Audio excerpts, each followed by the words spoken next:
Transmigrating into the Heartthrob's canon Fodder Childhood Friend Chapter 1 to Chapter 47. Gentle Control was an urban BL novel. It was labeled as sadistic love, seductive, insane, and tragic.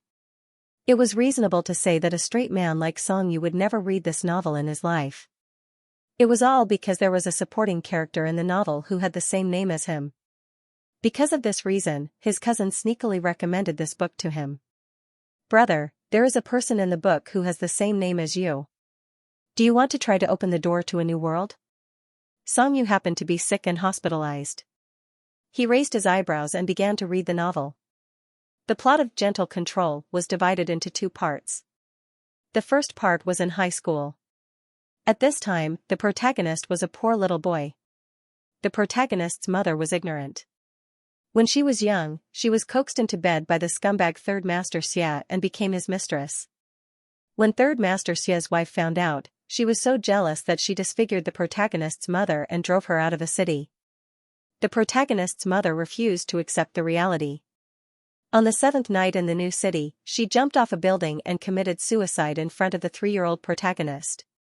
It was conceivable that this left a psychological shadow on Xiaxia. It was an old lady on the opposite side of the building. She had no children and took pity on him, so she adopted him. Ever since he was young, Xiaxia had lived in an environment filled with malice. He was bullied by the naughty kids in the same building and was pointed at behind his back by the women on the street.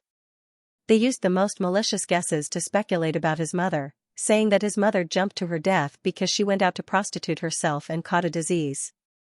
Old buildings, narrow alleys, potholed vegetable markets, and all kinds of unpleasant rumors were his distorted childhood. These experiences caused Xiaxia to feel inferior and vulnerable. It also foreshadowed that he would fall in love with the scumbag because of a little warmth. The story began when Xiaxia was in high school.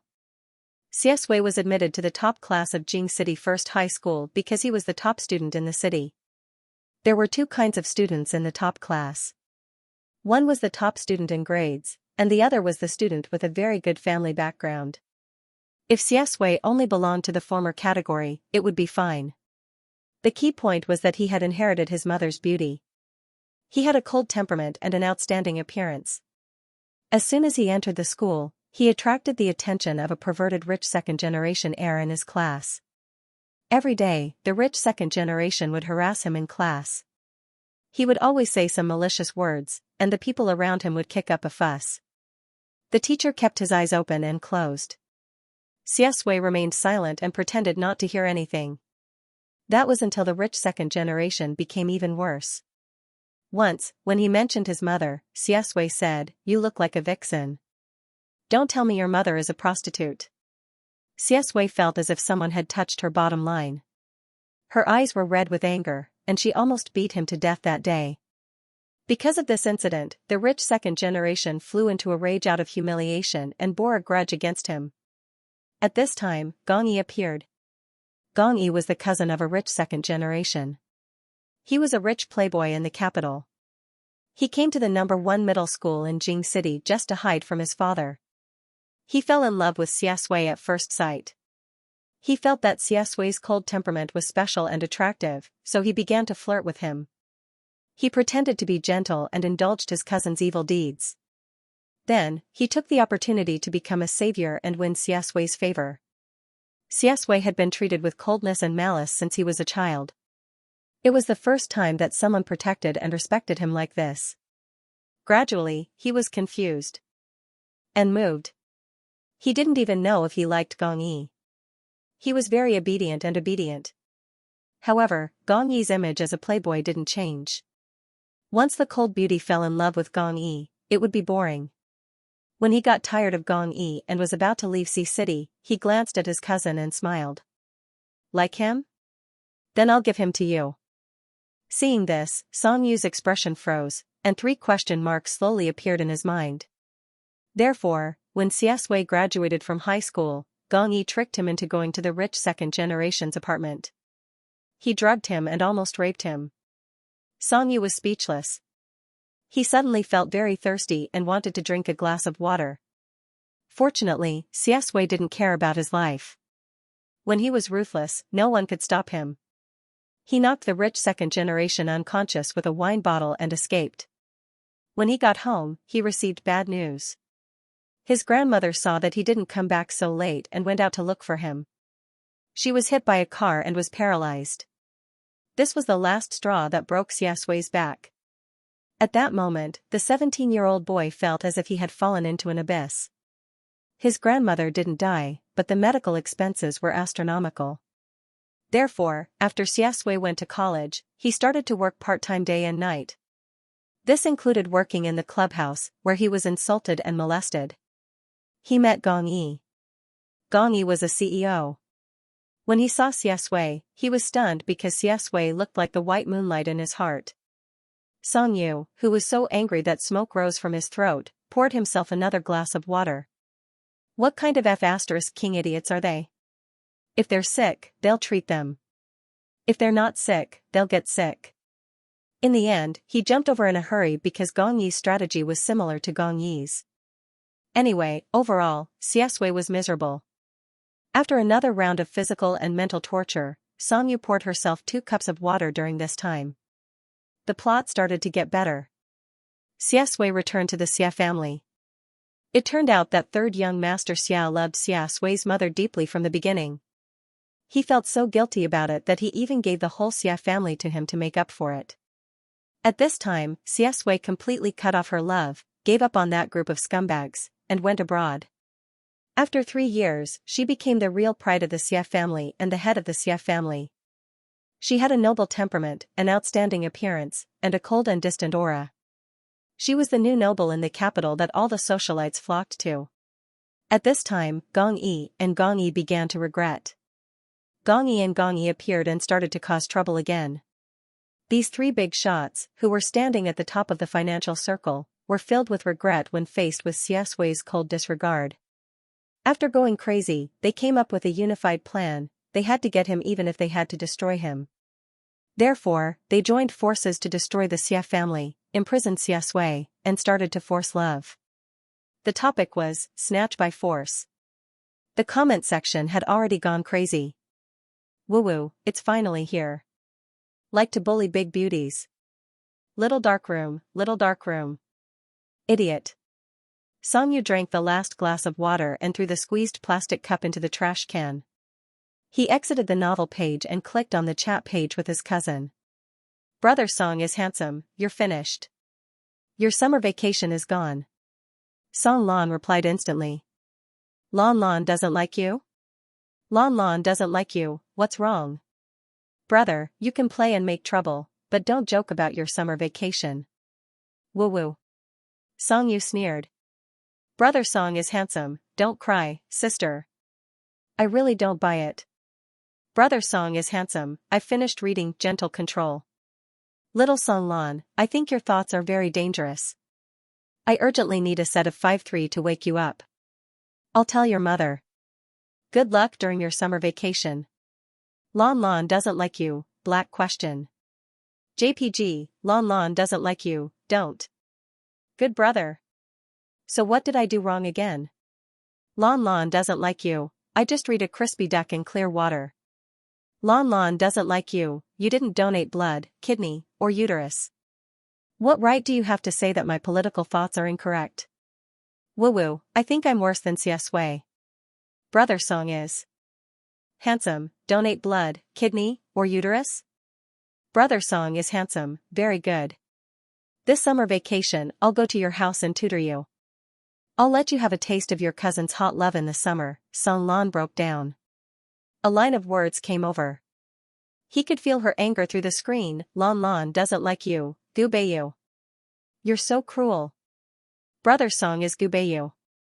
Who is Gubayu? Lan Lan doesn't like you. It's you, no. It's your future husband. Song Yu, who had a husband out of nowhere, didn't know whether to laugh or cry. Little girl, you're rebelling. Brother Song is handsome, read less online novels when you're young. Do more math problems. I've also arranged for Tianli 38 sets, Song Lan. Damn it, why? Song Yu smiled and closed the chat page. He would be in his 3rd year of high school next semester. This girl was still so worrisome. He went to the toilet and fell asleep as soon as he came back. Before he went to sleep, he recalled the plot of the book in his mind. He shook his head and sneered. The person who Song Lan said had the same name as him in the book was actually a canon Fodder who appeared in less than 2 chapters. He was childhood sweetheart with the protagonist before he was 6 years old. Later, he went abroad to recuperate. His only role was to tell the protagonist some things in the past when they met abroad.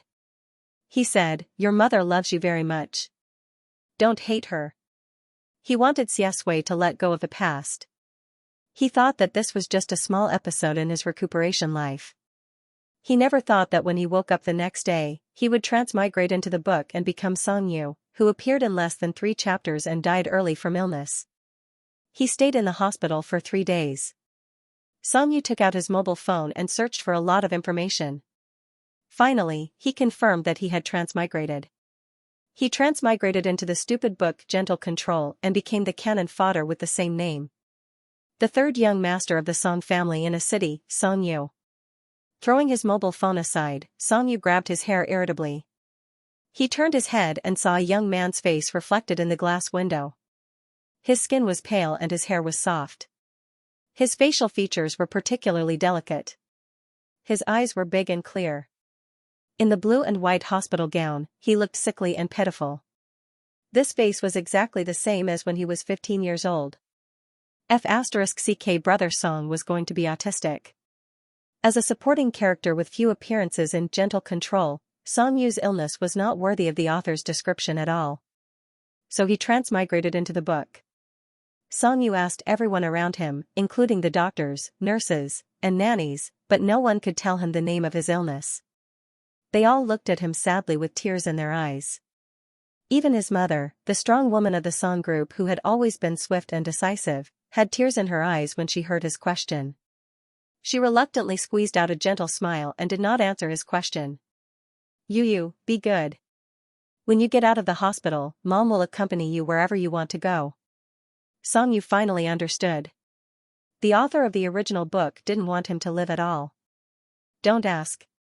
If you asked, it would be a terminal illness that touched the blind spot of contemporary medical knowledge.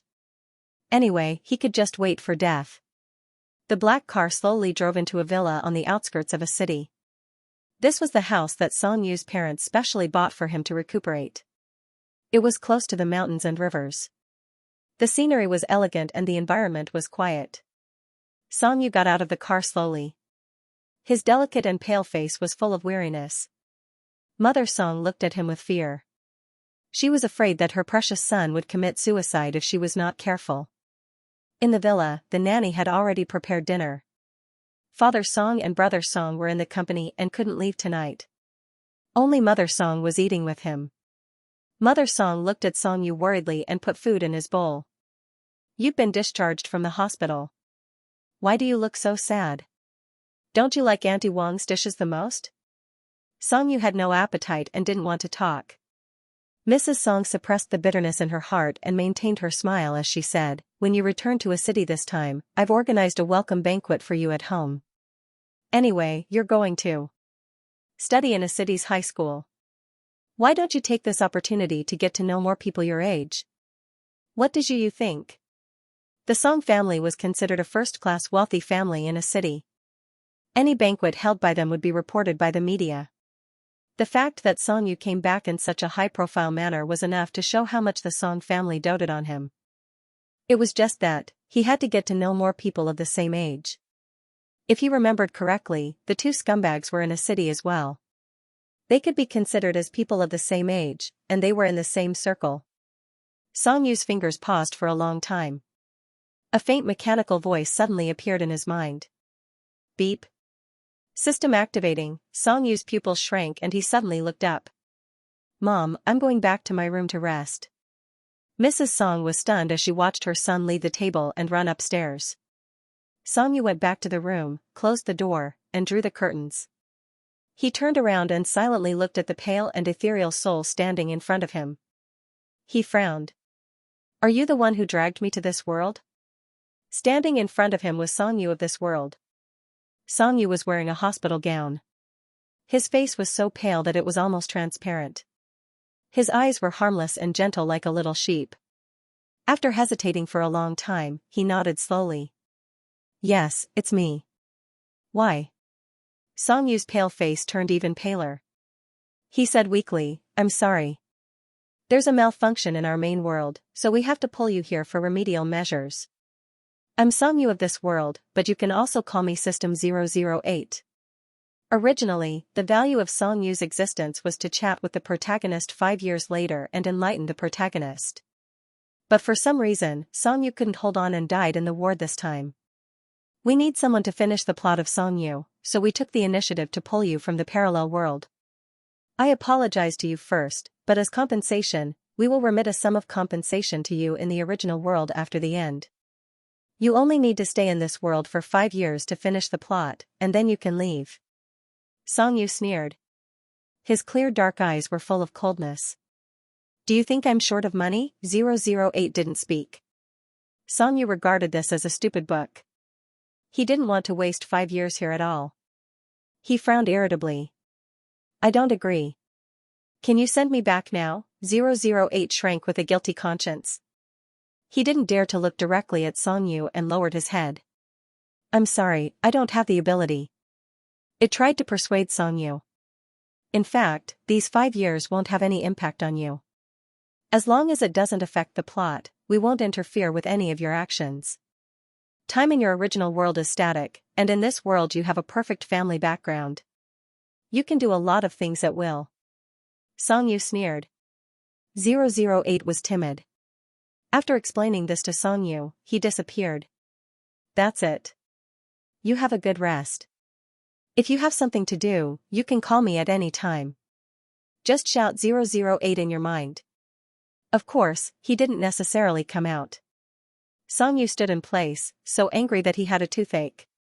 At this time, Song's mother went upstairs and knocked on the door outside.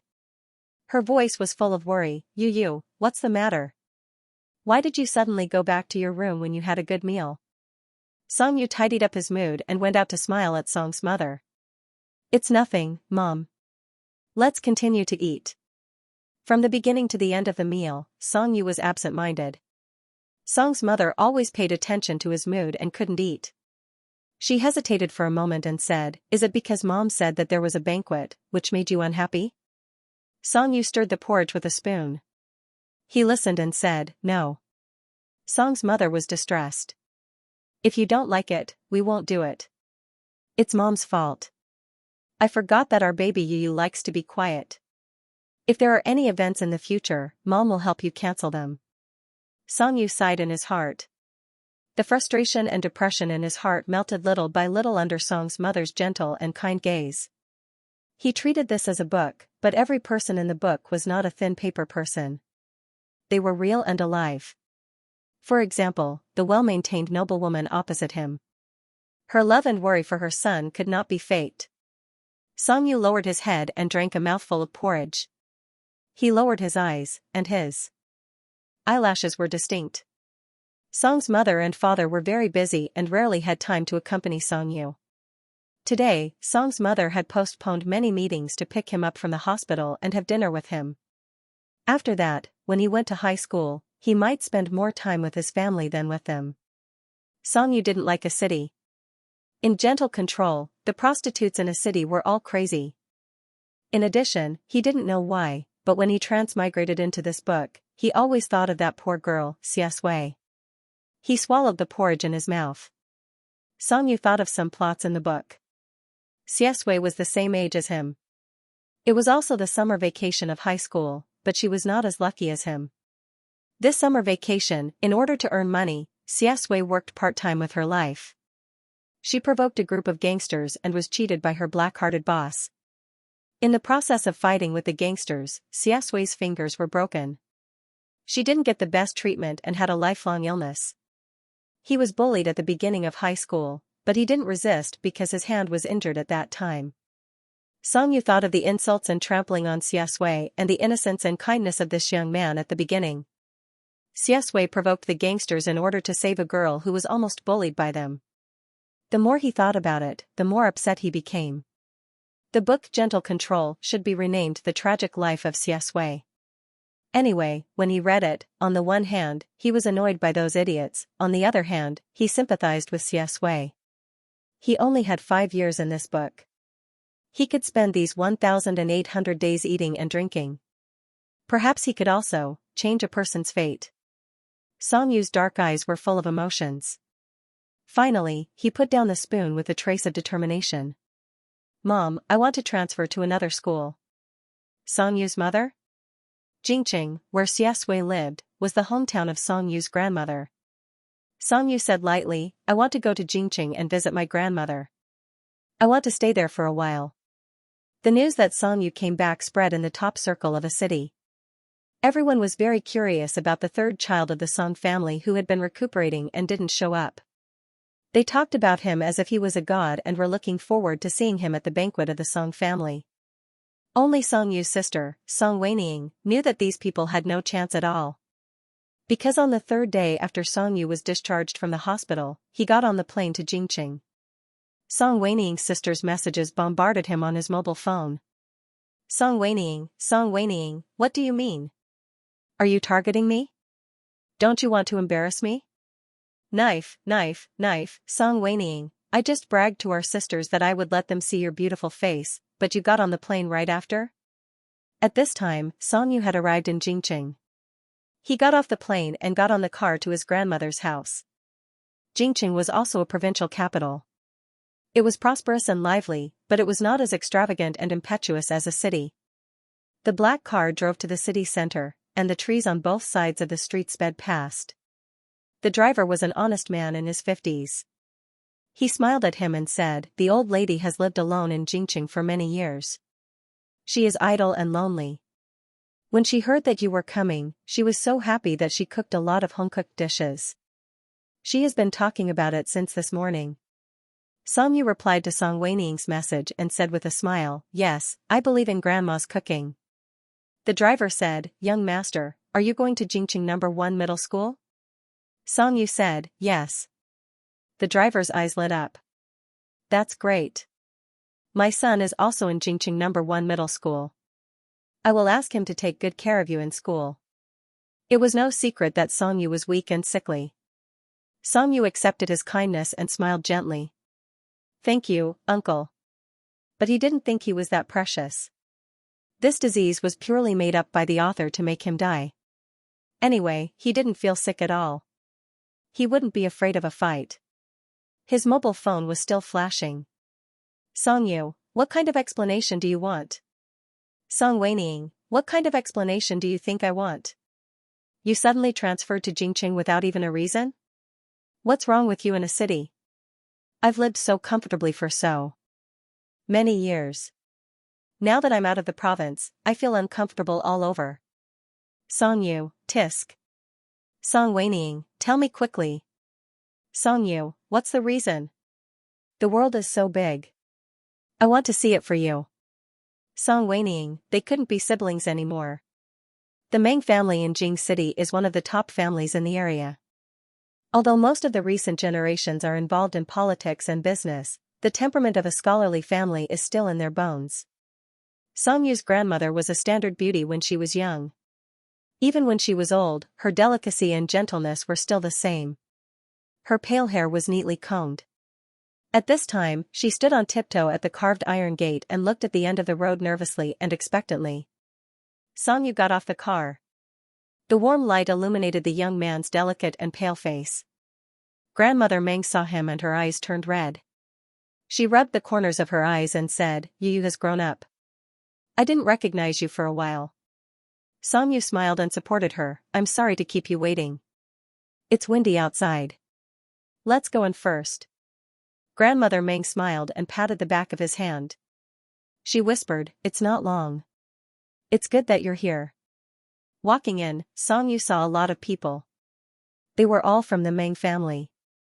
Most of them were the younger generation. His cousins gathered together. When they saw him coming in, they all stood up and greeted him warmly. But their eyes were twinkling and not pure. Songyu knew their purpose. They probably listened to the adults and came to deal with him because of the reputation of the Song family in a city.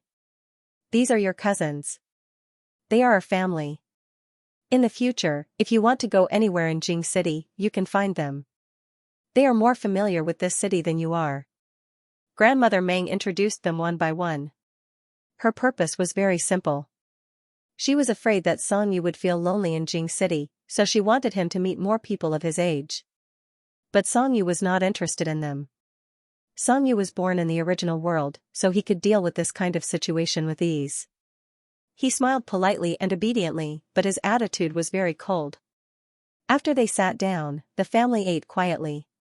Grandmother Meng was a lady of a noble family. When she was young, her family was very strict. Now she still kept the tradition of not talking while eating. Since she didn't speak, the younger generation in the family naturally didn't dare to be presumptuous. Although their eyes were anxiously staring at Song Yu, they didn't talk. This was a good thing for Song Yu. After he finished eating, he used the excuse that he was tired from sitting in the car for too long as an excuse to go upstairs to take a shower and sleep. He left a group of people at the dining table with complicated and gloomy expressions, wanting to say something but hesitating. After taking a shower and drying his hair, Song Yu let himself lie on the bed. There was a faint jasmine scent on the pillow. The air in Jing City was fresher than that in a city. Grandmother Meng had planted a lot of flowers in the garden. The evening breeze was gentle, and it was very peaceful. Song Yu stared at the ceiling, thinking about what to do next. If he suddenly went to Xianxia, he would definitely be treated as a lunatic. Should he wait until school reopens? Anyway, they would be in the same class. No. Song Yu covered his eyes with his hands. He thought that Xianxia's fingers would be broken this summer, and it would leave a lifelong illness. He had better save her. But where does he live? Oh right, he had forgotten the most important point. Where does Xianxia live? Thinking of this, Song Yu suddenly sat up with his eyes wide open. F***ck, how could this be? 008. 008. Song Yu began to shout 008 crazily. After a while, 008's weak and complicated voice sounded in his mind, I'm here. What can I do for you? Song Yu sat up straight. Do you have Xianxia's current address? 008 subconsciously said, of course. But soon it reacted and asked Xianxia in horror and vigilance, what do you want this for? Song Yu smiled. Of course I'm going to look for him. 008. 008 was anxious and angry. He appeared in front of Song Yu in his original form. After looking around the environment, his heart was like dead ashes. He suppressed his anger and said, Host, what are you doing? Why are you in Jing City? Song Yu said, didn't you say that I could do whatever I wanted in these 5 years? 008 was anxious, but my premise is that you don't affect the plot. You can't be in Jing City now. You can't meet the protagonist. It's not time for you to appear. Go back quickly. Song Yu picked up his eyebrows. It was a little afraid of Song Yu in his heart, so he could only persuade him earnestly, Host, go back. Go back to a city.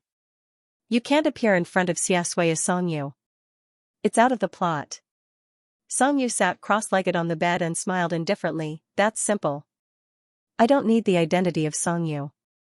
I remember that in the original book, Xianxia has been calling Song Yu's English name, and he is so young now, it is impossible for him to remember me. I can just make up an identity and appear beside him. 008's tone was anxious, that's not how it is. Song Yu snapped his fingers, that's how it is. I don't think there's anything wrong with it. You can just tell me Xianxia's address. 008 was speechless. He was so angry that smoke came out of his head. Seeing this, Song Yu simply stopped smiling and said lightly, you ignored my will and forced me into this world. You should have thought about the consequences. 008 bowed his head and pursed his lower lip. 008 was really bad, but they were systems full of humane feelings. They had no choice but to admit that they were in the wrong. For a long time, he gritted his teeth and scratched his head. With an extremely ugly face, he made a concession, I want to ask for instructions from the main world. You don't act rashly. Even if you appear beside Xianxia, don't reveal your identity. Song Yu got a satisfactory answer and smiled, no problem, there is not only one A city in this world. Third child Song is called Songyu. 008 didn't want to pay attention to Songyu at all now. He turned into a wisp of smoke and returned to Songyu's mind. Songyu was stunned. Hey, you haven't told me the address of Xiaxui's house yet. I don't know. In response, 008 roared angrily. Songyu, so, what did he call it for? He didn't get any information, but gave himself a lot of restrictions. What a useless system, it didn't do anything except make him feel uncomfortable. Songyu sighed, lay back and fell asleep. Looking for a person in such a big Jing city seemed to be like looking for a needle in a haystack. But for Songyu, it was not impossible.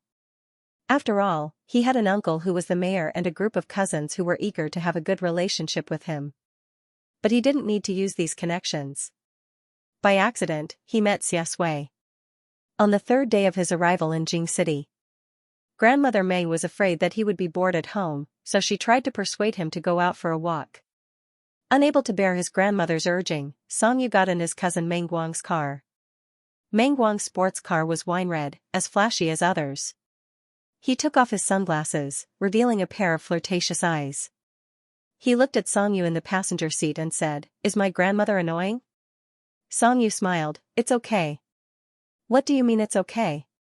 Meng Guang chuckled and stepped on the accelerator. "She has so many rules here.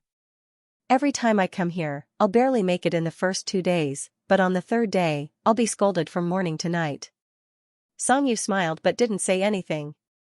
He liked Grandmother Meng's cooking, so he was quite comfortable these days. Meng Guang stared ahead and suddenly smiled. "Cousin, how old are you?"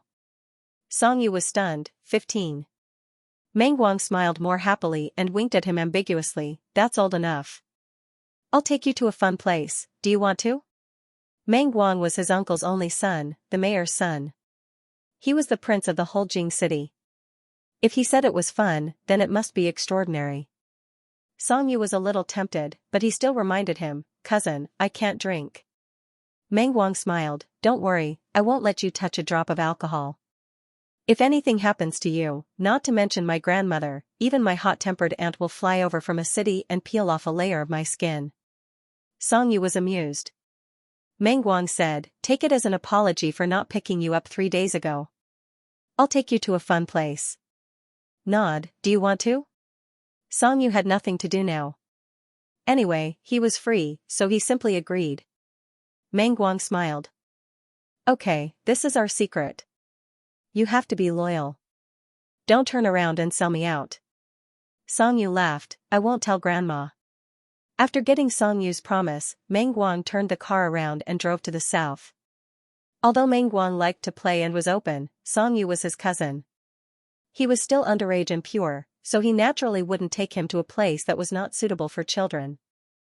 Otherwise, what was the difference between him and a beast? Meng Guang took Songyu to a high-class club called Lin Shui. After entering, they showed their membership cards at the front desk and were led inside by the waiter. After passing through the luxurious hall, they walked through a pitch-black corridor before exiting. What greeted their eyes was an antique courtyard. The red wooden corridor was built over the pool. Looking down, there were koi fish swimming in the clear water. Meng Guang said, "Cousin, I'll take you to meet some of my friends." Songyu nodded. Meng Guang's friends were all famous young masters in Jing City. Today was actually a small private gathering for them. Usually, it was a party for the rich young masters, but because of Songyu's presence, the brothers didn't have the face to ask a hostess to accompany them. Thus, it became like a normal KTV. A few of them snatched the microphone and poured the devilish sound into his ears. Meng Guang was furious, "Are you going to ruin my cousin's ears like this?" One of them sneered, "If the microphone is in your hands, it will be a devastating injury." Meng Guang slammed the table angrily, "Who are you looking down on?" Songyu, who was leaning on the sofa and drinking water, finally understood. He had been tricked by his cousin. He said it so ambiguously and mysteriously to lure him here. In fact, he couldn't avoid Grandmother Meng, and he didn't want to stand his brother up, so he pretended to trick him to come here. He had fallen into a trap. Songyu couldn't stand this group of tone-deaf people. He couldn't bear it anymore and said, "Cousin, I'm going outside to get some fresh air." Meng Guang was already having fun and waved his hand, "Okay, don't run around. Songyu went out to get some fresh air and also to go to the bathroom. However, after walking around the courtyard for a long time, he still couldn't find the bathroom. After walking around, he went out and inexplicably arrived on the second floor of the Linshui Club. The lights in the Linshui veranda were especially dim, and the color was slightly blue. Every room was tightly shut, isolating them from the outside world. The thick red carpet absorbed the sound. Songyu followed the indicator lights and walked to the innermost part. After using the toilet, Songyu washed his hands, thinking that he might as well send a message to his cousin and run away. Anyway, he didn't want to listen to them sing anymore. At this time, 2 staff members wearing Linshui clothes came out of the toilet and chatted beside him. The sound of water splashing clearly reached Songyu's ears. Are all children so stubborn nowadays? Yeah, I don't know if he's stupid or naive. He's really showing off. That woman is obviously in this line of work. She's pure and innocent just because she shed 2 drops of tears? I guess she just didn't expect to meet such a ruthless person like second young Master Wang. She planned to run away at the last minute and let the new kid help her deal with it. Second young Master Wang has never been soft on women. She didn't want to suffer, so she pushed him into the fire pit. How vicious. The point is that the kid still believed her nonsense. What a joke. Does he think he's safe because he's a man? Second young Master Wang's private life is extremely messy. That kid looks like that. If he went in to deliver wine, he would probably be half dead when he came out. After turning off the tap, one of them paused and suddenly asked, I heard from the manager that the kid is still a high school student. If something happens, it will be on the social news. The other person sneered. Who's to blame? One is willing to be beaten and the other is willing to be beaten. No one forced him. And don't worry, with the Wang family around, this news won't come out. Songyu wiped his hands with a tissue, thinking that the world of the rich and powerful was so wonderful. A society ruled by law was like a decoration. Of course, if it wasn't like this, how could it be convenient for those idiots to do beastly things? Songyu wasn't someone who would leave someone in the lurch. He planned to report this matter to the front desk later. He couldn't just watch someone else's child be defiled. He took out his phone and typed a message to his cousin. Cousin, I'll take a taxi back first. He pressed the send button. He heard the conversation between the 2 staff members walking to the door. What's that kid's name? I think his surname is Xia Sui. Yes, Xia Sui. His fingers were stiff. Xia Sui? F***ck, Songyu was stunned. Then, he put his phone in his pocket and suddenly strode out, shouting for the 2 staff members. Wait. The 2 staff members were stunned. They turned around and saw a 15 or 16-year-old tall young man hurriedly coming out of the toilet. They worked in Linshui, so their service quality was still good. Looking at Songyu's clothes, they knew that he had an extraordinary background. They asked, Hello, what can I do for you? Songyu's tone was a little anxious. Which room? The staff member was confused. What? Songyu suppressed the impatience in his heart. Which room is Xia Sui in? The staff member was put in a difficult position. Songyu stared at them quietly. His dark eyes were full of seriousness as he said word by word, Xia Sui and I are classmates. The staff member sighed in his heart. They were not cold-blooded people and said, he's in room 305. Songyu said thank you in a low voice and ran downstairs. On the way downstairs, he typed another message to his cousin. I'm in room 305. If it was a stranger, Songyu would also help, but he would not be in such a hurry. The name Xia Sui immediately caused the worry and uneasiness in his heart to peak. Because in addition to provoking perverts, Xia Sui's physique had another characteristic, which was that it was particularly easy to arouse other people's desire to abuse. In short, it was full of disasters. For others, it might just be drinking and vomiting. For Xia Sui, it was breaking her legs and smashing her head.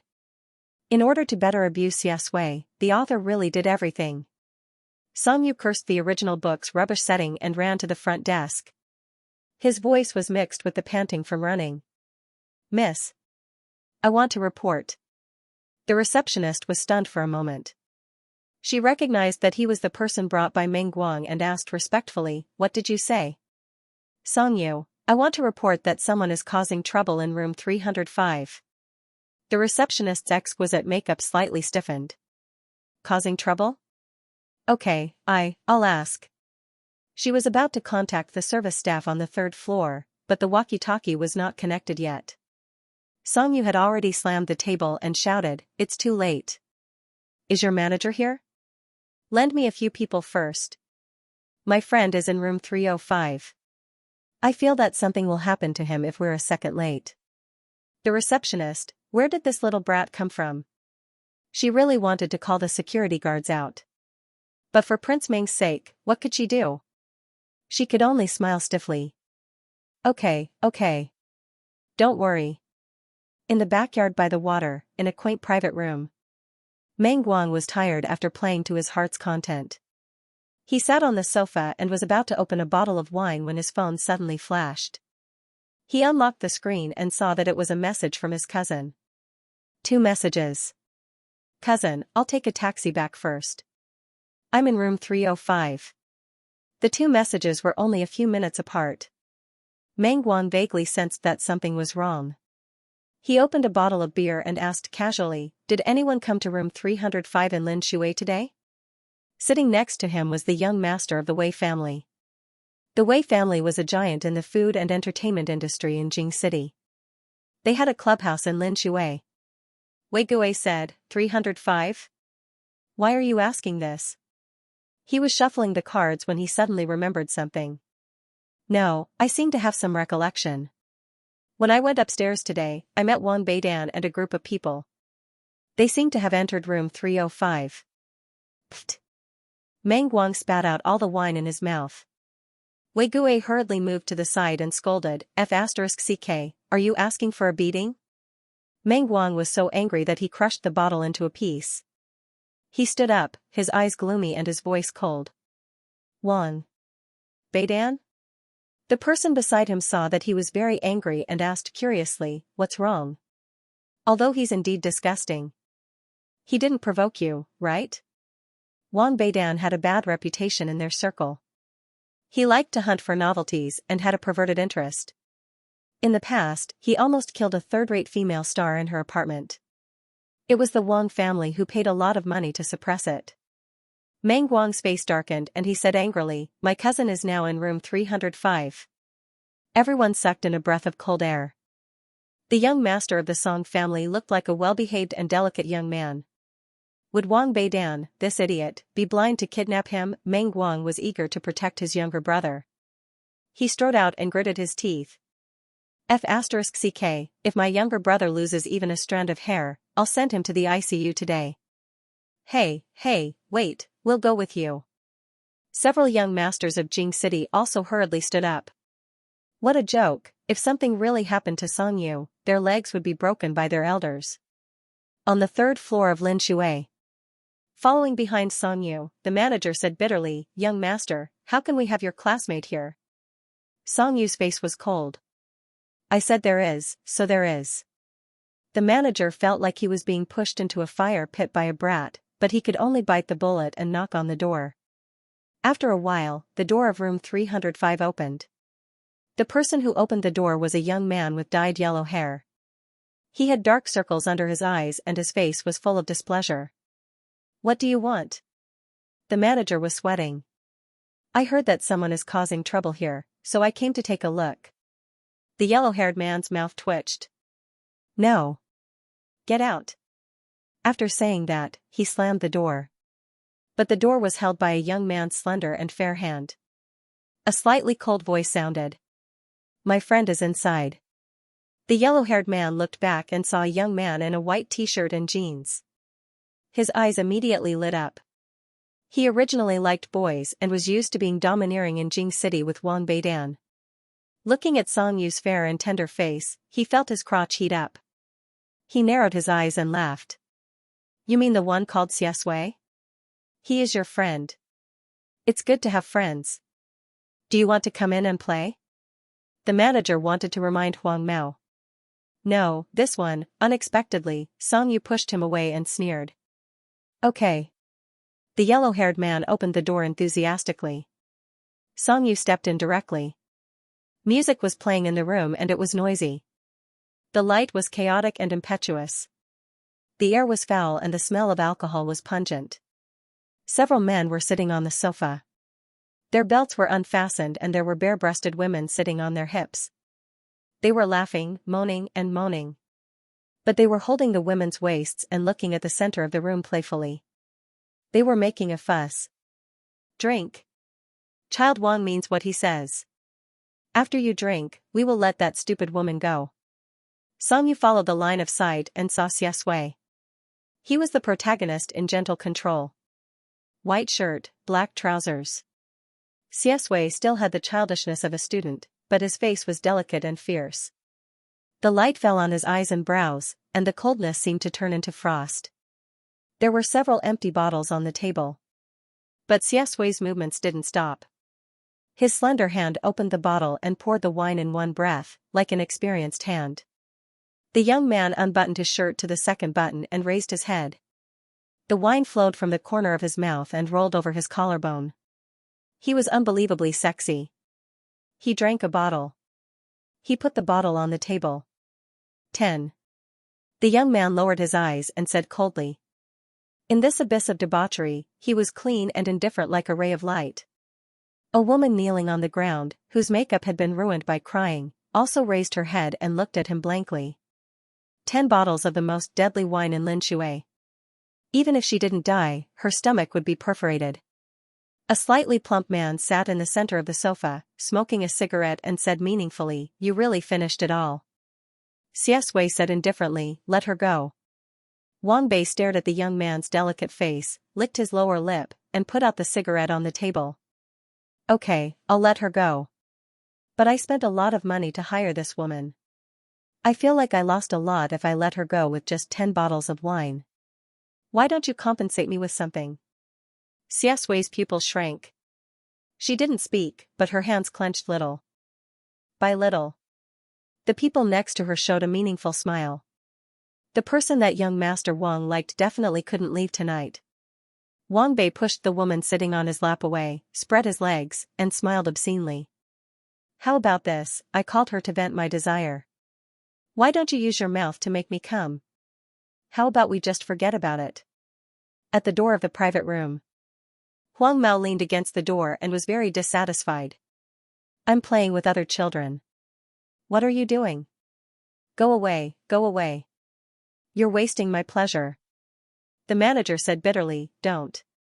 Something bad will happen. He was brought here by Prince Meng. Something bad will happen." Huang Mao, what? Who brought him here?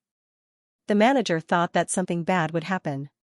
The next second, there was the sound of a bottle being smashed in the private room. Bang! It was as loud as thunder, everyone was dumbfounded with fear. It was unknown when a young man had entered the private room. Without saying a word, he picked up the beer bottle on the table and threw it directly at Wang Bei's head. Wang Bei's pupils shrank. He barely dodged, but the bottle smashed into the wall and broke into pieces, making his face bloody. He touched the blood on his face and instantly went crazy. He shouted at the top of his lungs, "Who? Who let him in?" Xianxia was also stunned. Just a second ago, there was still darkness around him. The insults and disgusting gazes tortured his nerves and dignity bit by bit. The next second, someone suddenly appeared and broke the nightmare. He drank so much that his stomach was already in pain. His usually cold eyes were now a little confused. He looked at the person next to him silently. Xianxia walked out of the darkness. He was so angry that his liver hurt. He looked at Wang Bei and sneered. "Aren't you venting your anger? I'll help you." He forced him to vent his anger. In the early stages of Gentle Control, there were many plots like this where the protagonist was molested by a greasy middle-aged man in a clubroom. When the 3 psychopaths encountered such a situation, they would usually wait and see. When Xianxia couldn't take it anymore, they would come out with a smile and say, "Beg me and I'll take you away." Then, a dangerous hunting plot of a domineering CEO would unfold. When Xianxia first read the novel, he was so angry that his teeth almost broke. "Beg me and I'll take you away? What kind of stupid request is that? Xiaxue was really pitiful. She was threatened after being insulted. Shouldn't she just shout and fight when she saw injustice? Song Yu wasn't afraid of Wang Beidan. As the third young master of a city, he could do whatever he wanted in such a melodramatic novel. Song Yu picked up another beer bottle and walked forward. Do you still have fire? Wang Beidan looked at him as if he was a lunatic and said angrily, Where are you? Where are you? You're a bunch of trash. Hurry up. Why are you afraid of a kid?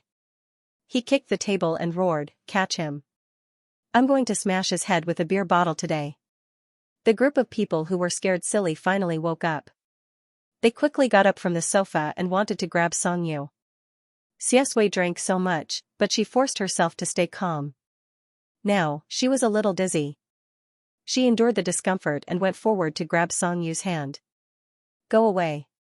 Song Yu was angry and waiting for this group of people to come up and get beaten up. Suddenly, his hand was grabbed. Xiaxue's hand was very cold. There was a slight smell of alcohol on her, but it was a kind of refreshing smell. Song Yu tilted his head. Xiaxue was a little taller than him. What he saw was Xiaxue's chin and thin lips that were pursed into a line. Song Yu sighed in his heart about this unlucky child and said indifferently, It's okay. Don't worry about me. Wang Beidan stood up angrily and gritted his teeth. You still want to leave? Don't even think about leaving. You two lowly things who came out to sell, I'll kill you tonight. At this moment, there was a commotion outside room 305. Huang Mao blocked the door to prevent the manager from entering. Suddenly, he felt his body lean forward and hit the table directly. Bang, the door of room 305 was kicked open. Outside was Meng Guang, whose face was dark. Meng Guang wanted nothing more than to kill that grandson of his. Every word he said was extremely cold. Wang Beidan. How dare you touch my brother? Several waiters followed behind the crown prince of Jing City and burst into tears. Everyone in the room was dumbfounded because everyone in Jing City knew Meng Guang's face. No one dared to provoke the crown prince of the capital. Wang Beidan was also stunned. Meng Guang? Meng Guang kicked away Huang Mao, who was lying on the ground. As soon as he entered, he saw Song Yu holding a bottle of wine. Instantly, the crown prince of Jing City's eyes turned red. He took 2 steps forward and knocked Wang Beidan down with a punch. He pressed him onto the sofa and beat him up. Meng Guang roared angrily, Damn you, do you know that my brother can't drink? He beat him to death. How dare you force him to drink? Damn it, if I don't beat you to death today, my surname isn't Meng. Wang Beidan? The panic in Wang Beidan's heart turned into anger. He was also furious. Who the hell forced him to drink? He was the one who smashed my head with the bottle first. As for Meng Guang, he was already mad with anger. He punched and kicked and didn't have time to listen to him. How dare you force him to drink? Wang Beidan was about to die from anger. The group of people in the room looked at the scene in front of them stiffly. They were dumbfounded and didn't dare to touch Song Yu. The manager didn't know what he had done and was so anxious that he was sweating profusely. Most importantly, his young master was watching the show happily.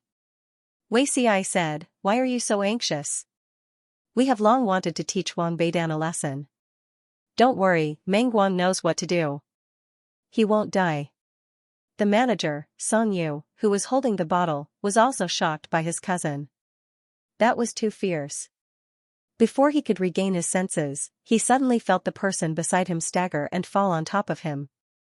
He turned his head and saw that Xiaxue's face was pale and his forehead was covered in sweat. Song Yu was shocked and hurriedly shouted, Hurry, hurry, come and help him to the hospital. In the end, Xiaxue didn't go to the hospital and went to sit in the lounge.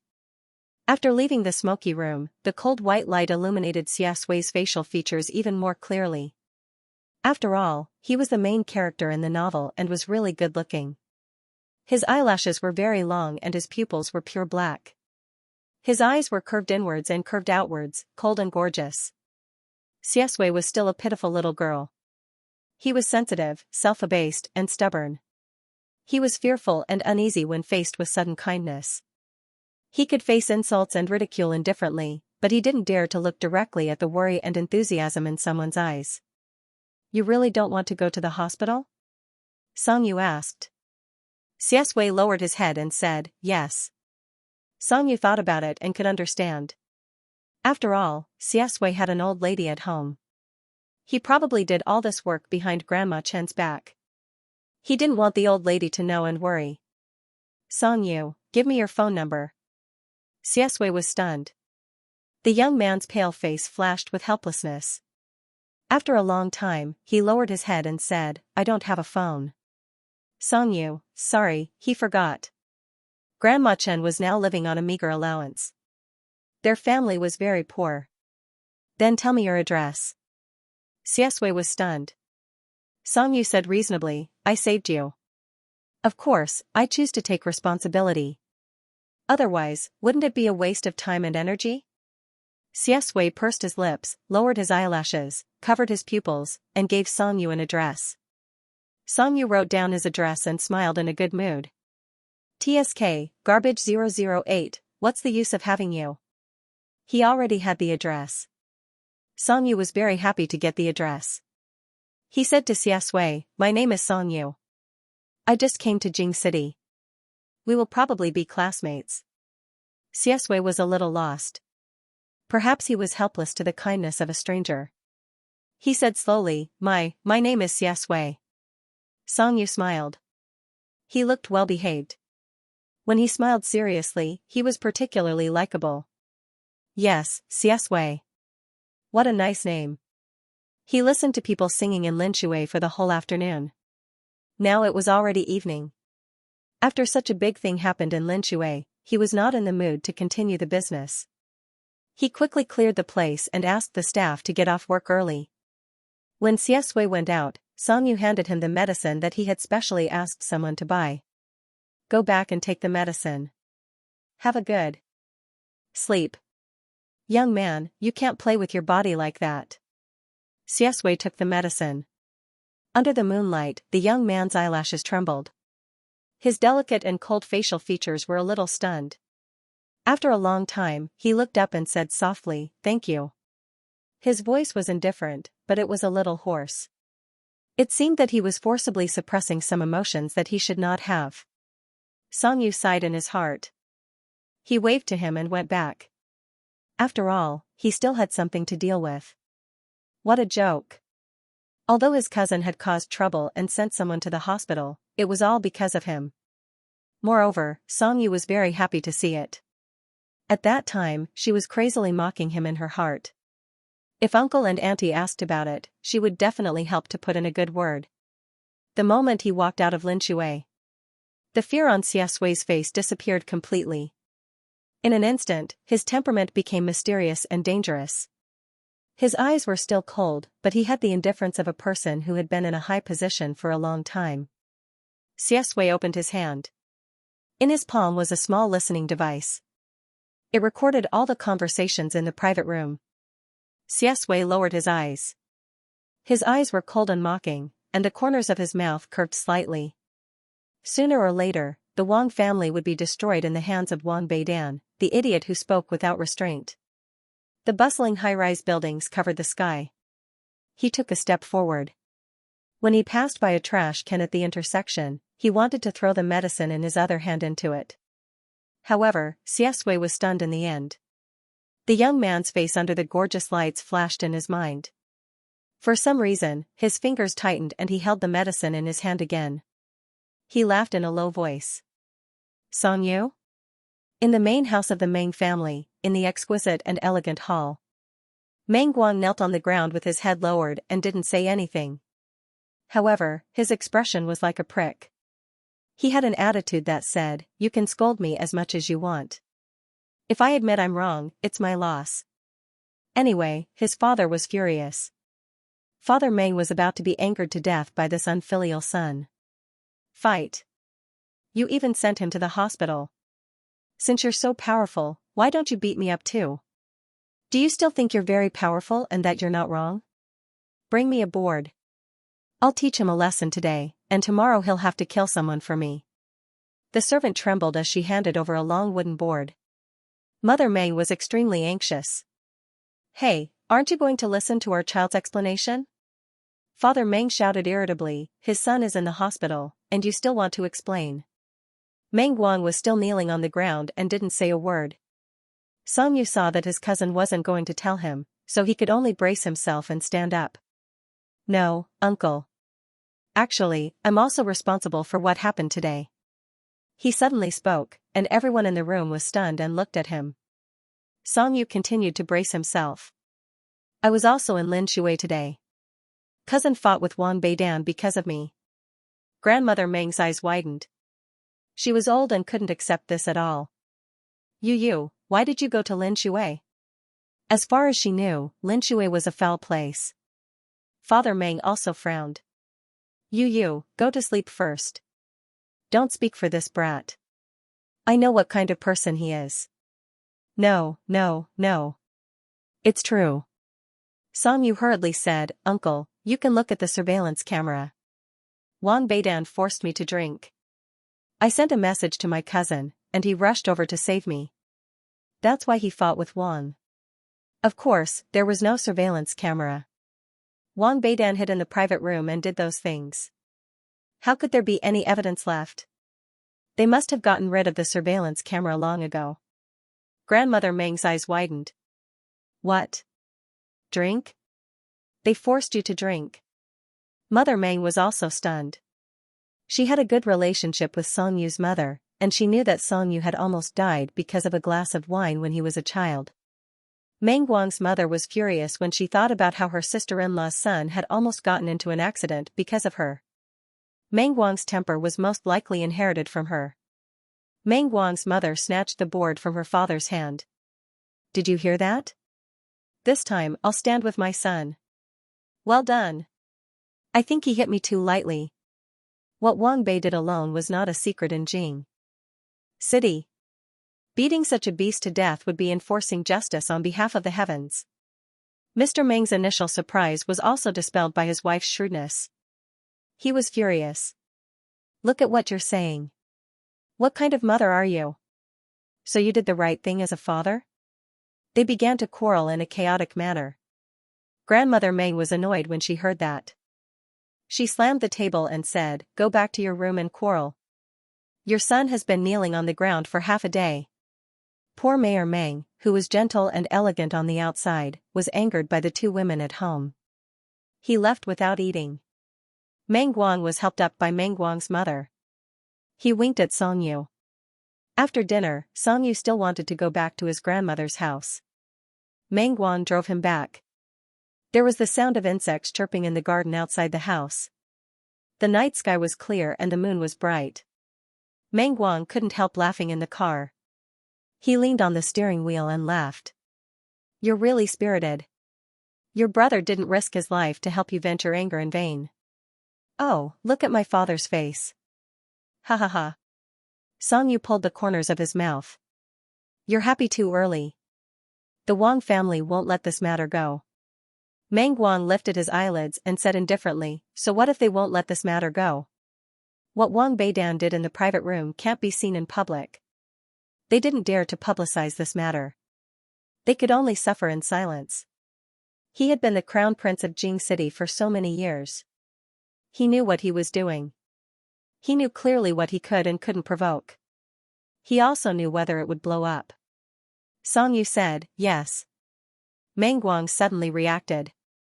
Did Wang Beidan really force you to drink? He didn't see it clearly at that time. Now that he thought about it, it seemed a little strange. Song Yu smiled and said, No. I wanted to hit him with the bottle. Meng Guang, after a while, he laughed. Good job.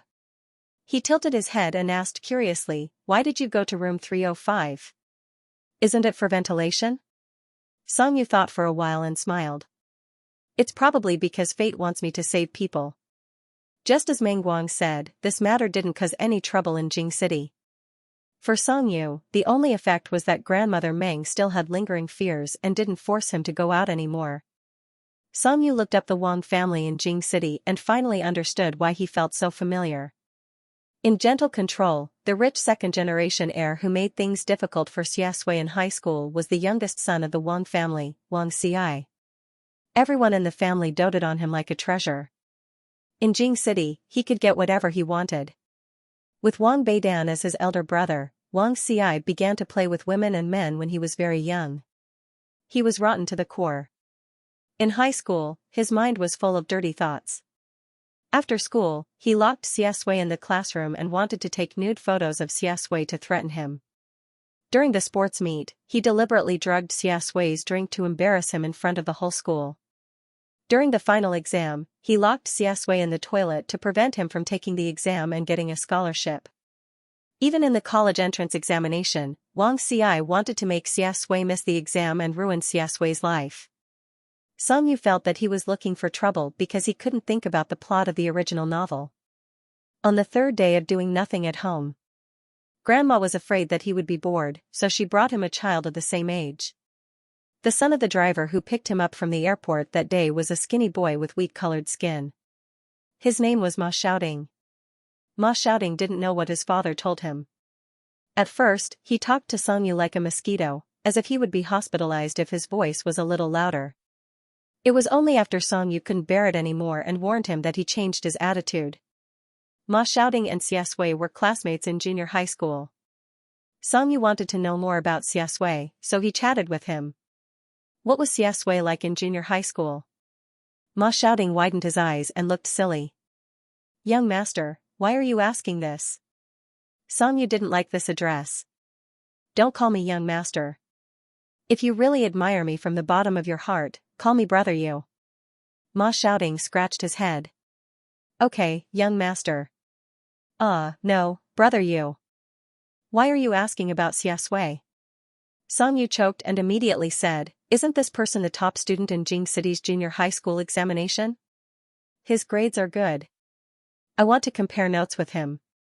Know yourself and know your enemy and you will never be defeated. Ma Xiaoding was instantly in awe. Although he didn't know how to compare notes, he still told Xianxia everything he knew. I feel that Xiaxia is quite pitiful. His family should be very poor. He can wear a piece of clothing for 3 years. He's very antisocial and few people dare to approach him. After 3 years, he doesn't have a single friend. In the beginning, some people approached him. After all, he's good-looking and has good grades. It's not a loss to be friends with him. But some people in the class who lived in the same neighborhood as Xiaxia often talked bad about Xiaxia's mother behind our backs. They said that Xiaxia's mother died of AIDS and jumped off a building. AIDS can be transmitted from mother to child. Xiaxia most likely has it too. Now, everyone in the class was scared. Anyway, Xiaxia never took the initiative to interact with others. Over time, he became an invisible person in the class. Everyone deliberately ignored him, including the teachers. I didn't hear Xiaxia say anything in the 3 years of junior high school. He often slept in class. I heard that he didn't study at home and worked in a restaurant. A group of troublemakers in the class knew where he worked and collectively made things difficult for him. They talked loudly about AIDS and made Xiaxia lose his job. Xiaxia didn't say anything and suppressed his feelings. Once, when I came back from an internet cafe, I saw Xiaxia's face and body covered in blood. He was supporting himself against a pillar and vomiting. Ma Xiaoding sighed. He should be with a group of gangsters outside the school. He can get money by helping to fight a fight. But this money is exchanged with his life. Xiangxia's face became colder and colder as he listened.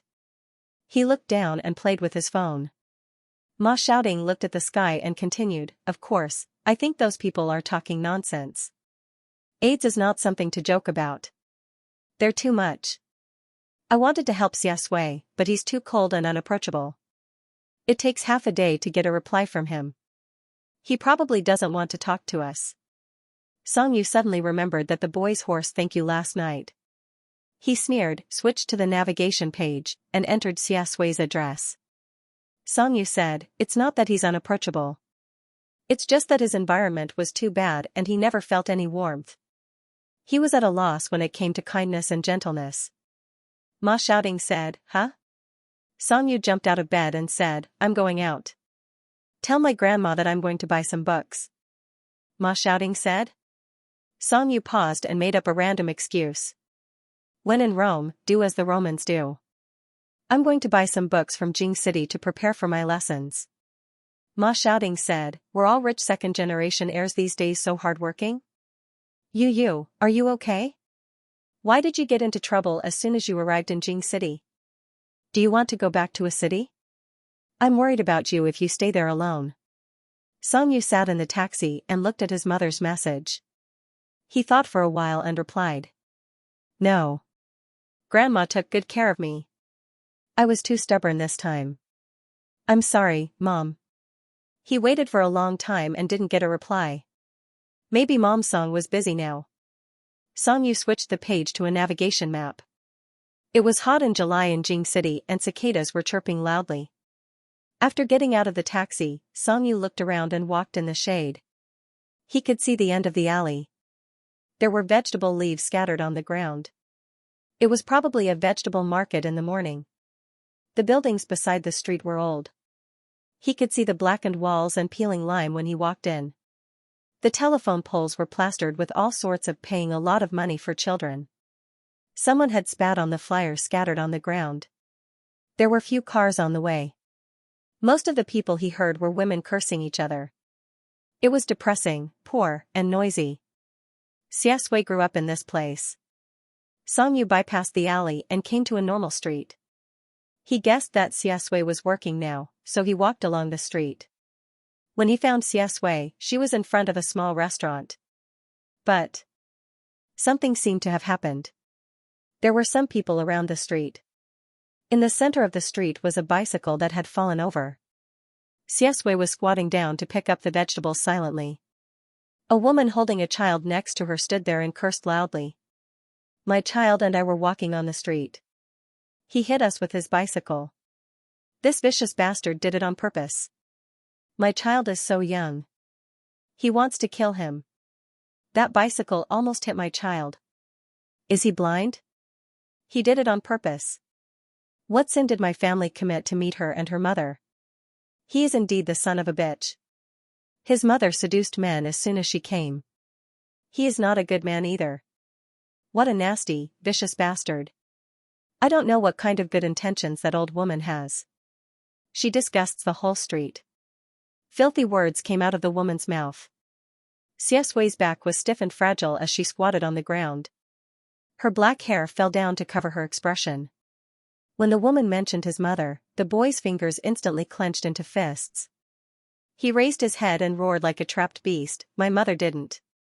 His imposing manner scared the woman. She took a step back and immediately raised her voice. Look, this bastard son of a bitch has revealed his true face. Someone hit someone. He's going to hit someone.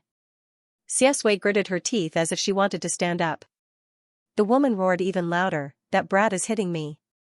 In the next second, Xianxia was kicked in the head by a tall and strong man who walked out of the crowd. Bastard. At this time, Xianxia was 15 years old and thin. She was kicked to the pillar next to her, and her forehead was bleeding from the friction. The adult man stepped on Xianxia's hand. You bumped into me and you still want to hit me? The onlookers began to point and whisper. I thought he was pitiful at first, but now I think that a pitiful person must have something to hate. He's hated by everyone. He should look at himself to find the reason. How could she hit such a young child? Xianxia is really vicious. Can that old woman send him away? He's like a jinx. Nothing good ever happens when he's here.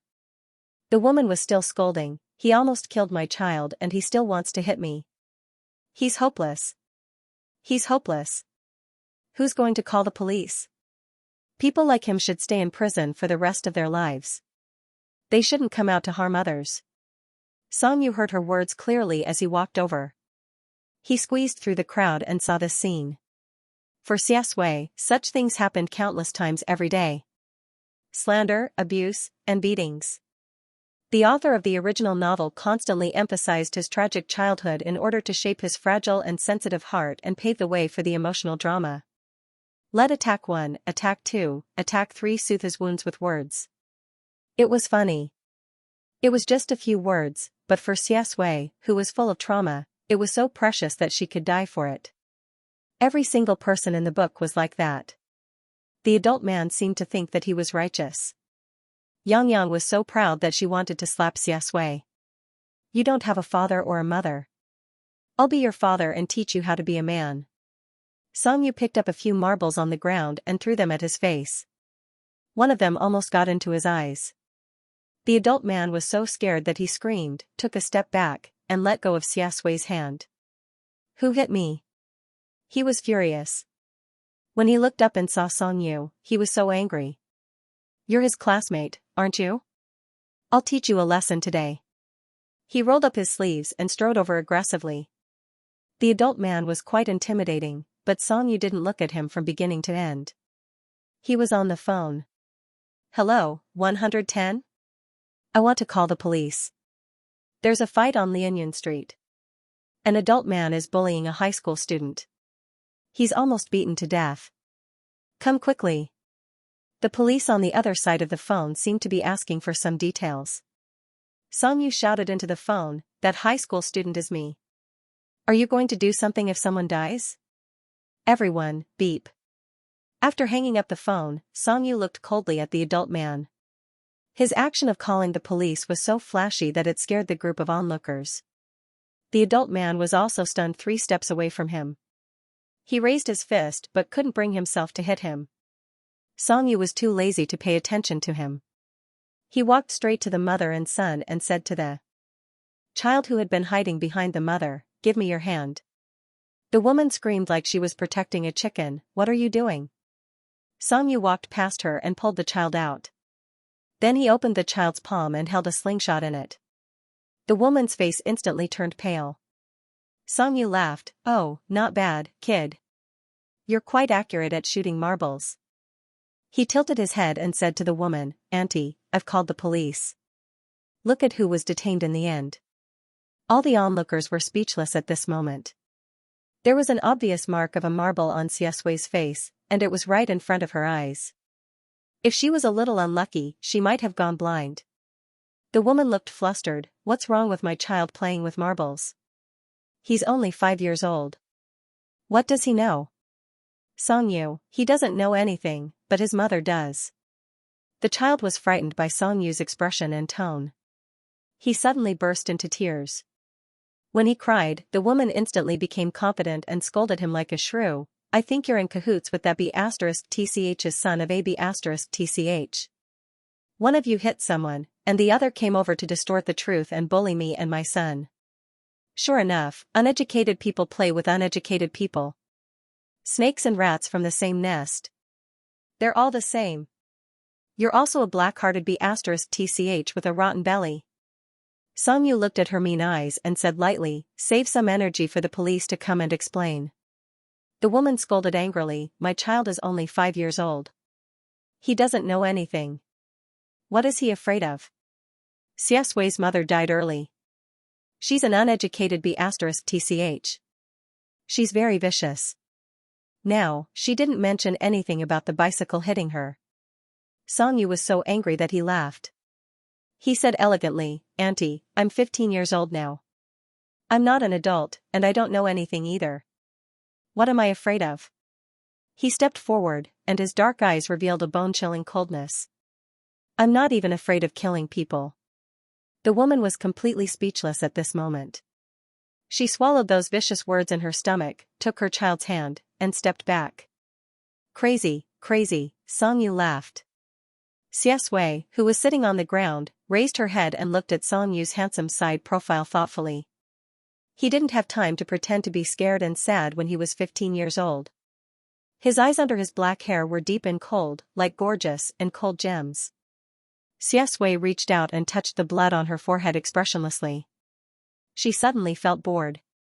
In order to make that family live a life worse than death, she suffered these injuries. What a loss. After a while, a fashionably dressed man and woman came out of the shopping mall across the street. The man had a big belly, and the woman looked mean. The woman was wearing high heels and cursing the terrible weather in Jing City. When she reached the car, her face suddenly changed. She screamed when she saw the spider webs on the car window that she bought with tens of millions of yuan. The woman on the other side of the street was scared by Songyu and didn't dare to curse loudly. She could only curse secretly. She was not afraid at all. She dared to close her eyes and let her son shoot Xiaxue, who was riding a bicycle with marbles. She was also confident. Her son was only 5 years old. He was so young. What was there to be afraid of? Songyu went over to support Xiaxue. Are you okay? Xiaxue looked down and stared at his hand for a long time. She hid the deep thoughts and doubts in her eyes and said weakly, "Thank you." Songyu's heart ached for the protagonist. She sighed. You have to go to the hospital this time. Xiaxue's injuries looked really hideous. There was a bruise on his forehead and blood kept flowing out. Songyu leaned over and smelled a very light fragrance. In fact, this injury was really a piece of cake for Xiaxue. When he was young, he used to work for street gangsters with knives for a little money. Bleeding and getting injured had become a habit. Later, when he became young Master Xia of a city, he encountered those disgusting things again. He was kidnapped and assassinated. He drove a gun and jumped across the sea. Now, this small injury was really nothing. He didn't care in his heart, but he pretended to be tolerant. Xiaxue nodded. Her pale face and silent look made Songyu's heart ache. The sound of a police car sounded from the end of the street. Just as the onlookers turned to look at the police, a voice rang out. A woman walked over aggressively from the opposite side of the street and slapped the woman who was holding the child's hand. Slap. The woman's expression was stunned. She was good at making a scene and scolding people, but she had never been hit directly. She was stunned by the slap. The woman who walked across the street raised the child's hand and looked at the slingshot. She was furious. She raised her hand and slapped the child again. You're the B*TCH, aren't you? Ah, the child cried even louder.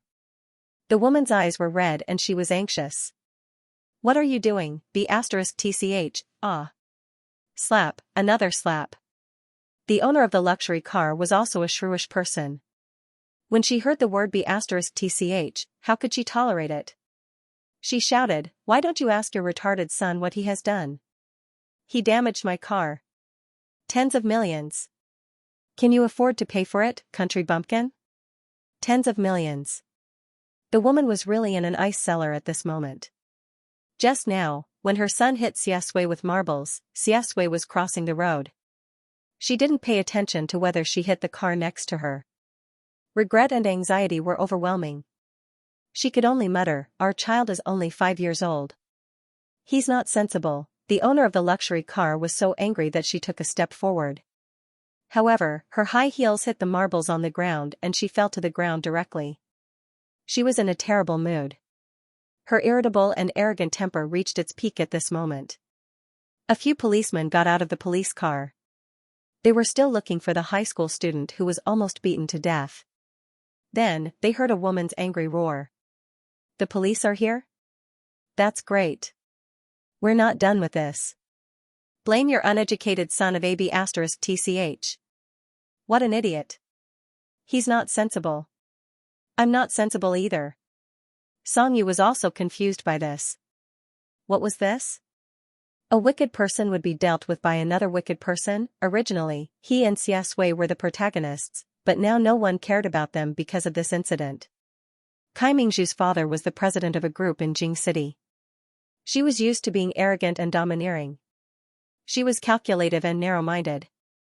If they provoked her, it would not be as simple as compensating them with money. If she really wanted to kick this family out of Jing City, she had plenty of ways to make them miserable. In the police station, after checking the surveillance video and seeing the whole story, Songyu was so angry that his face turned blue. It was the child who threw the stone, which almost hit Xiaxue's eyes. He braked suddenly and accidentally fell off the bike. The woman even made a false accusation, saying that Xiaxue had intentionally bumped into her. What wicked person, but now the woman's face was even uglier than his. Because the surveillance video clearly showed that it was her son's marble that hit the car. The woman had already knelt down. She was out of breath from crying and pulled her child to kneel down together. The 5-year-old boy was crying and howling after being beaten. The woman kept crying. I was wrong, Miss Kai. Miss Kai, I'll beat this disobedient boy to death. I'll avenge you. I was wrong. Miss Kai, I can't afford it. Our whole family lives in a small house. Even if you kill me, you can't afford it. Kai Mingzhu sneered the whole time. In the end, the woman cried until she fainted. She completely regretted it and her intestines were twisted together. But it was too late. They came out of the police station. Song Yu took Xiaxue to a small clinic to get some medicine. Can you still walk? Xiaxue's leg was injured after falling off the bike. Song Yu frowned and looked at her leg. Xiaxue held a plastic bag of vegetables in one hand and said in a low voice, I should be fine. Song Yu thought for a moment and said, I'll take you home. Xiaxue was stunned, and her fingers involuntarily curled up. But when she saw Song Yu's serious expression, she nodded slowly. His dark and slightly curled eyelashes blocked the slightly cold light. It was already night time. Starlight shone on the road. The shadow of the street lamp was elongated. The July wind was slightly dry. Song Yu's irritable heart also calmed down. He thought for a moment and asked, You're not working in Linshui anymore, are you? Xiaxue replied softly, Okay. Song Yu breathed a sigh of relief. Yes, that place is a mess. It's not suitable for you to go there. Xiaxue hesitated for a while. Then he mustered up the courage to ask the question that had been lingering in his heart for a long time. Why did you? He couldn't bring himself to say the last 3 words. Under the street lamp, the young man's delicate and cold facial features were a little helpless and confused. Song Yu answered, Why is she so good to you? Xiaxue's voice was so low that it blended into the wind. Yes. Song Yu looked up at the night sky. His soft hair was floating slowly. Probably. I'm too kind. Xiaxue, what a unique answer. Song Yu felt that he was too kind. Originally, 5 years had passed by just eating and drinking. But he had to come to Jing City to tear the playboys apart and call them shrews. He was almost moved by himself. He scratched his hair. I just can't bear to see others being bullied in front of me. What a coincidence. Every time I meet you, it's this kind of trivial thing. Xiaxue couldn't help laughing. But Song Yu was immersed in his own world and didn't hear it. He said seriously, I saved you twice.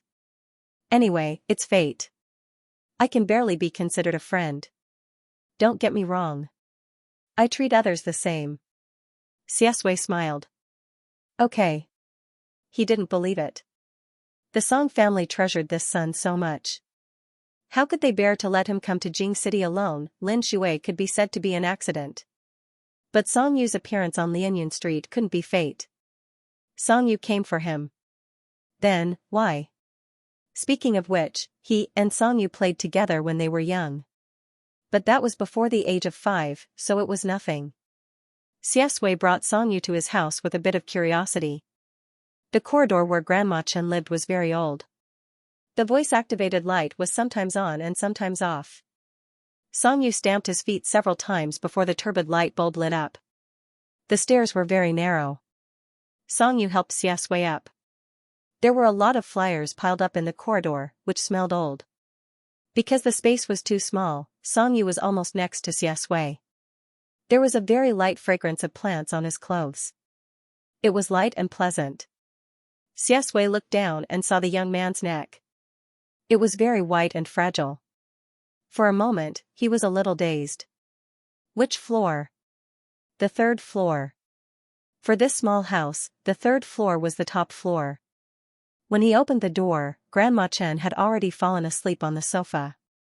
There was only a blanket on her. The food on the table was untouched. It seemed that she was waiting for Xiaxue. The yellowish light shone on this small but warm room. Xiaxue put the vegetables on the table gently and walked to the sofa. Song Yu knew what he wanted to do and said, Let me do it.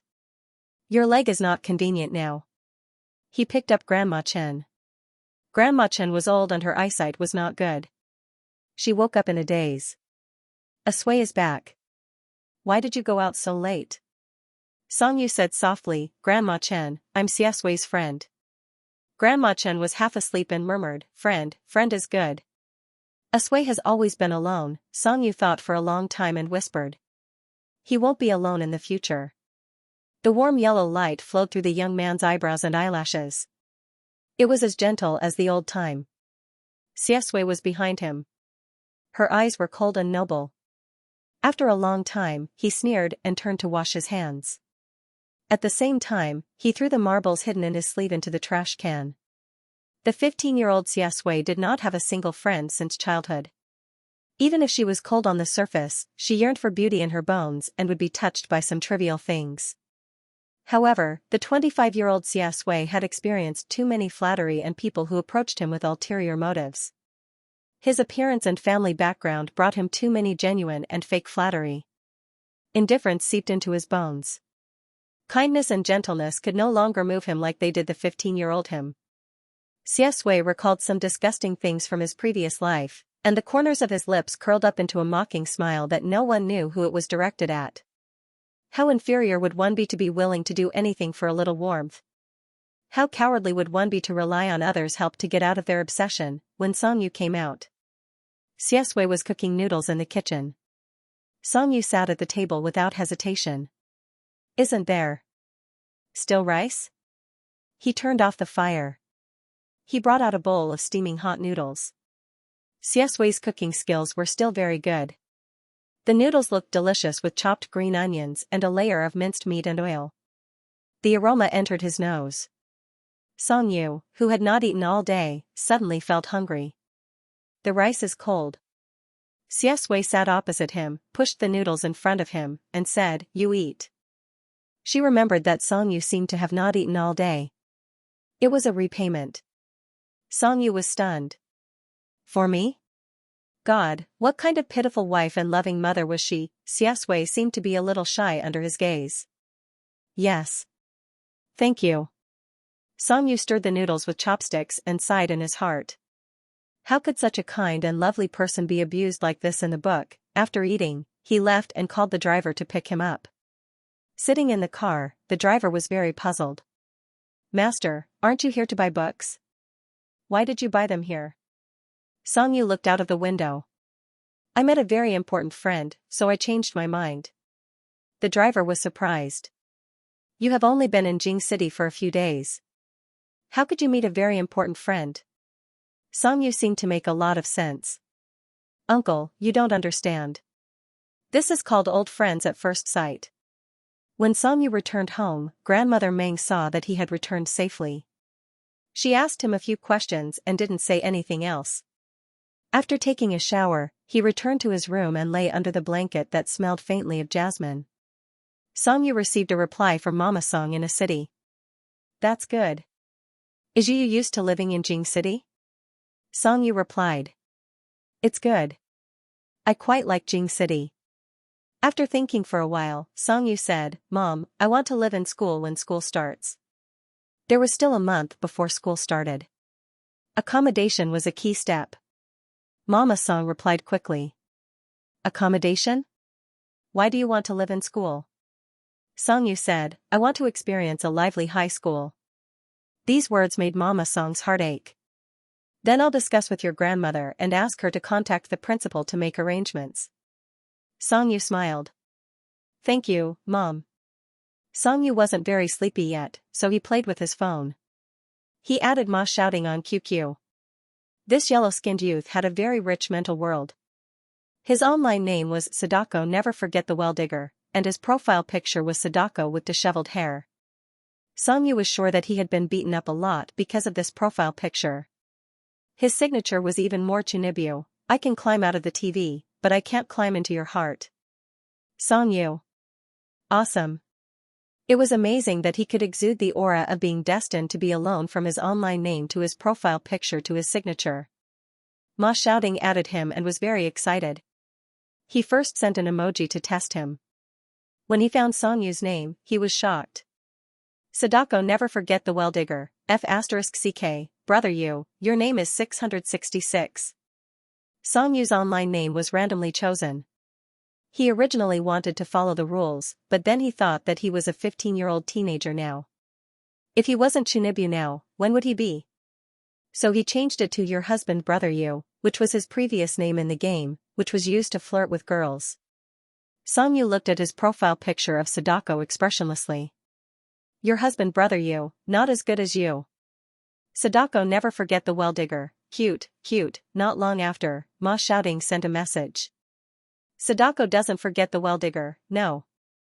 I still think that brother Yu's name is 6. If you don't change your name, I'll really think that I'm talking to my own husband. Songyu laughed out loud. Your husband brother Yu, then hurry up and change your name. I beg you, don't be gay. Sadako does not forget the well-digger? Aggrieved, brother Yu, you despise me. Fortunately, Ma shouting was not looking for him for nothing. As a native of Jing City, he naturally knew more about Jing City No. 1 middle school than Songyu did. He told him a lot of things. First, he sent a message to the group. Sadako doesn't forget the well-digger, brother Yu, this is the freshman group for this year's No. 1 middle school. Join us. It was another URL. Sadako doesn't forget the well-digger, brother Yu, this is the campus club, the social forum of Jing City No. 1 middle school. You can go in and see our ecological environment. I think it's quite fun. Songyu was not interested in the freshman group, but he was really idle. He clicked on the URL sent by Ma shouting and registered an account with his QQ. He was too idle, so he didn't change his name and just entered the group. The forum was on the homepage, and the top post was about the freshmen's questions. All kinds of senior sisters and senior brothers were busy.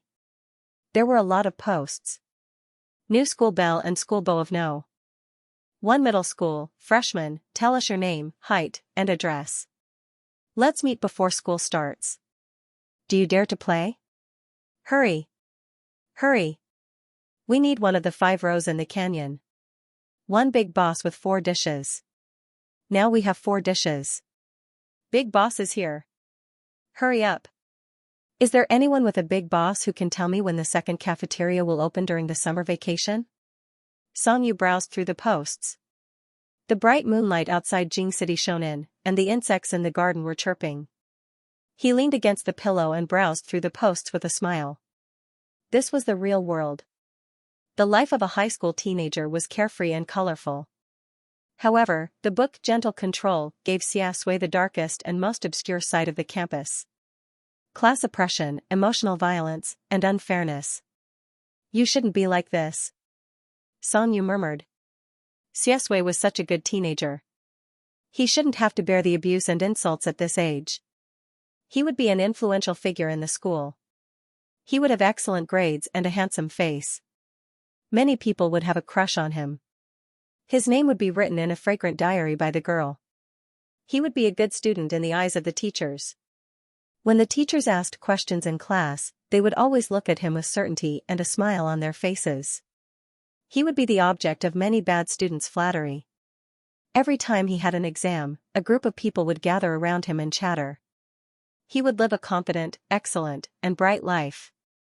This should be his high school. Grandmother Meng contacted the headmaster of Jing City No. 1 middle school. She first talked about Songyu's situation and accommodation. She learned from Ma shouting that Songyu was passionate about learning. She also asked him what he needed to prepare for the beginning of the first year of high school. After getting the headmaster's serious and dedicated answer, Grandmother Meng was satisfied and bought a pile of books and exercises. She sent them to Songyu's room and said gently, "You, just do your best. Don't tire yourself out." Songyu sat on the bed and looked at the 2 piles of books on the ground with a stiff expression. He moved his lips with difficulty and said, "Thank you, Grandma." "Grandma, don't worry." He would never tire himself out. Songyu had forgotten all his high school knowledge during the summer vacation after graduation. It was very painful for him to pick it up again. Although he didn't want to be a top student, it was really shameful to score last in the exam. Songyu couldn't calm down at home, so he went to find Xianxia. Before he left, he took a book and a test paper with him. Xianxia worked at a milk tea shop. The milk tea shop was very lively now. Basically, girls were drinking milk tea in 2s and 3s. However, their eyes kept drifting to Xiaxia. They were probably here to look at handsome guys. He was tall and had long legs. He was cold and abstinent. Looking at him on a hot day was more effective than looking at an air conditioner. Songyu ordered a glass of lemonade and sat by the window. He took out his math test paper and bitterly wrote it with a pen.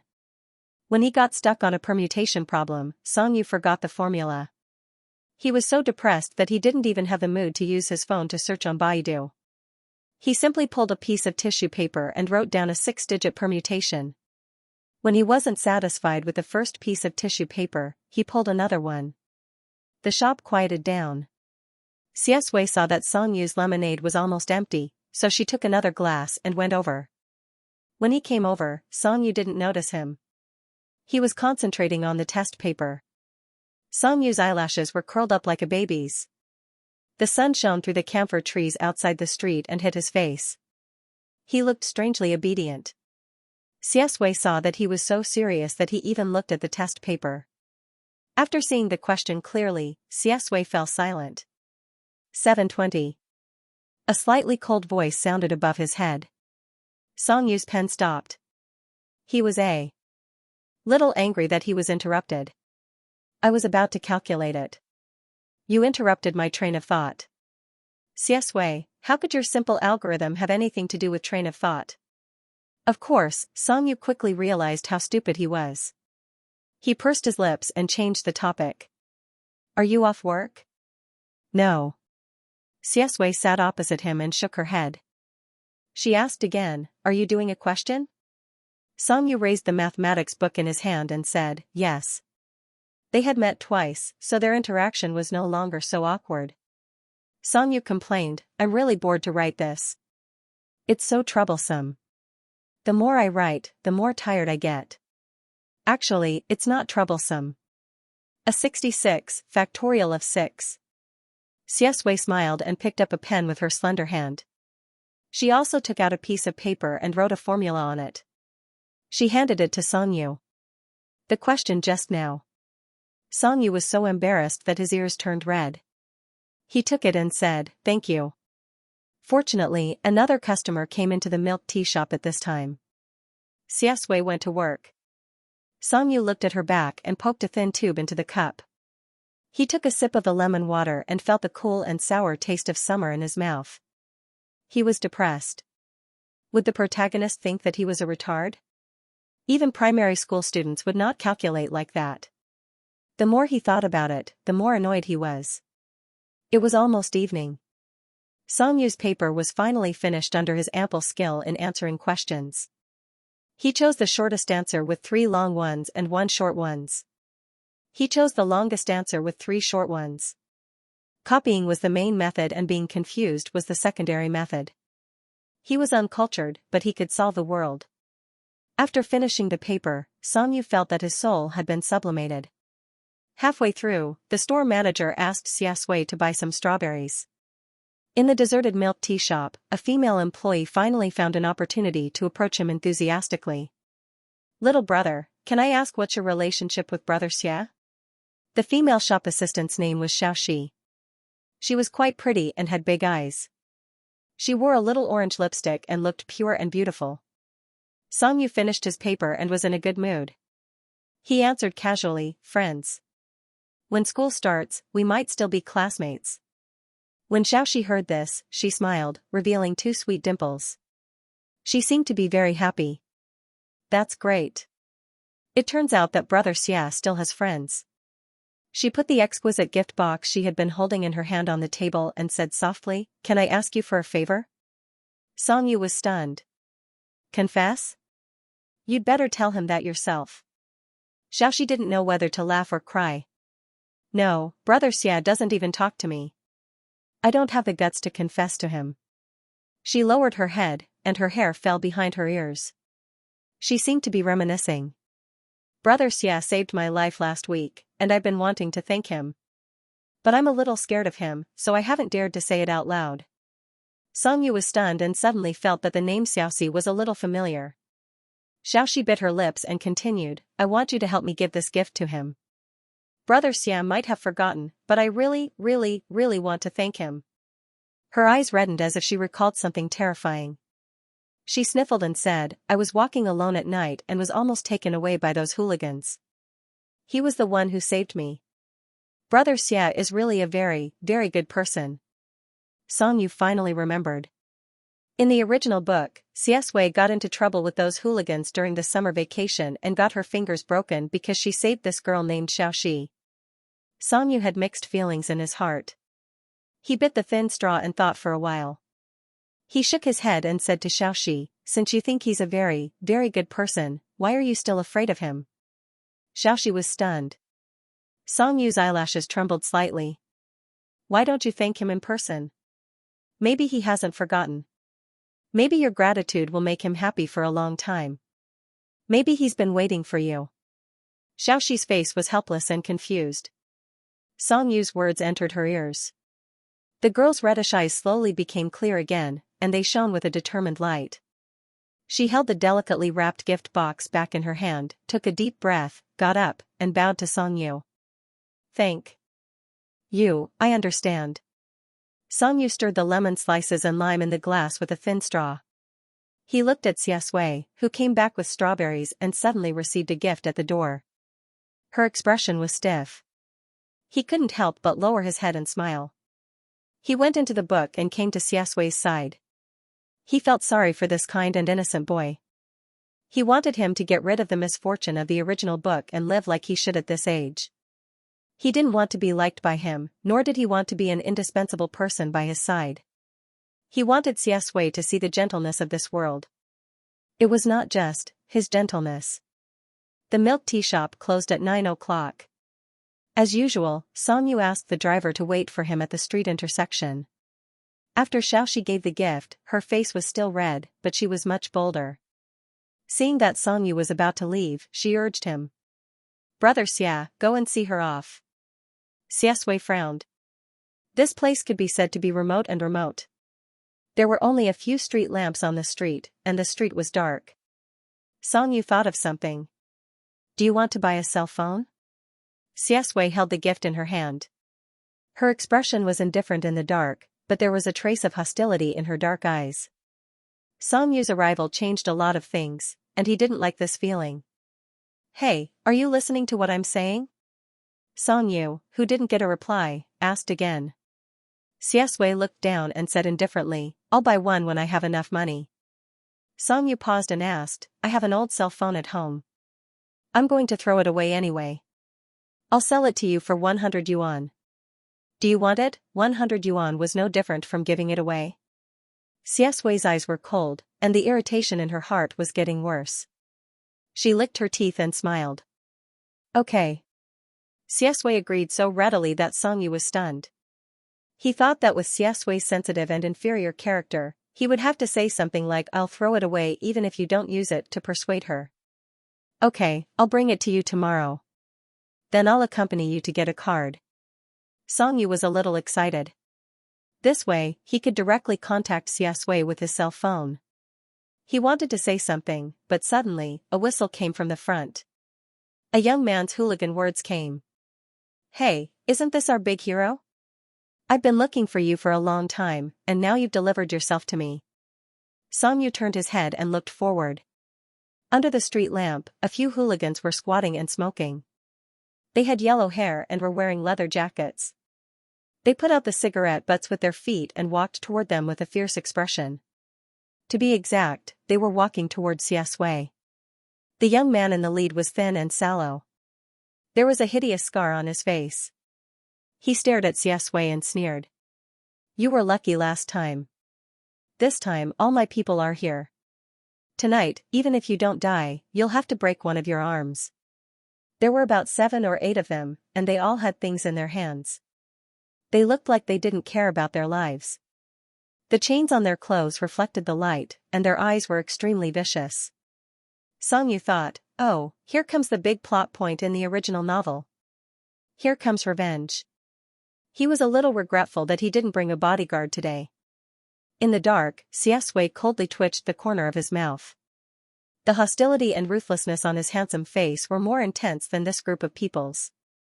It just so happened that he was feeling very irritated, and this group of people was here to help him vent his anger.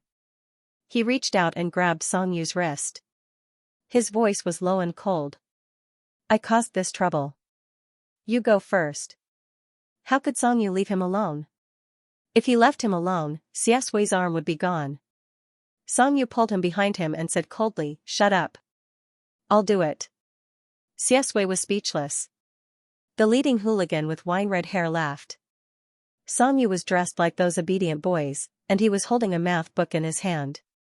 He was clean and handsome, and he didn't look intimidating at all. He spat on the ground, took a step forward, and grabbed Song Yu's collar.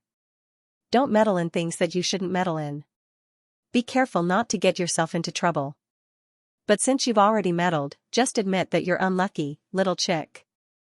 I like to beat bookworms. The most. It's best if you become stupid.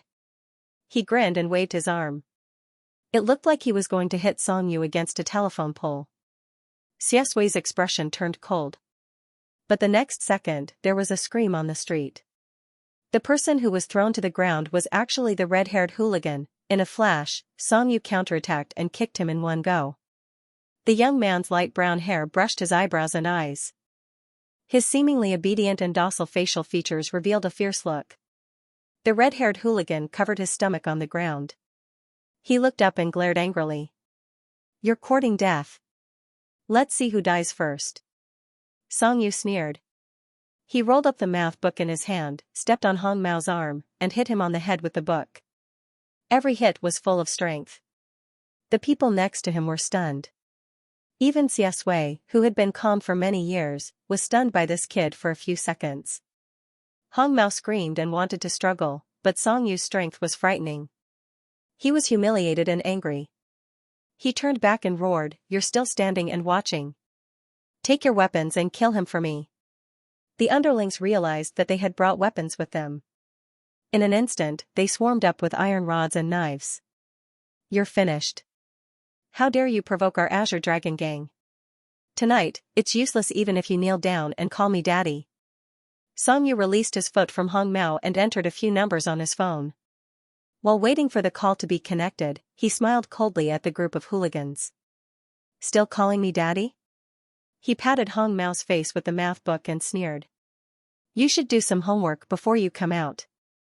There's a street in the north and south of the city. Ask around and find out who the daddy is.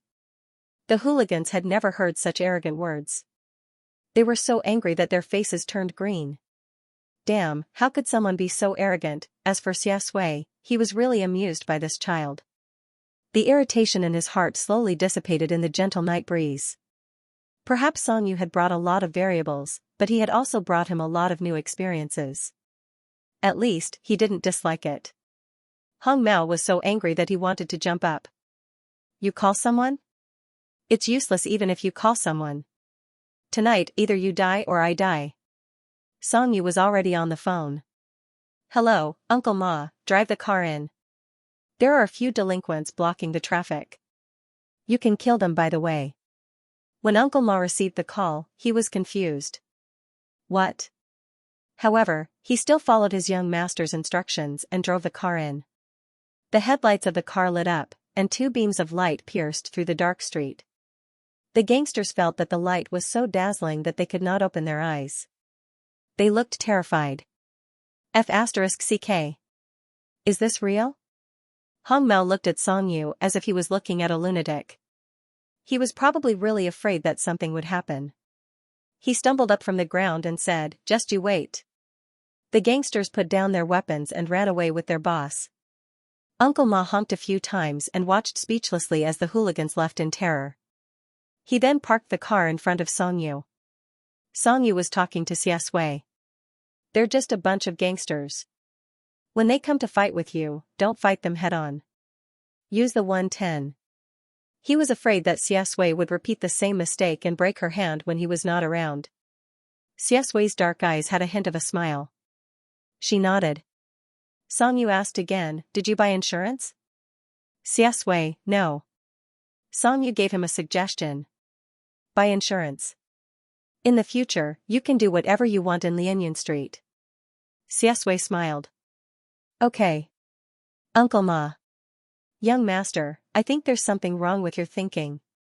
Uncle Ma sat back in the car. He held the steering wheel and asked curiously, Young master, is this your old friend? Song Yu, yes. Isn't he handsome? Uncle Ma laughed. He's very handsome. He's as handsome as you. When he got home, Grandmother Meng asked him about his studies. Song Yu was too embarrassed to show her the papers that he had less than 20% correct. He only said vaguely, I'm just a little bit better. Grandmother Meng was very pleased. She specially made a bowl of liver tonic soup for him. After drinking the soup, he took a shower and went to bed. Song Yu clicked on QQ and saw a female ghost's profile picture. She sent him several messages. Sadako doesn't forget the well digger, brother Yu. I've investigated the matter you wanted me to investigate. Sadako doesn't forget the well digger, I called a few brothers and asked Zhu Zhixing at the school gate. Sadako doesn't forget the well digger, Zhu Zhixing said that he wasn't sure if Xiaxue was sick or not. He only heard it from his mother and a few aunties. Everyone on the street was saying that Xiaxue's mother had AIDS, so he believed it. This idiot. Sadako doesn't forget the well digger, I went to investigate again. What the hell? What did they mean by Xiaxue's mother had AIDS? It was probably because of this group of gossipy women. The men at home couldn't control them. When Xiaxue's mother first moved in, they tried to please her every day. She's so jealous that she wants to die. Nonsense. Sadako does not forget well digger, his mother seems to have opened a small restaurant. It's so hateful. I've decided to bring a group of brothers to make a scene tomorrow.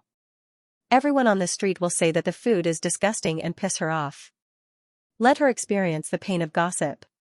Song Yu was amused by him. Your husband brother Yu, what kind of gossip are you talking about? Why don't you say that one of your brothers ate it and was hospitalized and hasn't come out yet? Your husband brother Yu, or put up a banner. The B***starred boss's wife poisoned the food. Little Black, which I raised for 10 days, is gone just like that. Sadako doesn't forget the well digger, 666. My brother Yu is still fierce. Your husband brother Yu, fierce my foot. Do you think you can fight a group of shrews? Sadako doesn't forget the well digger, biting hand, feeling wronged. In fact, Song Yu didn't plan to do anything to that person. If he really counted, everyone on that street was a propagator of the rumors. Even Xiaxue's junior high school classmates were indirect victims. It wasn't just in the third year of junior high school. In the 10 years before that, Xiaxue had only encountered colder treatment. Shouting on the street might not necessarily help her vent her anger. She might even be besieged by a group of shrews on Lianyun Street. Sadako doesn't forget the well digger, brother Yu, what should we do? Song Yu suddenly remembered that there seemed to be an app called Diner in this world. It had a lot of traffic, and ordering takeout was the main reference. Your husband brother Yu, send me the name of his restaurant. Sadako doesn't forget the well digger, oh. Song Yu entered the name of the restaurant and found that the rating of this restaurant was quite high.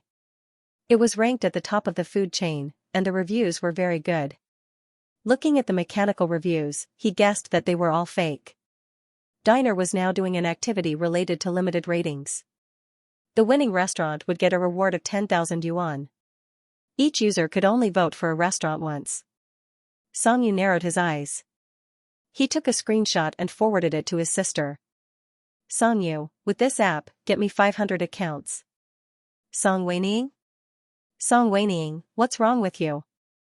My poor brother. Song Weining, did mom and dad deduct your living expenses?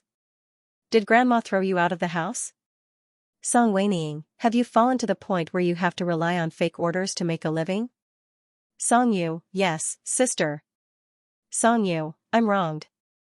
Don't say it, Kak, who didn't know how to act cute, Song Weining. Ugh. Song Weining, what do you want 500 accounts for? Song Yu, to accumulate virtue and do good deeds. These 4 words were full of murderous intent. Fortunately, Song Weining was reliable. He found 500 accounts and sent them to him. The accounts and passwords were neatly arranged. Song Yu couldn't be bothered to deal with the internet water army. It was better for him to vent his anger on himself. The next day, he sat in the milk tea shop as usual. This time, he changed to a chemistry test paper. Xiaoxi bit her straw and sat opposite him. She was puzzled. Brother Yu, what are you doing? It's been 2 hours. Why haven't you done a single multiple-choice question? Song Yu slowly cut to the numbers. I'm busy. Don't disturb me. Xiaoxi's eyes lit up. She leaned over. What are you busy with? Song Yu, I'm busy giving bad reviews. Xiaoxi, in the beginning, Song Yu was full of witty remarks. From the service attitude to the speed of serving the food to the hygienic environment to the taste of the meat and the freshness of the dishes, he dissed everything. At the beginning, he even added a "I've never eaten it before" to encourage himself to be a cloud customer who angered the merchants. But after such a long time, it was inevitable that he would run out of ideas. Hence, his style changed bit by bit. The reason for giving bad reviews was no different from a troll. The husband and wife long slice I ordered actually didn't have a husband and wife. Suspected fraud, reported. The lady boss gave birth to a son, not a daughter. Spicy eyes, 1 star. After that, he did as he pleased. When I paid, I found out that I was still so poor. Sad, unhappy. Bad reviews. When I went out, I saw that there was only 1 son today. Unhappy. Bad reviews. Why am I still single now? Sad. Bad reviews. Didn't see the stars during the day. Frustrated. Bad reviews. Syria is still at war today. The Syrian people are so pitiful. Unhappy, give me a bad review. Pfft, ha ha ha, Xiaoxi went behind Song Yu. When she saw the series of comments, she laughed so hard that she was about to cry. Brother Yu, what are you doing? This merchant must be angered to death by you. Xiaosui walked over at this moment. Xiaoxi and he took turns to be on duty. She immediately stuck out her tongue and ran to the cashier counter with a smile. Brother Xia, quickly come and stop him. Brother Yu is crazy. Song Yu. This lady, how can you say that? Xiaosui rolled up her sleeves a little, revealing her fair wrists, and sat opposite Song Yu. Her eyes fell on his blank chemistry paper, and she smiled. You don't have any ideas at all?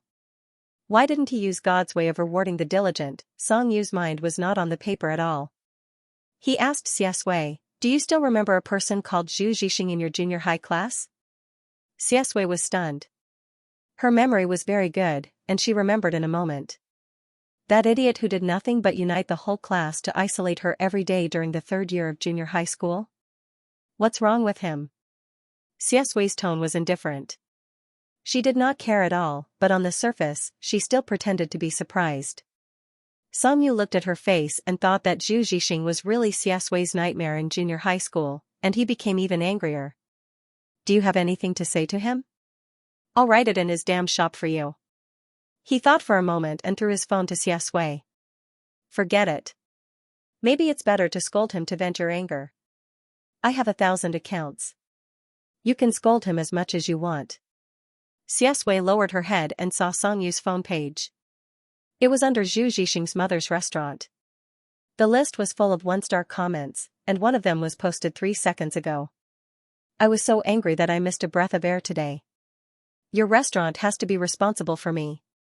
1 star. There were even more unreasonable ones above. When I eat, I think of the poor people in Africa. They're so pitiful. Give me a 1-star rating. Xiaosui. Song Yu drank milk tea and chewed pearls. Don't be polite with me. Scold me as much as you want. Xiaosui could not help but laugh. For some reason, she was always amused by Song Yu's actions. Thank you, but there's no need. Song Yu widened her eyes and looked at him. Is it not enough? Shall we go and beat him up when school starts? The summer light shone through the glass window and fell on Song Yu's eyelashes. The young man's eyelashes were very curly, and they were covered with a layer of faint gold. He was biting on a thin tube with his teeth, and his hair was light and soft. He looked obedient and gentle. Xiaosui thought of last night. Song Yu's sharp eyes and cold smile under the light. This child's tone was also extremely arrogant. He smiled and shook his head. No need. Song Yu glanced at him, took the phone, and continued to cause trouble. The milk tea shop was very quiet now. The camphor tree outside was rustling in the dry and hot wind. Xiaxia touched his right wrist subconsciously. This was his habitual action when he was thinking. However, he found that there was nothing on his wrist. There was no watch. His black eyes narrowed as he realized that he was now 15 years old. Xiaxia was not obsessed with being reborn. In his previous life, he would not let go of any of the grudges that should be avenged, and not a single one of the people who deserved to die was left behind. When he was a teenager, his only regret was probably the death of Grandma Chen in his 3rd year of high school. Other than that, there was nothing else that could affect his emotions. Even when he went to Lin Shui to collect evidence of Wang Baiden's drug abuse, it was also the Wang family who provoked him first. As for that mother and son, they only had themselves to blame. After being reborn, young Master Xia, who was a bloody man in his previous life in a city, had a clear mind and few desires. After work at the milk tea shop, Song Yu took Xiaxia to get a card. After you got a phone, we contacted each other online. I come here every day now. Even my grandma is curious. Walking on the street, Xiaxia smiled faintly. What did you say to her? Song Yu, what else can I say? Didn't you get first place in the exam? I told her that I knew a top student and came here to learn from him. Xiaxia smiled and thought of Song Yu's unbearable math paper yesterday. What an honor. However, there was no need to ask. It was hopeless.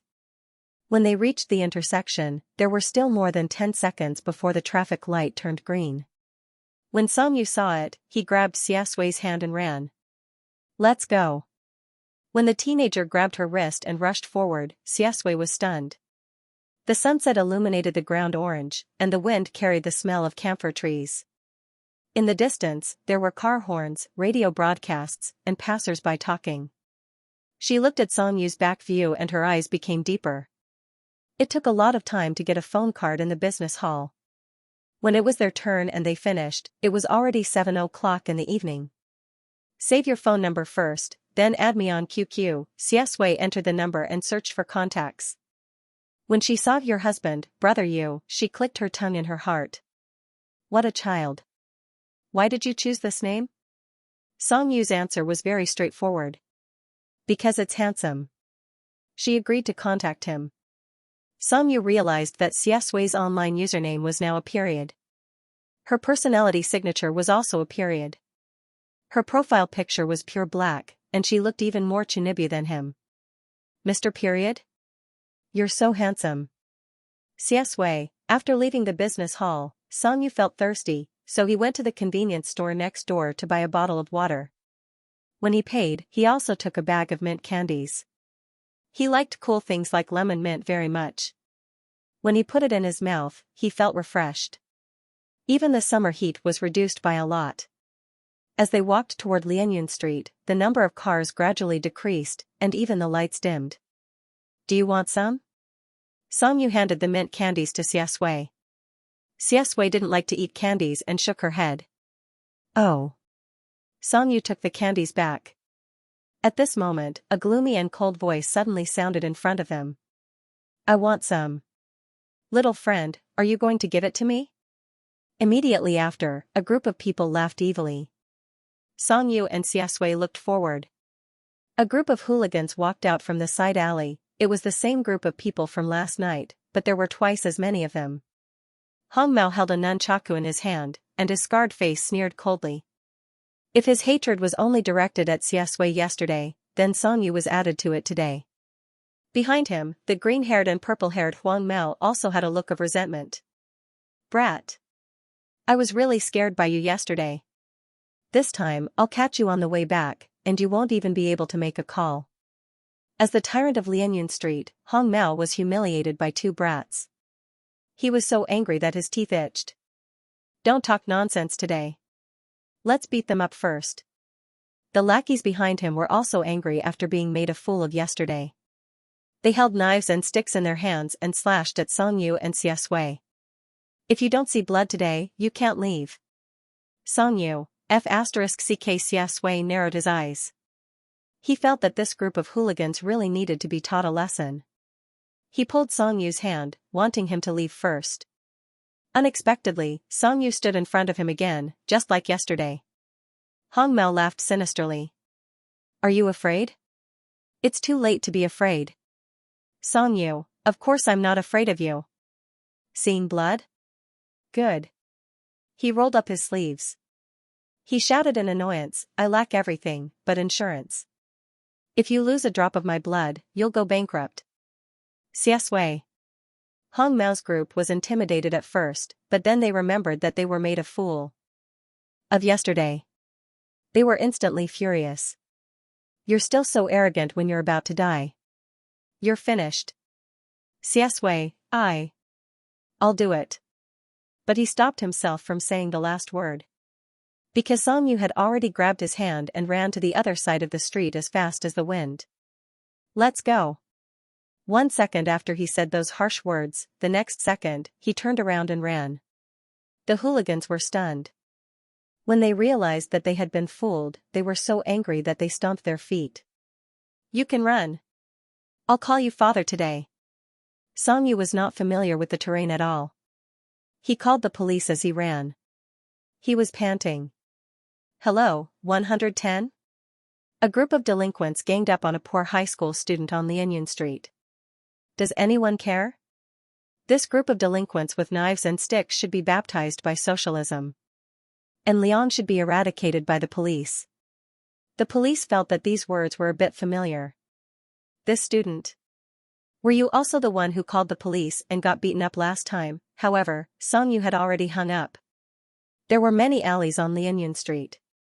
The moonlight was blurred and the stars were dim, leaving long shadows of the street lamps. Songyu walked around and finally found himself in a dead end. F***ck they had temporarily shaken off the gangsters by turning left and right. However, this alley was very deep and connected to the main street. It was too dangerous to go back the way they came. Songyu looked to the side and saw a trash can. He looked up at the height of the wall, gritted his teeth, and pointed up. Let's climb over. Xia Sui tilted her head and looked at him seriously with her dark eyes. Are you sure? Songyu had already started to push her. Go up. The trash can was made of plastic. Songyu only dared to step on the edge and had to use Xia Sui's strength to climb up the wall. After they sat on the wall, Songyu turned his head back and cursed in the middle of the night. F***ck behind the wall was a family's yard. The fence in the yard was very sharp and had glass shards. If they jumped down, they would only see thorny bushes.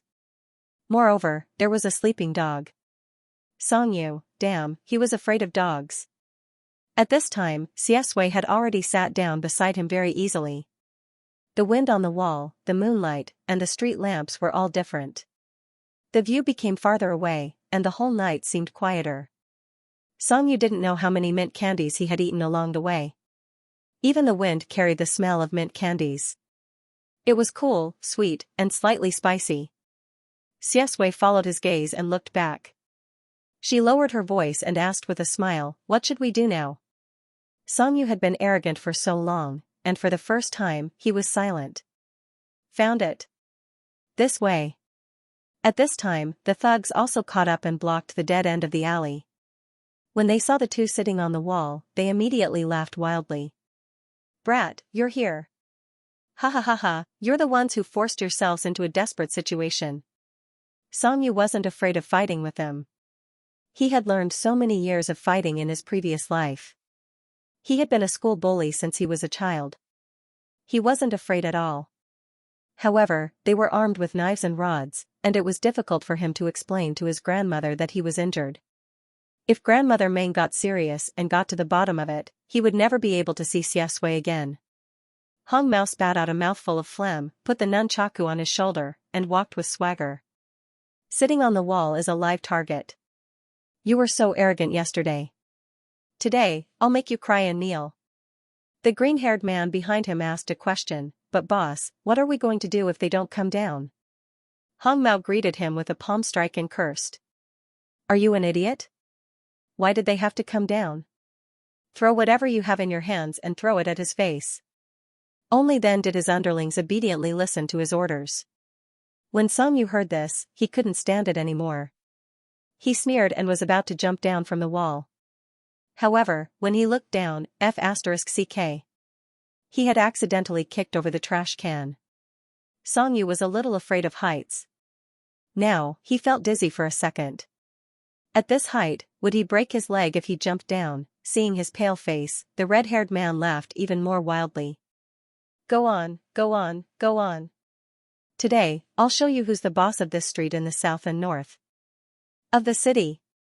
Xianxia admired Song Yu's changing face for a while. She held back her laughter and asked, "Where are you going?"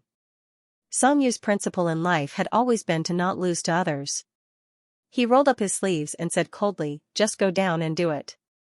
Xianxia was really amused by this kid. She held him down and laughed. "Forget it. You were the one who did it last time. I'll take care of it this time." Song Yu was stunned and looked up at her. The stars in the city were dim, but the dim yellow street lights were obvious. The young man's eyes were smiling, and his peach blossom eyes were curved outwards. He had a unique charm. He was calm and elegant. "Don't do anything stupid." Before Song Yu could finish speaking, he saw Xianxia jump down from the wall with ease. Her landing posture was especially handsome. Hong Mao was stunned. Then, he gritted his teeth. "Are you courting death?" Xianxia smiled. "I'm coming down to be a father." Song Yu pressed his fingers against the wall. His mouth was wide open. He was shocked. Isn't this protagonist a little different? Hong Mao's green-haired and purple-haired Huang Mao's group instantly exploded. "Xianxia. Is it fun to be a hero? I'll let you show off. This time, I'll break your leg." They shouted that they would break his leg. However, Song Yu, who was sitting on the wall, saw Xianxia move swiftly and without any hesitation. He grabbed a steel rod and bent two gangsters at the waist. He grabbed Hong Mao's hair and slammed him against the wall with ease. He used all his strength with every hit, and the wall bled. After a while, there were continuous screams in the deep alley. The gangsters were armed with knives. Xianxia was also bleeding, and it splashed on his white shirt. However, Xianxia was expressionless the whole time, as if it was not his injury. Under his dark and messy bangs, his eyes were frighteningly vicious. He grabbed a knife from a gangster and stabbed his palm. Blood spurted out and splashed on the young man's delicate eyes.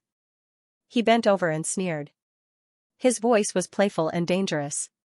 "I'll teach you what it means to see blood." Song Yu sat on the wall and was stunned. F*ck. Fierce. There were injured gangsters lying on the ground at his feet. Xianxia's rationality was awakened by Song Yu's voice. He lowered his eyes and restrained his emotions. The police would be here soon. He could not kill them. The summer night wind turned cold.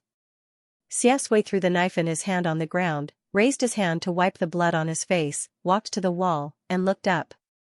He and Song Yu were on the wall, and one was under the wall. One was looking up, and the other was looking down. "Do you want to come down?" he asked softly. The ferocity just now seemed to have disappeared in a flash. The young man in the white shirt stood at the entrance of the deep alley. The cold moonlight flowed on his delicate face, and his eyes were dark and serious. Clean and gentle. Song Yu came back to his senses, but he didn't feel good about it. Looking at Xianxia's fighting posture just now, he remembered Ma Xiaoding once said that he worked for gangsters outside of school. He suddenly felt very distressed. What kind of fighting style was that? It was as if he didn't care about his life. The quiet night made people emotional, but Song Yu's emotions could not last for a second. Because when he lowered his head, he found that the problem was still there. The trash can had fallen. How could he get down? He could not let Xianxia lift it out of the trash. "I can't go down." He was a little afraid of heights. Why did he encounter all kinds of unlucky things today? Xianxia stared blankly for a moment before realizing what was going on. He smiled. "You jump down. I'll catch you." After all, he was the main character in Gentle Control. His smile was gentle even to the stars and the moon. Songyu lowered his head. There was a little hesitation in his eyes, but in the end, he nodded solemnly. Then catch me accurately. Xianshui smiled. There was an indescribable gentleness in his tone. Okay. Songyu gritted his teeth, closed his eyes, and jumped down from the wall. At this time, the siren of the police car sounded on the street. The headlights shone into the deep alley. In the dazzling light, Songyu fell into an embrace with a little smell of blood. He held Xianshui's shoulder to cushion himself and stood steadily on the ground. And for Xianshui. The moment Songyu jumped down, it was more like stars falling from the sky. She fell into his arms. The minty wind. In the midsummer of Jing City, it was a minty hug. In the communication room of the police station, the police officer and Songyu looked at each other in bewilderment. The police officer held a pen and smiled faintly. Why is it you again? Songyu replied slowly, probably because I'm born with a strong sense of responsibility and like to call the police when I encounter injustice. The police officer was amused. No, I'm asking why you're always the one being beaten up. Songyu was speechless. Xianshui laughed out loud. The gangsters were actually more seriously injured than them, but Hong Mao's group had already been recorded by the police and had countless criminal records. The police considered it legitimate self-defense, so they only recorded it briefly and let them go. They were supposed to contact their parents, but Songyu took the initiative to talk about Xianshui's family situation. His words were emotional and reasonable, so this part of the process was cancelled. They left the police station again and went to the small clinic again. There were only a few people in the clinic, and the lights were bright. The male doctor in the clinic still had an impression of them. The doctor said, last time, it was a leg injury. This time, it's a hand injury. Young man, you're quite wild. Xianshui sat on the chair, her eyes slightly curved, and said modestly with a smile, it's okay. The doctor was so angry that he almost tore the pen on the paper. I said that you're wild, and you're so proud of yourself? Have you thought about how worried your family is? You're so young, yet you're studying obediently. Why do you have to hang out with a group of gangsters who don't do proper work? If something happens, your parents will be the ones who will be sad. Songyu sucked on his mint candy and spoke up for Xianshui. Uncle, you misunderstood. You can't just look at the surface. The doctor rolled his eyes at him. I haven't scolded you yet. You're his friend, right? So you just watched him fight? Didn't you try to persuade him? Songyu choked and scratched his head awkwardly. We're not talking about the same thing. The doctor put the medicine into a bag and sneered. Fine. If you don't look at the surface, are you going to fight aliens and leave scars? Do aliens also use such down-to-earth cold weapons? Songyu. The TV on the wall was playing Dijia Ao Taemin. When the doctor's 2-year-old son heard this, he clapped his hands and turned his head. His big clear eyes curved as he laughed in a childish voice, Crooked Star Silver. Xianshui paid and took the medicine. Thank you. The doctor was exasperated. My son will grow up in the future. If he gets himself injured all over like you, I'll break his legs first. Songyu chewed on the candy and shouted, I already said that you can't judge a book by its cover. Uncle, what's wrong with you? My friend was injured while ridding the evil and pacifying the good. He just fought one against 100 street bullies. They protected the personal safety and property safety of all the junior high and high school students in the north, south, and north of Lianyan Street. These are the scars of a hero. The doctor was speechless. The child sitting on the chair clapped his hands while drooling. Hero. Songyu was amused. Hey, little kid, you're so smart. Say that again. The child who was praised smiled very sweetly and said in a childish voice, Brother, hero. Seeing that he was teaching his child bad things, the doctor angrily chased them away with a feather duster. Go, go, go. You fought against the street bullies. I think you're the biggest bully on Lianyan Street. Ha ha ha. Songyu, who had been promoted as a street bully, couldn't stop laughing. He pulled Xianshui out. A few moths gathered on a street lamp outside the clinic. In the quiet summer night, the whispers of insects could be heard from the bushes. It was already very late. Xianxia stood under the street lamp and called Uncle Ma, asking him to pick him up at the usual place. After hanging up the phone, Xianxia turned to Xiaxue and said, "I won't come here much in the future. I'll see you at school during the summer break." Those hooligans had criminal records. This time, they would probably stay in the police station for a few days. Xiaxue should be safe in July and August. It solved the most dangerous thing he would encounter during the summer break. Xianxia felt that there was no need to come here anymore. Xiaxue's nose was still filled with the smell of mint. She couldn't help but think about how much Xianxia liked peppermint. He retracted his fingers and smiled. "Okay, see you at school." Xianxia stared at him and thought of the fierce young man in the deep alley. He was speechless for a moment. For a moment, he felt that he didn't understand Xiaxue anymore. But it seemed that he never really understood her. He got into the car. The car left the remote residential area and headed towards the bustling city center. The neon lights shone on Xianxia's thoughtful face. Uncle Ma asked, "Young master, are you still here to look for your old friend?" Xianxia came back to his senses. "Yes." Uncle Ma said, "You come here every day. Old madam is suspicious. I think if you come a few more times, she will meet your classmate." Xianxia laughed. I'm not coming." Actually, it wasn't a big deal for Grandmother Meng to meet Xiaxue. It was just that he promised 008 that he couldn't appear by Xiaxue's side as the third young master of the Song family. In the future, he planned to fabricate an identity as a distant and poor relative of the Meng family. If he met Grandmother Meng, it would be easy for him to be exposed. Xianxia added very few people on QQ. He lay in bed and played with his phone. Looking at the black profile picture of the period, he inexplicably felt a little itchy to send something. But today, he racked his brains to come up with bad reviews and ran around the street in the middle of the night. It took a lot of mental and physical energy. He was already very tired. He didn't know when he fell asleep. When he woke up the next day, it was already 9 in the morning. When he went downstairs for breakfast, Xianxia received Ma Shouting's bombardment. "Sadako doesn't forget the well-digger, ha ha ha ha ha, Sadako doesn't forget the well-digger, brother are you the one who is crazily giving bad reviews? I deliberately went to his place to eat today. When I saw Zhu Zhixing's mother's face turned green, I guess she was about to die of anger. Sadako doesn't forget the well-digger, ha ha ha ha, you're so talented. I also asked my underlings to follow in your footsteps and give you a few good reviews. This vicious woman is going to die of anger." Xianxia was too lazy to care about Zhu Zhixing. When he thought of Grandmother Meng's expectant eyes and the stack of papers on the table, he suddenly had a headache. He drank the milk and sent a message to Ma Shouting. "Your husband brother how are your grades? Sadako doesn't forget the well-digger? Sadako doesn't forget the well-digger, why are you asking this? It's okay, right?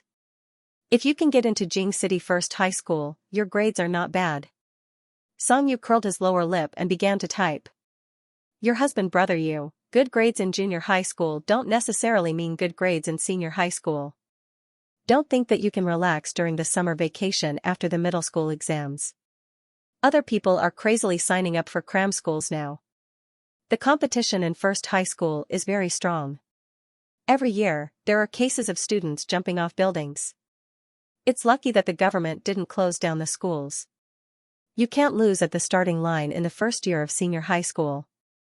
Ma Shouting was stunned by his speech, which was the same as his father's. "Sadako doesn't forget the well-digger.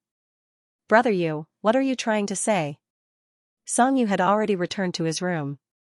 He pulled out a chair and sat in front of the table, looking at the mountain of papers. "Your husband brother come to me, I'll share some knowledge with you.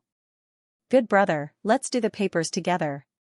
Sadako doesn't forget the well-digger, let's not be good brothers, okay?" After giving half of the papers to Ma Shouting, Xianxia felt much better. Grandmother Meng had given him a lot of information. During the transition period of junior high school, most of it was to consolidate and revise junior high school knowledge bit by bit. There were even college entrance examination questions, just to give him a rough idea of the difficulty. Except for the first paper, Xianxia didn't prepare to write at all, but he slowly got the hang of it. He casually grabbed a paper at the bottom of a book. It was very difficult and didn't require him to do it. Xianxia flipped to the last question out of boredom and was stunned. It was a very classic function problem, e to the x power and e multiplied by x. He didn't plan to try the last question yet, but he vaguely felt that it was familiar. A very vague concept even appeared in his mind. He bit the pen and thought for a long time before finally remembering. Wasn't this a typical example of Lagrange's mean value theorem? The reason why he remembered this question so clearly was probably because his high school teacher had mentioned the name of this theorem when he was expanding the way to solve the problem. The theorem given on Baidu was very difficult to understand without a specific example. Xianxia just wanted to finish his first conversation with Xiaxue. So he took a picture of this question and sent him a message. For the shame of Ishiwa's A66, he bit the pen and thought. He pretended to be profound. Do you know what Lagrange's mean value theorem is? Xiaxue was leaning against the bed, tapping on the computer with his fingers. He hacked into Lin Shui's internet and pulled up the surveillance records. After doing all this, he went to get the glass of water next to him and caught a glimpse of a bright message on his phone. Xianxia, do you know what Lagrange's mean value theorem is? Xiaxue, he should be glad that he didn't drink water. Xiaxue's grades had always been outstanding when he was a student, and he had a cold personality. He didn't have any contact with normal students. Therefore, he couldn't understand the brain circuit of a poor student like Xianxia who relied on perseverance to solve problems. You even have to rely on numbers to permute combinations. Why are you asking about Lagrange? Of course, Xiaxue didn't say this question that hurt his self-esteem. Because he could see that Xianxia seemed to be very enthusiastic about learning, and he didn't want to discourage him. Xiaxue took out a pen and a piece of paper. Taking into account Xianxia's knowledge reserve, he wrote down the standard solution to the question in detail, then took a picture and sent it over. Xiaxue, picture, Xiaxue, you don't need that. Xianxia waited for a long time for this sentence and a picture with clear ideas and beautiful handwriting. It was even easier to understand than the answer. Amazing. As expected of the protagonist, the pride of the heavens. However, when Xianxia reached a dead end, he persevered and continued to ask questions. Xianxia, how do you solve it with that? He also sent a few emoticons. Scratching head ? Balbalue, Xiaxue's fingers paused on the yellow bean. He seemed to have seen Xianxia's troubled look on the other side of the phone. He was a little lost in thought, then his thin lips curled up. Xiaxue, you want to know that much? Xianxia, yes. Xiaxue, cross out the big paragraph from the third to the fifth line and change it to no from Lagrange's mean value theorem. After Xianxia did as he said, she let out a sigh of regret that she was a bad student. Xianxia, there is a number that makes them equal in the interval. Xiaxue didn't want to tell him that it was a theorem. He thought for a while, then lowered his eyelashes and smiled mischievously. Xiaxue, didn't I give you an interval? You can go through them one by one. You'll find that number. Xianxia, your f*king interval is infinite. Why did he feel that Xiaxue was mocking him? With that in mind, Xianxia sent the message. Xianxia, what do you mean? I feel like you're looking down on me? After waiting for a long time, he received a reply from Xiaxue. Xiaxue, it doesn't seem like it. Xianxia, damn, this was her personality after spending so much time together? She was not even as pitiful as the first one. On the other side, Xiaxue had already turned off her phone with a smile. Beep, beep, beep. An email appeared on the computer. The name was Sushuren. His gaze fell on it. His smile was still there, but there was a hint of coldness. Sushuren, Aswei, I'm really happy that you're willing to contact me. Our family is very sad about what happened to your mother. But it's been so long. It's too late to say anything. Everyone misses you. Where are you now? I'll send someone to bring you back to a city immediately. Xiaxue lowered her eyes and smiled faintly. Miss him? Previously, the Su family regarded his mother as the shame of the family. They directly cut ties with her and chased her out alone. They didn't even care if she died. Now, they were pretending to bring him back. They probably already found out that the wild man back then was the current head of the Xia family. How ironic. Xiaswei, thank you, Auntie. But I hope you won't tell Grandpa and Grandma about me first. I'll go back when I'm an adult. He didn't contact her to return to a city. Su Shiren replied quickly. Why? Your grandpa and grandma will be very happy. Aswei is 15 years old now. Come back. I'll arrange for you to go to the best high school in a city. What were they happy about? They had a pond to climb up the Xia family. Xiaswei was expressionless. Her peach blossom eyes were deep and cold. Auntie, I'm a little scared. I'd better go back when I'm older. On the other side, Su Shiren was also suddenly awakened by his words. Yes, it was not safe for Xiaswei to come back too early. After all, third young Master Xia still had a wife. Thinking of that woman's vicious methods, Su Shiren was speechless for a moment. Then I'll respect your opinion. Study hard in Aswei.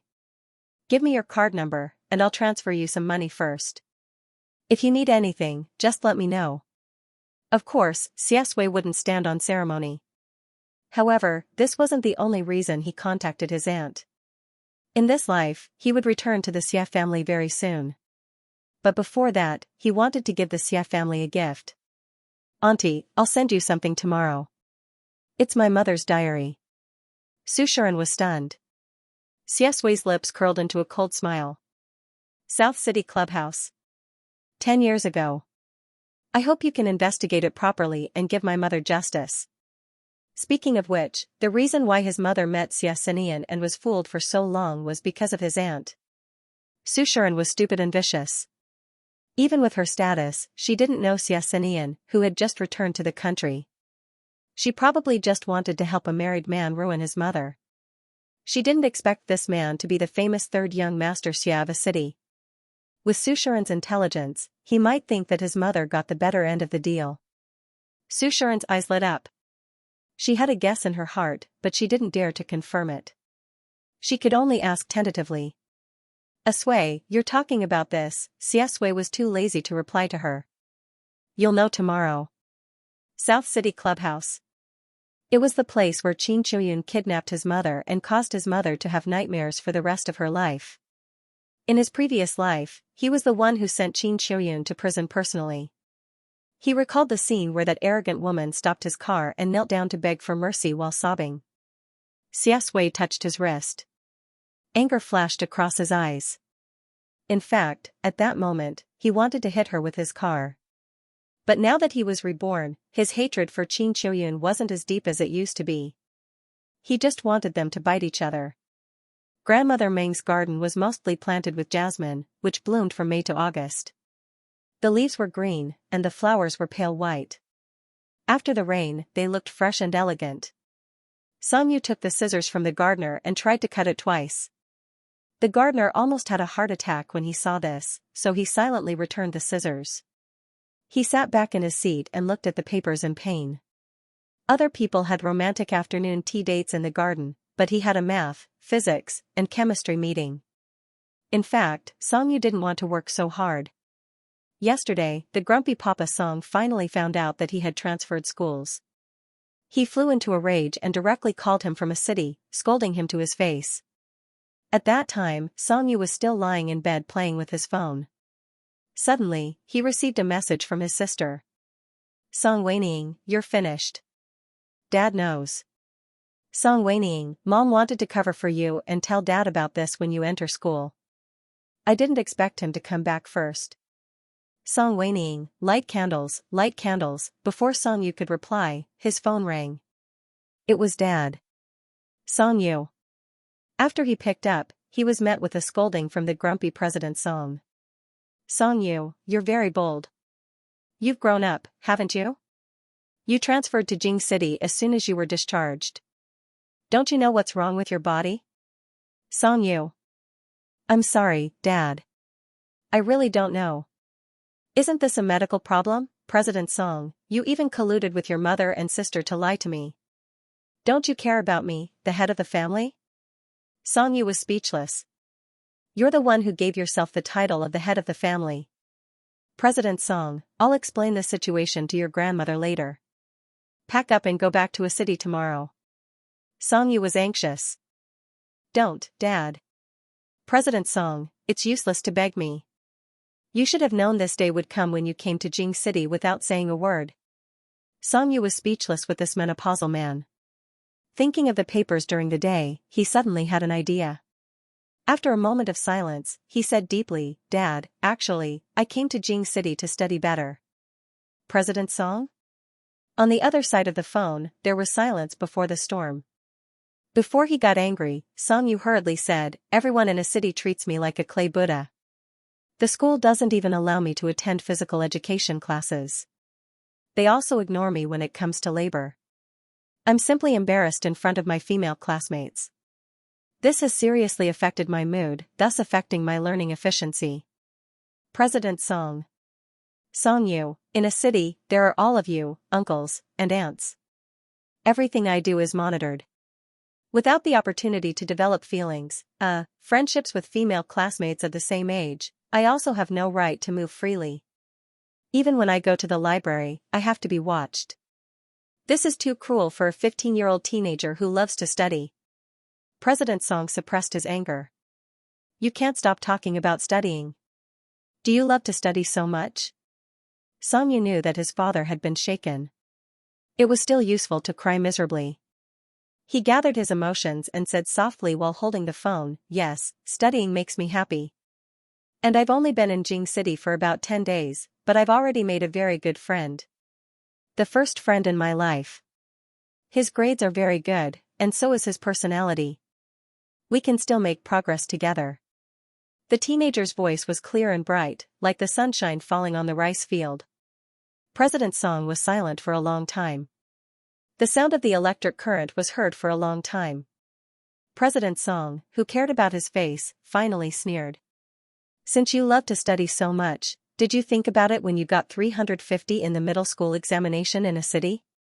Song Yu, can't a bad student love to study, can't a bad student love to study, is 350 not a score? President Song continued to sneer like a villain. You love to study so much? Well, if you can't get into the top 100 in the monthly examination of Jing City First Middle School, then get back here. Beep, Song Yu? What the hell, Song Yu, Dad. However, what he got was President Song's merciless hanging up.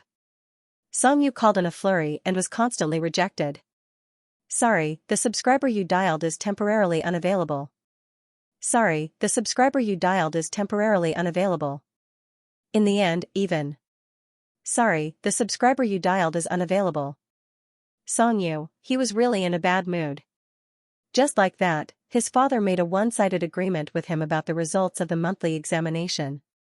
*T Song Yu went from writing papers perfunctorily to reading books in the garden. He was really hard-working. However, the knowledge that had been lost for so long was not easy to pick up. Before he even touched on trigonometric functions, the Pythagorean theorem was already giving him a headache. Song Yu put down his pen. He was in a terrible mood because of the four brothers, so he decided to vent his anger on the forum of Jing City First Middle School. He took out his phone, logged in, and entered the forum.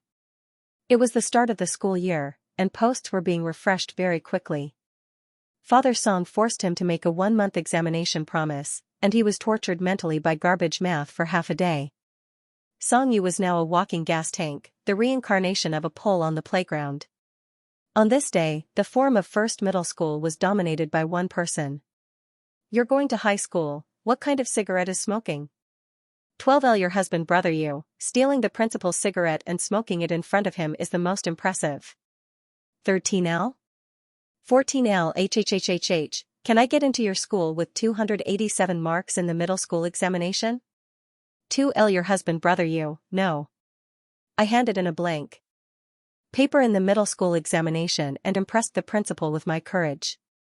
Can you do it, garbage? 3L, the person above seems familiar? 4L, it takes courage to get into first middle school. Repeat another year, little brother. Let's be each other's angel, okay? Why did you leave? 3L Your husband brother you, we don't have the same values. I want to be the god, but you don't want to be the messenger. 4L, brother you, why is it you again? 5L, XSWL online waiting for a messenger. Brothers, I've decided to hit on a girl in Moyo. She's my type, so I've decided to send a friend request later. How do you think I should send it? Should I introduce myself first? Let's talk about my situation first. Average height, looks, grades aren't bad, knows a little basketball, plays the guitar, piano, calligraphy, and is passable. So, what should I write on the application reason? 39L your husband brother you, online dating, I like to play money. 40L, listen to brother you 41L, listen to brother you plus 142L, I announce that brother you is now my new Prince Charming. 43L, as a girl, this kind of application reason is too heart-wrenching. Money isn't important, I just want to experience the feeling of online dating. Yesterday, I told my boyfriend that I had a fever of 40 degrees, and he replied that I was awesome. I want to ask, do you straight men only have one thing to say to comfort girls, drink more warm water? Do you guys only know how to say F***ck and awesome? Do you not know how to love at all? Brother you, I can't help it if that's what you think. 5L was speechless. 6L, OP, your comments are too weak. Look at brother you's comments. 7-1, brother you, I will go wherever there is a need to bicker. 8-1, brother you is late, but he's here. The reactions of the students of number 1 high school fell into the following 3 categories. Ha ha ha ha ha. Re. Respondent, Xianxia became famous on number 1 middle school's forum, and many such posts began to appear on the homepage. Some confessed, some mocked, and some directly scolded him.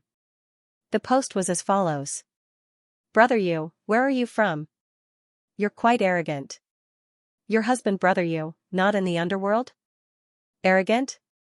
It's alright. Anyway, I've never lacked a fight since I was young. Brother you, I want to confess to you. Why are you so outstanding? Every word you say makes me scream. Even your name is like a crazy poke into my heart. I feel like you're a man who grew on my Sue spot. We're soulmates, a match made in heaven, dog head. Your husband brother you, so, as expected, we won't have anything to do with each other in reality. The comments section was filled with a strange atmosphere. What a pitiful pair of sisters. Brother you, don't love me. It won't work out. Oh, you're scolding your fans? So domineering. I love you. Brother you, are you going to reveal your real name and photos? I have a 3060 lowly voice. Do you want to meet me in the little forest when school starts? Brother you, don't believe it. 3060 lowly. It's a liar. Look at me. I'm super sweet. Hubby, do you need a leg accessory? Xianxia was in a bad mood. He randomly picked a reply. Your husband brother you, I need a crutch. Do you want to come? Behind him, there were more people confessing their love. Brother you, guess what uniform I like the most? Xianxia raised his eyebrows and sneered. Your husband brother you, subdued by me? Don't, sister. I won't fall for your trick. The onlookers. Pfft, ha ha ha ha ha. Don't, sister. I won't fall for your trick. Why do I have a voice message in my head? Voice message +1. Brother you is such a cold and heartless man. Bastard. I don't want to be your sister. I want to be your girlfriend. Xianxia didn't want to bother with those people anymore. After scolding them, he buried his head in the test paper again and immersed himself in the Dead Sea of mathematics. Unbeknownst to him, number 1 middle school's forum continued to ferment. With such an arrogant ID, he inexplicably became the new internet grass and new Prince Charming. End of August. Xianxia was about to start school. Grandmother Meng asked Meng Guang to take him to the mall to buy some clothes. The eyes of the salesgirl in the mall lit up when she saw Xianxia. The young man had a good frame and good looks. He would look good in anything. However, no matter how much she praised, Xianxia only chose 2 sets. High school students took turns to change their uniforms throughout the year. There was no need to buy too many uniforms. Meng Guang stared at him for a long time before he clicked his tongue and said, "If you go to number 1 middle school like this, even if you can't become the school hunk, you can still become the class hunk." The corners of Song Yu's mouth twitched. He said seriously, "No, I want to be a top student." He wanted to get into the top 100 of his grade and wash away the humiliation of 350. Meng Guang laughed uncontrollably. "Oh, I didn't expect you to have such a high level of self-awareness." Song Yu didn't have a high level of self-awareness. He was forced by his father. When he thought about that damned mathematics, he gritted his teeth. On the way home, Meng Guang told him something in the car. Wang Beidan was arrested. Song Yu fastened his seatbelt and was stunned. "What?" Meng Guang smiled lazily at Yang. "He was caught doing drugs. There were surveillance cameras and voice recorders. There were witnesses and evidence. I don't know who did this to him. He was directly handed over to the police. Even the Wang family can't protect him. His life is over. TSK, it feels good." Song Yu smiled. He didn't care much about this canon fodder who didn't exist in the original novel. At night, Song Yu found out that grandmother Meng had arranged for him to stay in a single room in the teacher's dormitory. He was dumbfounded. "No, Grandma. I want to experience the 4-person dormitory in high school. It's lively. You know what I mean, right?" Grandmother Meng didn't understand. She slowly packed his luggage for him. "It's noisy with 4 people. You won't be able to sleep well." Song Yu, in the end, under his repeated requests, Grandmother Meng didn't send a group of bodyguards to escort him to school. Song Yu and Ma Shouting took Uncle Ma's car to number 1 middle school. In the car, Ma Shouting was very excited. "Brother Yu, it's very likely that we'll be in the same class." Song Yu was happy to have someone he knew. He smiled. "That's good." Uncle Ma held the steering wheel and nagged. "With your grades, you'll be in the last class at best. Old Madam arranged for you to be in the first class because she wanted to find a partner for young Master. Young Master is in poor health. You have to take care of him in school." Ma Shouting patted his chest. "Dad, don't worry. If anyone breaks Brother Yu's wings, I'll destroy his entire heaven." Uncle Ma didn't understand. "What's that? What wings?" Song Yu, Ma Shouting was indeed a teenager who didn't belong to the mainstream. As a key high school in the province, Jing City number 1 middle school still occupied a large area in Jing City, where every inch of land was expensive. School started in September. A large banner was hung at the school gate. Luxury cars gathered in front of the school gate and people came and went. The autumn air was refreshing. The fragrance of golden osmanthus wafted through the air. Song Yu got out of the car. He was wearing a white t-shirt and black trousers. He looked clean and simple. He immediately attracted a lot of attention. The teenager's skin was so white that it shone in the sun. His hair was soft and light brown. His eyelids were big and his pupils were dark, but his expression was calm. He was the kind of person who looked like a hypocrite at a glance. He looked obedient, but he was actually perverse. The camera flashed twice in their direction, and there was a click sound. Ma Shouting turned around and saw 2 female seniors taking pictures of them. They were laughing and whispering to each other while taking pictures. Their eyes were bright. "Whoa, little girls taking pictures secretly?" Ma Shouting felt a sense of responsibility to protect young Master. He opened his arms very righteously and stood in front of Song Yu. He shouted at them, "What are you taking pictures of? Haven't you seen a handsome guy before?" Song Yu, the 2 girls on the other side quickly put away their phones and stuck out their tongues. His voice was so loud that it attracted everyone's attention at once. Under those gazes, Song Yu couldn't bear it anymore. He grabbed his arm and walked into the school. Ma Shouting's night's mission and Chinibu's soul were still burning. Holding the spirit of sacrificing himself to protect Brother Yu, he walked and looked back. "Don't take pictures of my Brother Yu in the future. Take pictures of me if you like. Take pictures of me. Do you understand?" The 2 girls, "Then you're awesome." Song Yu was amused by him. "I think you can only live with Sadako for the rest of your life." Ma Shouting scratched his head. Huh? After entering the school, there was a boulevard first. Many people rode their bicycles through it. The greenery in number 1 middle school was very good. The teaching buildings were dotted with red walls. Songyu lived in a quiet corner in the south of the school. They took the elevator to the 4th floor. As soon as they entered, the housekeeper had already cleaned the place. There was a living room, toilet, kitchen, bedroom, everything.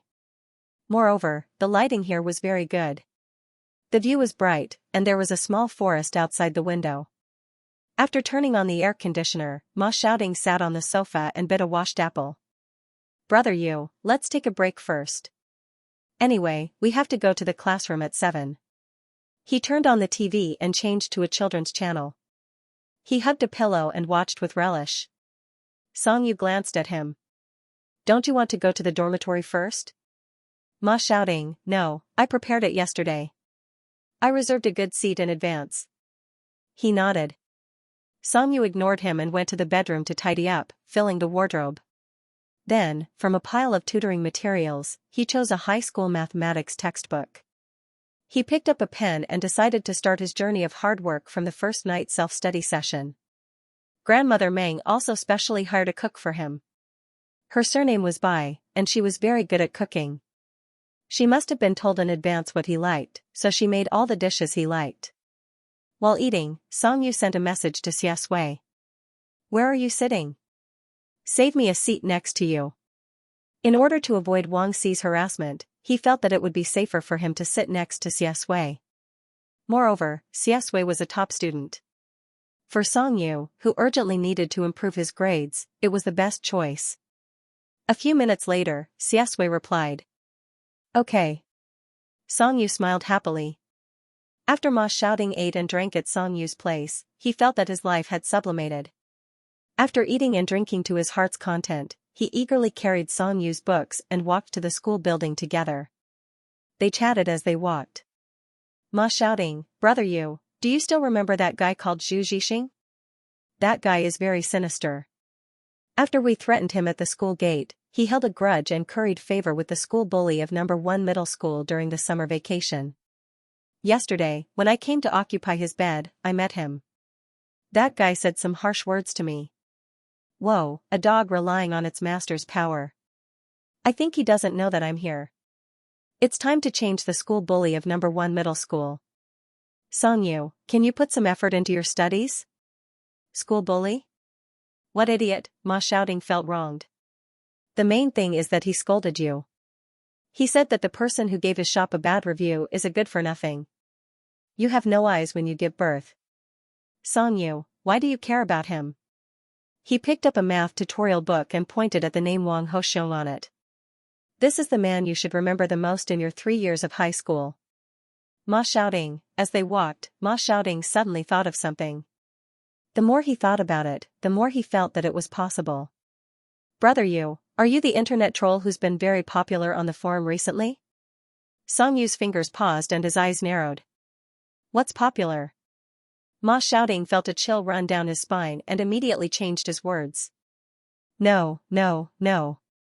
The popular national husband. Songyu stared at him. Take a guess. Ma Shouting was halfway there when he finally slapped his head and remembered. F***ck, I changed your name and almost forgot that your online username is that thing. It's you. Brother Yu. The man who dissed the entire forum. Songyu had already walked far away. Grade 1 Class 1 was on the 6th floor. When Songyu and Ma Shouting entered, the classroom was already full of people. This class was introduced in gentle control. The students were either top-notch or rich. Many of them had known each other since junior high. They sat together. The girls were dressed up beautifully, and the boys were also dressed in branded clothes. You could tell the difference in class just by looking at their temperament and clothes. Most of the students who got in because of their grades were sitting in the corner. There was a thick stack of books on their desks before school started.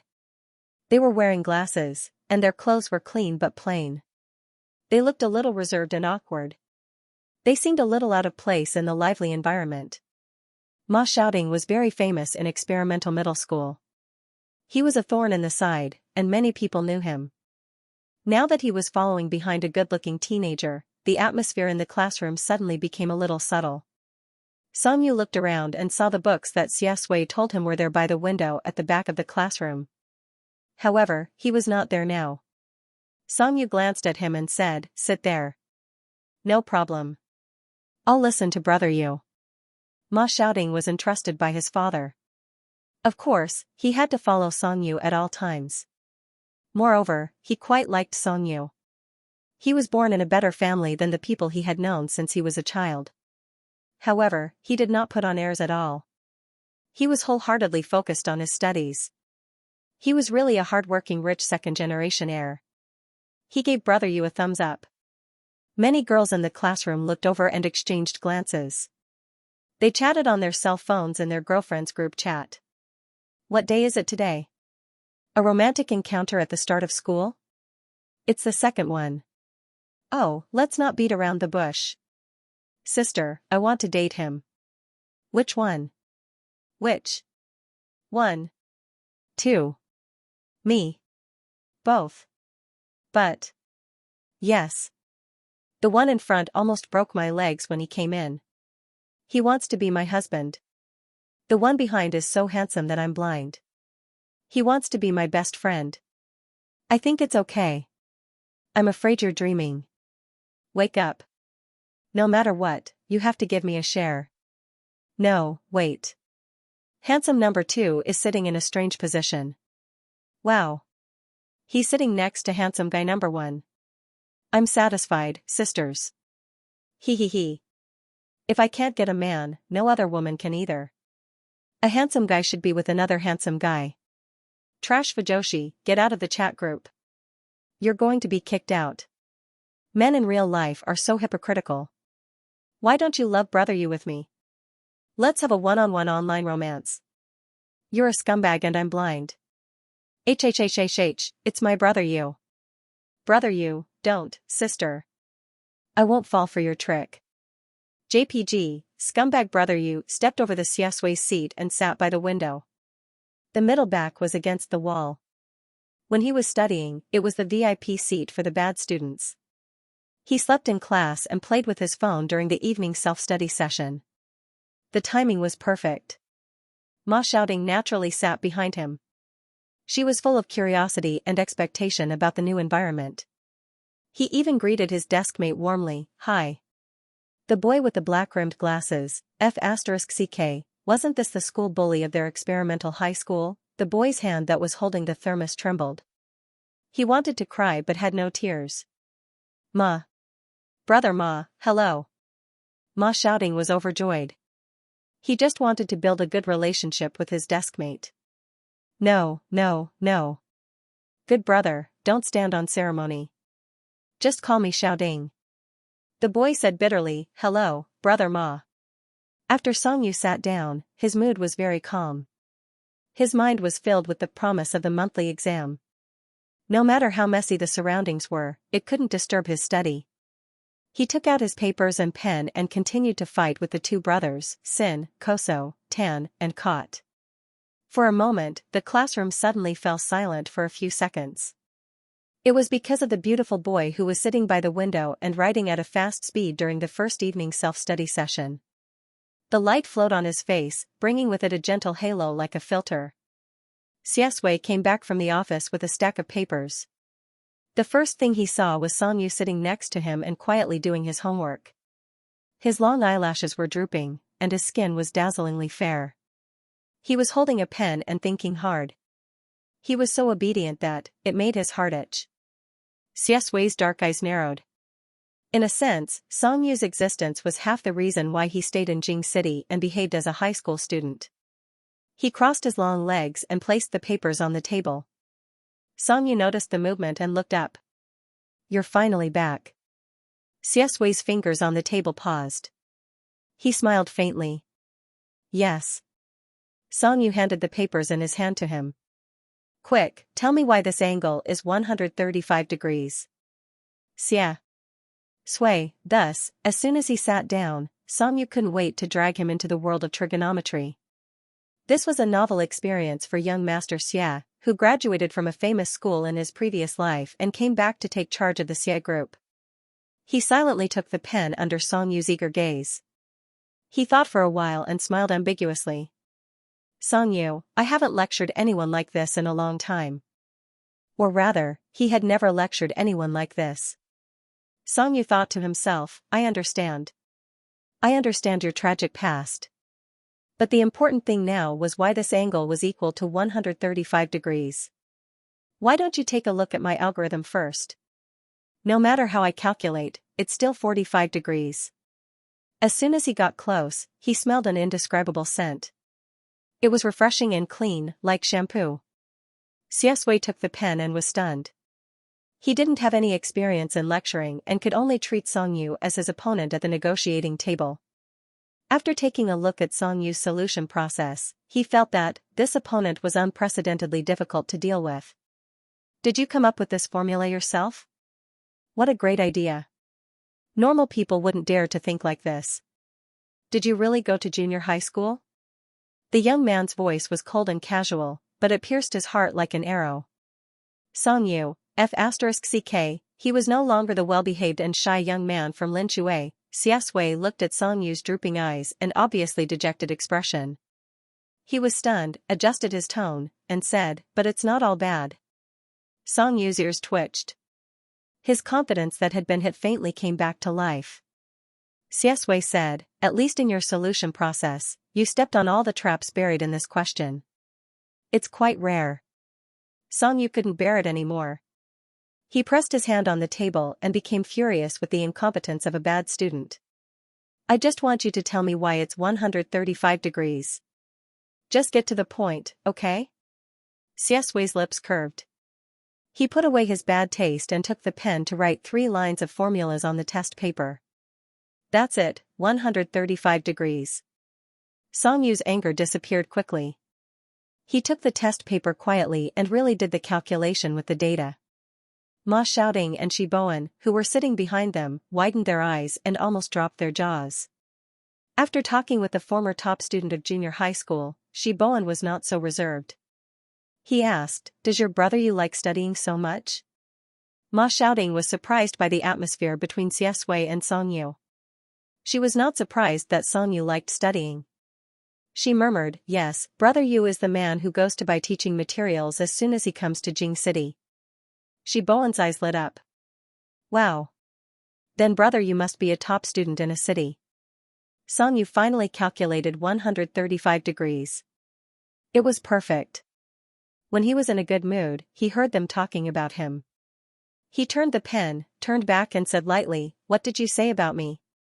Ma Xiaoding immediately betrayed his deskmate. He said you must be a top student in a city. Song Yu twitched the corners of his mouth. He was ashamed to say that he was a top student with a score of 350. But when he looked at Shi Bowen, the little boy's eyes were shining with admiration. Song Yu clicked his tongue in his heart. Brother Yu, who had never lost to others, took the initiative to answer. Not bad. I didn't get 800 points in the middle school entrance examination. I'm not a top student. Ma Xiaoding, wow. Shi Bowen, wow. Xianxia raised the corners of her mouth with a faint smile. Not 800 points. Did you get 400 points in the middle school entrance examination, Yu? Shi Bowen's nickname in junior high school was Bookworm. He was born to worship people who were good at studying. He was so excited that his face turned red. Like us, the full score in a city is 850 points, right? Brother Yu, you're so awesome. How much did you miss? More than 780 points? Song Yu coughed. Almost. Don't mention it. It's sad. Ma Xiaoding was also excited. Brother Yu, how much is 700 points? Song Yu, I said it's sad. I don't want to mention it. Almost 800 points. Don't ask. If you ask, it means almost. 400 points is still a little bit, Shi Bowen sighed. He thought that this was really the inner sadness of a top student. He held his face. Brother Yu, you came to Jing City out of nowhere. Are you going to compete for the top 10 in the city? Song Yu was addicted to pretending to be a top student. He leaned back and twirled his pen with a smile. Not just the top 10. I want to get first place. She Bowen, wow. Although Ma Xiaoting trusted her young master very much, she still felt that this scene was too embarrassing. She pulled Song Yu's sleeve and whispered, "Brother Yu, don't say it so loudly. The first place in the city is right next to you." Song Yu snorted and put away his pen. He turned to Xia Sui and said, "I want to get first place in the city." Xia Sui's peach blossom eyes curved. She said gently and elegantly, "Okay. Song Yu, I'm about to surpass you. Are you afraid?" Xia Sui followed his advice and said lightly, "Yes." Shi Bowen hadn't had time to recover from the shock that the first place in the city was sitting in front of him. He was already shocked by Song Yu's actions. Ma Xiaoting was also shocked. "Young master, aren't you a little reckless?" While they were shocked speechless. Song Yu was calm and composed. "See? I said to work hard. The first place in the city is afraid. What about you?" Ma Xiaoting and Shi Bowen couldn't say anything. Yes, yes, yes. As long as you're happy. Also, why did he feel that the relationship between his brother Yu and Xia Sui was very strange? Talking about a topic was like talking about love. Had the innocent straight man's mind become corrupted? Song Yu's gaze finally fell on the stack of papers in Xia Sui's hands. "What's this?" Xia Sui smiled. "The freshman representative's speech." Song Yu flipped through it and clicked his tongue. "This is the treatment of the city's top student. Are you nervous to give a speech in front of an entire grade?" What a strange question. Xia Sui had given countless speeches in her previous life, at companies, universities, and science and technology summits. She had faced people of all ages, men and women, successful and ordinary, domestic and foreign, and outside of the industry. How could she have stage fright because of a high school freshman speech? However, when she heard Song Yu's words, she smiled playfully and lowered her eyes. A little. Song Yu had already forgotten about the humiliation of a 66, Lagrange, and 135 degrees. He was kind and warmly comforted her. "Don't be nervous. I'll hire people to support you. 10 yuan for clapping, 50 yuan for shouting, and 100 yuan for sending flowers. I'll reimburse the cost. Bring your friends along and you'll receive benefits. The more people there are, the better the benefits." Ma Xiaoting listened from behind and raised her hand. "Brother Yu, are there any extra rewards for acquaintances?" Song Yu said indifferently, "There are no extra rewards for acquaintances. You're free labor." Ma Xiaoting withdrew her hand, feeling wronged. Shi Bowen laughed out loud. Xia Sui smiled. The classroom was noisy for about half an hour. The class teacher finally arrived.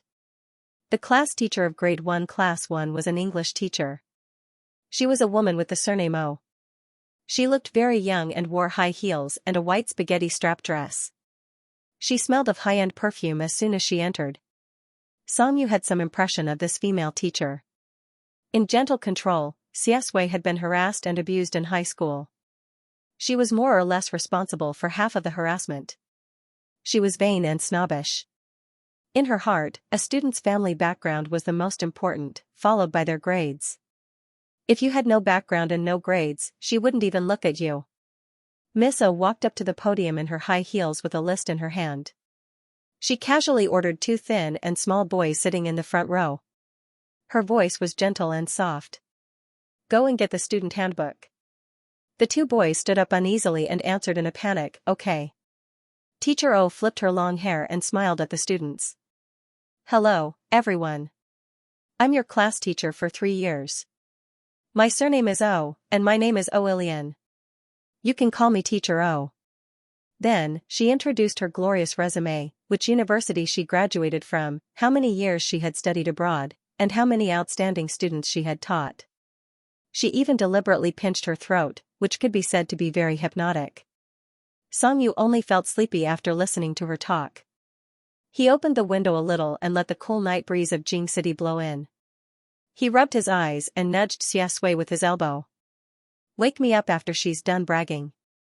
I'm going to take a nap." Xia Sui looked at him seriously.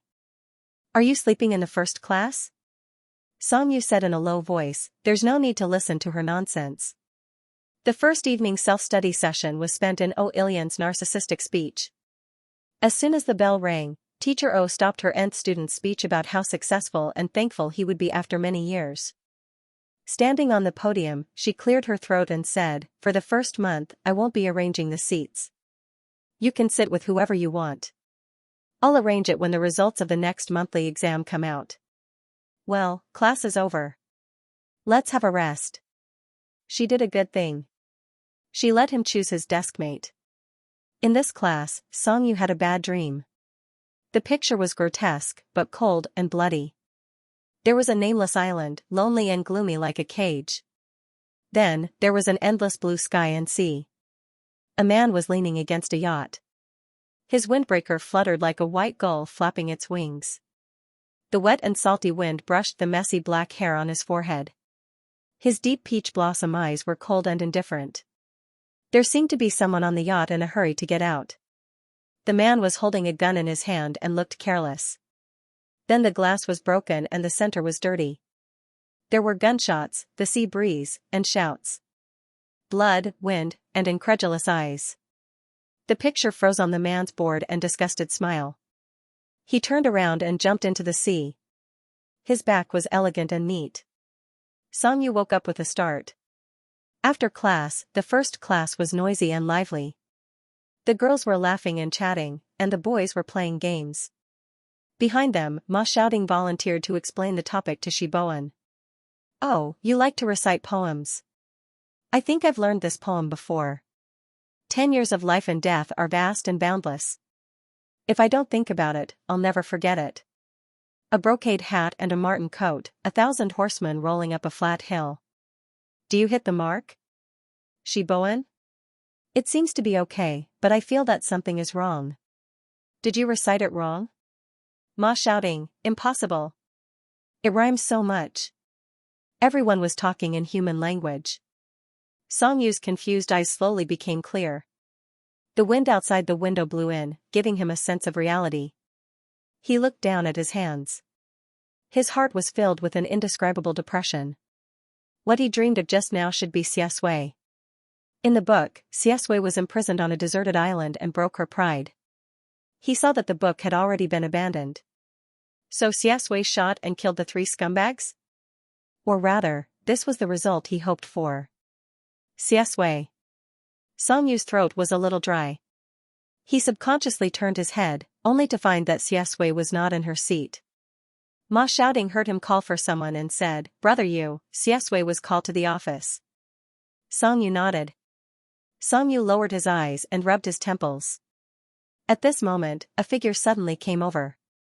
A group of people stood in front of him. "Hey, little brother, can I discuss something with you?" The person who spoke was a tall and thin boy in a black t-shirt, buzz cut, and 3 rows of ear studs. He was not easy to get along with.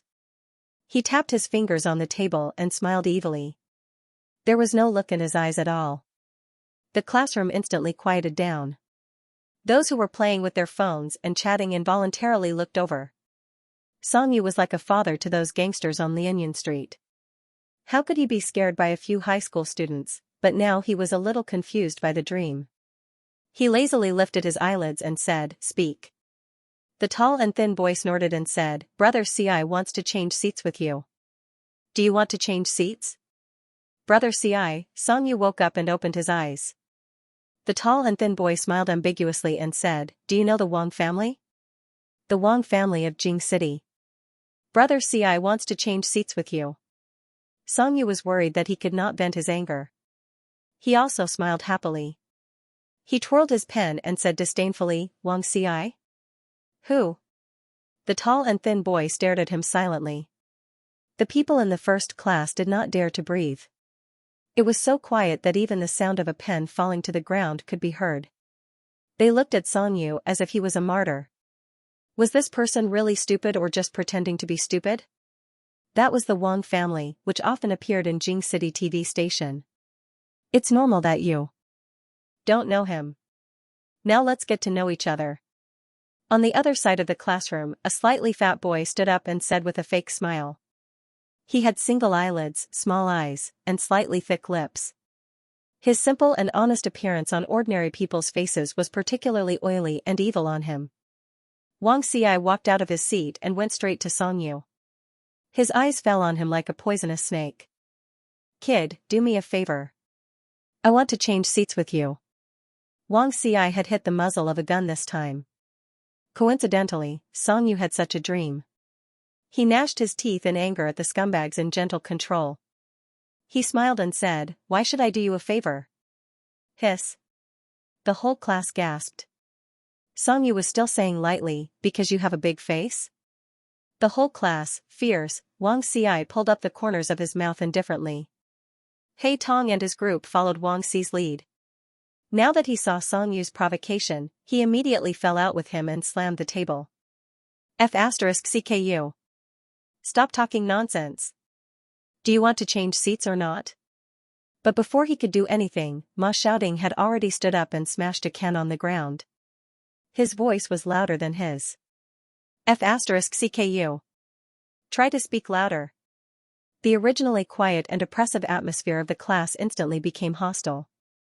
He Tong was stunned. Ma Xiaoding? Ma Xiaoding ignored him and stood beside Song Yu. He said fiercely, "Brother, you said he won't change seats. Don't you have ears? Do you want me to chop them off?" Ma Xiaoding had always been a troublemaker and a school bully in junior high school. He had a lot of underlings and fought fiercely. He Tong was a little afraid of him, but he didn't want to lose face. He said stiffly, "Did I ask you?" Song Yu was amused by the question. He threw the pen on the table and said, "No, get out." 3 words. His tone was extremely arrogant. He Tong was stunned and couldn't make a decision for a while. He looked at Wang Xi and said, "Brother Xi." Wang Xi's small eyes only stared at Song Yu. He stared for a long time and didn't know what to think. Finally, he showed an uncomfortable smile and sat back down without saying anything. The boss left, and the remaining 3 or 4 people didn't stay. He Tong also said ruthlessly, "If you provoke our brother Xi, you'll have to bear the consequences in the future." Ma Xiaoding was angry. "Come on. Let's see who will bear the consequences." He Tong gritted his teeth but didn't dare to kick him. He turned around and muttered in a low voice, "The dog of the Meng family really thinks he's something." After the atmosphere in the class froze for a short time, someone's cell phone rang and broke the silence. Everyone whispered and gradually calmed down. Ma Xiaoding was disgusted as if he had eaten a fly. The Wang family of Jing City. Ugh, what the hell? If Brother Yu didn't want to go to school quietly, he would have used his background to scare this group of frogs at the bottom of the well. He looked at Song Yu nervously. "Brother Yu, that idiot just bumped into you, right?" In his heart, Brother Yu was a porcelain doll that couldn't be touched. Once touched, it would break and need to be protected. Song Yu was too lazy to take this group of people to heart for the time being. "No." Ma Xiaoding was angry. "I'll find a chance to beat up that idiot Xianxia." Xianxia was the name of that He Tong. After a while, the second evening self-study session began. Teacher O and Xia Sui came in from outside. Song Yu's gaze was fixed on Xia Sui as he walked from the classroom door to his side. His gaze was too bright. It was hard for Xia Sui not to notice. Xia Sui sat down and looked at his little deskmate. He smiled. "What's wrong? Are there any questions you don't understand?" Song Yu retracted his gaze. He wasn't in a good mood. He stammered, "No, I know everything." Xia Sui said, "That's true. After all, you're almost the first place in Future City." Song Yu. It felt good to pretend to be a top student, but the monthly exam was like a crematorium. In order not to embarrass himself, Song Yu took out a physics paper and began to study mechanics. Ma Xiaoding was a restless person. When he saw Song Yu change to a compulsory physics exercise book, he was very excited. "Brother Yu, have you finally given up on mathematics?" Song Yu opened the first chapter and felt that there was something wrong with his words. He pursed his lips and said, "Be more respectful." "What do you mean by giving up?" Ma Xiaoding finally realized that Brother Yu was also a top student in a city. He immediately felt ashamed. Oh, I'm stupid. Brother Yu is so awesome. You must have completely mastered it. Shiboan was excited. Brother Yu, do you have any ways to learn mathematics? Song Yu raised his eyes. Although he wasn't a top student in his previous life, his grades weren't bad either. He used cliché but practical words to brush her off. Take more notes in class, learn how to summarize, and be good at generalizing. Ask if you don't understand. Anyway, don't leave any gaps in your knowledge. Otherwise, you'll suffer in the third year of high school. Ma Xiaoting was dissatisfied. Brother Yu, what you said is the same as not saying anything. Song Yu rolled his eyes. That's because you're hopeless. Xie pen paused and she smiled. She thought that Song Yu would come up with some incredible learning methods. After all, he was the person who challenged Lagrange after graduating from junior high school. She didn't expect him to be so conventional. Ma Xiaoting was still there. If you ask me, mathematics is really anti-human. Especially functions. It's the world's greatest evil to me. I bent down to pick up a pen in junior high school and never understood this class again. Shiboan was speechless. Then how did you get into number 1 middle school? Ma Xiaoting was a little proud. He puffed out his chest and said, I'm good at literature. Haven't you seen a top student in a particular subject? Shiboan, good at literature, you spent 10 years in life and death situations, leading the yellow on the left and capturing the blue on the right. Ma Xiaoting couldn't stop talking. Although I usually look like a hooligan, I'm still an artistic youth in my bones. I especially like to recite poems. If I were in ancient times, I would be the kind of swordsman who would recite a poem every time I killed someone. Punishing evil and promoting good, awesome and cool. Let me recite a few for you. Ma Xiaoting grabbed his deskmate and started his one-man show. Shiboan, he felt that if he continued to listen to him, his ancient poetry writing would be very dangerous. Ignoring them, Song Yu began to study quietly. After spending an entire evening self-study session on a physics paper, he regained his confidence. I think my talent might be in physics. After matching the answers, Song Yu closed the pen cap inside. He handed the paper over and pointed his pen at the last question of the mechanics question on the unit paper. Look, I can even answer the last question. Isn't that amazing? Xie tilted his head and glanced at him. In fact, he didn't know what Song Yu was doing. He was blindly answering questions without any pattern or plan. But when he met Song Yu's eyes, which sparkled like the color of a river that had fallen from the sky, he swallowed back the words he wanted to say. He looked down at the paper. Song Yu was doing a high school mechanics unit test paper. The last question was about the principle of leverage. Song Yu asked, Is it amazing? Xie stared at him and said slowly, Amazing. Song Yu clicked his tongue and became more proud. So my talent is in physics. Xie suddenly remembered the replies he saw when he tracked Song Yu's IP address before school started. He smiled. No, I think your talent is in arguing. Song Yu. At this moment, the bell rang. Oh, Ilian rushed to finish explaining things and said, Tomorrow is a holiday. There will be a freshman orientation ceremony at night. The class will gather at 7 o'clock in the evening and go to the auditorium. Remember, don't be late. Okay, class is over. Song Yu, come to my office. Song Yu, who was inexplicably cued, was confused. Ma Xiaoting was also stunned. Brother Yu, do you want me to wait for you? Song Yu picked up his book and snorted. One of us lives in the south of the school and the other lives in the north of the school. Why are you waiting for me? Ma Xiaoting nodded and looked back 3 times. Then take good care of yourself. Oh, Ilian watched Song Yu pick up his book and get up. She frowned. It was obvious that she didn't care.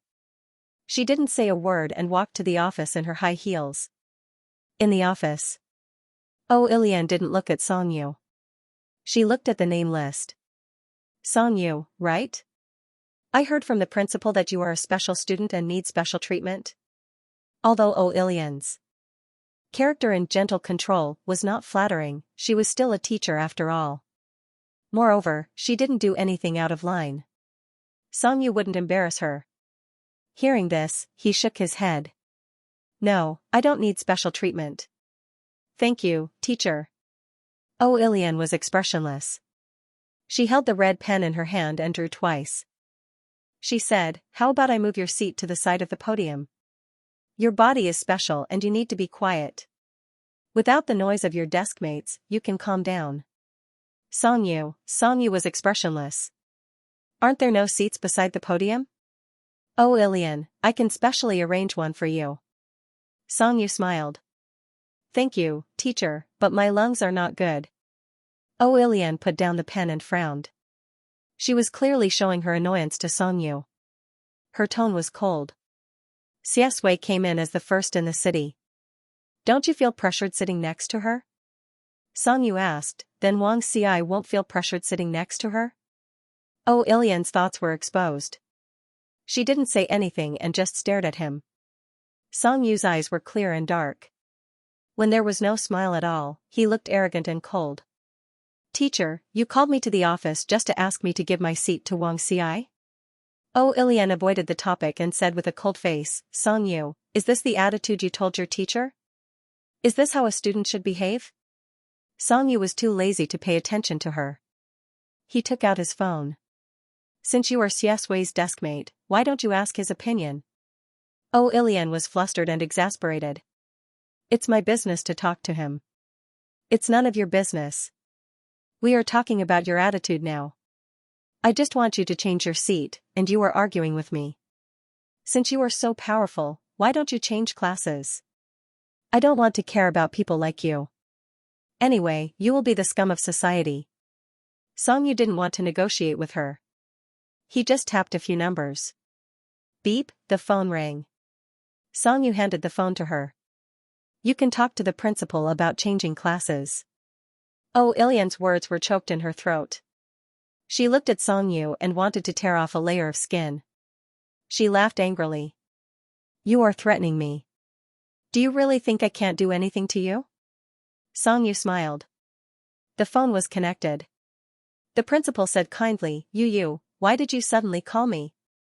Oh, Ilian was stunned, and then her tone changed. She said with grievance, Principal, it's me, Teacher O, Songyu's class teacher. The principal said, Oh, Teacher O, what's wrong? Oh, Ilian sounded as if she had been wronged. Principal, I can't control this student. I just called him over and asked him about his seat, and he got angry at me and even called you to threaten me. I have taught for so many years, but I have never seen such an arrogant student. He is not in good health, and I don't dare to say anything harsh to him. I can't beat or scold him. How can I continue teaching him? It's better to find a more capable teacher. The principal was silent for a long time. Yu is not in good health. You have to bear with him. Teacher O complained, Principal, it's not that I don't want to bear with him, but he looks down on me and doesn't respect my work. Have you ever seen a student arguing with a teacher on the first day of school? The principal said, Give the phone to Yu. Songyu looked at her coldly, avoiding the important and dwelling on the trivial. She took the phone and said, Hello, Principal. Oh, Ilian stared at him with a sneer. Songyu lowered his eyes and looked very obedient. When he caught a glimpse of Oh Ilian's expression, the corners of his lips curled up playfully. No, I think the first class is quite good. Teacher O is also quite good. I don't plan to change classes for the time being. She wanted me to sit at the podium, but I didn't want to. She started to scold me and said that I will be the scum of society in the future. Oh, Ilian's smile stiffened. The principal was obviously angry. Teacher O, is what you said true? Oh, Ilian was miserable. Principal, this child took things out of context. I was worried about his health and wanted to take care of him, so I arranged for him to sit at the podium. I asked for his opinion, and he went against me. Am I not being harsh because I love him? I treat every student as my own child. When I saw that he was stubborn, I spoke. A little harshly, but it was all for his own good. But maybe he understood that I was fierce to him and didn't like him. This knot has already formed in my heart. I also have my difficulties and don't want to talk about it. For his own good and for mine, Principal, you should change this child to another class. After a long silence, the principal's words came out. Yu just said that he likes you and the first class. He doesn't want to leave, so let him stay. Also, Teacher O, you can't say everything that is for his own good. You have your own way of teaching, but please also consider the child's ability to bear it. Yu is born with poor health. Take care of him. Don't cry in front of me for every small matter. Oh, Ilian was dumbfounded. Songyu held his information book and smiled. The phone was busy. Oh, Ilian's expression was red, green, black, and red. It was very beautiful. Songyu smiled elegantly. Teacher O, 3 years. Please take care of me. I will definitely be the most vivid stroke in your teaching history. I will teach you how to be a person. Oh, Ilian was so angry that her pen almost broke the register. She frantically flipped through Songyu's information. After looking at it, he was just an ordinary working-class family. So, because of an illness? So many privileges, she didn't know how to explain it to Wang Xi. She lost another opportunity to curry favor with the Wang family. She was so angry that she gritted her teeth. Well, after the next monthly exam, you can change your seat. See if you can still sit next to Xiaxia. Songyu put down his phone and smiled. Okay, goodbye, teacher. It's hard to say if you'll still be in this class next time. He couldn't understand. There were so many knowledgeable and amiable head teachers in Jing City First Middle School. Why did Xiaxia have such a person? She was stupid and vicious. Also, with her IQ and character, did she really get her teaching certificate by herself? Songyu went out of the office and went downstairs. Under the street lamp, he saw Xiaxia. Xiaxia was squatting down and teasing a wild cat with her fingers. The cold light flowed over her face. Her thick eyelashes and pale lips made her look noble and cold. Songyu was stunned. Are you waiting for me? Xiaxia stood up and didn't deny it.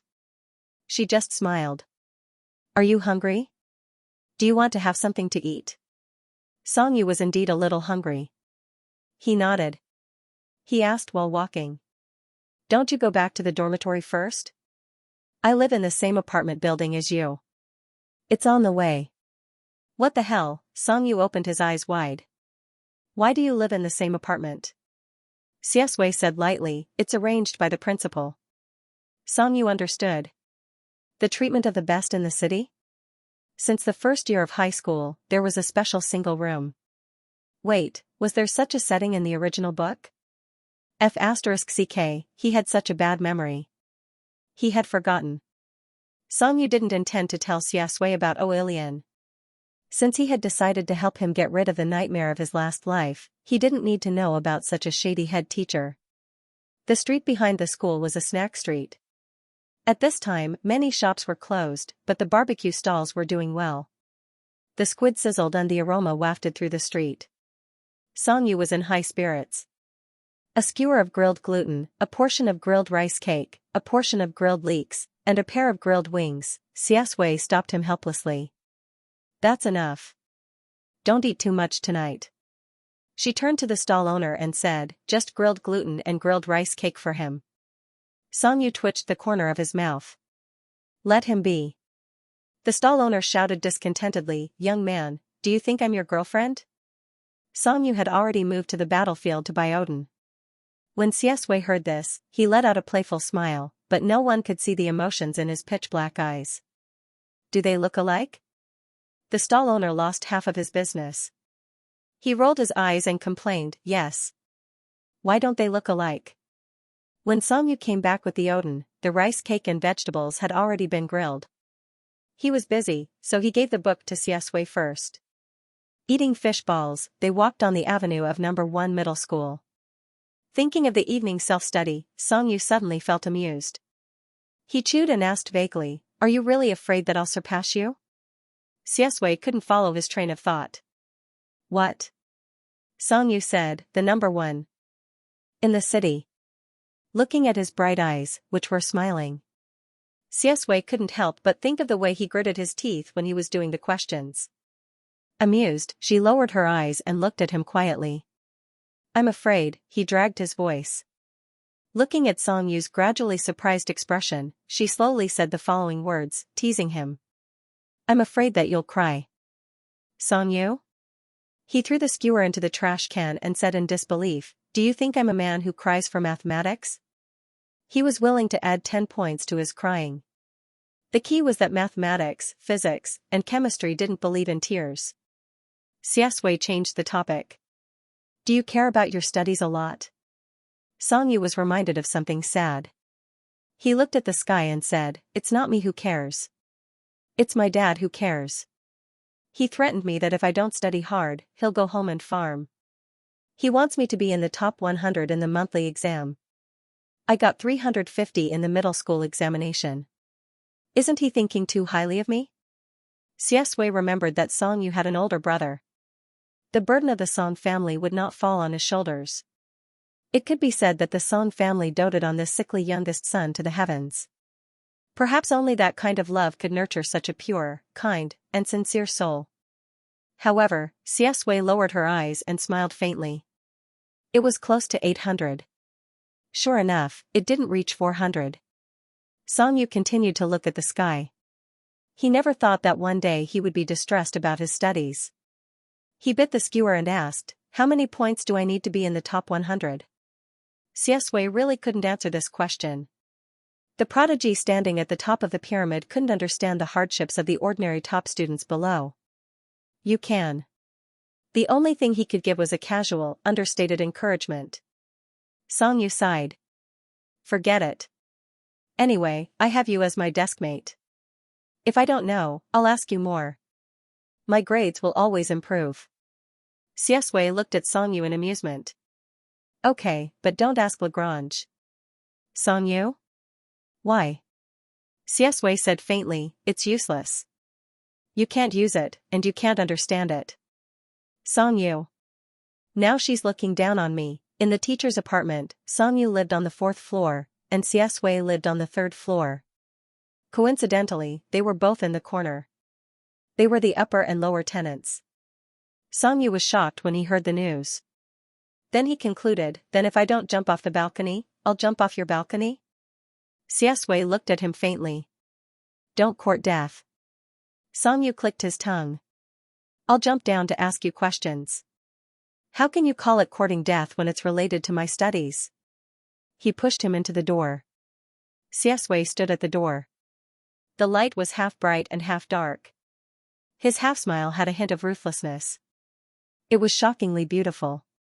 Falling in love with mathematics is the biggest death you've ever courted. After saying that, he didn't wait for Songyu to speak. He had already closed the door for him. Songyu, who finally reacted, was furious at the door. F***ck, it was his first day of accommodation. Everyone in the family was particularly nervous. Mama Song called from a city to ask about his well-being. She asked about all aspects of his situation. After an hour of phone calls, Songyu was almost tired of saying "pretty good." Papa Song's way of expressing his concern was very simple and practical. He directly transferred a sum of money to his card. His domineering CEO image was not broken. His brother was overseas and sent an email. As the heir of the Song family, Brother Song was close to the elite in everything. His words were also capable and concise. After expressing his greetings, he directly left a phone number. It was his assistant in the country. "If there's anything you want but are too embarrassed to ask Dad, call this number." Songyu really wanted to give his brother a thumbs up. As his sister, Song Weining was used to arguing with him. She was too embarrassed to say anything and sent a short period. Song Weining. Songyu? Song Weining. Songyu, there was a tacit conversation between them. Song Weining, what did you use to persuade Dad? Songyu, my love for learning? Song Weining, 350? Songyu, you only know how to look at grades. Your thinking will never reach my level in this lifetime. Song Weining. Amazing. He then called grandmother Meng and his uncle. Today's task was finally completed. He threw the apple core into the trash can and lay on the bed. Before going to bed, Songyu seemed to have nothing to do and browsed the forum. As soon as he entered, he saw his own name. On the first day of school, there was an explosion of traffic on number 1 middle school's forum. There were 2 posts at the top of the hot list. Did any of the freshmen find someone who looks like brother you in class? Song Yu, who was inexplicably cued, really felt that there was something wrong with this forum. Why were they looking for him? To fight? Don't. Won't it be embarrassing if I can't scold or beat you? Song Yu was bored and clicked on it. Main post, let's get straight to the point. There's no one in our class with a U name. Pass. 1L, reporting, there are 3 people in our class with a U name. One is a delicate girl, one is a simple-minded big guy, and the last one is a nerd with 900 degrees of myopia. I don't think it's brother you. End of report. 2L, there are too many metaphors in the name. I don't know where to start. Also, with brother Yu's disdainful look, I think he's probably a prickly one. 3L? Ha ha ha, what do you mean by prickly? Describe it. 4L, F***CK, don't joke about my husband, okay? I hit someone. 5L, I think brother you should be very handsome, but the name might not necessarily have a metaphor. I used to name myself Dream Star Xianxia, Ryu Dai, dog. 6L, handsome my *SS. He's just an internet troll. In real life, he's probably a short and fat 1L. I really admire the taste of the girls in our school. They like all kinds of idiots. 7L, I don't like you, but I think I have good taste. 300 rounds of scolding each other x1. 123L, brother, sister, stop scolding, stop scolding. Who exactly is my wonderful brother you? QWQ 124L, don't bother. Since brother you dares to mess around on the internet, he definitely won't expose his real name. 125L, exactly. If his real name is exposed, he'll be ganged up on. Song Yu scrolled down and was surprised. He was surprised that so many people were speaking up for him, and why so many people were scolding him. TSK, this was ridiculous. So he posted his thoughts. 126L, your husband brother you. 127L? 128L. 129L, let's take a picture together. Hubby, 130L, F***CK, F***CK, F***CK, 131L, even the ellipsis is so handsome. I'm so happy, 132L, this is the closest I've ever been to my husband. 133L, let's check in if we're passing by. Song Yu, after the crazy fangirls and the onlookers checked in, the haters started to come out for business. 165L, what are you pretending to be cool for? You're only cool on the internet. 166L, tell me your name. Let me see what you look like. 167L, since you're so good, let's have a fight at the school gate tomorrow. Don't get beaten up until your mother can't recognize you.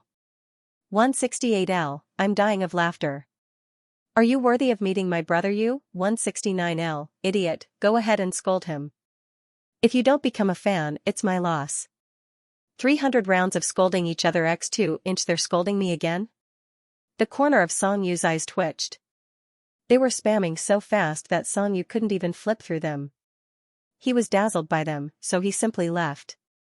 The second hot post on the forum was also trending. Is there going to be a reshuffle for the school hunk selection?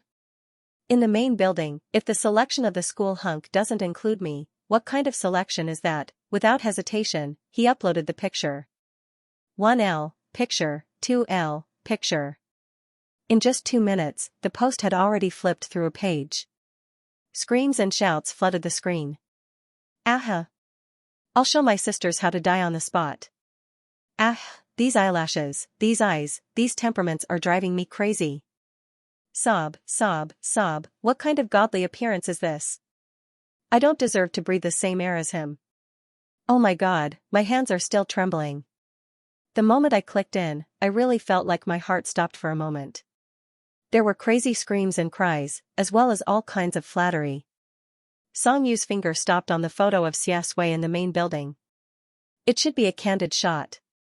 Xianxia was sitting in her seat with a few pieces of paper in her hand. The light shone in from outside the classroom. Her eyelashes cast a shadow, but her expression was cold and languid. Her shirt was white, cold, and abstinent.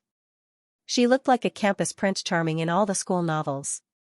In the next Photo, she must have discovered the candid shot. She pressed the paper and looked over. Her delicate facial features showed a breathtaking charm under the camera. Her eyes were dark and deep, but her gaze was sharp and cold.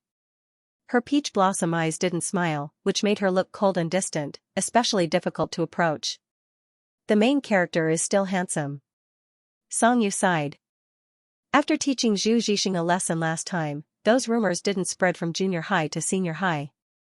In fact, he was quite happy to see this development. Xiaxia should live a bright and outstanding life like this. Someone explained that she was the top scorer in the middle school examination. Instantly, the screens of the fangirls turned a few pages. Thank God, You're Awesome and Brother Immortal were accompanied by all kinds of awe and woo-woo. Xianxia wanted to click in again. Were these girls so emotional? They had to repeat the same words so many times. Sisters, aren't you tired of typing? But when he was about to click in, he inexplicably saw his name again. 231L, it's normal to like good-looking people with good grades. I don't understand why you girls like that troll who doesn't dare to show his face. Are you crazy, Xianxia? 232L? 233L, are you F***king referring to my brother you? 234L, there's no contradiction in liking God Xia and brother you. Idiot, if you scold me again, I'll buy extra groceries tomorrow. 235L, I'm dying of laughter. The bootlickers above are here again.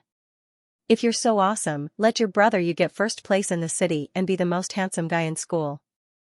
236L, it's enough for brother you to be your father. 300 rounds of scolding each other x3. The bystanders who came later sighed silently.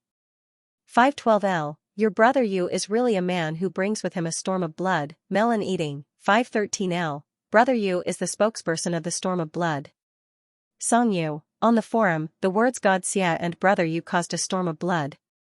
Originally, with Xianxia's looks, his photo should have been posted on the forum by now. However, after his fight with Wang Ci, the girls in class 1 were a little scared and didn't dare to post it. But they really wanted to tell everyone. Other than God Xia, there was another handsome guy in their class. Moreover, the two of them were deskmates. Xianxia saved the photo on the forum and sent it to Xiaxia. He had just taken a shower. His eyelids were drooping lazily, and his eyelashes were still wet. He looked especially obedient. Xianxia, look, this is you. No matter how pure Xiaxia was, she couldn't treat herself as a real high school student. He used the money Su Shiren gave him and contacted his subordinate in his previous life with a mysterious identity. At this time, Chu Rong was laid off and his mother was seriously ill. He leaned against the bed, his eyes cold as his fingers moved quickly on the keyboard. When Xianxia sent the message, Chu Rong had completely lost the negotiation with him. At the most desperate moment of his life, the man who had fallen from the clouds could only tightly grasp his only chance. Okay, give me 300,000 yuan now. I'll go back to the Xia family even if I have to shed all pretense of cordiality. Xiaxia glanced at his phone. It was a message from Xianxia. He lowered his eyes, curled his lips, and typed on the computer, "Happy working with you." Then, he ignored Chu Rong and took the phone. He opened it and saw 2 photos of himself. Xianxia was still sending messages. Xianxia, God Xia, do you know that you have countless fangirls on the forum now? Xianxia, many people like you. He said all this because he was really happy for Xiaxia. Look, you don't need those scumbags' hypocrisy to light up the world. Many people are crazy about you. You're even the light in their eyes. Xiaxia's fingers paused. She didn't know why, but she remembered the minty hug that night. Deep in the alley and high walls, the obedient and delicate young man holding a math book. Sweet and slightly spicy. One couldn't help but wonder what such a kiss would be like. Xiaxia smiled. However, he replied with a simple word. Xiaxia, yes. Xianxia, what yes? You're too cold. I'll send you the forum address and let you see how your fangirls confess. Xiaxia, what about you, Xianxia? What about me? Xiaxia's eyelashes fluttered slightly, and there was a hint of a smile in her dark eyes. Xiaxia, many people like me. What about you? Do you like me? However, Xianxia was a straight man who said, if you think that way, I can't help it on the forum. His understanding was completely different. Xianxia? What do you mean? Are you starting to show off, Xianxia? There must be many people who like me. Go and see. My name causes a storm of blood wherever I go. Xianxia, there are no fewer fangirls than you. Xianxia, oh. Xianxia widened his eyes and became anxious. He was like a **T machine. Xianxia, why would I lie to you? Wait, I'll give you the address. Xianxia, share link. Xianxia, go and see. Xianxia clicked on it. Why does God Xia have a special page but Brother Yu doesn't? Brother Yu's wife fans, come and check in. 1-1, check in. 2-1, check in. 4-1, check in. 5-1, I'm not convinced. They say that Brother Yu is a troll. 6-1, not convinced. +1, 71-1, I don't know why, but I always feel that a reckless young man like Brother Yu must be very cute in real life. Hee. Her gaze fell on this comment. Xianxia's lips curved into a smile. He is very cute. The next morning, when Xianxia woke up, Aunt Bai was already pouring milk. The table was full of sandwiches, eggs, porridge, and fried dough sticks. Xianxia was shocked. This is too sumptuous. I can't finish it. Aunt Bai wiped her hands and smiled. This is the first time I'm making breakfast for you. I don't know what you like to eat, so I prepared some of everything. Xianxia, thank you, Aunt Bai, but milk and bread will be enough in the future. It was the freshman ceremony at night. Xianxia didn't have any plans during the day. On this day, most of the students would go out to buy daily necessities. However, Grandmother Meng had arranged everything in advance. He didn't lack anything and seemed to have nothing to do. Biting the bread, he scrolled through his phone. Xianxia added very few people on QQ. Ma Xiaoding's gloomy profile picture of Sadako was particularly obvious when there was a message. It was at the forefront. Sadako doesn't forget the well-digger. Brother Yu, an old rival from before high school, challenged me to a fight on the first day. I'm going to the entrance of number 1 middle school. Don't miss me. Xianxia, what kind of trash is this? Fighting on the first day of high school? Why the hell are you going to school? Go home and farm. Xianxia, who was self-aware of his identity as a top student, sent 6 points to Ma Xiaoding. Although he didn't need to prepare, Xianxia should. Xianxia was used to being alone. He didn't have many friends since he was young. There was definitely no one to accompany him. TSK, how pitiful. Thus, the considerate Xianxia sent a message to Xianxia. Do you want to go to the supermarket together? After a while, Xianxia replied. Okay. When Xianxia went out, Xianxia was already waiting for him. The young man was standing leisurely in front of the avenue below the apartment building, playing with his phone. When he heard movement, he looked up. His expression was natural, and his eyes were like the morning fog, faint and distant. So fast? Xianxia ran downstairs after sending the message, but looking at Xianxia's posture, it seemed that he had been waiting for a long time. Xianxia said, I went out for breakfast and received your message on the way back. Oh. However, after taking 2 steps, Xianxia immediately realized the problem.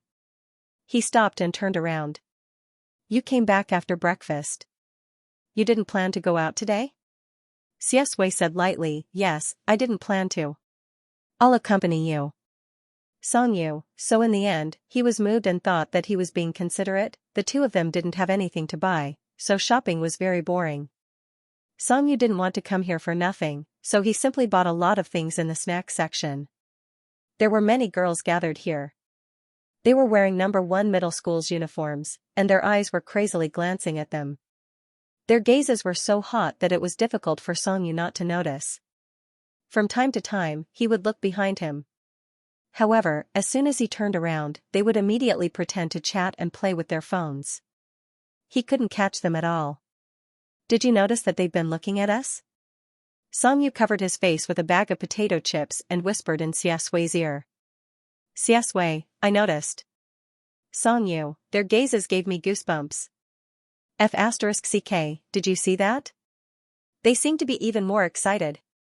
Xianxia was good-looking and had received a lot of stunned and admiring gazes since he was a child. However, he had never experienced such a strange gaze.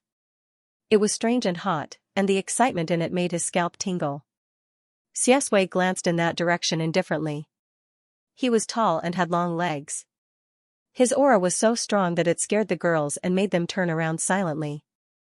As they were leaving, the girls deliberately lowered their voices but couldn't hide their excitement. How can they be so loving? They're simply a match made in heaven. Woo-woo, none of the couples I've been with are as compatible as them.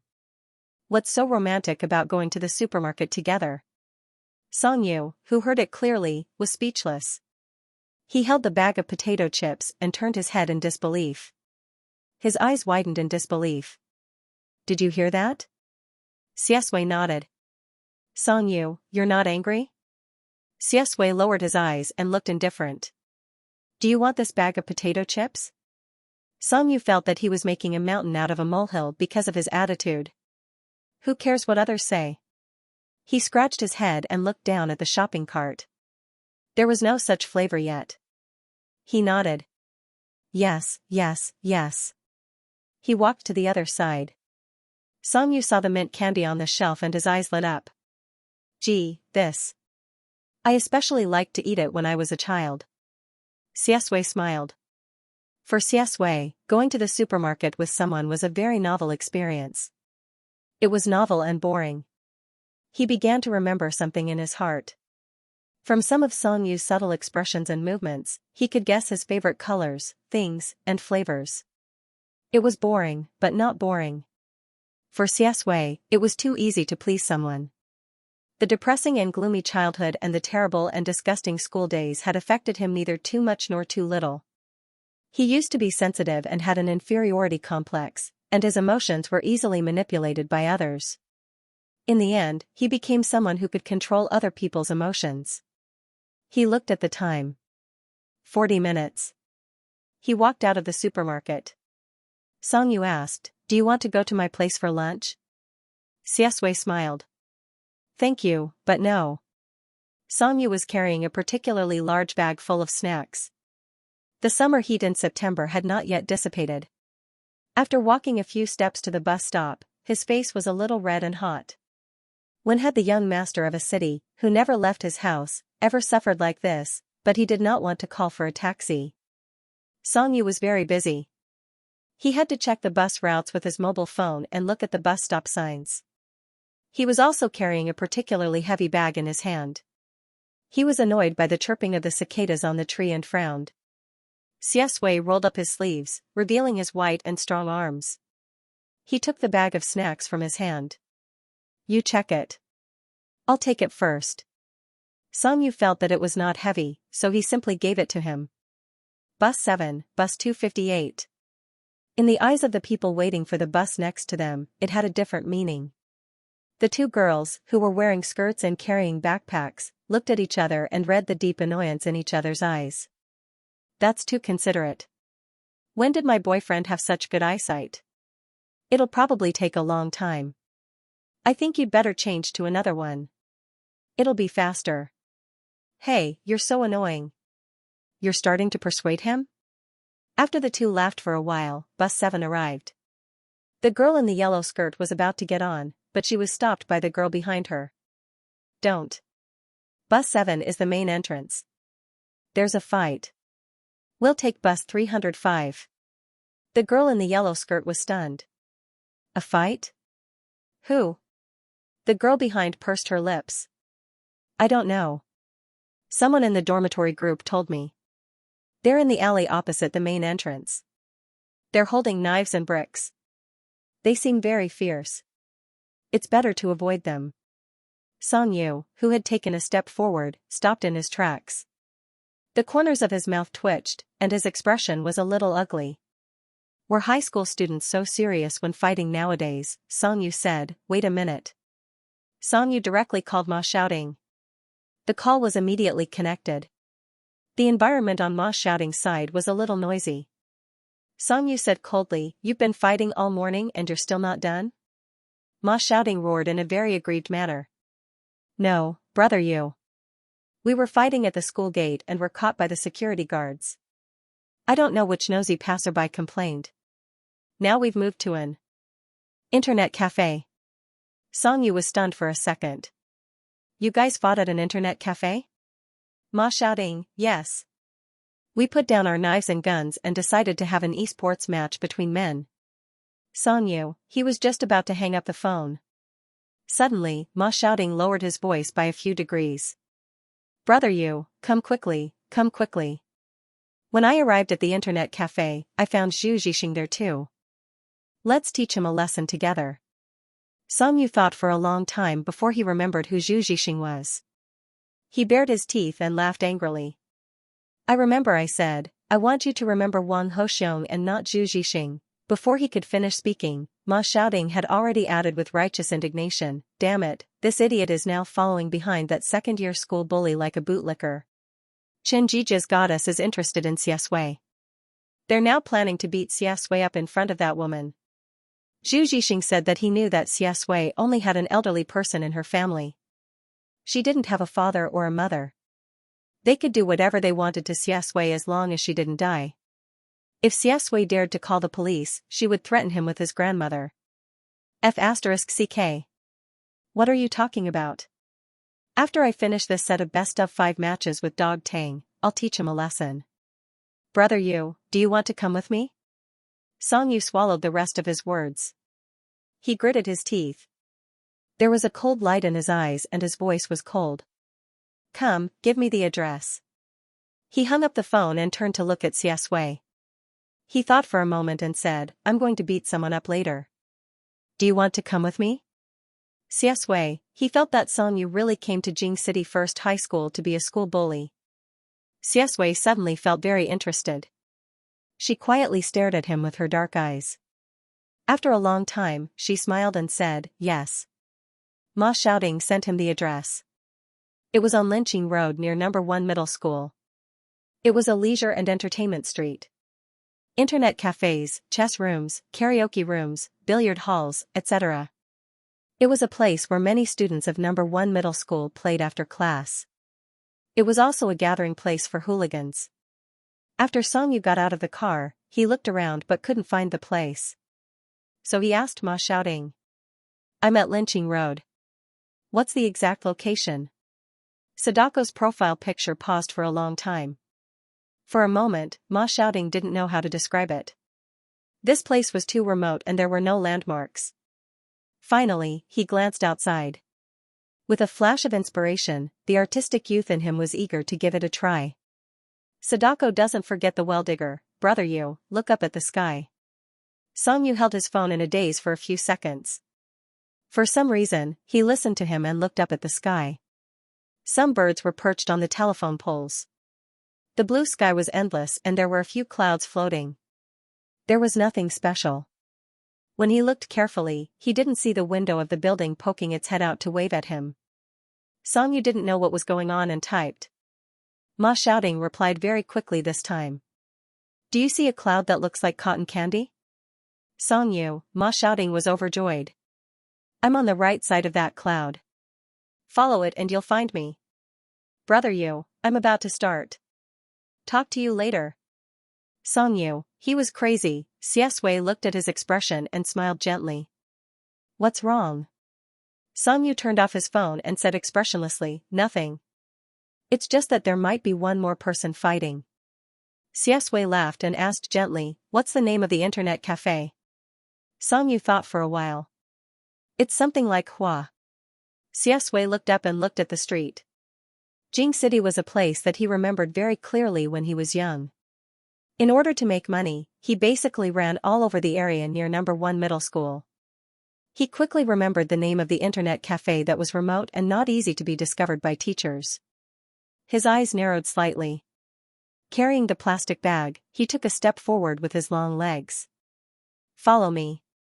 As a newcomer, Xianxia was naturally obedient. After crossing the road, he turned into an alley between two buildings. After a few more steps, there was a staircase. Xiaxue said, on the second floor.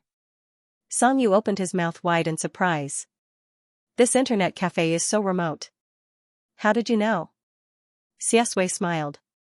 I used to work part-time here. Songyu was stunned for a second. Then you have quite a variety of part-time jobs. Xiaxue didn't answer the question. She narrowed her eyes and said, You didn't even know where to beat someone up? Songyu waved his hand. Don't mention the place. I don't even know what the person looks like. Xiaxue. It was also Songyu's style. On the second floor, in the internet cafe. When Songyu walked in, Ma Shouting had already lost. He slammed the table loudly, took off his headphones in exasperation, and punched the little fatty next to him. I told you not to play in the last round. I told you not to play in the last round. You just had to play. I'm so angry. You'll take the blame if you lose this round. The little fatty held his head in pain. I was wrong. I was wrong. Brother Ding, I was wrong. TSK, sitting far away from them, a tall and thin young man in a white t-shirt sneered. Come on, Ma Shouting. You'd better take the blame for this. You're the breakthrough of your team. You're a 19-year-old shooter. You're amazing. Ma Shouting refused to accept it. A web page suddenly popped up on my computer. It doesn't count. Again. The young man in the white t-shirt curled his lips. TSK. You can't afford to lose. Why do you have so many excuses? Ma Shouting said. F***ck. You're going crazy just because you won a game. Tonight at 9 o'clock, at the door of the dormitory, I'll fight you. If you don't come, you'll be son. He swallowed back the vicious words he was about to say and swallowed back the last word. He stared at the person who walked in with his eyes wide open. He was dumbfounded. When Songyu went upstairs, he kept calling Ma Shouting. In the end, Ma Shouting was so engrossed in the game that he didn't even care about the vibration of his phone. He didn't answer it at all. Now, he saw him in person. Songyu hung up the phone with a cold expression. Ma Shouting looked at him, dumbfounded. How did brother you get here so quickly? However, before he could explain, Songyu had already strode over with a gloomy expression. He wanted to chop him up. Ma Shouting raised his hands in surrender. Brother you, I can explain. I really didn't hear my phone ring just now. Songyu sneered and opened their chat page. Don't worry. Explain to me first. Where's that cotton candy-like cloud? Ma Shouting. Don't people have any romantic feelings these days? Isn't it very poetic to follow a cloud? Ma Shouting covered his forehead and walked in front. When I went out to use the toilet, I heard them talking about those dirty things as they walked. It's so infuriating. Let's go, brother you. Let's go and challenge the restaurant. Third floor, third floor. I saw them go up to the third floor with my own eyes. Songyu, who was planning to wash his hands of the gold basin, twitched the corner of his mouth. He didn't want to talk to this delinquent at all. He deliberately slowed down and waited for Xiaxue. Ma Shouting's underlings looked at this young man with fear. Even their big brother was bowing to him. He looked delicate, but his movements weren't ambiguous at all. He was ruthless and perverse. At first glance, they knew he wasn't someone to be trifled with. And the point was the person following behind him Xiaxue? These people and Xiaxue were all junior high school classmates. Their impression of him was that he was quiet, gloomy, and antisocial. But now, Xiaxue was a little different from how they remembered him. There were still similarities. The cold aura that kept people 1,000 miles away from him hadn't changed. But the feeling he gave off was very different. In the past, Xiaxue was like a tenacious vine that grew in the darkness. Wrapped in thorns, he lived in depression and numbness. At first glance, one could feel the gloominess.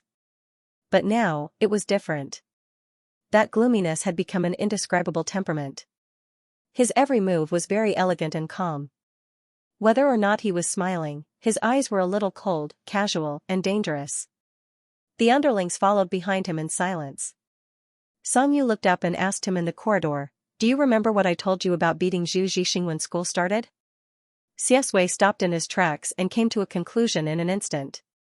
He stared at him with his dark eyes and chuckled. So when you said you wanted to beat him up, you were actually avenging me? Ah? Xianxia reflected on whether he was being too attentive. One who was unaccountably attentive was hiding evil intentions. He guiltily covered it up and said, "No, it's their dishes that are too evil." Xiaxue, oh? Ma Xiaoding now regarded Xiaxue as one of his own. After all, Brother Yu's deskmate was also his friend. He led the way in front. His ears were bad, so he only heard Xiaxue's question. In order to re-establish his image in Brother Yu's heart, he rushed to take credit for Songyu. "Isn't that right? Brother Yu originally didn't want to come. He wanted to study hard and ignore these trivial matters. But when he heard that the idiot Zhu Zixing had feelings for you and wanted to beat you up, he immediately changed his mind. He asked me for the address. So, he rushed over without stopping to rest. Do you think this is loyalty or not? TSK, Xiaxue, our Brother Yu is sincere to you. Songyu, F*CK, Ma Xiaoding, you're dead." The corridor was very dark, and the two of them were very close to each other. Songyu could clearly hear Xiaxue's chuckle. Her breath was slightly warm, and her laughter was very irritating. Songyu gritted his teeth. Don't listen to his nonsense. Xiaxue had always listened to him. Her eyes seemed to be shining in the dark. She held back her laughter and said, "Okay." Songyu deliberately slowed down his footsteps and thought about what Ma Xiaoding said to him. The more he thought about it, the more irritated he became. In gentle control, Xiaxue suffered too much bullying and humiliation when she was in school. He didn't have any impression of Xianxia at that time. But he used Xiaxue's grandmother to threaten her. In the original novel, Gong Er had used this trick to threaten Xiaxue to stay by his side. Threatening someone close to him was too low. He didn't know how a high school student could come up with such a trick. Songyu said, "I still think that he should apologize and explain to your third year in junior high." Xiaxue's eyelashes fluttered, and she smiled faintly. Songyu stared at the stairs and walked forward step by step. He said calmly, "Yes, that's right." With Zhu Zixing's character, he was now scared by Ma Xiaoding and didn't dare to spread rumors. But it was hard to guarantee that he wouldn't do something worse in the future. It was better to give him an unforgettable memory so that he would forever understand what he could and couldn't say. Ma Xiaoding aggressively went to the third floor. There was a small billiard hall here. The billiard hall wasn't big. It was a private area, so it wasn't very formal. There were 8 billiard tables in the room. Many people gathered under the white light. They were all gangsters. They had tattoos on their arms and wore jackets. They sat in various corners, smoking, playing cards, and playing with their phones. Only the table on the far right was playing billiards. There were many people around it, and they kept making a racket with the sound of billiards. It was a foul atmosphere. When Ma Xiaoding arrived at the door and saw the situation inside, he swallowed his words back into his stomach. His posture of kicking down the restaurant instantly collapsed. "Brother Yu." Ma Xiaoding turned around miserably. His face was wrinkled like a bitter gourd. There are so many people. Why don't we wait until the next time we catch him alone? You've already opened the door. How can you leave? Why don't you look at how many people there are? The corner of Songyu's mouth twitched. He kicked him directly in the butt from behind. You're a junior high school bully? He was really the lowest school bully he had ever seen. Ma Xiaoding didn't even grab the door tightly. He staggered forward and stood in front of everyone. His sudden appearance naturally attracted a lot of attention. The gangsters held cigarettes in their hands and looked over with raised eyebrows. Their gazes weren't very friendly. There was a small bar inside the billiard hall. Soft and slow songs were playing. The cool color light shone on everyone's faces. Ma Xiaoding was about to cry. He was just a high school student.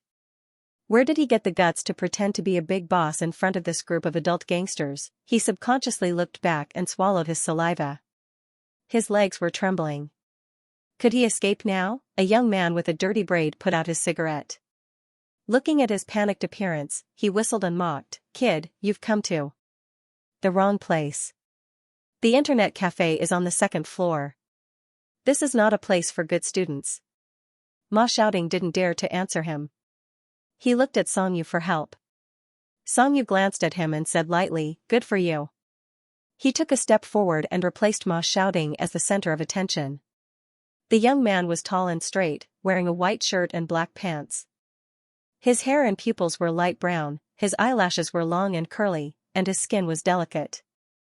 At first glance, he looked gentle and harmless, but when his eyelids swept over, that kind of hostility and perverse air would unconsciously flow out, and his aura was very imposing. "Child, are you looking for your mother?" However, the man with the dirty braid did not take them seriously at all. He smirked and mocked them. Songyu was too lazy to pay attention to him. He tilted his head and asked Ma Xiaoting, "Who is Zhu Zhixing?" Ma Xiaoting was still confused. Songyu repeated, "Who is Zhu Zhixing?" Ma Xiaoting could hear the coldness in his voice. Trembling, he began to stand on his tiptoes to look around.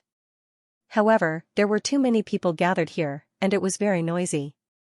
He stuck his head out and looked around for a long time, but did not see Zhu Zhixing. The man with the dirty braid clicked his tongue, a little dissatisfied with being ignored. He stood up and put on a fake smile. "If you're not looking for your mother, then it's easy. I'll help you find him." He seemed to have a high status in this group of hooligans. The people around him did not dare to make a sound when they saw his actions, and the noisy environment instantly quieted down. The man with the dirty braid shouted inside, "Zhu Zhixing, who is Zhu Zhixing? Come out quickly. Someone is here." At this moment, a group of people surrounded the pool table suddenly rang out with applause, cheers, and whistles. The sound of a ball being struck was crisp and pleasing to the ear. It seemed that a beautiful ball had been hit. The man with the dirty braid's voice was still very clear in such a noisy environment. A few people at the pool table heard him and turned to look at the door. There was some space between them. The last black ball on the table was trembling along the green table and rolling toward the bag in the corner. Ma Xiaoting's eyes finally returned to normal. Through the gap, he pointed at a short and thin boy standing in the corner and shouted, "Brother, you! That brat Zhu Zhixing is over there." Zhu Zhixing, who was called out, suddenly widened his eyes and looked in their direction. When he saw that it was Ma Xiaoting, his face instantly turned ugly. Dong! The black ball fell into the bag. One round ended. A man in his 20s wearing a checkered shirt stood up in front of the pool table and slowly wiped the cue stick. The man with the dirty braid clapped his hands and walked forward. "Old Chen, you have a group of children here looking for someone. Why don't you hurry up and help them look for someone? The children will cry if they wait too long." He was wearing a checkered shirt with single eyelids, thin lips, and a thin nose. He looked like someone who was not to be trifled with. His words were also very blunt. He glanced at the man and said, "Find someone and tell them to get lost." The man with the dirty braid laughed as expected. "Tisk, you're not being nice. Since they're already here, why don't you let them stay and play?" Ma Xiaoting's eyes turned red when he saw his enemy. He wanted nothing more than to rush over and drag Zhu Zhixing out and beat him up outside. He was so afraid that he forgot. He said to Songyu, "Brother Yu, that's the bastard. He scolded you and Xiaxia. He even came up with such a sinister and disgusting idea." Zhu Zhixing followed a young man who was wearing a checkered shirt. He glared fiercely at Ma Xiaoting, then stood on his tiptoes and whispered something into the young man's ear. The young man was wearing a No. 1 middle school uniform and his hair was dyed in various colors. He was most likely the second-year school bully that Zhu Zhixing was trying to curry favor with. Zhu Zhixing looked very wretched. He looked at Ma Xiaoting sinisterly like a poisonous snake. Xianxia raised his eyebrows and looked disdainfully at Ma Xiaoting. He asked, "This is the person who caused trouble for you?" Zhu Zhixing immediately added fuel to the fire. "That's him. This kid is a thorn in our junior high school. He's used to being lawless. He even said that he wanted to steal your position in No. 1 middle school." Xianxia sneered. The disdain in his eyes was almost overflowing. "Who do you think you are?" He walked to the checkered shirt and said, "Brother, don't be in a hurry to chase them away. These are all my classmates." His gaze fell on them, and the corners of his lips curled up into a malicious smile. "They're all here to cause trouble. How can they leave so easily after coming in?" The atmosphere in the room instantly dropped to the freezing point. The dirty braid man also joined in the fun. Old Chen, look, your brother is much better than you. The gangsters roared with laughter. Classmates who came to cause trouble? Ha ha ha ha ha, they found us here. I'm afraid they're not here to be funny. I'll close the door first. A gangster sitting at the door laughed gloatingly. He stepped on the cigarette and closed the door with his foot. Then he stood there and said, "Kid, don't walk so fast today." Ma Xiaoting's underlings instantly turned pale. After all, they were just a group of 15-year-old high school students who hadn't left the ivory tower. They were subconsciously afraid in the face of these people. Now that they were forced to this point, they were dumbfounded. The dirty braid man smiled, and his face was full of evil intentions. The checkered shirt's small eyes slowly narrowed. Xianxia was still saying, "You followed us here probably because you really want to learn from us. I heard that you're looking for Zhu Zhixing?" Ma Xiaoting gritted his teeth and simply went all out. If he was afraid now, it would be terrible. Ma Xiaoting, who thought that he was very responsible, said fiercely, "Yes. Zhu Zhixing and I have a personal grudge. Give him to us, and we'll leave immediately." Song Yu, this idiot. A moment later, as expected, everyone in the room laughed wantonly. The dirty braid man laughed especially exaggeratedly. He held the billiard table and wiped the corners of his eyes. "Kid, you still don't understand the situation. It's not a matter of whether you leave or not, it's a matter of whether you and your underlings can leave or not." Ma Xiaoting was really scared. He regretted that he had dragged Brother Yu into this. His palms were sweaty, and his voice trembled. Xianxia also laughed, but his laughter was not as exaggerated. He said, "How about this? After all, you're my junior. I won't make things difficult for you. Let's play a game tonight. If you win, I'll let you go and give Zhu Zhixing to you. If you lose, run out and bark like a dog when the flag is raised on Monday. How about that?" Song Yu couldn't stand it anymore. He wanted to pull Ma Xiaoting down and take his place. However, there was an extra hand on his shoulder. It was Xie Sui. Song Yu was stunned and turned his head. Xie Sui's expression did not change. Her delicate facial features were even more emotionless under the cold light. Bark like a dog when the flag was raised. That would be humiliating in front of the whole school. What's more, Ma Xiaoting was such a big shot in junior high. This was a great insult to a 15-year-old boy. Ma Xiaoting was so angry that his face turned red. He clenched his fists. He could only blame himself for being reckless and bringing others to this point. He gritted his teeth and glared over. "What are we playing?" Xianxia said to Plaid Shirt, "Brother, let me borrow the venue." Plaid Shirt looked at them as if he were watching primary school students fight. He crossed his arms, took a step back, and raised his chin. "You can use it." Xianxia took off his school uniform jacket, picked up the cue stick, and smiled proudly at Ma Xiaoting. "Snooker. Do you know how to play?" The gangsters in the room were all waiting to see a good show. This billiard room was opened by Xianxia's brother. Xianxia was influenced by what he saw and learned. Even if he was not a high-level player, he could easily bully a newbie. This was obviously unfair competition. However, that unlucky guy had to play even if he didn't. Ma Xiaoting was dumbfounded. He also knew how to play billiards, but he usually only played 8 or 9 balls. He had never touched snooker before. Song Yu's gaze passed through the crowd and fell on Zhu Zhixing. He was very short and thin. There were a lot of acne on his face. He looked wretched and his behavior was timid. When he met Song Yu's gaze, he did not dare to raise his head and stood silently behind Xianxia. Despicable, cowardly, and insidious. And it was such a person who caused Xie Sui's nightmare for 3 years in junior high school. He also tried to lay hands on Xie Sui's grandmother. He originally thought that Xie Sui had let it go, so there was no need to pursue it. However, Xie Sui was kind and tolerant, but some people would not change. Moreover, perhaps Xie Sui still needed an apology and an explanation. Song Yu turned around and said to Xie Sui lightly, "Take them back." Xie Sui lowered his eyes and stared at him. Song Yu took a step forward, pressed on Ma Xiaoting's shoulder, and dragged him back. Ma Xiaoting stared at him. He felt guilty and worried. He did not know what was going on, but he still trusted Xianxia subconsciously. Xianxia looked calm. He stood under the light, but the smile at the corner of his mouth was very cold. I'll play with you, but I want to change the rules. Xianxia did not take Xianxia seriously at all. He shook his hand and smiled evilly. Do you think you are qualified to negotiate with us? Why not?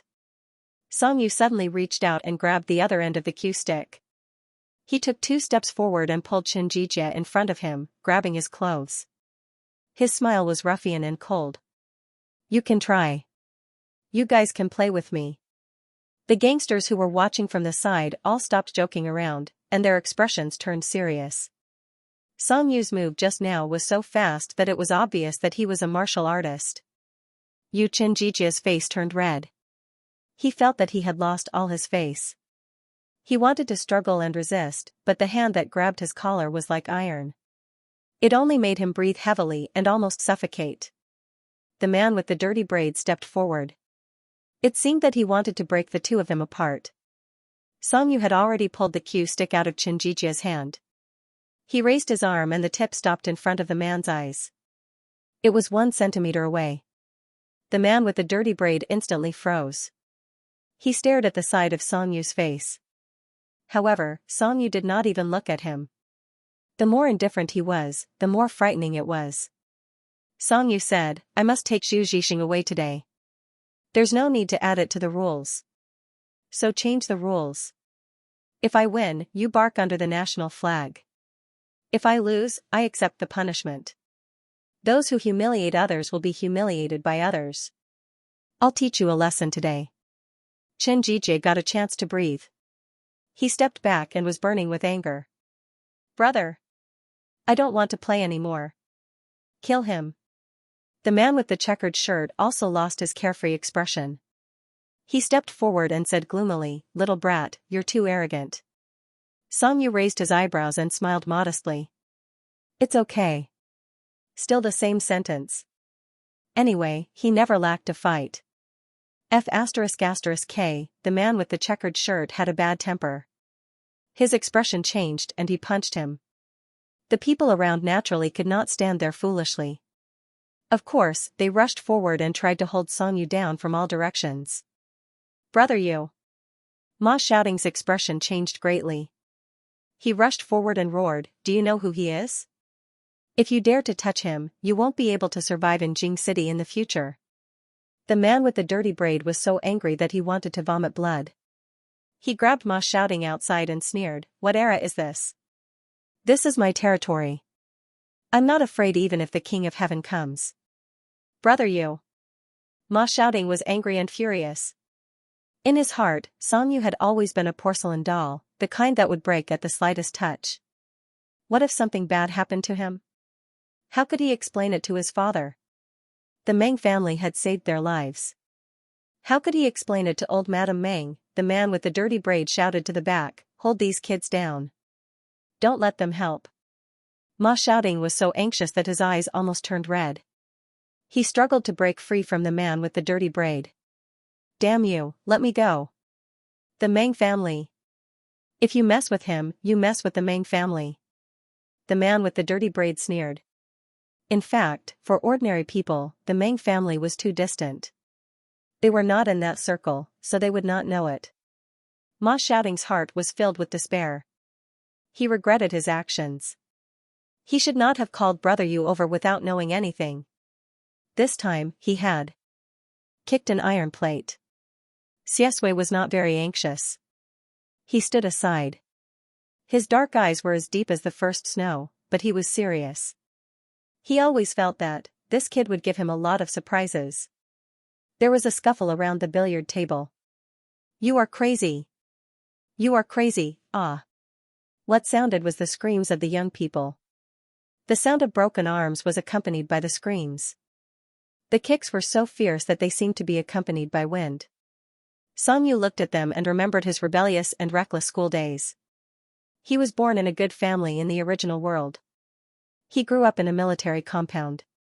His fighting skills and physical strength were not weak. After he met with kidnappers when he was a child, his family paid more attention to his self-defense training. Although he used all this in his later years as a school bully to show off his power. But Song Yu could really fight with a group of gangsters who only relied on their numbers. In fact, they were useless and afraid of death. Now that he lived in school, he did not have to worry about Grandmother Meng if he saw blood. Song Yu was even more unscrupulous. Ma shouting and the others were stunned. They stared at the young man under the cold light by the billiard table. He fought smoothly with a cue in his hand. He beat up one person who came, beat up two people who came. His strength was amazing. No one could catch him. But his attacks were fast and fierce, like a wild wolf. Song Yu kicked a person away with his foot. With a sneer on his lips, he grabbed the neck of the checkered shirt and pressed his head onto the billiard table. The gangsters were afraid of death. After seeing the miserable state of the people in front of them. No matter how the checkered shirt roared, they looked at each other and did not dare to go forward. F***CKU. The checkered shirt had never thought that such a weak-looking young man would have such strength. He was so angry that he gritted his teeth. I still have people who haven't come out. You can't leave this door alive. Song Yu clicked his tongue and said with a smile, Brother, do you understand this situation now? It's not a question of whether you let us go or not. It's a question of whether I want to go or not. This door is locked well. He exerted force in his hand, and the head of the checkered shirt hit the billiard table again. Amidst the young man's screams, Song Yu said with a smile, with your brother's virtue, I guess you're not a good person either. Today, we'll close the door and beat the dog. The corners of his lips curled up when he said the last 4 words. The ruthlessness in his eyes was astonishing. The checkered shirt roared, Hey Z! Hey Z! Get out of here! Get out of here! The fight outside was in full swing, but the bar song in the billiard hall was still playing very loudly. The roar of the checkered shirt almost shook the entire floor. Finally, there was movement inside. What the hell is going on? I'm having a good time playing cards. A few people walked out of the bar while cursing. The eyes of the checkered shirt were full of viciousness. You want to fight with me? My brothers are all here. They're going to fight with real knives. Your F***king finished. Fight with real knives, Song Yu smiled indifferently. Last time, someone also told me that they were going to fight with real knives. The police station is sitting behind. Let's see which of them has a faster knife. What's the matter? Walking through the aisle, a group of people came out of the bar. They had dazzling colorful hair, and the Hongmao hair in the lead fluttered in the wind. The scar across his face was especially obvious. Song Yu looked over. Hongmao looked over. Acquaintances met. There was a long silence. The checkered shirt slammed the table and said angrily, I've been kicked out of my restaurant. You usually eat and drink for free. Why aren't you coming over to kill this group of little bastards? Hongmao did not move. He stared at Song Yu's face. Song Yu laughed first. Yo, my sons. Hongmao and the colorful hair behind him, the last time they were beaten up by Xianxia in the alley, it was still a trauma for them. They did not even blink when the knife pierced through their arms. They were beaten and stabbed, and in the end, they were even sent to jail. They had a stomach full of grievances.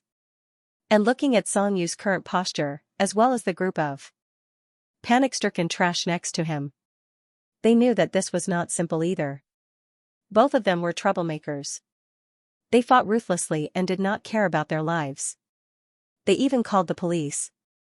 They were still underage. Hongmao, who had just been released, really did not want to see Song Yu again. The checkered shirt was a little confused by the atmosphere.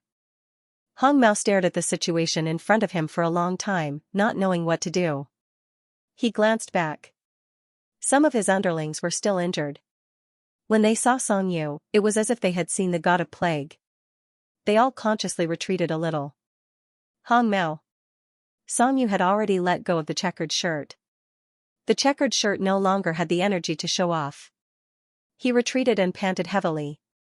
Jijia Chen's face was pale as well. After panting, the checkered shirt pointed at Song Yu and roared at Hongmao, him. It's him. Aren't you guys the tyrants of Lianyun Street? Now you're afraid of dealing with a high school student. This bastard came to kick my restaurant. The corners of Hong Mao's mouth twitched, and the scar on his face looked even more ferocious. He came to kick my restaurant. Everyone in the room held their breaths and stared. They heard Hong Mao tilt his head and say slowly to the checkered shirt, "Why don't we call the police?" As soon as he said this, the room fell silent. The checkered shirt was so angry that he wanted to slap Hong Mao in the face. However, he still had some rationality. He roared, "Call the police? Call the police and arrest us all?" Hong Mao's expression stiffened for a few seconds. The emotions in his eyes were very obvious. It was that he didn't want to care about this matter. The group of hooligans in the room, including those lying on the ground and wailing, all had the same expression of confusion and fear at this moment. They originally thought that they were the sheep that had entered the tiger's den. They didn't expect that they had led the wolf into the house. It was easy to invite a devil in, but difficult to send him away. Now, this god of plague was here. The guy with the dirty braid was also confused by the development of this matter. He unconsciously let go of Ma Xiaoting's hand. Ma Xiaoting's expression was not much better than his. She rubbed her eyes desperately, afraid that she was dreaming. WOC. Was Brother Yu that fierce? Although Xianxia thought that he was the school bully of number 1 middle school, he and his group of underlings relied on their numbers to bully their classmates. Not to mention Song Yu, he couldn't even beat a single one of Hong Mao's underlings. Faced with this situation, his face turned pale. He hid behind his brother and didn't dare to say a word. As for Zhu Zixing, who was his underling, he was so scared that he was about to faint. Song Yu supported himself with his hand and sat on the billiard table in a neat and unrestrained manner. He held the cue stick and smiled at Hong Mao. "I heard that you use a real knife in a fight? The kind that sees blood?" Hong Mao, at this moment, the scar on his face seemed to reveal a kind of vicissitudes. "Boss, what should we do?" Green Hair took a trembling step forward and asked with a trembling voice. Hong Mao turned around and looked at him with a dead heart. He didn't want to say anything. He wanted to light a cigarette. The checkered shirt widened his eyes in disbelief. "You're still afraid of him? He's just a high school kid." Hong Mao glared at him viciously. After all, he used to be a street bully, so he still had a vicious aura. The checkered shirt's throat tightened under his glare. He choked back his words and didn't say anything else. He only stared at Song Yu with a red face. Hong Mao had met Song Yu twice. Both times, they were the ones who rushed to find trouble. In the end, they brought trouble to themselves. Now that Song Yu came to challenge them, the despair in his heart overflowed like a river. He gritted his teeth and tried to squeeze out a smile that was comparable to facing the enemy who killed his father. He said, "This, little friend." Song Yu smiled and touched the cue stick. He said politely, "Don't, little brother. I'm not looking for a fight with you today. Don't give me the whole act of being close to you." Hong Mao, everyone, really. Damn. Crazy, in Ma Xiaoting's heart, Song Yu's image was broken and rebuilt. He went from a clay bodhisattva to a living king of hell. Brother Yu was awesome. Look at his sitting posture, look at his tone, and look at his cold and ruffian smile. Ma Xiaoting felt that he was just playing house when he was a school bully in his 3rd year of junior high. Song Yu raised his chin and his gaze fell on Xianxia. The corners of his lips curled up, and his tone was slow and mocking. "Snooker, are you coming? Do I have the right to decide the punishment for winning or losing? Do I have the right to decide?" A fiery slap landed on Xianxia's face. Xianxia lowered his head. His whole body was trembling. He didn't say a word and hid himself in the shadows. Hong Mao looked left and right and more or less figured out the situation. He coughed and tried to soften his voice. In his mind, he hypnotized himself that he was a caring brother. "Hey. I thought it was a big deal. Isn't it just a conflict between classmates? How did it get to this point?" It was just that he looked fierce and evil. When he pretended to be amiable, he looked twisted and ferocious. The group of people who looked at him felt their hair stand on end. Hong Mao patted Xianxia on the shoulder, making Xianxia tremble. He pursed his lips and smiled. "Little Chen, it's not that your brother He is scolding you. We're from the same school. When we enter society in the future, we'll have to support each other. Let's go.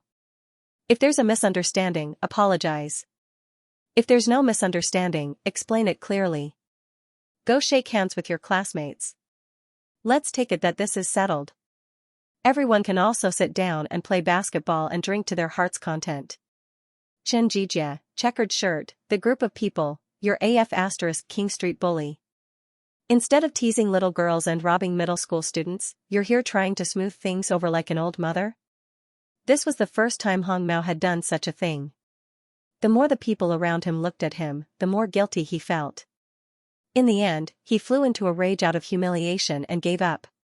He kicked the table and revealed his true nature. Then what the F***ck do you want me to do? I was sent to the police station by him last time. Don't you know how to run when you can't beat him? Damn it, I don't care anymore. Lu Zi, let's go. Checkered shirt was about to die of anger. You. Xianxia's face turned pale. He lowered his head, and his shoulders withered a little. Hong Mao's gaze was straight ahead. He didn't even look at Song Yu. He walked to the door without any regard for his family. He pushed aside the hooligans blocking the door and walked out while cursing. His underlings swallowed their saliva. They ignored checkered shirt's scolding and quickly followed him. They didn't want to be in the same room as this god of plague at all. However, they still walked very arrogantly. In any case, they looked down on him. After closing the door. Whoa! Bang, bang, bang. The sound of someone running down the stairs could be heard outside. Every step exuded liberation and joy. Inside the room, Ma Xiaoting's admiration for Song Yu rose another level. There were almost stars in her eyes. Xiesui stood in the dark and looked at Song Yu silently. Her dark and calm eyes were deep in thought. At this point, the situation had reached a stalemate.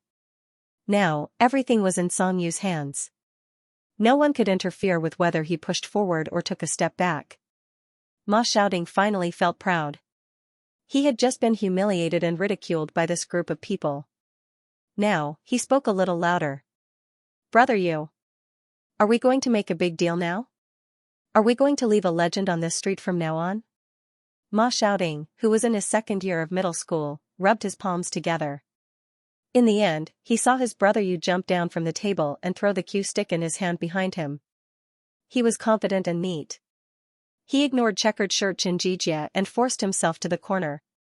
His gaze was fixed on Zhu Zhixing, who was about to stick himself into the crack of the wall. Today was definitely a nightmare for Zhu Zhixing. It was the most terrifying and desperate day since he was young. The feeling of being targeted by evil spirits was not as terrifying as it was now. Song Yu, are you Zhu Zhixing? Zhu Zhixing's legs went soft, and he was so scared that he fell to the ground. His eyes were wide open, and there was only one word in his mind, it's over. Checkered shirt was also stunned. Just now, he was racking his brains to think of a way to send this god of plague away. But he did not expect that the other party did not take them seriously at all. Ma Xiaoting also went up to him. Song Yu glanced indifferently at Zhu Zhixing on the ground and ordered, take him out. Ma Xiaoting no longer defined himself as a knight. He was just a lackey. When he heard Song Yu's words, he was amused like a drama queen. Okay. When Song Yu passed by Xianxia, he stopped in his tracks. His slender fingers rested on the billiard table. He turned his head expressionlessly. The young man's light-colored eyes were cold and sharp. He smiled. Xianxia? School bully? Is it only by trampling on others that you can support your vanity? Xianxia did not even dare to breathe loudly. Song Yu tapped the table and smiled. Don't provoke me, idiot. Let me see you again, and I'll hit your head like a billiard ball. When Ma Xiaoting walked out of the corridor, he was still laughing foolishly, as if he was the one who was majestic just now. He asked his minions to carry Zhu Zhixing, who had no love for life. He followed Song Yu eagerly and called him Brother Yu loudly and clearly. He wished that everyone on the street could hear him. Song Yu was annoyed by him. What are you doing? He hadn't settled accounts with Ma Xiaoting yet. If he hadn't been there, would Ma Shouting have taken his minions to Xianxia? Ma Shouting didn't know his place at all. Brother you. Why did you let those people go just now? Didn't you see how disgusting they were at the beginning? And if you had fought with them today, we would be completely famous in Lynching Street. School bullies are nothing, we're the fathers of this street. How majestic. Song Yu, only a little kid would look for a fight everywhere. He couldn't bear it and said coldly, how many times do I have to tell you that I'm here to study? Ma Shouting felt wronged by his glare and stopped talking. As they walked, Ma Shouting suddenly found the scenery familiar. Hey, why does it seem like we're going to our junior high school? Song Yu didn't want to talk to him. Jingqing No. 1 Middle School was very close to Experimental Junior High School. They just needed to go out of Lynching Street and go around 2 streets. It was already evening. The afterglow of dusk spread over the high-rise buildings and shone on the rows of trees outside the school wall. The orange light was gentle and brilliant. Opposite the school was a snack street, where the fragrance of food spread for 10 miles. Experimental Junior High School had also started. People outside couldn't go in, but Song Yu didn't intend to go in. He was very impressed by a plot in gentle control. Go straight down this street. The back door of the junior high school was an alley. There was a very big tree, which was shaped like an upside-down heart, so it was jokingly called the love tree by the students. The tree of love grew along the wall, and this area became a sacred ground for the students, coming and going. The wall next to the tree was filled with colorful graffiti. It was filled with confessions of love at the time of the first awakening of love. Of course, it wasn't just admiration. This was another vent wall in the school. Hatred, jealousy, and pressure were all ferocious. She could vaguely make out words such as so-and-so, I like you, a certain teacher in class X is really disgusting, I'm so angry, XXX is AB** TCH, and so on. However, the most eye-catching thing was a line of words written on the top with a red pen. Xiaxui's mother is a prostitute. Below, some people followed with question marks, followed by disgust, followed by laughter, followed by ridicule. It was the most innocent and the most evil. This is the place. Song Yu had a clear impression of this place. It was because this place was an important plot point in gentle control that Gong Yi had heard from others about. It was used to conquer Xiaxui. This wall was on the way to Xiaxui's school. He saw it every day, every day. Day after day, he was humiliated and ridiculed. The red words were dripping with blood. He went to wipe it, explain himself, and roared, but it was useless. In the eyes of outsiders, resistance and concealment were guilty. Over time, he became more and more silent. Ma Shouting knew about this place. The tree of love and the confession wall, right? However, in his opinion, these were places for little girls to vent their emotions. The school bully didn't care at all. He shouted, Brother Yu, how do you know about this place? Song Yu stopped under the tree and looked up at the colorful wall full of graffiti. He ignored Ma Shouting and tilted his head to look at Zhu Zhixing, who was so scared that his legs were weak and his lips were trembling. He was expressionless and asked lightly, is it familiar? For Zhu Zhixing, who had been intimidated all the way, this sentence was the last straw that broke the camel's back. He completely broke down. He knelt on the ground and cried loudly, I was wrong. Big brother, I was wrong. I'm not the only one who wrote these words. Big brother, I'll tell you their names too. Please let me go. His small eyes were red, and he was so scared that tears were coming out of his eyes. He was really afraid that Song Yu would kill him here. When he tilted his head and saw Xiaxui, it was as if he saw hope. He dragged his knees and crawled over. He reached out to pull Xiaxui's pants. Xiaxui. We grew up in the same neighborhood. I have a big mouth and I like to talk nonsense. However, I ask myself honestly, I really didn't do anything to you. Please help me beg for mercy. Xiaxui. Your grandmother knows me too. We're neighbors. Please save me. Not only Song Yu, but Ma Shouting, who was thick-skinned, was also angered to death by his shamelessness. She kicked Zhu Zhixing's butt. King did those stupid things in junior high. Xiaxui, you should be lucky that I didn't kill you. Zhu Zixing was in tears and snot. He spoke incoherently, I was wrong. I won't dare to do it again. I was wrong. Big brother, let me go. I want to go home. Xiaxue. Xiaxue. Help me say something. Songyu ignored him and tilted his head to look at Xiaxue. Xiaxue stood in the shadow of the leaves. She raised her head and looked at the words on the wall. Her peach blossom eyes were cold and deep. Her expression was unclear in the half-light and half-darkness. After a long time, Xiaxue's lips twitched and she smiled. However, everyone present felt an indescribable sense of danger. Songyu was also stunned. He felt that Xiaxue's smile was strangely similar to the man in the trench coat with a gun in his dream. They were both bored. Zhu Zixing did not speak. His face was wet. He knelt on the cement floor and stared blankly at the young man walking towards him. Xiaxue took 2 steps forward and leaned forward slightly. Her black eyes under her short hair were narrow and cold. The smile on her lips faded and no one could tell whether she was happy or angry. Zhu Zixing trembled and was dumbfounded. Ma Xiaoding seemed like he wanted to say something, but Songyu stepped on his shoe.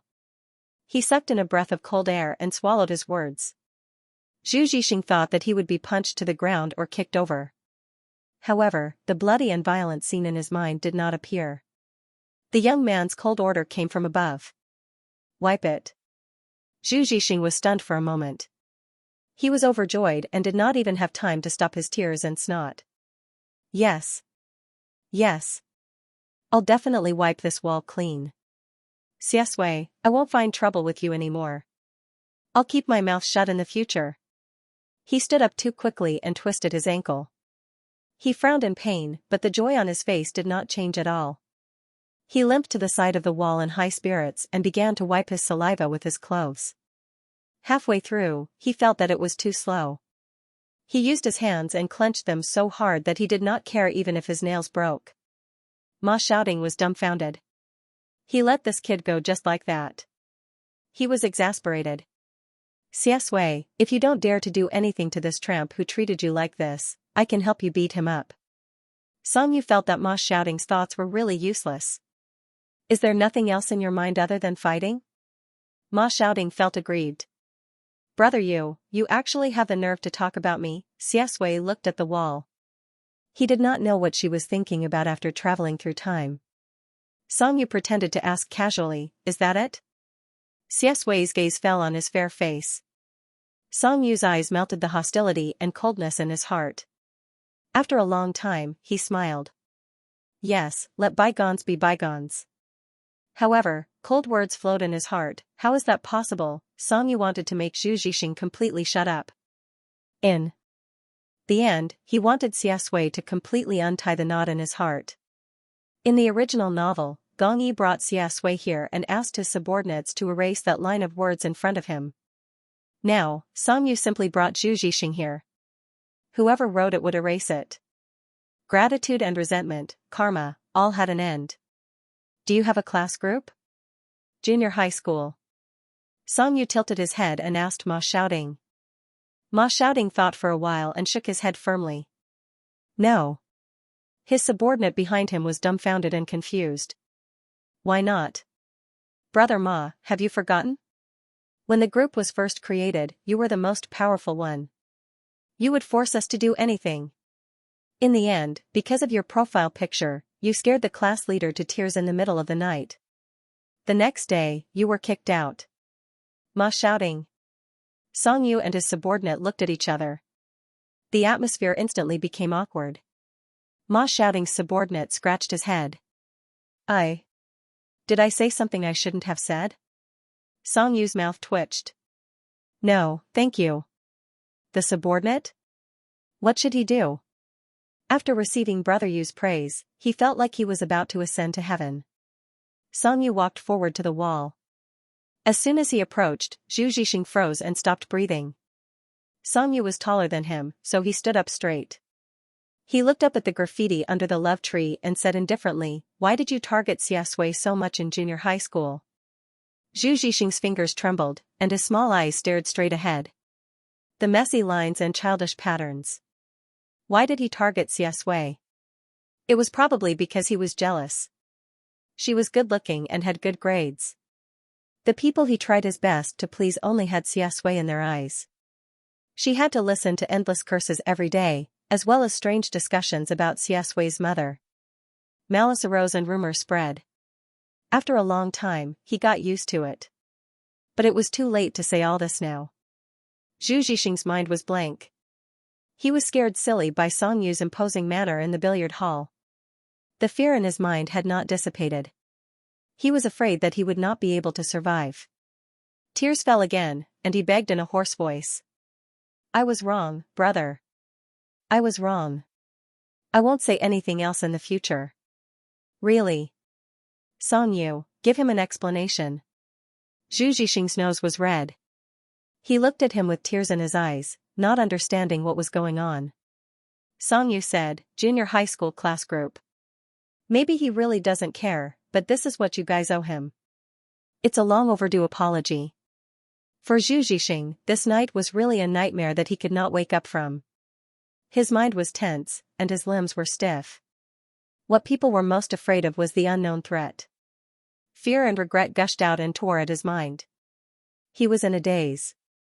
He guarded the wall alone and dug at it bit by bit. He dug until his fingertips bled and hurt, but he did not dare to stop. Let's go. It's almost 7 o'clock. Song Yu turned his head. Ma Shouting was still indignant. Brother Yu. Are we going to let him go just like that?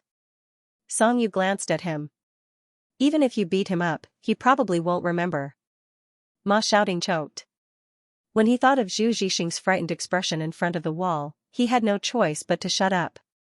It seemed to make sense. Moreover, Zhu Zhixing, this idiot, would not be able to go back tonight. He would just stay here. Song Yu and Xianxia walked at the front. It was a hot September evening. The wind was dry and the ground was orange-red. The sunset gradually faded, and the tall buildings cast shadows on the world. Many camphor trees were planted on both sides of the road, and the fallen leaves on the ground were flying. Song Yu quietly turned his head to look at Xianxia. Although he had beaten someone up today and his actions were smooth and fluid, when he recalled it afterward, he was actually a little uncertain. If he did this, would Xianxia really be happy? Some things were actually not suitable to be recalled again and again. Song Yu frowned. Xianxia walked silently. His thin lips were pursed, and his side profile was exquisite and cold. He did not speak, and he gave people the feeling that he was particularly unapproachable. Xianxia was thinking about something. He was not Song Yu, who vented his anger by beating people up. If he really did it, even if he did not have the identity of young Master Xia in a city, he had the ability to make Zhu Zhixing's family fall into eternal darkness for the rest of their lives. Are you angry? After hesitating for a long time, Song Yu tilted his head and said what was on his mind. Xianxia's thoughts were interrupted, and he was stunned. Then, he frowned and said lightly, why do you ask? When Song Yu did not beat people up, he really did not look like a school bully at all. His eyelashes were curled, and his eyes were clear. He was so obedient and delicate that it was ridiculous. Song Yu thought about it and felt that it was quite realistic. I took the initiative to bring you to this place. Maybe you don't want to come again. I'm sorry. Xianxia stopped walking and looked at him. His dark eyes were a little funny, and there was a gentleness that he did not notice. However, his voice was still calm. You're actually apologizing to me because of this? Song Yu said slowly, I think that there are some things in the past that you don't want others to know. Not everyone liked to tell others about their miseries. Xianxia's smile deepened. So cute. However, Song Yu was right. There were many things in the past that he did not want to recall or talk about. In this place today. If it was anyone other than Song Yu who had brought him here, he would have done it. The result would have been completely different. Xianxia's eyes flashed with a trace of deep meaning. He remembered his previous life. What happened when he was a child was not a secret in the upper-class society of City A.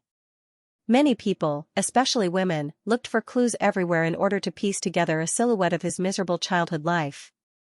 Then, they expressed their concern, tenderness, and love in front of him with an attitude of "I understand you," trying to get closer to him. In fact, it was like digging his own grave. Xiaxue smiled faintly and said, "I'm not angry. Because it's you." Songyu breathed a sigh of relief in his heart. Even if he had read the original book, he had never felt that he knew Xiaxue. It's good that you're not angry. In this way, it could be considered that he had completely said goodbye to the past. Throwing the things to Ma shouting, Songyu left a bag of mint candy with him. He opened the package, took out a transparent blue candy, and threw it into his mouth. Then, he took out another one and handed it to Xiaxue, asking him, "Do you want it?" He was just sharing it subconsciously. Soon, he remembered that Xiaxue had rejected him last time. "Oh right, you don't eat," the word candy was about to come out of his throat. Songyu widened his eyes and stared blankly at Xiaxue, then naturally and calmly took the mint candy from his hand. After being stunned for a long time, he asked bluntly, "I thought you didn't eat it?" Xiaxue smiled. "I want to try it. I think it should be very sweet." Songyu chewed and muttered, "How can mint be sweet?" When they returned to number 1 middle school, it was 2 minutes to 7 o'clock. However, when they arrived at class 1, there was no one there. Ma shouting called Shiboan. After understanding the situation, he hung up the phone and said angrily, "Damn. Brother you, I feel that our form teacher is targeting you. Aren't we not late yet? She took us away early and dissed you in a sarcastic manner. She said that you're not here to study and that you're a troublemaker. You're leading the students astray on the first day. F***ck. What's wrong with her?" Songyu curled his lower lip and said indifferently, "Since she won't take us, we'll go by ourselves." Ma shouting's rebellious nature stirred. "Brother you're still going? She's already given up on us. Why don't we go to the internet cafe? Let me tell you, the boss caught me today to promote a new online game called Supreme Wild Owl. It sounds interesting." Songyu didn't care about his identity as a school bully or street bully, which sounded stupid, but he was quite dedicated to his image as a top student. When he went to the auditorium, he took a book with him. When he heard Ma shouting's words, he turned around and hit him on the head. "She gave up on you, so you're going to give up on yourself? What kind of logic is that? Go to the auditorium. Xiaxue is going to give a speech as a freshman representative." Ma shouting slapped his forehead and suddenly realized. That's right. Xiaxue is going to go on stage. Brother you and Xiaxue go first. I'm going to find my little brother and buy some light sticks. We have to support her. She's going to be a 1 versus 100. Songyu? However, before he could stop him, Ma shouting had already run out. Songyu turned around and said to Xiaxue, "Actually, I don't want to acknowledge him when he calls me brother you." The auditorium of number 1 middle school was close to the teaching building. It was very big and could accommodate thousands of people, but Songyu went directly backstage. After all, Xiaxue still needed some time to prepare. On the way there, Songyu tried to find a topic to talk about. It was as if he was chanting a spell. "Don't be nervous, don't be nervous, don't be nervous." Xiaxue deliberately teased him. Her dark eyes were half closed as she smiled. "What if I get stage fright?" Songyu was stumped by the question. He stopped, took out his phone, and went to Baidu. Wait. Xiaxue really did wait. Songyu read to Baidu. The reasons for stage fright are due to sufficient preparation, familiarity with the audience, and the number of audience members. I got it. With a flash of inspiration, Songyu turned off the screen and tilted his head to Xiaxue. This time I'll definitely sit in the most conspicuous position. You'll be able to see me when you look up. You can just treat everyone else as air and just read it to me. It should be easier for you to face people you know. Xiaxue was amused by him. She curled her lips and said meaningfully, "Okay, I'll treat them as air. You're the only one in my eyes." Songyu felt that something was wrong. At 7 o'clock, there would be a round of student performances, followed by a long speech by the principal and school leaders. Finally, there would be a freshman representative. There was quite a lot of time left for Xiaxue. When he entered, the student union was looking for Xiaxue. Xianxia was sitting alone on a stool in the dressing room, playing with his phone out of boredom. Ma Xiaoding was sending him a series of photos. He sent over all the things that he could see in the supermarket that were meant to support the event. Those exaggerated glow sticks, light bracelets, and loudspeakers. They were even more outrageous. Ma Xiaoding took a picture of a screaming chicken for him. Sadako doesn't forget the well digger, brother you. How about this? It screams so loudly. Song Yu, he couldn't take it anymore. Your husband, brother you, get lost, your husband, brother you, if you dare to bring that back, you're finished. He didn't want to be implicated and driven out by that heart-wrenching scream. Sadako doesn't forget the well digger, biting hand, sad face. Sadako does not forget the well digger, cry, cry, cry. She ignored Ma Xiaoding. Song Yu went to the forum to play. The BBS of Jingqing No. 1 Middle School was still very lively today. The hottest post was about Xiaxia. Guess who will be the freshman representative for the orientation ceremony? January 1st, LZ wipe your saliva, hand over a tissue, 2L, you don't have to. I can guess it too. 31, he ha ha ha ha, OP, I'll go crazy with you, 4L, I even bought AF * King telescope. Just to look at my, God Xia's, beauty. Don't stop me. 5L, you don't say. Even if a senior in her third year offered me 700 yuan to buy a ticket, I wouldn't agree. 6L, ah. Let me scream for hours. After tonight, he would definitely have more fangirls. Elder brother wouldn't only have me anymore. Sob, sob, sob, sob, I'm crying so loudly. 7L, sisters on the 6th floor, wake up and move bricks. Since when did he only have you? After all, this was a student forum, not a gathering place for girls. With such a title, it became a hot topic again. Soon, straight men began to enter the scene. 254L, is there a need to guess? Wasn't the one who gave the speech every year the number one? Nose picking, 255L, tisk, what's with the people upstairs? Are you crazy? 256L, 2 eyes and a nose. I really don't think Xiaxia is any more handsome than me. Shrug, the 256th floor had single-handedly caused an uproar. 257L, I'm just a passerby. I don't think Xiaxia is handsome. 258L, pure passerby +1. I think Xiaxia looks very ordinary. She just looks like an ordinary passerby. 259L, pure passerby +2. Am I the only one who thinks he's weak? Girls have a strange sense of beauty. I have an 8-pack. Do you want to see it? Song Yu's eyelids drooped as a sneer appeared on his lips. Since he was bored, he logged in and added a sentence under the sentence. 260L, your husband brother you, handsome guy, I think Xiaxia and I are equally matched. After a long silence, the forum exploded again.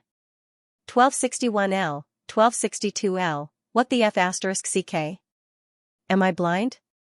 I actually saw brother Yu's reply in God Xia's post, 1261L, ha ha ha ha ha, handsome guy is equally matched. 1261L, brother Yu, what good will it do you if I laugh to death? 1261L, get to the point. What are you guys doing? Brother Yu said that he is equally matched with God Xia. Hubby, I knew you wouldn't disappoint me. 1261L, brother Yu has already revealed his identity as a handsome guy to praise God Xia. Haters, take a break. God Xia, God Yan doesn't explain. 1261L, XSWL, it's okay to reveal your identity as a handsome guy. Song Yu couldn't be bothered to look at the back and typed out.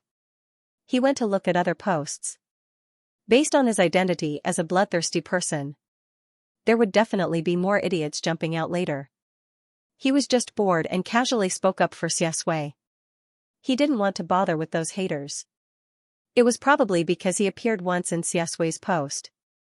Many new posts appeared on the forum in an instant. They named him and asked about his relationship with Xiaxia. Some asked him to post photos, confess, or insult him. Song Yu replied according to his mood. Naming a certain Yu, idiot. Idiot. Don't think that you're very awesome and impressive. Actually, in the eyes of others, you're nothing. 3L, your husband, brother Yu? Don't talk nonsense.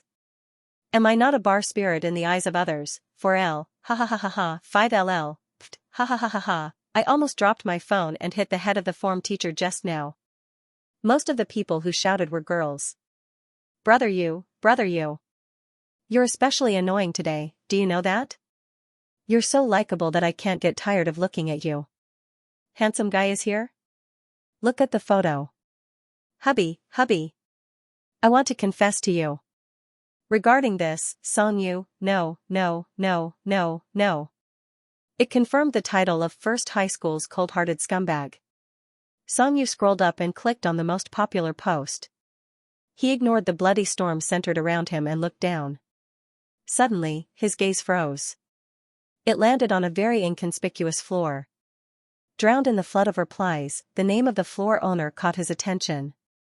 Long live Brother Ci, a bunch of idiots. It's still uncertain who the freshman representative will be. Xianxia's eyes turned cold. Not long after, Xiaxue came out with a script in his hand. There was a teacher standing next to him, who was earnestly advising him about something. Xiaxue leaned against the wall, lowered her eyes, and listened quietly without saying a word. Next to Xianxia was a member of the student union who was in charge of organizing the venue. She was a girl with 2 ponytails. She was so angry that she almost burst the balloon in her hand. What the hell? Isn't the rule that the top student of the senior high school entrance exam should give a speech? What's the meaning of this sudden change? Xianxia turned off his phone and stuffed it into his pocket. Wang Ci. At this moment, a sharp and noisy sound suddenly came from the door. It was the kind of whistle that primary school students liked to buy. It was a whistle that cost 50 cents at the snack bar. Ma Shouting and his lackeys each held a whistle in their mouths. They whistled as they walked, holding a bunch of glowing toys in their hands. They attracted everyone's attention along the way. The sharp-eyed Ma Shouting saw Xianxia and whistled happily twice. Do, then he took it down, waved, and shouted, Brother you. Look at me. We're going back with a full load. Xianxia, F***ck. I don't know you. He walked forward in the direction of Xiaxue. The teacher was explaining the reason to Xiaxue when he suddenly saw Xianxia coming over. He choked on his prepared speech and his brain froze for a second. Teacher, I heard that you want to change the person? Xianxia went straight to the point and didn't beat around the bush. The teacher, who was already stupefied, was even more confused by the question. He wiped his sweat with his sleeve. He actually admired Xiaxue very much. Otherwise, he wouldn't have wasted so much time trying to explain things for her. However, he couldn't do anything about the sudden change of person. He couldn't afford to offend the school leaders, let alone the Wang family of Jing City. Xiaxue should be the one to go on stage, but after thinking about it, maybe Wang Ci is more suitable to go on stage. The most important thing for the freshman ceremony is to give the students a good start. Wang Ci has been to many places and met many people and things. He doesn't need to say those official words to liven up the atmosphere. Under Xianxia's gaze, the teacher stuttered, and his voice also weakened. The door opened and a well-dressed Wang Ci walked out of the dressing room. After putting on makeup, his oily face looked even more disgusting. He was still wearing a suit and a bow tie. When he saw Xianxia and Xiaxue, he smiled meaningfully. He held a brand new script in his hand and his eyes were full of ridicule. What are you discussing here? The teacher was miserable. Wang Ci's gaze went past Xianxia and looked at Xiaxue. His small eyes were full of disgust, and the flesh on his face was squeezed into a smile. I can't do anything about the sudden change of person. Did the school arrange it? But you've been preparing for so long, why don't we go on stage together? Ma Shouting and the others had already gathered around. Seeing this scene, they were also dumbfounded. What's going on?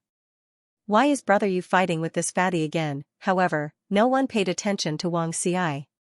Xianxia glanced at Wang Ci, who was squeezed into his suit, and then looked at the teacher. He sneered indifferently. Does the school really want him to go on stage? The teacher silently wiped his sweat and said helplessly, yes, the school must have its reasons for this arrangement. Wang Ci must be able to say something novel and interesting. Yes. Song Yu took out his phone and started to make a call. He smiled.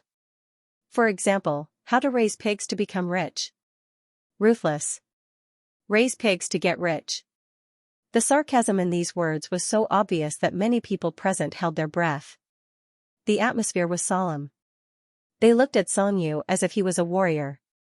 Did he know who he was provoking? The teacher was also stunned. His face was red and he stammered to Song Yu, "Hey, how can you talk like this? Hurry up and apologize. It's just a speech."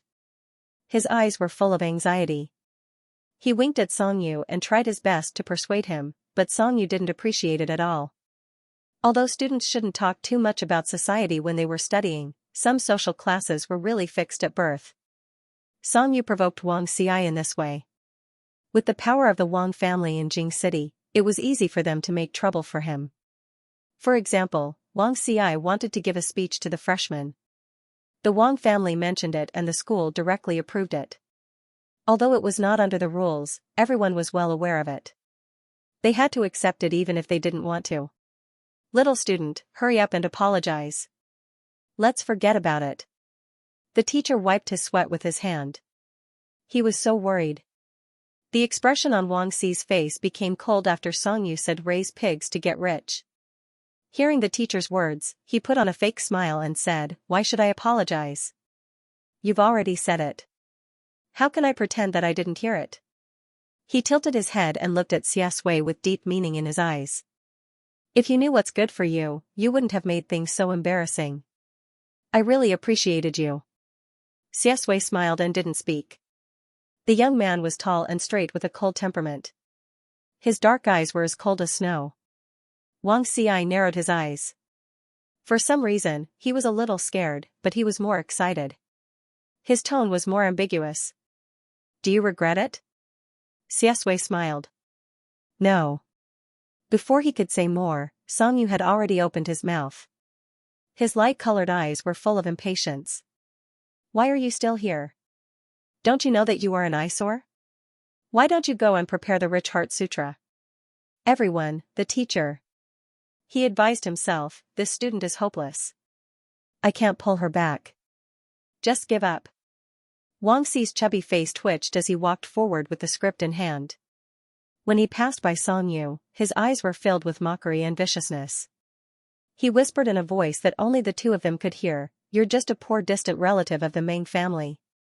Do you really think you're something?" He could only hang out with Ma Xiaoding, the son of a chauffeur. "Do you really think you're something?" The call was finally connected.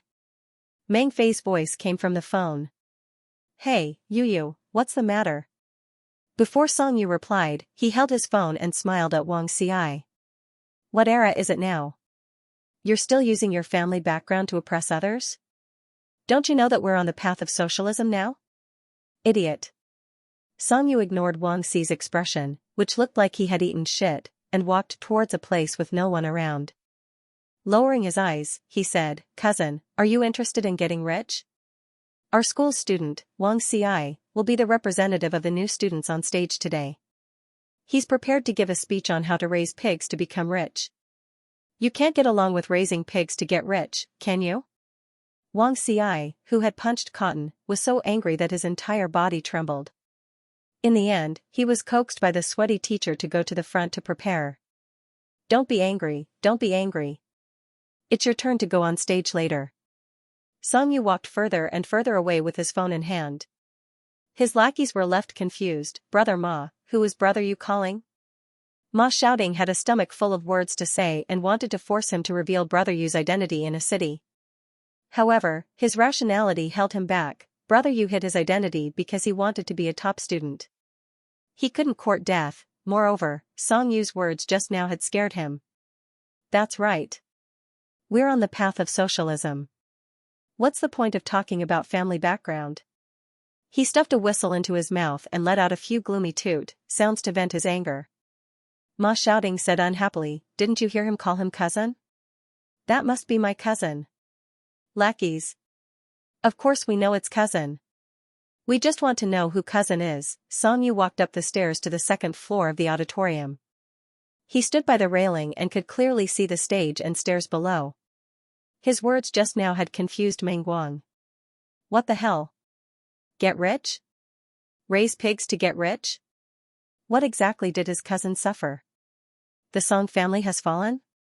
That's impossible. With the Song family's foundation, even the slightest incident would shock the entire business and political world. On the other side of the phone was a confused Meng Guang. Why don't I understand? No, wait, Wang Xi? He finally grasped the main point. After being stunned for a moment, he cursed into the phone, F***CK. Wang Xi? That idiot can go on stage as your freshman representative to give a speech? Did water enter your head? Song Yu's light-colored eyes were cold. That's what I'm talking about. I feel that if I listen to his speech today, 10 years of studying will be wasted. Meng Guang laughed on the other side of the phone. Song Yu was very decisive. The Wang family pressured the school to let him go on stage and steal someone else's spot. Is there any way to get rid of him? Meng Guang laughed enough and became serious. His tone was not polite at all, that's for sure. I don't want your opening ceremony to be poisoned by this idiot. Letting him go on stage is simply an insult to the entire education industry. Wait, I'll call my brother in the education bureau and have him talk to your school's leaders. He thought for a moment and cursed. What's wrong with the Wang family? A bunch of idiots. Before Song Yu hung up the phone, he heard Meng Guang say excitedly, Yu, today's your opening ceremony? How can no one come to support you? Wait, I'll immediately drive to Yizhong. Song Yu? Don't come. He just wanted to go to school in peace. Meng Guang was already in a hurry. I'll let you see my latest sports car. Song Yu. Really don't, cousin. F***CK. He just wanted to get Wang Xi off the stage. He did not want to be implicated. In the end, he managed to suppress Meng Guang. On the stage in the auditorium, the upperclassmen were still performing. This was usually a sports hall. The lights shone down from the ceiling in all directions. It was dazzling and moving. The boys' voices were low and hoarse, and the melody flowed quietly. After the song ended, there was a burst of applause. A male and female host in formal attire went on stage with a microphone. In this fragrant September, the autumn wind is refreshing. We also welcome this batch of new students. A song of dreams is the beginning of a beautiful life. The time for singing and dancing is over. Next, let us welcome the school leaders to give their speeches. After the school leaders gave their speeches, it was time for the new students to go on stage. Song Yu hung up the phone and walked down the stairs. He saw Xiaxia backstage. Ma Xiaoting was chattering beside him. She already knew about the change in the team. He was filled with righteous indignation. Whoa, this is outrageous. Xiaxia, don't worry. Let that idiot Wang Xi dance first. Brother Yu will definitely kill him. Brother Yu, oh, Brother Yu is here. Song Yu ignored Ma Xiaoting and asked Xiaxia quietly, are you ready? The young man's hair and pupils were very light, and his skin was bright white. When he looked at someone seriously, his eyes seemed especially clear and pure. Xiaxia smiled and did not ask anything. Yes. Song Yu held his hand. Then let's go to the front and wait. The young man's hand was warm. It was pressed against his skin. It was clean and refreshing, like shampoo or mint. In the dark. Xiaxia's lips curled up.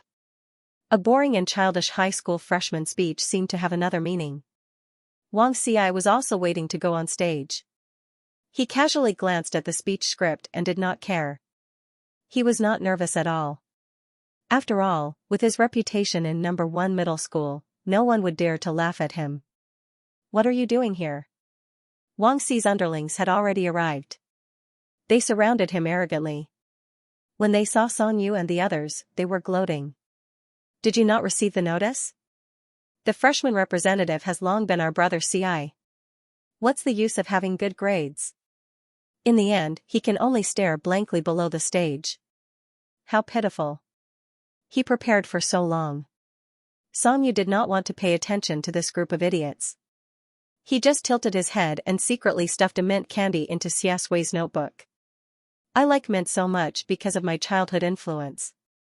When I'm afraid, sad, nervous, or sad, a candy in my mouth will make me feel much more relaxed. It has become a habit. Xiaxue held the paper in one hand and the candy in the other. She did not understand why Songyu was so obsessed with this matter. She looked up with her dark eyes. Do you want to see me go on stage? Songyu was stunned. Didn't you start preparing yesterday? He was holding the speech script in the first evening self-study session. After preparing for so long, suddenly the representative was changed. Xiaxue was only 15 years old. At such a sensitive time, she would be very sad. Speaking of which, there was no such plot in the original novel. Wang Xi was probably dissatisfied with the seat and wanted to show Xiaxue his power. Started preparing yesterday? Xiaxue smiled. In fact, he did not read a single word on these papers. Although the Wang family was lawless in Jing City, it was not worth mentioning compared to the aristocratic families in a city. They could not even provoke the Su family. He just did not want to talk to Wang Xi. It was easy to kill the Wang family. However, he was more willing to prepare a gift for his uncles in the Xia family in a city. Yes, I've been preparing for today. Xiaxue said. He tore open the wrapper of the mint candy and put it in his mouth. The young man's peach blossom eyes were exquisite and gorgeous, and his smile was dangerous but meaningful. He looked at Songyu quietly. Thank you, it's very sweet. Songyu was stunned. On the other side, Wang Xi was listening to his subordinates bragging about him and mocking him. However, Songyu was not willing to look at him. He was so angry that he clenched the speech script. His mind was full of hatred and mockery. Why was Songyu so arrogant? What right did he have to be arrogant? There was a wave of applause at the front desk. After the drowsy speeches of the school leaders ended, all the female students were energized as if they had been injected with chicken blood. Thank God, I love you, all kinds of voices rose one after another, and the atmosphere was suddenly stirred up. The last segment was finally here. The host came back to the stage. Thank you for the sincere guidance of the respected school leaders. I believe that in the new semester, in a new beginning, all the students who have just stepped into the high school campus will live up to our expectations. The louder the cheers outside, the bigger the smile on Wang Xi's face. Wait and see. The person you have been waiting for a long time is not even qualified to go on the stage. She had made such a big fuss before going on the stage. Now that the result was out, she was asking for humiliation. He would let Xiaxue know who she should flatter. The host's voice was sonorous and powerful. Next, let's welcome the freshman representative of this year. Wang Xi turned around, straightened his clothes, and was ready to go on the stage. As soon as he stepped on the first step, he heard the female host say in a warm and cheerful voice. Student Xiaxue, the city's top scorer in the examination of Jing City, comes to the stage to speak. The thunderous screams of the female students broke out outside. They almost drowned the whole auditorium. Wang Xi suddenly opened his eyes wide, stepped on air, and almost fell down. Fortunately, his subordinates quickly regained their senses and went to support him. Everyone was confused. Why did she change again? Why did she change back to the original Xiaxue? An hour ago, everyone received a notice that the final speaker was Wang Xi. A teacher ran in from outside, panting, "Wait. There's a change. There's a change." The Education Bureau called to ask, change. He ran too fast and stuttered as he spoke. But no one present wanted to hear the reason. Wang Xi clenched his fists. After disbelief, he was ashamed and angry. He wanted to poke a hole in Songyu's body. Songyu said to Xiaxue, "Ignore them. Just look at me. Let's go." Passing by the stairs, he tilted his head and smiled faintly at Wang Xi. "Sorry, it's not your turn to perform. How long have you been preparing?" F***CKU, Wang Xi gritted his teeth so hard that they almost broke. The group of people who were rejoicing in his misfortune just now had clean faces and did not say a word. In the thunderous applause, Xiaxue went on the stage. She was noble and elegant. There was another round of crazy screams from the fangirls. Some people seemed to be born with that kind of temperament. They were suitable to stand in the center of attention. Songyu didn't plan to sit in class 1's seat and meet up with Oilian. He entered from another entrance and sat in the corner.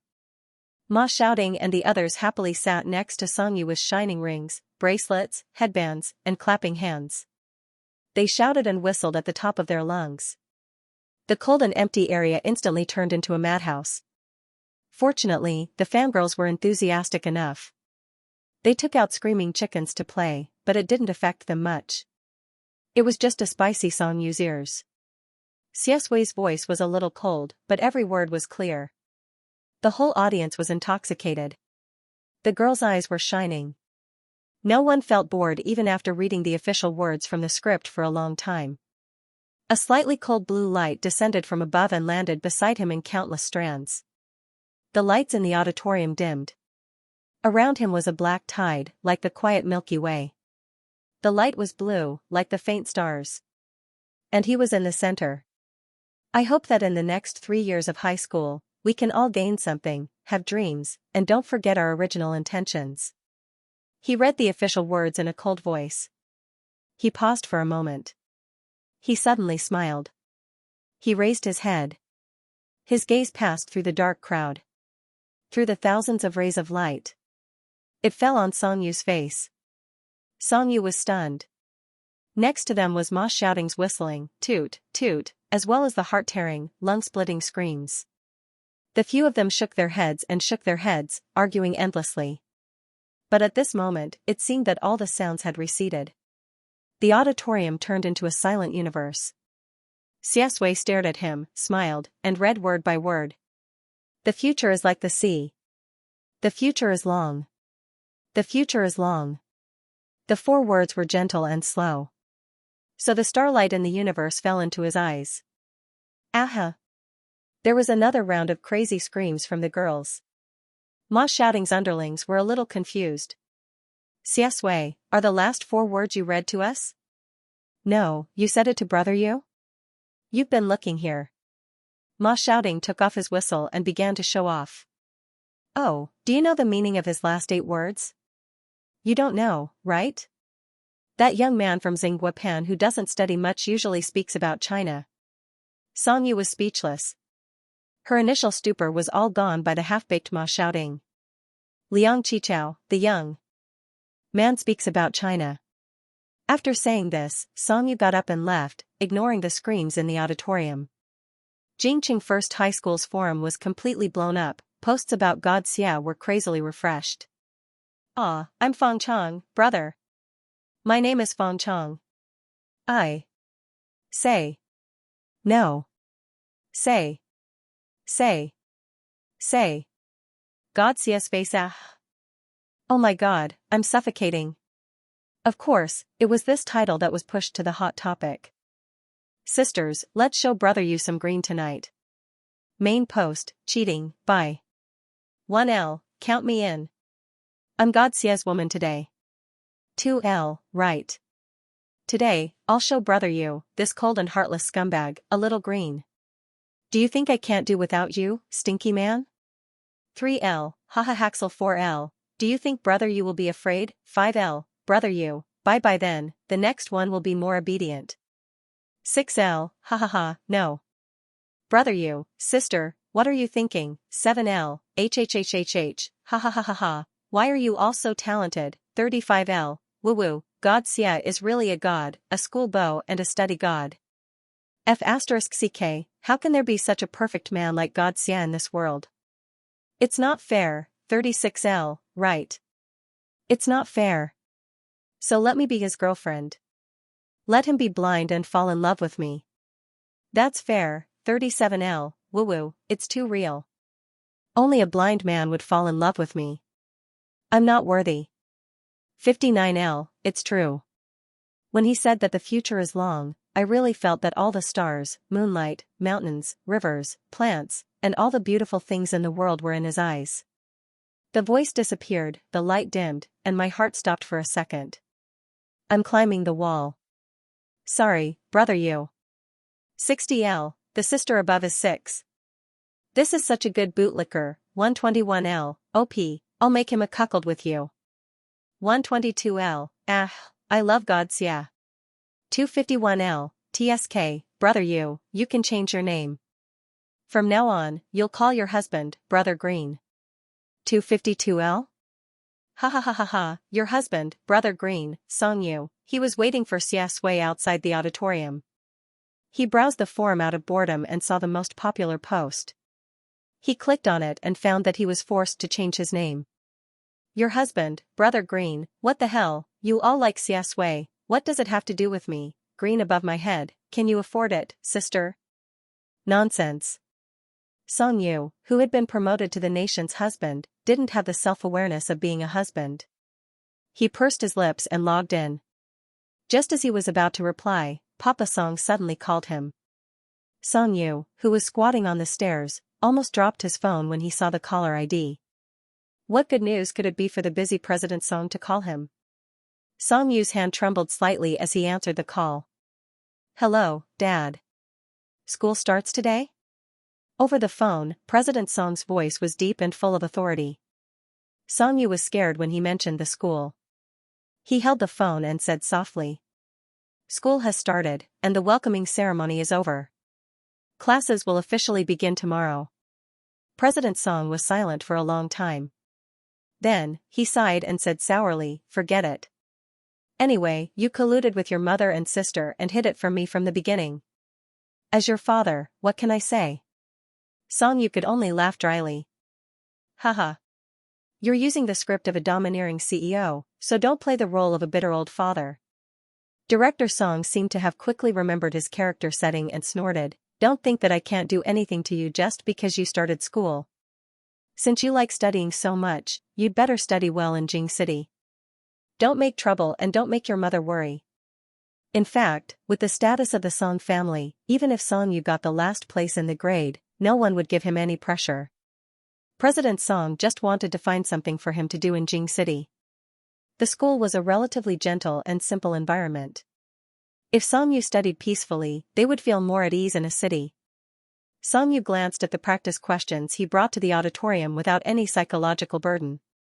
After pretending to be a straight-A student for so long, he really felt that he was a straight-A student. He said frankly, Dad, you don't have to worry about this. I can guarantee that no one in the whole school loves studying more than me. President Song sneered, 350? Shit. Xianxia couldn't stand it. Why are you all talking about the results of the senior high school entrance examination? Can't you let people work hard in high school? Don't you know that a prodigal son is more precious than gold? President Song knew his temper well. He sneered, do you know how much your sister scored in the college entrance examination this year? 735, second in the province of a city. We have the same parents, but why is the gap so big? Xianxia, President Song sneered, nothing to say? Xianxia gritted his teeth and adjusted his mood. He said regretfully, TSK, out of 750, my sister only scored 735, and she is second in the province. Then he quickly calmed down. Dad, you should persuade her to repeat her studies. There can't be any flaws in life. The 15 points she lost in the college entrance examination will be her lifelong regret. When she is old, she will feel indignant and depressed when she recalls it. And a person should strive for the first place, so that the second place won't be a shame to the Song family. This is not a matter of scores, but a matter of face. I suggest she repeat her studies. President Song, he had never seen anyone who was more stubborn than his son. President Song couldn't bear it anymore and roared, you can get into the top 100 in Jing City First Middle School. Then force your sister to be second in the province. Repeat her studies without full marks? Fine, you are indeed the son of the Song family. You can get full marks in any subject in the monthly exam, and I won't interfere with your studies in the future. The more President Song thought about it, the angrier he became. He continued to roar. If you still don't get half of the total marks, you can go back to a city. Beep, Xianxia, his mouth felt good for a moment, but it was cremated afterwards. He parted unhappily with President Song again because of his studies. Xianxia was depressed. He didn't want to argue anymore, so he logged out of the forum. He poked Xia Sui on QQ, Xianxia, I'll wait for you on the steps at the door. Hurry up. A few seconds later, Xiaxue replied. Okay. There were few stars at night in Jing City, and the night wind was a little cold. In the auditorium, the host began to give a passionate closing speech. It was lively and bustling. Song Yu waited outside alone. He was hungry. At this moment, his sister sent him a message. Song Weining, I heard that you looked down on my score of 735 and wanted to send me to repeat my studies? Song Yu. How could his father leak the news so quickly? What kind of magical father-son relationship was this? He betrayed him in the blink of an eye. Song Yu, no, who did you hear it from? Song Yu, scratch his head, question mark, confused, Song Weining, stop pretending. Dad is on the phone. The whole family is listening. Song Weining, you're finished. Now we can't wait to see your results in the monthly exam. Song Weining, Mom and I made a bet. Brother will be the judge. I bet that you'll fail. Don't let us down. Song Yu, heh. Was he joking with you after pretending to be a straight A student for so long? Song Yu typed calmly. Song Yu, don't look down on me. Song Yu, we're siblings. Listen to my advice. Bet on a straight A student and make a fortune. Song Weining, haha. Song Weining, I'm afraid you'll go bankrupt. Song Weining, let's not talk anymore. I'm going to prepare for the repeat. Song Yu couldn't help but laugh out loud. Holding the phone, he just laughed and laughed. The vague feeling that had been in his mind before appeared again. Song Yu was slightly stunned. It seemed that, since he came to this world, he didn't feel strange at all when interacting with the original owner's family. Everything was logical and natural. This kind of blank thought was interrupted by Xiaxue's voice. Let's go. Song Yu looked back. The auditorium had begun to disperse. Xiaxue rushed out in front of the crowd. The young man was tall and had long legs. Under the moonlight, he was exquisite and cold like a painting. Fortunately, he left early. Otherwise, he would have been surrounded by people. On the way back, Song Yu said, your speech today was great. You didn't look nervous at all. Xiaxue was slightly stunned and smiled. It's because your method is good. Song Yu found it on Baidu at the last minute. When he heard the praise, he was a little embarrassed. No, I should be praising you for being well prepared. Xiaxue lowered his eyes and smiled. He didn't say anything. If not reading a single word could be considered as preparation. Of course, he didn't think that a high school speech was worth his time. His voice was light. Just looking at you, I think it's very simple. Song Yu was stunned. He didn't know how to reply. On the way back to the teacher's apartment, there was a milk tea shop that was still open. Glancing at the shop, Song Yu, who was a little hungry, was too lazy to think about how to reply. He tilted his head and said, wait, I'll buy a cup of milk tea. Xiaxue raised his eyebrows slightly. But he didn't say anything and followed him. I want a cup of plain milk tea, no pearls or coconut. Xiaxue glanced at him and said to the shop assistant, room temperature. Song Yu swallowed the last two words, with ice. While Song Yu was waiting for the milk tea, his phone rang. He lowered his head and opened it. It was Ma Xiaoting's message bombardment. Sadako doesn't forget the well-digger, brother you and God Xiao left first? Sadako doesn't forget the well-digger, you missed Wang Xi's expression. I feel like he's going to die of anger. When I whistled past him, he was still calling home. He yelled for a long time, but there was no word to comfort him. Ha ha ha ha ha, I'm so happy. His underlings were also angry and didn't say anything. Their faces are swollen. Those idiots. Sadako doesn't forget the well-digger, oh, he even glared at me. Huh. I'm not afraid of him. Sadako doesn't forget the well-digger, brother you, I feel like this idiot won't let it go. I heard from his phone call that he still thinks you're a poor relative of the Meng family. This time, the Education Bureau is targeting him. He's stupid and hopeless, but it doesn't matter. We socialist people don't lack these things.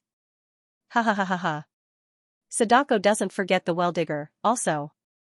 Brother you, have you seen the forum? Someone actually wants to make you a cuckold. I'm so angry. What do they know? Xia's words were clearly directed at you. The brotherhood between you two can't be broken because of these fickle women. Sadako doesn't forget the well-digger, I'll continue to help you scold them. Songyu, he faintly had an ominous premonition. He flipped the page on his phone, went to the forum, and clicked on the hot post again. While a group of people were laughing and screaming to confess to the green man, Sadako Xianxia, who was extremely shouting's unique ID, changed the style of the entire post. 1315 Sadako Xianxia, what cuckold? Haven't you thought that Xiaxia and brother you are good brothers? Blindly provoking others' feelings. 1316 Sadako Xianxia, let me tell you. I'm brother you's underling. I was sitting next to brother you just now. Xiaxui's last 8 words were directed at brother you. Understand, 1317L? 1318L, oh my god, I have a bold idea. 1319L, I understand. I think I understand, 1320L, brother Sadako, you seem to have opened a new door for me. 1321L, what did you say? Say that again? Who did Xia say that to? 1322L, I'm going to draw my sword. F***CK. I'm going to shout at the front row. Get lost, Fujoshi, 1323L, ha ha ha, the door to a new world has been opened. The back door is locked. No one can leave. 1324L, sister above, don't be angry. Dating alone is so torturous. Why don't you couple up with us? Happy. Little Panda lifts windmill, 1325L, the future is like the sea. There's still a long way to go. 1326L, do you still remember Brother Yu's speech in Xia's lick face forum? I can't imagine that Brother Yu is such a low-key person. He's actually willing to reveal his identity as a handsome guy for someone. What kind of brotherhood is this? Woo-woo, I don't believe that they have nothing to do with each other.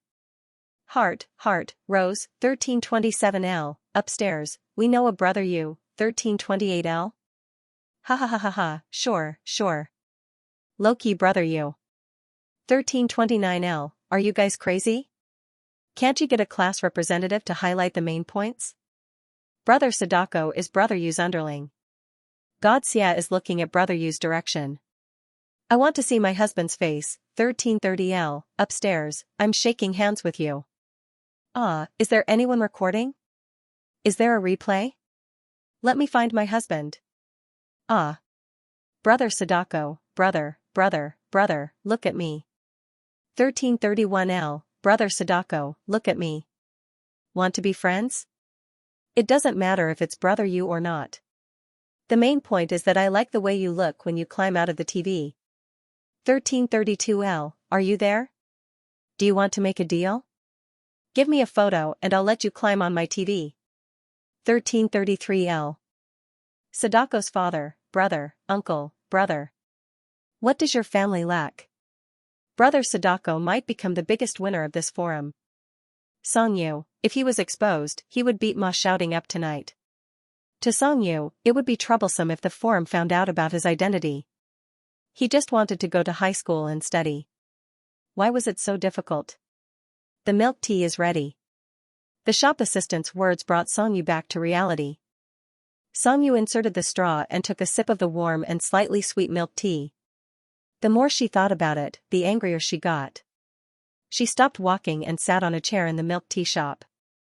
Wait a minute, I have to scold someone. Xiaxuai. If he wasn't hitting people, he was scolding people. Why was this kid so wild? There weren't many people in this milk tea shop, only the two of them. Songyu was afraid that Xiaxuai would be bored, so he considerately gave her the exercise questions that he had taken to the auditorium but had not done a single question. If you have nothing to do, you can do the exercise questions first. Xiaxuai politely declined with a smile, that won't be necessary. Songyu said vaguely, you're welcome. After that, he lowered his head and tapped on the chat interface with Ma shouting. His fingers flew across the keyboard. Your husband, Brother Yu? You're courting death. Your husband, Brother Yu, if you expose my identity on the forum today, I'm telling you, you're finished. Your husband, brother you, I'll go to your house and smash everything with a screen. Do you believe me? Your husband, brother you, if you can't explain clearly, I'll kill you within a day. On the chat page, the words the other party is typing appeared and disappeared. Even through the phone screen, he could feel the other party's hesitation and trembling. After a long time, Ma shouting tentatively sent an emoji. Sadako doesn't forget the well digger, big brother drinks beer. JPG, your husband, brother you. Ma shouting was so scared that she cried. Sadako doesn't forget the well digger, wah brother you, I was wrong. Koda did not slip away. I'm going to apply for a withdrawal right away. I'll clarify it right away. Did Koda slip away? QWQ. Song Yu's mouth twitched. Did he just learn it? You don't even know what it means and just use it blindly? He couldn't take it anymore. Your husband, brother you, you're so stupid when you act cute. Ma shouting didn't dare to speak anymore. Her joy of being chased by fangirls was swept away. She trembled as she sent a message in the building. 1429L, Sadako Jinjin, don't guess blindly. I'm lying to you. I just can't stand you guys cheating on my brother you. Light up cigarette, 1430L, Sadako Jinjin, I don't know brother you, but I like him. I want to be brothers with him. 1431L? I'm going to burst into tears. Woo woo woo. Woo woo, I knew that Xianxia and brother you had nothing to do with each other. I can't accept my two husbands doing this behind my back. Woo woo 1432L, brother Sadako, are you being threatened by brother you? 1433L, look at this gay-sounding message. I don't know brother you either, but I like him. I want to be in a relationship with him. 1434L, if you're being threatened, change your name to Sadako Jinjin. 1435L, upstairs, can you stop being so pretentious? I said that there's nothing to do with each other. Xianxia has nothing to do with anyone. Fujoshi, get out and eat CP, okay, 1436L, yes.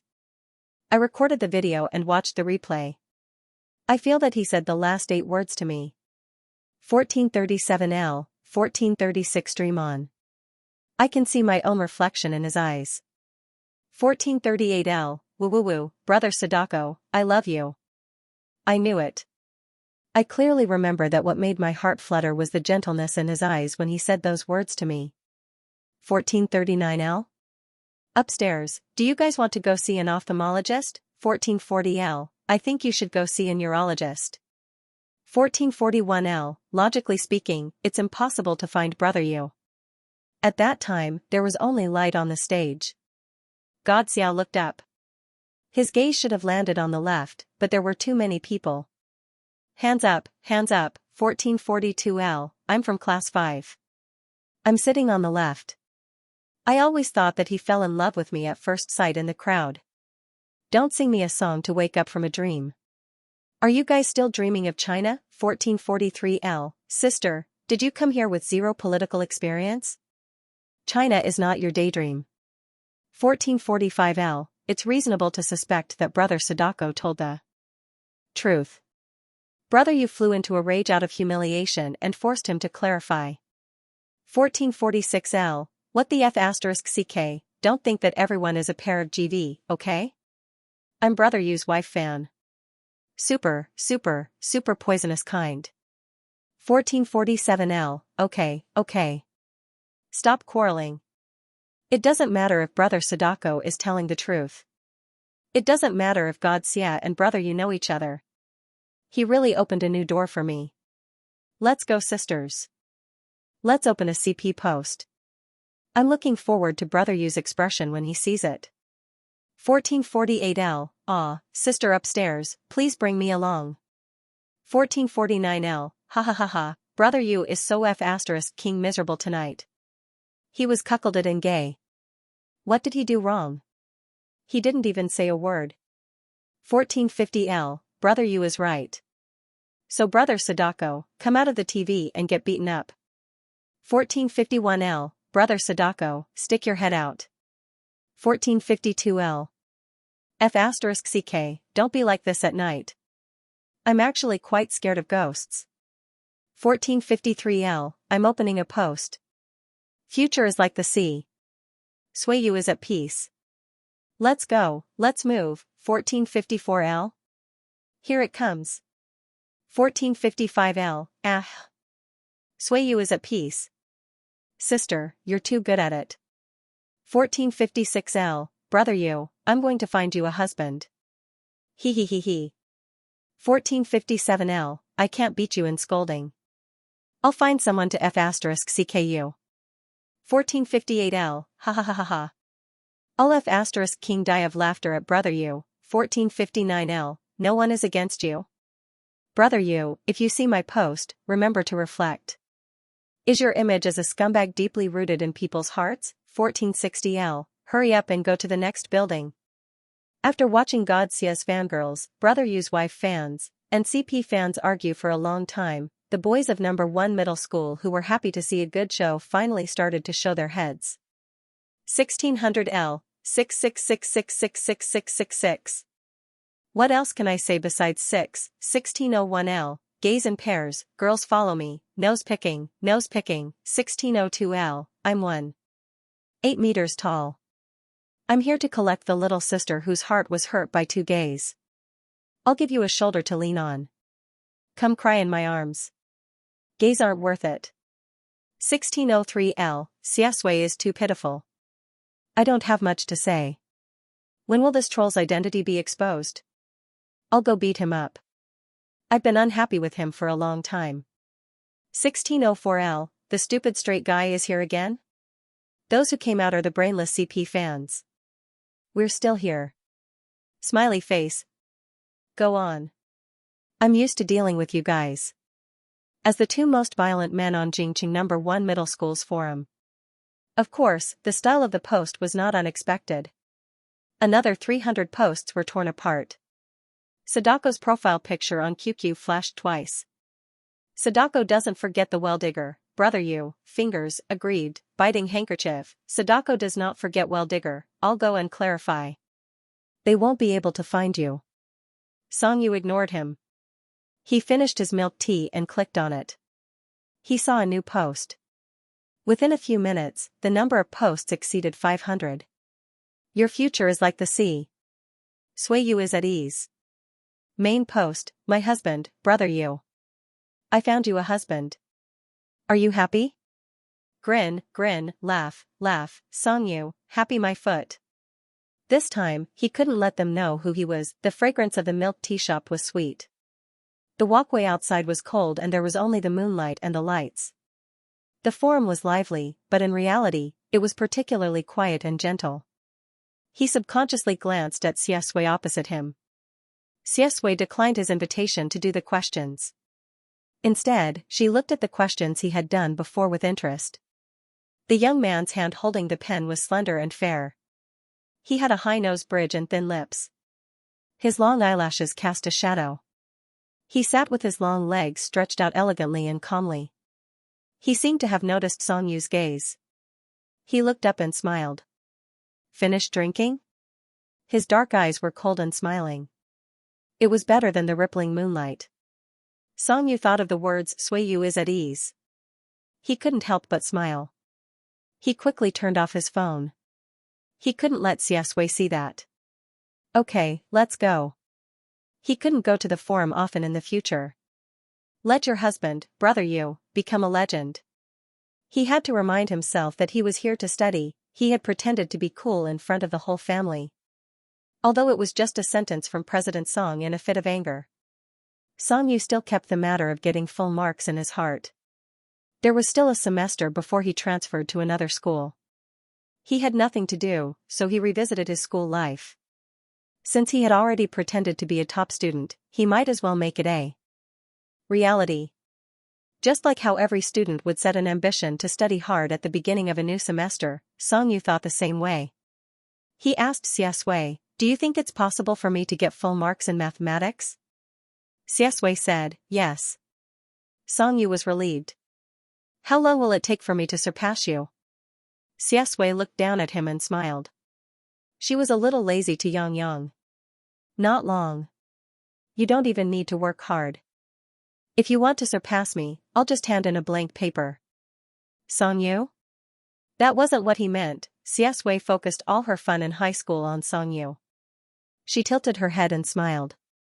If you want to get first place in the cohort, you have to surpass the second place, not me.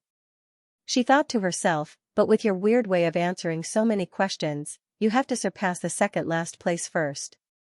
Songyu. Okay.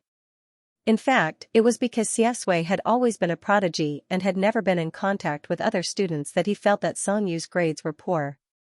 Any mathematics teacher would probably praise him for his paper. He wasn't a top student, but he could still be a top student. The first lesson of the first semester was mathematics. Ma Xiaoding was more excited than anyone else. He slammed the table behind him and said, Brother you. Do you want to run for the mathematics class representative later? I'm planning to run for the Chinese class representative. Why don't the two of us blossom together? Songyu was flipping through the compulsory high school textbook with his eyes drooping lazily.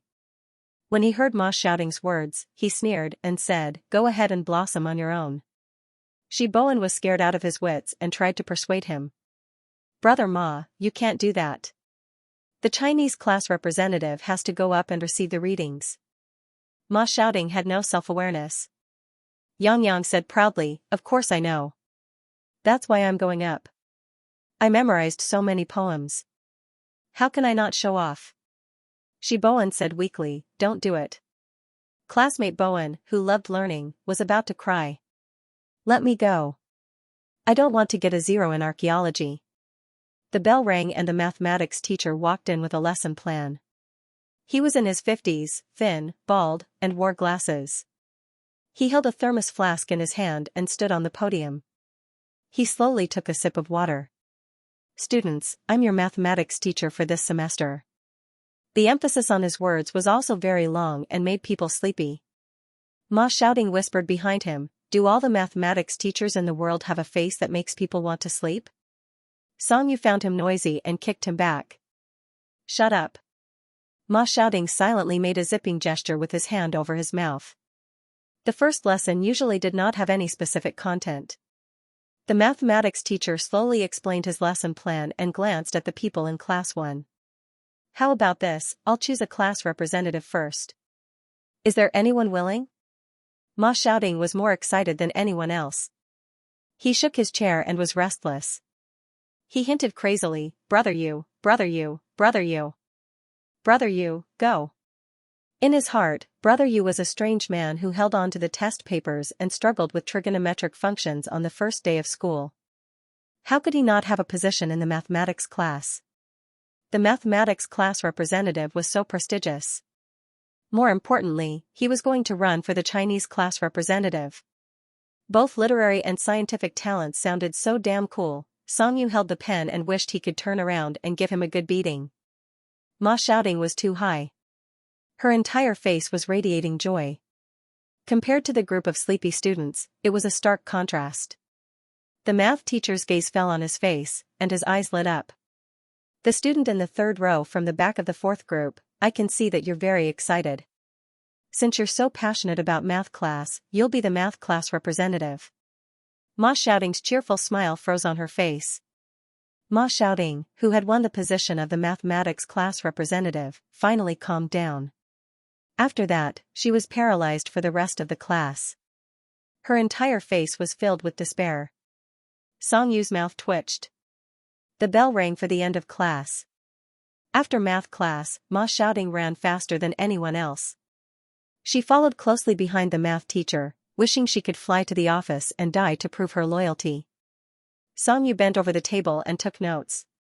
Some time ago, he was doing the test papers to get a feel for it. Now that he had the book in hand, he began to organize the knowledge systematically. Halfway through writing, he got stuck on a formula of a Venn diagram.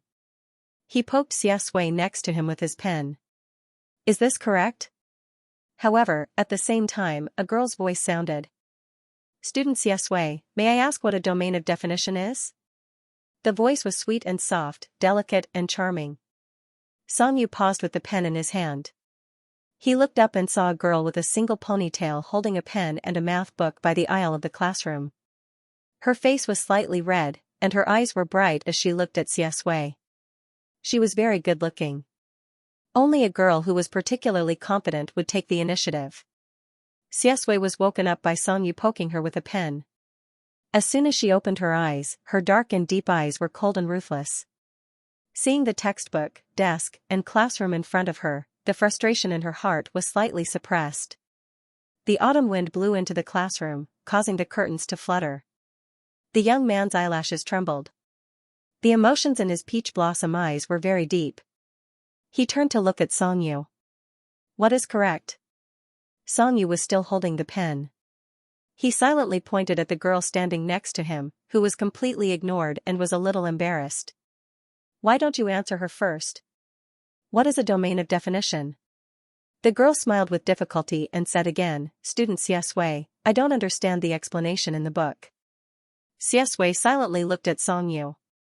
He tilted his head and smiled at the girl elegantly. Sorry, I don't understand either. Maybe you can memorize it. His tone was obviously understated, but it felt like he was secretly mocking her stupidity. The girl's smile became stiffer. Her fingertips holding the pen were a little pale. She lowered her head and whispered, Oh, okay. Songyu watched the whole process. He watched her trot back to her seat, then cover her face with a book in annoyance. A group of girls next to her tried to hold back their laughter and comfort her. He suddenly felt a little itchy in his throat. He wanted to say something. For example, you've lost a suitor. Another example, you really don't know what a domain of definition is? Xiaxue didn't lack suitors in his previous life. He glanced at Songyu indifferently and said, I know, but I don't want to answer. Songyu. Oh. Xiaxue reached out and pulled away the messy summary that he had scribbled. What did you want to ask me just now? Songyu was touched by him. Brothers were like hands and feet, and women were like clothes. Just this. Xiaxue took the pen and wrote down the formula that he had asked for. He casually changed some things on it. In an instant, many points of knowledge had a concise and clear connection. Taking the book, Songyu sighed. As expected of God Xia. But he was still very curious. Why didn't she answer? Speaking of which, I know about the domain of definition. Why didn't she ask me? What a pity. The opportunity to communicate with a female classmate for the first time in high school had passed just like that. Although Songyu's temperament as a scumbag who was destined to be alone on the forum was about to overflow through the screen, in reality, Songyu was still very willing to answer difficult questions for his female classmates. Don't ask. If you ask, you're being helpful. Xiaxue looked at his regretful expression and narrowed her eyes slightly. Her lips curled into a smile, and her tone was very indifferent. It's too basic. I usually only answer Lagrange. Songyu, damn it. Can't you get over this? Before the bell rang, Ma shouting came back like a ghost. At the same time, he was holding an exquisite strawberry cake in his hand. Looking at his expression, it was obvious that the negotiation wasn't successful. He was appointed as the mathematics class representative. Shiboan couldn't hide his joy. Oh, brother Ma, don't be sad. Aren't the language and mathematics class representatives both class representatives? There's no difference. Ma shouting was about to cry. How can it be the same? The mathematics class representative failed. I still have to go to the office every day to deliver homework to him. Let me die. However, before he died, he still put the cake in his hand on Xiaxue's table. God. Xia, a girl in the next class asked me to bring this for you. She's quite pretty. I think she's the prettiest girl in class too. I think you can eat it without worry. Xiaxue lowered her head and glanced at the cake. There was a post-it note with a faint fragrance on it. The girl's handwriting was delicate and beautiful. There was a smiley face next to the words, Hello, God Xia. Shiboan was really admiring. God Xia, you're too popular. Songyu clicked his tongue. He knew that Xiaxue's high school life would be very high-spirited without stupid cannon fodder like Zhu Zixing. She was first in her grade and also the most handsome girl in school. During the school days, she was definitely the most popular person in the entire school. Xiaxia didn't even think about it and said, "Thank you, but I don't eat sweet things." Ma Xiaoting's eyes lit up and he said hypocritically, "That's too bad. But since she gave it to me, I'm embarrassed to give it back." "Why don't I help you?" Song Yu had already raised his hand. "Give it to me. I haven't eaten a cake from a girl before." Ma Xiaoting cried and swallowed the rest of his words. Brother Yu wanted to snatch the cake from him. What else could he say? However, the smile on Xiaxia's lips faded. She tilted her head and said to Ma Xiaoting, "You eat it." Ma Xiaoting? Song Yu. Song Yu, what the hell? Xiaxia flipped open the mathematics textbook and pointed at the definition field with her slender fingers. "Come, I realize that I really don't know what a definition field is. Explain it to me." Song Yu immediately shut up. After being passionate about learning for several days, he finally had a chance to show off. He excitedly leaned over and said, "The definition field is actually very simple. I'll find a question for you and explain it more clearly." Shiboan and Ma Xiaoting, "Brother Yu is too easy to coax." Ma Xiaoting was eating the sweet strawberry cake with a spoon at the back. Her heart was hurt because of mathematics, and she was finally comforted. Shiboan adjusted his glasses and his eyes were full of admiration. This is probably why a straight-A student is different from the rest. There's nothing that can't be solved by answering questions. If one question isn't enough, then two. Awesome. Ma Xiaoting raised her cross in agreement. She was even more certain that Brother Yu was really a straight-A student. The last class in the morning was Ilian's class. She was so excited by her self-talk that she even forgot to introduce the students to each other. Therefore, the first English class became a class meeting. Ilian was still wearing high heels and a skirt. Her every movement smelled of perfume. "Last time, we were in a hurry and didn't have time to introduce ourselves properly. How about this? In this class, I'll let everyone get to know each other first. Starting from the first group, in S-shaped order. Come up to the podium and introduce yourself. Tell us your name and hobbies." The first girl went up to the podium and gave her speech shyly. She spoke very quickly and said hello to everyone. Then, she went down with a red face. Xianxia didn't come to school today. He led his underlings to an empty row of seats. It was the first day of school and they didn't give face to the form teacher. However, Ilian didn't say a word. She looked at ease and let the next person continue. Compared to the restrained girls, the boys were more cheerful. However, their words were also very simple. Ilian frowned. She wasn't very satisfied with this result. "Why are you all so shy? You even stuttered when introducing yourself. How about this? Write your name and don't introduce yourself. Everyone, go up to the podium and introduce your deskmate. You won't be shy when talking about others, right?" She had chosen her deskmate herself. Most of the junior high school students knew her. The atmosphere became lively. She went up to the podium and said all kinds of sarcastic words. She made the audience laugh. According to the S-shaped order, Ma Xiaoting and Shiboan were the first to speak. Ma Xiaoting was always the most excited one. He said that he was going to introduce his deskmate, but in the end, he only said a few words about Shiboan. Ilian gritted her teeth and impatiently chased him off the podium. When it was Shiboan's turn, the poor little bookworm stuttered for a long time. "My name is Shiboan. Bo as in erudite and Wen as in language. My deskmate. Facing the former high school bully who was now a deskmate, he could only say his characteristics and impression. He is now the mathematics class representative. Ma Xiaoting. F*ck, she touched a sore spot.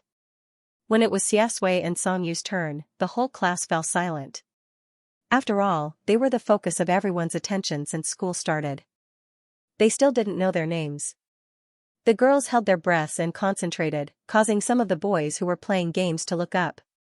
Song Yu went up first. When she saw that it was him, Ilian's expression was cold. She had already lowered her head to look at her phone.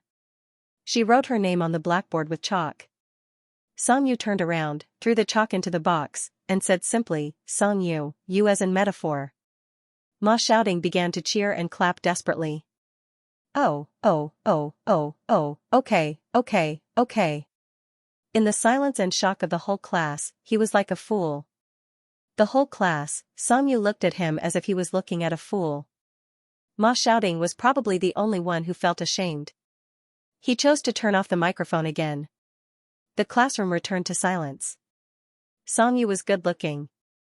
His skin was white and transparent. His hair was light and his eyes were light.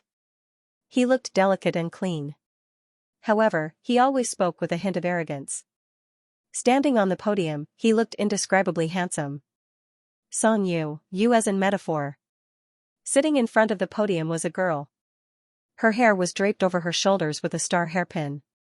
She had a round face and looked very cute. When he said her name, her eyes widened and she was stunned for a long time. She was still in a daze. In the quiet classroom, her voice was especially clear. Is it, the you of my husband, brother you? The whole class was silent. Songyu's mouth twitched. What my husband brother you? It was obviously your husband brother you. Don't be so fake, little sister. He didn't want to expose his identity because he was afraid of trouble. In reality, it was not fake at all. He lowered his eyes and looked at her. His light-colored eyes were full of indifference, and his tone was also annoying. What do you think? The girl was stared at by him for a long time. She blushed and lowered her head in embarrassment. The stars in her black hair were shining like the light in her eyes. What do you think? Such an arrogant tone, I think you are, Oh, Ilian was also stunned. What husband brother you? Female students nowadays don't want to study hard every day. What are they thinking about? Sure enough, Songyu was a rat shit, don't let her find out, or she will definitely persuade him to drop out of school. The class was shrouded in a very restless atmosphere. Many people began to whisper. Oh, Ilian was furious. Quiet. She looked up and stared coldly at Songyu. Class is almost over. Don't waste time. Songyu wanted to do the opposite. He smiled brightly. Don't, teacher. I'm afraid I can't finish praising my deskmate in one class. Songyu's deskmate was Xianxia. Hiss. The sound of a group of girls sucking in cold breaths could be heard clearly in class 1. Thus, the atmosphere became even more restless. Oh, Ilian was so angry that her face was almost distorted. Songyu, I'll only give you 1 minute. 1 minute? Then let's make it short. Songyu smiled and stood on the podium. He thought for a while and said, my deskmate is called Xianxia. She is the first in the grade. She is very good at studying, has a very good personality, and is very good looking. She is very good at everything. The last 3 words very good seemed to be accompanied by a smile, gentle and clear. In class 1. The girls, wah. Ma Xiaoding was bewildered by the cheering. What's going on? What's going on, sister? You all looked at me like I was an idiot when I was cheering, but now you're cheering for me? Xianxia sat in her seat and looked at him with her dark eyes. Her personality is very good. It's really a rare compliment in 2 lifetimes. Songyu walked off the stage with everyone's attention. He had attracted countless fangirls in the first evening self-study class. After fighting with Wang Ci, he became the most mysterious person in class 1. Now that the name was revealed, Songyu was Xianxia's deskmate. Thinking of Brother Sadako's specious news last night, the girls in class 1 were going crazy, however, regardless of whether his guess was correct or not, tonight was probably going to be another bloody night on the forum. Oh, Ilian was furious. She had planned to lead the class to isolate Songyu, but look at what happened now. She coldly swept her eyes over the class and loudly reprimanded, quiet. The girls tried to suppress their emotions. The next person to speak was Xianxia. It was probably because she was the one who spoke that she was able to suppress the shock brought by Songyu. When Xianxia went to the podium, the audience was very quiet. Countless pairs of eyes looked at her curiously and excitedly. Only Songyu didn't look here. He didn't plan to attend Oh Ilian's English class at all. From the beginning, he took a reading comprehension book and did it by himself. Just before he went to the podium, he roughly finished reading an English reading. He was afraid that he would lose that feeling when he came down, so he quickly took a pen and started to do the questions. After writing his name on the blackboard, Xiaxue turned around and looked in his direction. Songyu sat by the window. The young man's side profile was delicate and serious. His hair looked exceptionally soft. When he didn't look up or speak, he was so obedient that it made people's hearts itch. The way he held the pen was very cute. When he did the test paper, it was like he was gnashing his teeth. The glass split the sunlight, the clear sky, and the blackboard in the classroom. All the memories of his youth seemed to be here. It was a completely different world from the dream he had just had. Xiaxue's lips curved into a cold smile. Some memories came back to him. The cramped corridor, the dirty stench. The rumors, the pointing, the stifling and silent school days. The same classroom, the same classmates, but he would never stand on the podium. The rumors of aides, Wang Xi's harassment, the teacher's deliberate cheering, and the classmates' indifference. Day after day, he worked part-time and never slept enough. It was like the night that he couldn't wake up from. My deskmate. Xiaxue's voice was very soft, but it was different from Songyu's youthful clarity. There was a kind of elegance and calmness that was beyond her age. The whole class took a deep breath. Many girls had already quietly pressed the recording button on their phones. This atmosphere infected Songyu. He stopped at a question, hesitated between B and D, and also looked up. He was a little curious about how Xiaxue would introduce him. He had given him so much face just now. Xiaxue wouldn't bite the hand that fed him and use those embarrassing things to insult him, right? Xiaxue met his gaze and smiled slightly. His peach blossom eyes curved outwards and his cold appearance revealed a kind of gentleness at this moment. However, his appearance was extremely aggressive. This kind of gentleness also had a kind of aggressive and suffocating feeling. This smile was exactly what many girls wanted. They screamed crazily in their hearts. Their breathing was erratic, and their hands holding their phones were trembling with excitement. The young man standing on the podium said slowly. He is very kind, he is very cute, and he is very smart. Kind, cute, and smart. Wantonly and flamboyant, like the hot sun, fell into his world, dispelling the darkness and melting the ice field. Songyu had a lot of secrets. She had suddenly approached him, and her motives were unclear. But, so what, at least now, he didn't reject it. Xiaxue smiled. Maybe, we will have a very happy 3 years. Finally, he called his name and said word by word, Songyu. Aha! It was a scream that was even louder than the very good just now. The sound of the class bell was drowned out by such screams. Ma shouting covered her ears with her hands. She was almost scared to death. Were these girls crazy? Songyu was also stunned.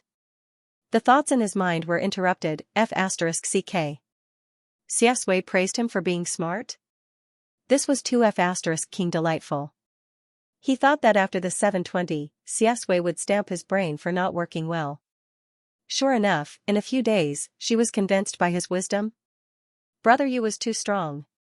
Ma shouting covered her ears and covered her head with a book. She couldn't bear it anymore. What's wrong with praising him for being cute and kind?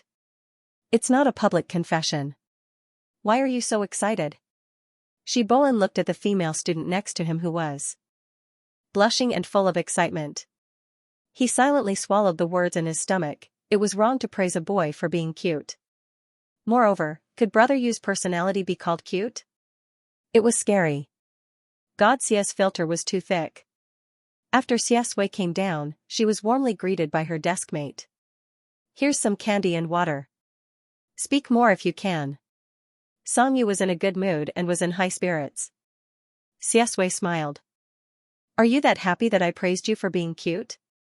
Songyu, it has nothing to do with being cute. You praised me for being smart. You really have good taste. Xiaxue recalled and said lightly, oh, I made this up at the last minute. Songyu? Xiaxue stared at him for 3 seconds and stopped teasing him. She smiled. Yes, smart, very smart.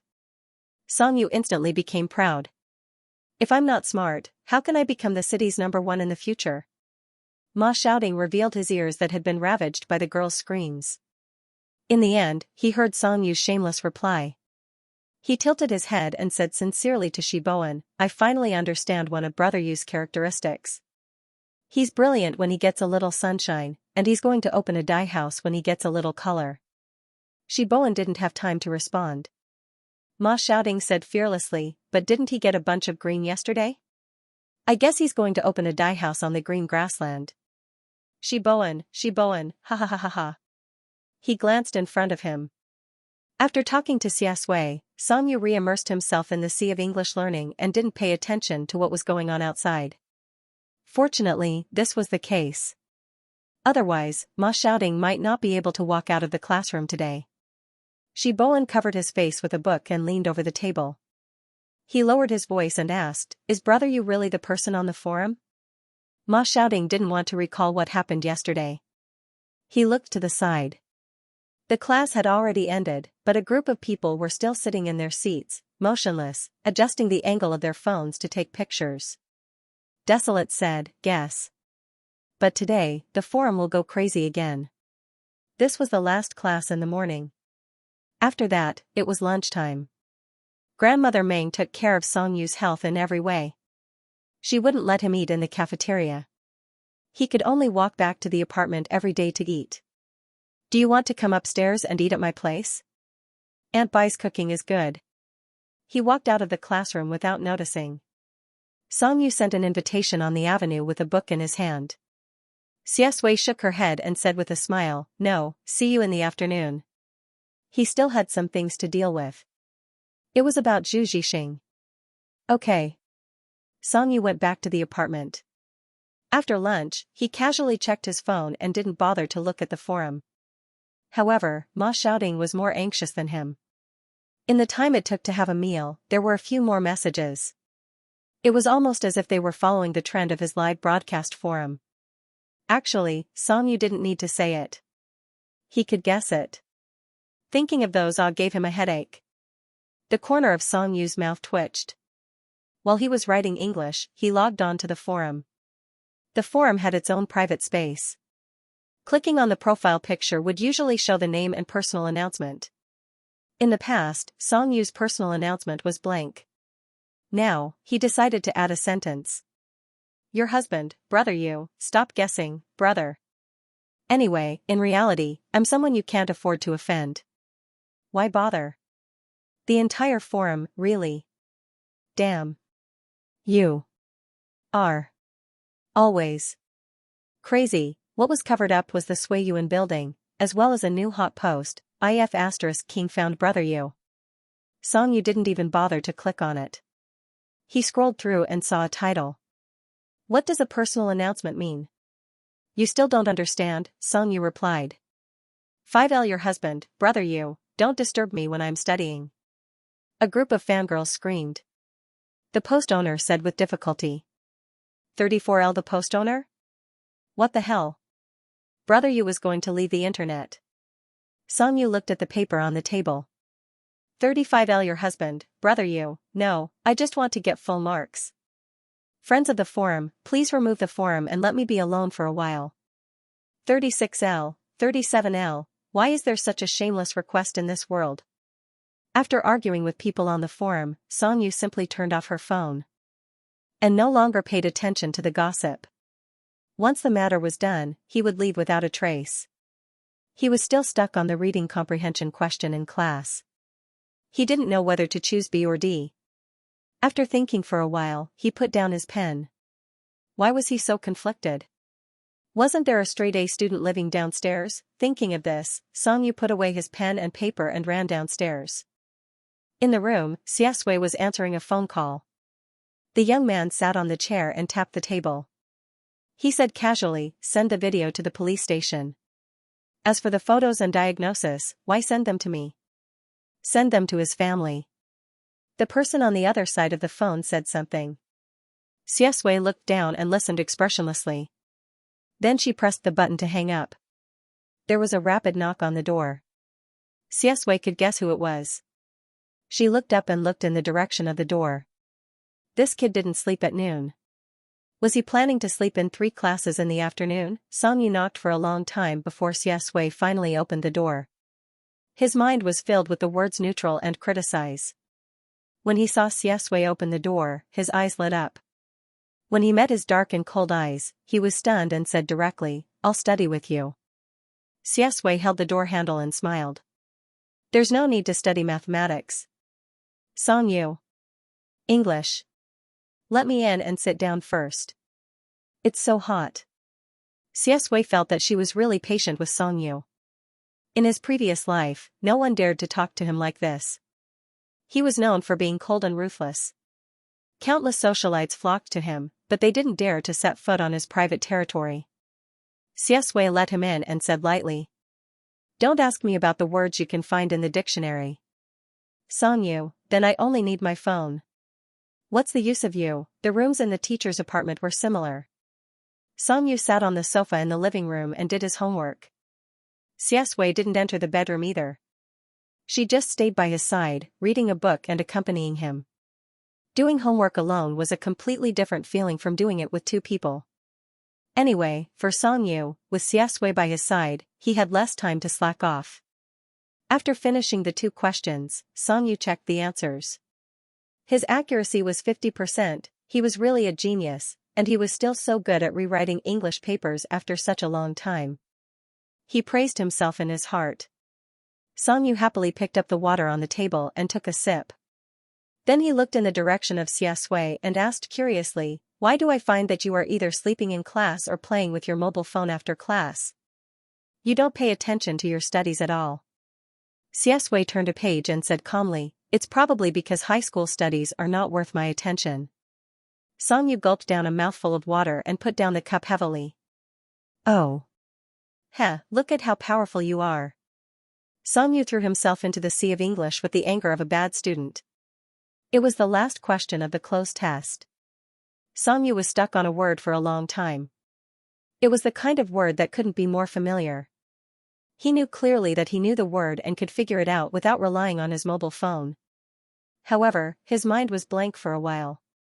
Xiaxue looked at the time and said, "Class is about to start." Song Yu didn't even raise his head. "Wait, I still have one question." "Don't quarrel. I'll finish it right away." Xiaxue raised her eyebrows and didn't rush him. She put down the book in her hand and went to pour him a glass of water. 5 minutes passed in an instant. Song Yu still didn't move his pen. His brows were tightly knitted.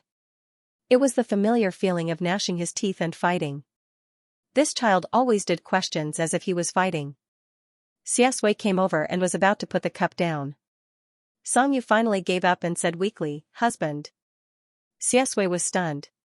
She didn't put the cup down properly and the water splashed onto her fingertips. Song Yu gritted his teeth. "Do you remember what husband means?" "I think I know it, but I just can't remember." Xiaxue paused for a few seconds and suddenly laughed softly. Then she asked, "What?" "I didn't hear it clearly." "Say it again." Song Yu was about to die of anger. "Husband, do you understand?" "What does it mean?" Xiaxue smiled. "Slow down." "Husband. Husband." Xiaxue finally stopped teasing him and stopped teasing him. She sat next to Song Yu and pulled over the exercise book. "Let me look at the question." Song Yu was stunned. He was so angry that he slammed the table. "What does it mean? I want you to tell me what it means." Xiaxue took his pen and pointed to the question, ignoring his incompetence and anger. "Husband means husband, husband. But here, it's Mrs. Green calling her lover. It won't be so formal. So you should choose C, darling." He tilted his head and looked at Song Yu with a smile. His voice was low and pleasant. "Darling. Darling." Xiaxue's voice was cold, but there was a smile and gentleness in those 3 words. It made one's scalp tingle. However, Song Yu was too straightforward. He only had one reaction. He was confused and angry. "So I wasted so much time thinking about the meaning of husband. It's still not the correct answer?" Xiaxue looked at him deeply and put down the pen. Her tone was cold. "Yes." He should have asked him to look up the dictionary just now. As Xiaxue expected, Songyu slept through a language class in the afternoon. It was already sleepy in September. When the language teacher started to read the text aloud, Songyu felt that his eyelids were fighting. The language teacher was a middle-aged man who was full of emotions. When he recited the poem, he was full of emotions. His hands were waving along with the poem. Traveling with 100 companions, reminiscing about the past, the years are thick. Coincidentally, you are young and in your prime. However, his tone was too slow. Towards the end, Songyu's head was about to hit the table. Bang! A slight pain woke him up for a moment. He had set himself up as a top student.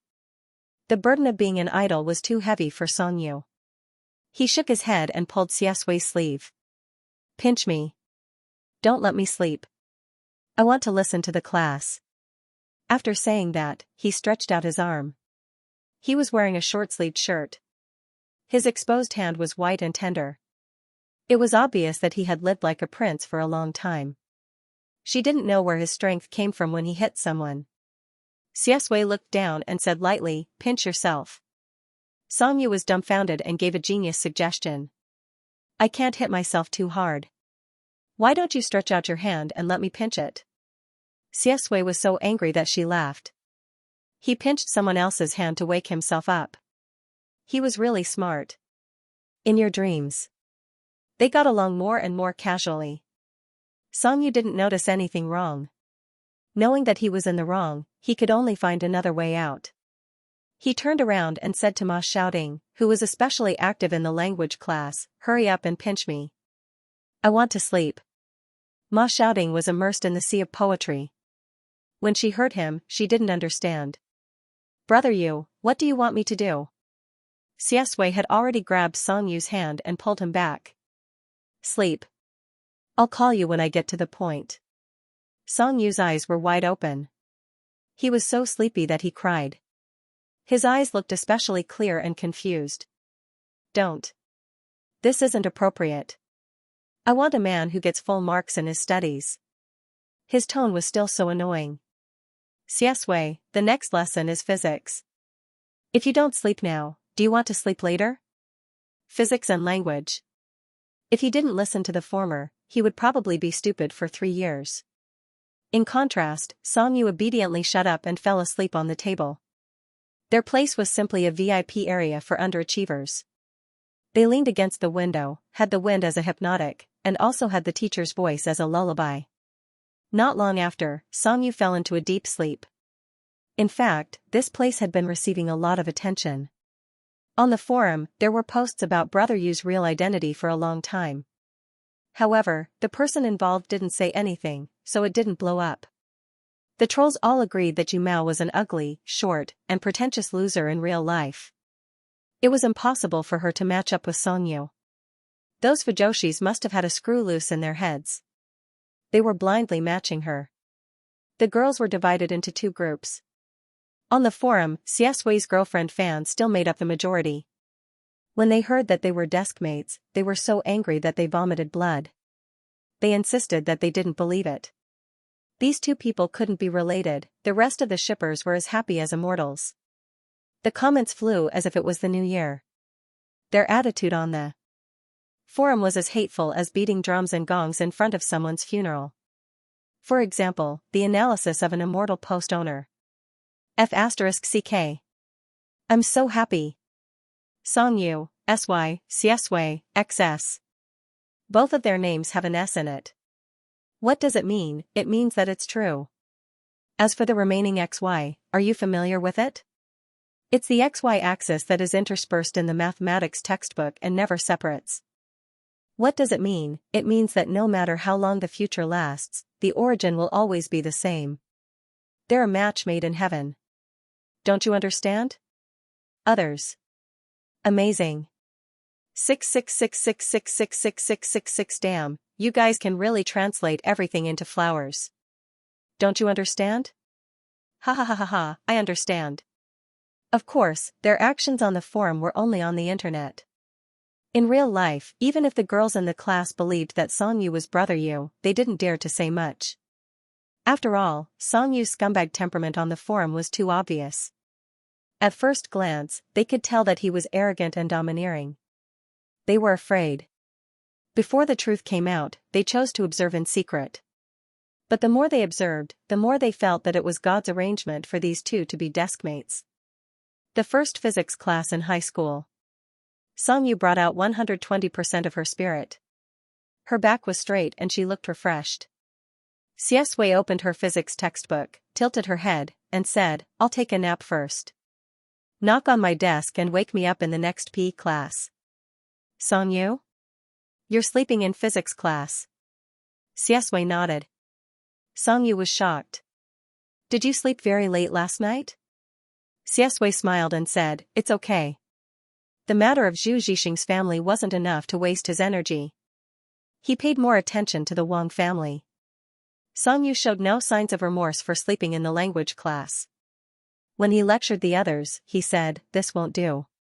Let me tell you, if you sleep in the first physics class, you won't be able to understand the rest. Do you know how many people fail in physics every year?" "Hey." Xianxia ignored him. He leaned on the desk and closed his eyes.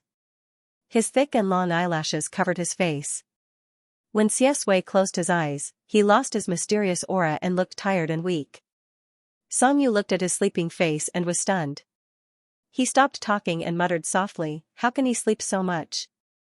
Xianxia, who hadn't slept yet, heard his words. His eyelashes fluttered slightly and he found it funny. He wasn't a sleepy person. In fact, it was the opposite. In his previous life, he was used to insomnia. For a long time, he only closed his eyes for 2 to 3 hours a day. Moreover, he was a light sleeper. He could wake up at the slightest sound. When he was 15 years old, he realized that he could always fall asleep with Xianxia by his side. It was amazing. Wang Xi didn't come to class for the whole day. This was a good thing for Xianxia. The stupid things Wang Xi did to Xianxia in the original novel were enough to disgust him. The last class was physical education. Xianxia tidied up his things, took out his phone, and planned to go to class. Beep. A message from a stranger popped up on his phone. The words were full of malice. "Do you think that if Xiaoxi's mother's affairs were exposed, so many people would still chase after him and call him God Xie? A son of a bitch. If I want something, I won't give it to others even if it's destroyed. Fight with me? I'll destroy everything he has and drag him to hell. See who he'll beg then." Xianxia's eyes were cold when he saw this. His smile was also cold. He was wrong. Idiots were everywhere. Xianxia replied to him. "You do it. Let's see who destroys who in the end." Other than his family members, only Xianxia and Ma Xiaoding knew his phone number. His homeroom teacher also had a record of it.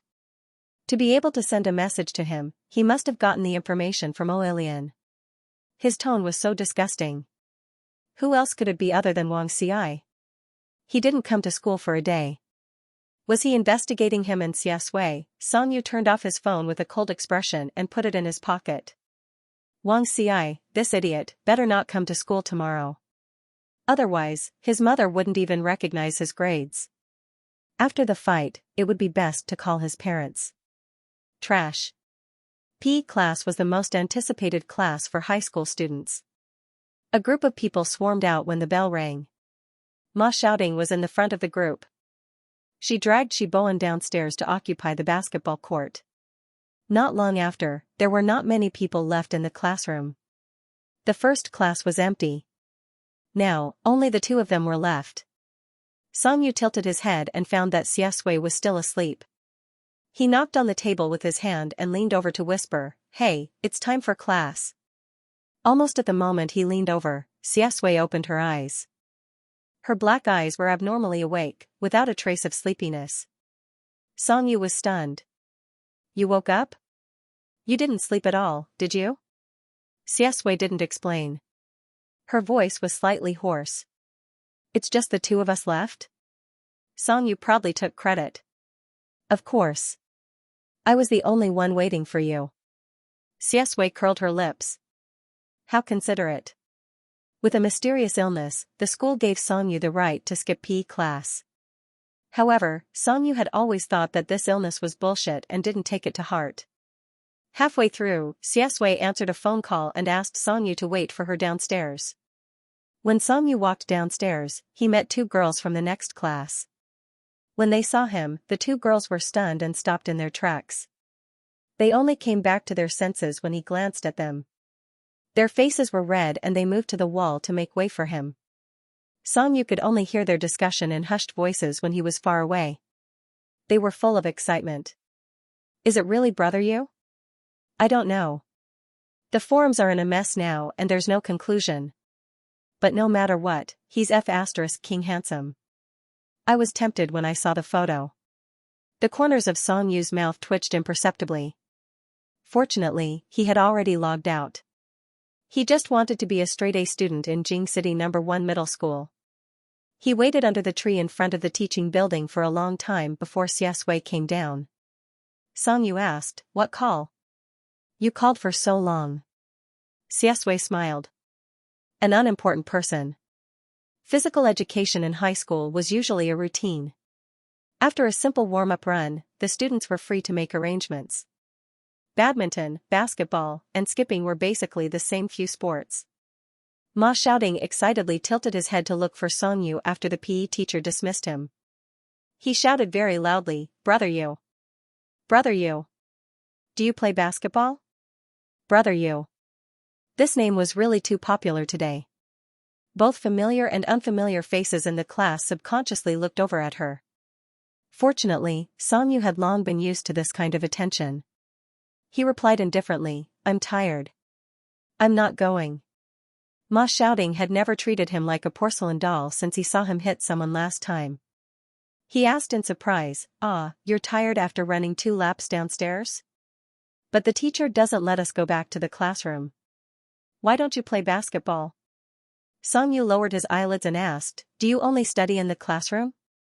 Ma shouting could only say, "Wow. Brother you is awesome." Brother you was really the most enthusiastic student he had ever seen. He talked about studying every time he opened his mouth. He was the kind of student who couldn't live without studying for a second. He was confused. Why did God Xia never say anything about studying when they were both straight-A students? God Xia, you're a fake straight-A student. Look at our brother you. Songyu tilted his head and pulled Xiaxui's sleeve. Let's go and study. Xiaxui looked at him in amusement. How do we study? Find a shady place to sit down. I'll test you on spring Xianxia. Xiaxui retracted his hand and smiled faintly. Then forget it. He couldn't afford to lose face. Songyu was about to criticize him righteously. Suddenly, Shiboan ran over from the other side. The little bookworm was so angry that his face turned red. He said to Ma shouting from afar, "Brother Ma. The court that we've already occupied has been snatched away." Although Shiboan looked like a child who was obsessed with studying, he was surprisingly attentive and fond of basketball. When he was young, he didn't know who said that playing basketball could make him grow taller, so he played basketball all the way until high school. He and Ma shouting fought their way out of the crowd to get the court after class, but it was snatched away just like that. It made him feel wronged. Taking off his glasses, Shiboan was furious. That group of people from class 25. They're simply robbers. They're unreasonable. I said that we arrived first, but they actually asked if we wrote our names. If we didn't, then it's theirs. If you're not convinced, then let's fight. Ma shouting's eyes widened. He really couldn't take it anymore. He rolled up his sleeves and cursed. F***ck.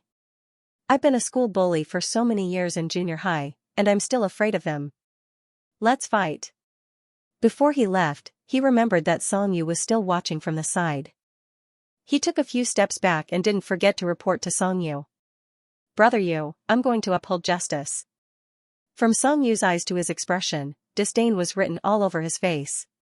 His expression was that of a good student who was studying hard and disdainful of bad students who caused trouble. Ma shouting, you're hopeless. You can't go to high school. Shiboan was originally very angry, but he just wanted to vent his anger. Seeing that Ma shouting was really going to fight, he was slightly stunned and immediately cowered. He hurriedly said, no, you can't do that. Brother Ma, I think we'd better change the court. Class 25 is not to be trifled with. Ma Xiaoting said, what's not to be trifled with? Shi Bowen said anxiously, there's a Xianxia in class 25. He's the school bully now in number 1 middle school. He fights like he doesn't care about his life. He's a troublemaker. Let's not provoke him. Ma Xiaoting suspected that he had heard wrongly. Who did you say? Shi Bowen thought that he didn't know him. He was so anxious that he spoke incoherently. Xianxia. The school bully of Jing City number 1 middle school, Xianxia. The one who made people drop out of school last semester. I heard that he has a black belt in Taekwondo and has also learned how to fight. He fights with real knives and bricks. You'll get into trouble if you fight with him. Brother Ma, let's just bear with it for a while. Ma Xiaoting, Xianxia, last time in the billiard room, he failed to show off and was slapped in the face. He hid behind the checkered shirt and didn't say a word. Ma Xiaoting's fear of the school bully of number 1 middle school had long disappeared after that. However, his underlings were distributed in other classes. Now there was only Shi Bowen, and Shi Bowen was obviously a weakling. However, Xianxia seemed to have a lot of people. He was outnumbered. Hiss. It was a bit dangerous. Ma Xiaoting felt guilty and stopped in his tracks. After thinking for a while, Ma Xiaoting looked back at Song Yu pitifully and said with grievance, Brother Yu, I was bullied. Song Yu, who was watching all this, put on a fake smile and said, oh, that's good. A delinquent like Ma Xiaoting should be beaten up until he gave up martial arts and became a scholar. He should study hard. Shi Bowen was stunned and said, Brother Ma, why are you talking to Brother Yu in such a tone? Brother Yu is a student and doesn't know how to fight at all. You want him to stand up for you? Aren't you hurting Brother Yu? Ma Xiaoting looked at him with pity and didn't want to explain too much. He tilted his head and continued to act pitiful to Song Yu, trying to persuade him with emotion and reason. Brother Yu, I was wrong. It's not about me being bullied at all. It's about the dignity of number 1 middle school. How dare you snatch the court? You don't take number 1 middle school seriously. Brother Yu. We have to have a sense of honor for our class.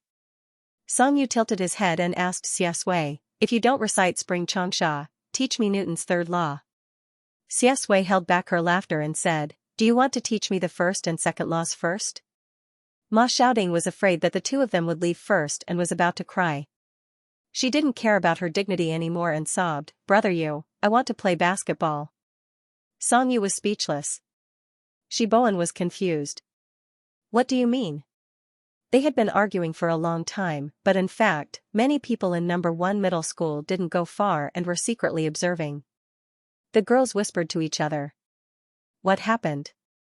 It seems that the court was robbed. It was Xianxia and a group of people from number 25 middle school. Ah? Xianxia? The big boss from number 2 middle school? What big boss? He's the school bully. Hiss, school bully, big boss. So he was the only one in the whole school who wanted to study hard. Song Yu despaired of his surroundings and was annoyed by Ma Xiaoting.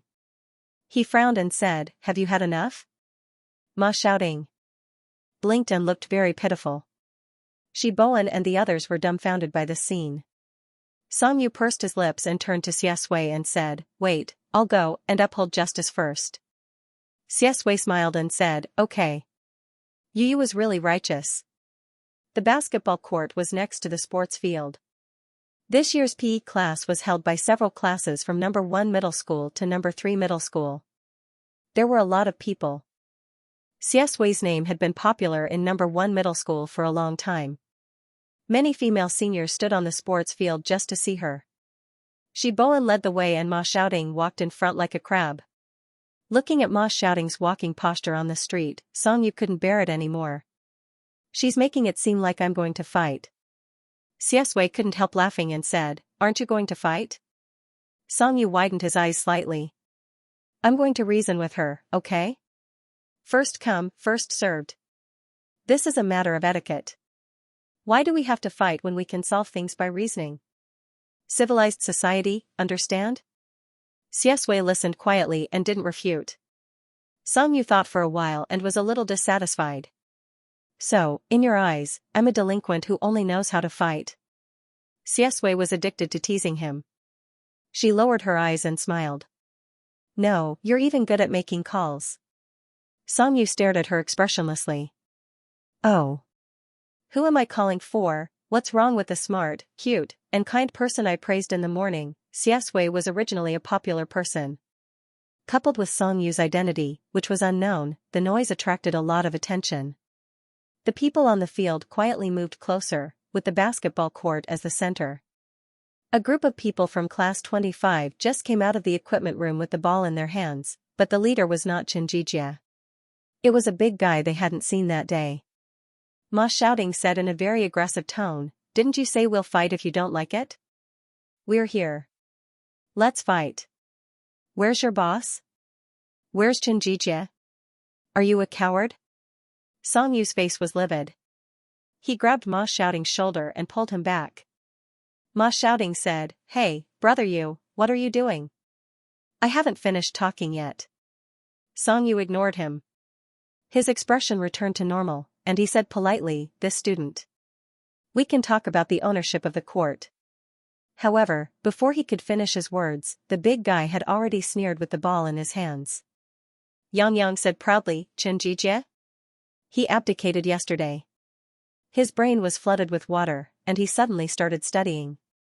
He even dyed his hair back. Now I'm the school bully of number 1 middle school. I'm the boss of class 15, Gao Feng. Songyu gritted his teeth and continued to say calmly. Our class occupied this court first. Gao Feng rubbed his nose with his thumb and smiled coldly. Fight. Come on. Today is the day I make a name for myself. After today, the whole school will know that their school bully has changed. Songyu took a deep breath. We have to pay attention to first come, first served. So, can everyone take a step back? Gao Feng said to himself, brothers. Show your weapons. Songyu shut up and looked at him coldly.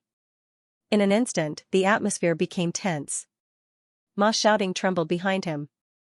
He looked at Gao Feng as if he was looking at a hero who was willing to sacrifice himself to blow up a fortress. Gao Feng realized that the atmosphere was not right. He finally looked at Songyu. Looking at his delicate and weak appearance, he smiled disdainfully. What the F***ck did you just say? Did you want to say that you came first and ask us to give up our seats? Yo, look at you. Did he respond when you shouted for the basketball court? Ma Shouting's face was full of pain and regret. Brother, you're playing with fire. Oh no, you're playing with your life. Shiboan couldn't stand it anymore. He didn't understand why Brother Ma wanted to bring Brother Yu, who was quiet and only wanted to study. Songyu calmed down. F***ck. He couldn't reason with him anymore. He exhaled, looked at Gao Feng, and smiled. I don't know if it will respond, but I know that when I call you son later, you have to respond even if you don't want to. Gao Feng's eyes widened. Songyu moved his wrist and said coldly, if you don't respond, I'll hit you until you do. Hiss. The group of people who had quietly followed him all sucked in a breath of cold air. Looking at Songyu's ruffian and cold smile and his arrogant words, they strangely found a trace of familiarity. Gao Feng stared blankly for a few seconds before his face darkened. He felt that he had been insulted by this weak-looking person who was the school bully on his first day. How could he tolerate this? His expression was ferocious. You're quite arrogant. Don't be beaten until you call me teacher. Songyu sneered. Are you a primary school student? Teacher? In our society, people fight until the other party calls you daddy. The onlookers, this undying tone, this familiar savagery. Brother you, don't deny it. This is you. Gao Feng couldn't outtalk him. He was so angry that he gritted his teeth and could only make a move. The basketball in his hand was thrown directly at Songyu's face from a distance. The basketball moved quickly in the air and rubbed against the air. If it hit the face, it would probably bleed. The girls watching from the sidelines were all worried. F***ck, don't hit the face. What if it disfigures his face? Songyu hadn't reacted yet. Xiaxue had already reached out to catch the ball for him. The young man's action of catching the ball was elegant and handsome, causing another wave of fangirls to scream beside him. Gao Feng narrowed his eyes and recognized Xiaxue at a glance. He raised his eyebrows. You're the school hunk who was praised to the heavens in the first year of high school? Xiaxue ignored him and tilted her head to ask Song Yu with a faint smile, aren't you going to be reasonable? Song Yu, from now on, Xiaxue's impression of him as an ignorant and incompetent person who only knew how to fight would be confirmed. I can't win against you. Sure enough, he was not suitable to reason with others. He was suitable to be a troll. Gao Feng looked at him and laughed. It's good that the school hunk is here. I was afraid that he wouldn't be famous. He pointed at himself and then at Song Yu. This is between me and him. Don't get involved. Stay on the side. Otherwise, don't blame me if you get injured. Ma Xiaoding was unhappy when she heard this. She stuck her head out from behind Song Yu. Hammer, don't you know that Brother Yu and God Xia are good brothers? They study and fight together. Fight. The air was silent for a few seconds. Ah! Shiboan painfully covered his face. As an otaku, of course he knew what kind of creatures fujoshis were. Brother Yu's reputation was probably ruined by Ma Xiaoding. Song Yu focused on sizing up Gao Feng, ignoring the movements around him. He said in a disdainful tone, do you want to come at me together or one by one? He then tilted his head and asked Xiaxue, how long do we have before class ends? Xiaxue habitually raised his wrist to look at his watch, but quickly realized that he had been reborn. He calmly put down his hand and smiled. About 20 minutes. Song Yu frowned. 20 minutes? He still had to study. He thought for a while and said to Gao Feng, forget it. Don't waste time. You guys come together. Hurry up. I have to study spring Xianxia in Qing Garden. Gao Feng was amused by his arrogance. He snapped his fingers and turned his head. Little brother, don't speak too early. Otherwise, you'll lose all your face. You won't be able to play in high school for the next 3 years. I alone am enough to deal with you. Song Yu sneered. Heh. His eyes were sharp. With a hint of mockery, he looked even more arrogant. Gao Feng was instantly angry. He took a step forward and was about to punch Song Yu in the head. In a flash, Song Yu grabbed his wrist. At the same time, he snatched the basketball from Xiaxue's hand and pressed it against his face. His movements were casual and neat. He was so handsome. Ugh, Gao Feng let out a muffled groan. He was stunned. He wasn't the only one. The onlookers were also stunned. Song Yu's face was cold. It's not a good habit to hit people with a ball.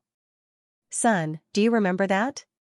Gao Feng's eyes widened, unbelievable. How could this weakling be so strong?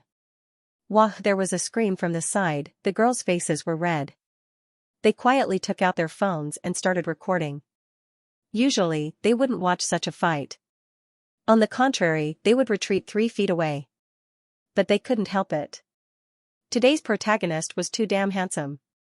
Not to mention Song Yu, Xiaxue alone was enough for them to hold up their phones for an entire class. Gao Feng's face was red.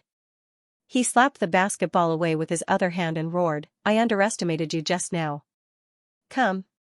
Today, I'll fight with you. The atmosphere was tense. It was as if they were going to fight in the next second. But they didn't fight. After all, there were so many people on the field. There were still good students who couldn't bear to see a fight break out and went to call the teacher. Shoo! The PE teacher whistled and ran over angrily. Over there. Which class are you from? You're not paying attention in class and want to fight in front of me? Everyone who was watching the show excitedly, Teacher, why did you come at such a bad time? Gao Feng's expression changed when he saw the teacher. He abandoned the ball and wanted to run away with his underlings. However, the PE teacher took a big step forward and stopped him. He grabbed his collar and gritted his teeth. If you like to cause trouble and fight, hit me. The PE teacher was a fierce man. He had an 8-pack and was tall and strong. One look and you could tell that he wasn't someone to be trifled with. He had taught for 10 years and was the teacher that all the gangsters in number 1 middle school didn't want to meet the most.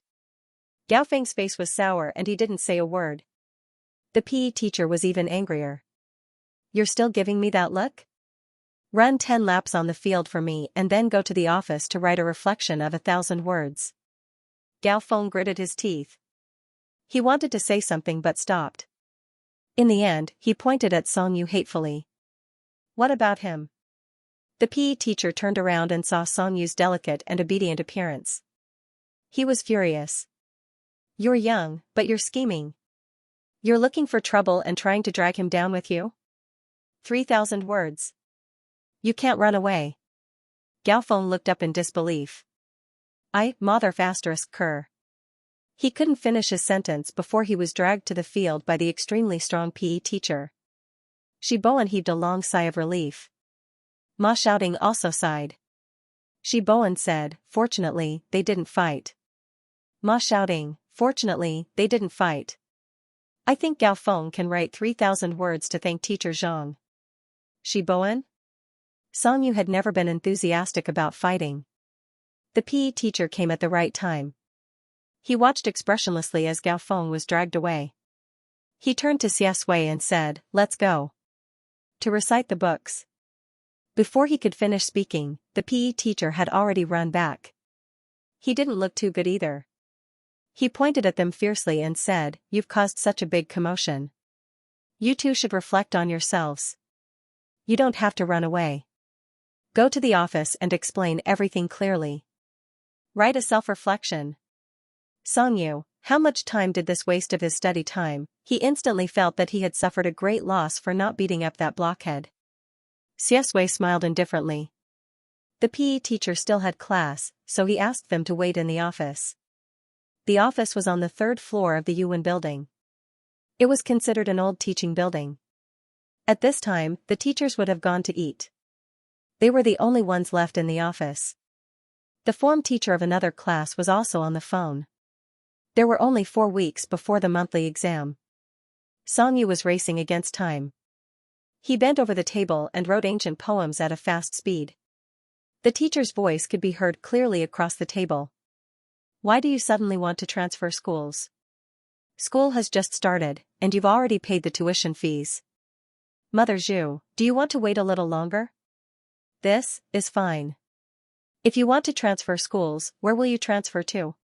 Somewhere else. That's a little troublesome. Come to school tomorrow. Bring your household register. I'll fill out a transfer application form for you. Come tonight? Oh, of course I'm free.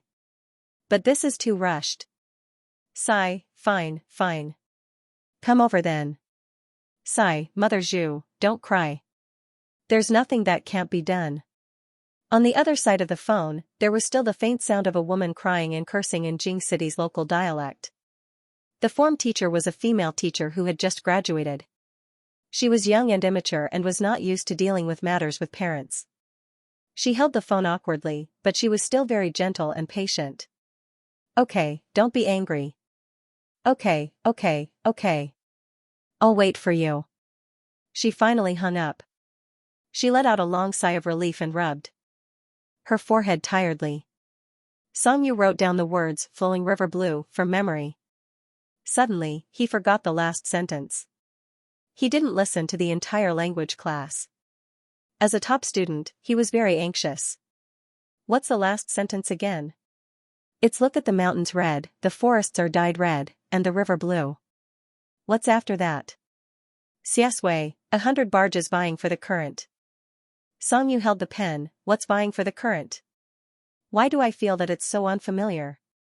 Xiaxia, add one more word for boat.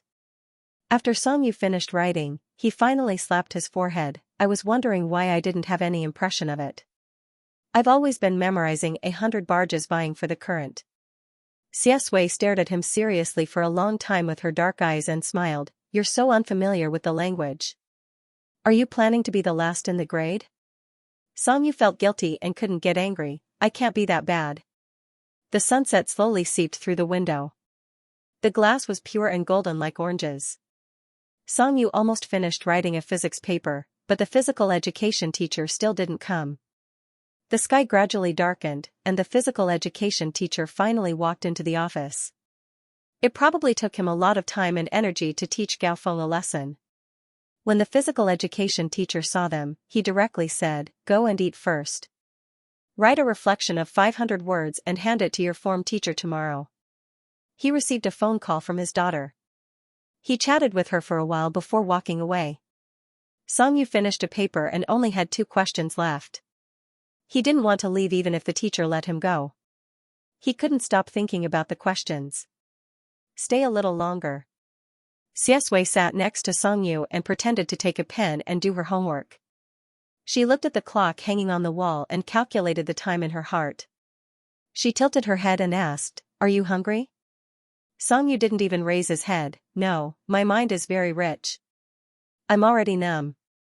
Xiesui smiled gently, closed the pen lid, and ignored him. After a while, someone came in. It was a middle-aged woman. She wasn't tall and was thin and small.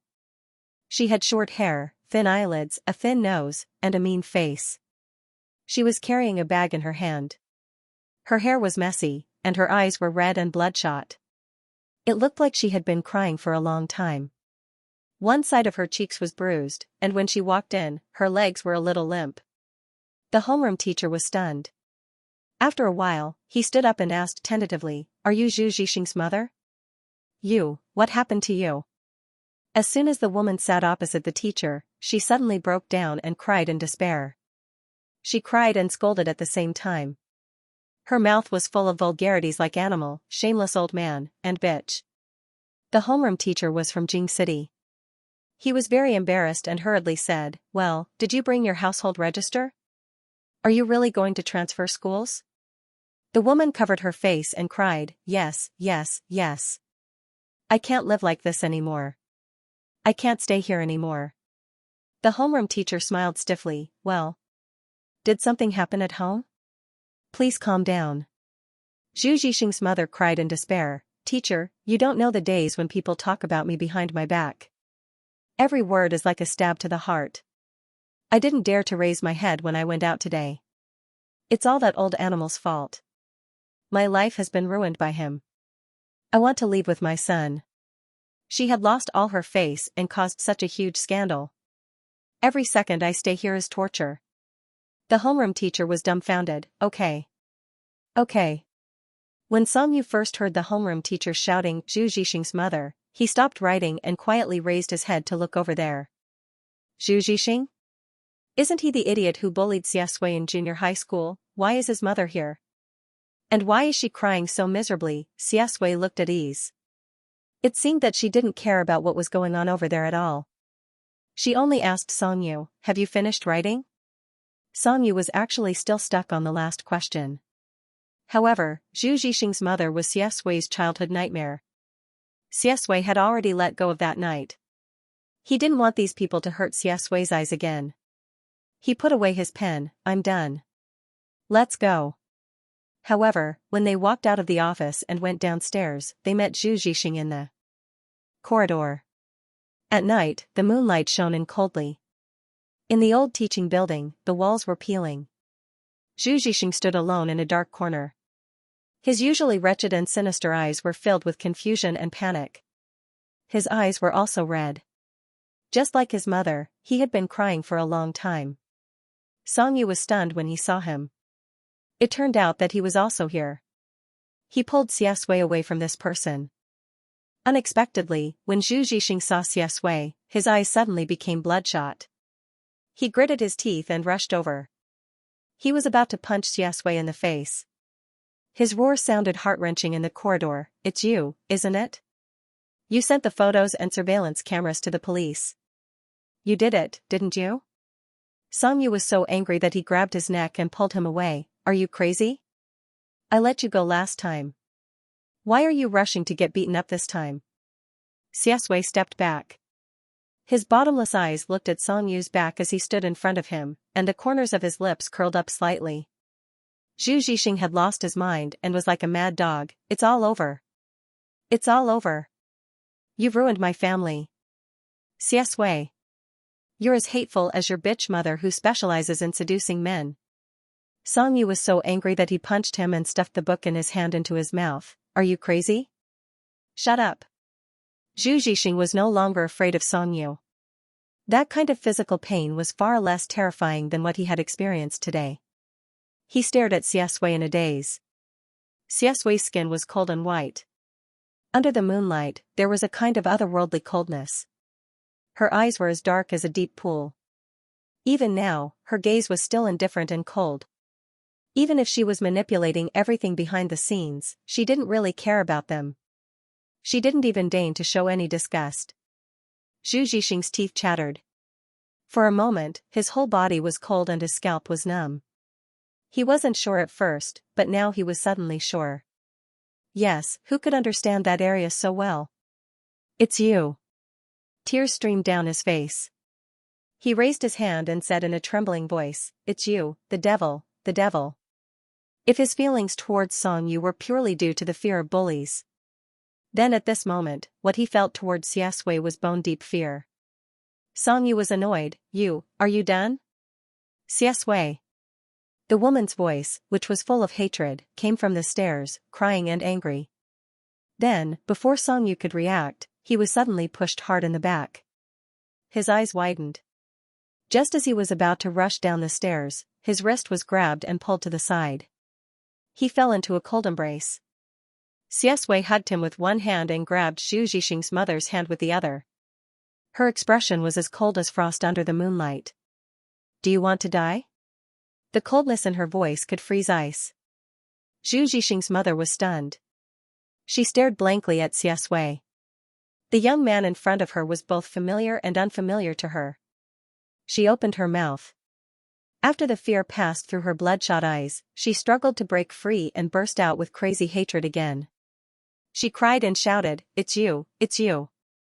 If it weren't for your mother, that be *tch, who seduced me, how could my old bastard have fallen into her trap? How could he have broken one of his legs? Now, something like this has happened. Your whole family is a jinx. A jinx. After being pulled to a stop by Xiaxue, Song Yu came back to his senses. Then, he heard the shrew scolding and instantly became angry. Are you done talking? Song Yu didn't care that he was still in Xiaxue's arms. He looked up and gritted his teeth. I think you're the jinx. Xiaxue was really unlucky to have met you more than 10 years ago. Zhu Zixing's mother was on the verge of a mental breakdown. She stared at Xiaxue without moving her eyes. She was a little crazy and strange, and she was full of hatred. You ruined our family. I won't let you live well. I'll pester you for the rest of my life. Song Yu was so angry that he laughed. His light-colored pupils reflected the dim light in the corridor and he mocked, Don't, auntie. I'm afraid I'll have nightmares if you pester me. When he argued, he really didn't need to show a face to be full of anger. Look at what you said earlier. You're like a monster. Your man is a pervert. It's all because he's good-looking. You. Zhu Zixing's mother was so angry that she was incoherent. Her face was red, and she pointed at Song Yu with trembling fingers. You're not a good person to play with *tch. You're uneducated. It's not that I'm sick. It's that little *tch Xiaxue who has. Song Yu thought of Xiaxue's third year in junior high and his face suddenly turned cold. I dare you to say that again. Zhu Zixing's mother was not afraid of him. AIDS. He has AIDS. That kind of disease. It's a disease that can kill, ah. A woman's cry of pain could be heard from the corridor. Zhu Zixing's mother was grabbed by the hair, pressed against the wall, and punched hard. However, it wasn't Song Yu or Xiaxue. It was a man who reeked of alcohol and rushed up the stairs. There was something wrong with one of his legs, so he walked with a limp. However, his fists were not careless at all when hitting women. His hair was messy and his face was full of stubble. He grabbed Zhu Zixing's mother's hair and shouted at the top of his lungs, *tch. So what if I have AIDS? Going through the transfer procedures behind my back? You still want a divorce? I'll beat you to death before we divorce. I won't let you off after I get out of jail. Don't even think about getting rid of me in this lifetime. Zhu Zhixing's eyes were red. Dad. Zhu Zhixing's mother burst into tears and screamed for help. She looked extremely miserable in the corridor. Song Yu was stunned for 2 seconds. Suddenly, his vision turned black. However, Xiaxue suddenly covered his eyes. The people in front of him were his enemies. The young man's tone was indifferent. Don't look. You'll dirty your eyes. Song Yu suddenly felt a little sour in his heart. What kind of people were the Zhu family? Was this Xiaxue's previous environment? He was only a high school student. He bit his lower lip and raised his hand to grab Xiaxue's hand. No, I want to look. I want to vent my anger by looking. Song Yu's tone wasn't venting his anger. Instead, it was full of anger. There was also grievance and heartache that he didn't even notice. Xiaxue curled his lower lip. When his dark eyes looked at the family again, his gaze was deep and cold. The last time Song Yu brought him to the wall, it brought back some dark memories. After all, he wasn't Song Yu. His means of revenge were simple and childish. When he decided to deal with the Zhu family, he was destined to drag them to hell. Zhu Zhixing's mother's cries alarmed the homeroom teacher. The homeroom teacher came down from upstairs and saw Zhu Zhixing's father grabbing Zhu Zhixing's mother's hair and desperately slamming her against the wall. In the dark corridor, it was like a horror movie. The young homeroom teacher was so scared that his face turned pale. He didn't dare to provoke the man who reeked of alcohol and had lost his rationality. He called the school security. Later, the security guards and the police arrived. Zhu Zhixing's father was so delirious that he even wanted to attack the police. He was pressed to the ground and pressed into the car. Zhu Zhixing's mother's face was bruised and swollen. She was on the verge of dying from the beating. She was crying so much that she was about to stop breathing. Zhu Zhixing's tears had dried up. He stood by the side like a walking corpse and watched the police take notes with a pen and paper. Overnight, his life had been turned upside down. His parents had revealed an unprecedented ferocious side. He felt like he was drowning in the sea. He couldn't see the road ahead. He was numb and desperate. I'm hungry. Song Yu didn't want to look at this terrible family anymore. After staying for so long, his stomach finally growled. Xiaxue had been waiting for him. He smiled and said, "Okay, let's go eat first." Song Yu said, "I'll go get my paper first." Xiaxue was almost amused by his hard-working spirit. Okay. After Song Yu left, Xiaxue stopped smiling. The last bit of gentleness on his body disappeared. He stood under the light with an indifferent expression. His side profile was handsome, and his temperament was elegant and distant. He looked at the clock on the wall. His eyes were pitch black, but his expression was tired and bored. Zhu Zhixing's eyes were lifeless. The world rumbled. His soul was suddenly strangled by a hand and dragged into the suffocating abyss. He just looked ahead blankly. It's you, right, Xiaxue? Xiaxue heard the voice and turned his head. Song Yu wasn't here. He didn't even bother to pretend to be harmless and pure. The corners of his lips curled up slightly. Yes. This was the last straw that broke the camel's back. Zhu Zhixing's eyes were red. He clenched his fists and trembled all over. However, he had suffered too many blows today. He didn't have any strength left. He laughed crazily. Today, the police came to arrest my father. They said that my father molested a female customer. There were surveillance cameras and witnesses. In the afternoon, not only my mother, but everyone on the street received a text message. It was a photo of my father going out to find a prostitute. There was also a diagnosis that he hid. He was diagnosed with AIDS. Ha ha ha, AIDS. In his 3rd year of middle school, there had been rumors for 3 years. He didn't expect that in the end, it would fall on him. Zhu Zhixing's eyes were red. When I received the text message, I knew that someone wanted to harm us. Who hated me so much? It was you, and only you. Xiaxue was too lazy to deal with them. When he thought of Zhu Zhixing's mother pushing Song Yu just now, he smiled calmly and elegantly. Don't break down too early. His tone was calm. It's just beginning. Zhu Zixing didn't dare to think about how Xiaxia, a high school student, could do this. He just covered his face in pain and slowly knelt down. I was wrong, I was wrong. I was wrong. What do you want to let us go? Song Yu was already walking over with the test papers. Xiaxia turned his head and looked at Song Yu quietly. A smile began to appear on his face. It was the kind of gentle and clear smile that a 15-year-old boy should have. However, his words were directed at Zhu Zixing. He was careless, cold, and dangerous. At least one of us has to die before we stop. It was still early.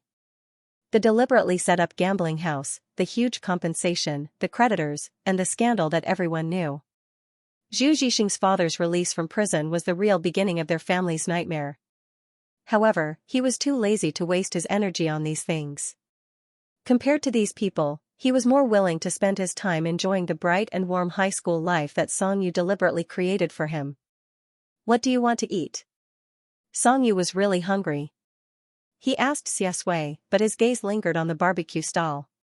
Xiaxia glanced at him and said first, no barbecue, no milk tea. Song Yu, you said everything you wanted to say. In the end, Song Yu obediently ate his meal. When he was left in the office, he sent a message to Aunt Bai, asking her not to cook dinner today. After eating outside, he returned to the apartment. Song Yu was full and in a good mood.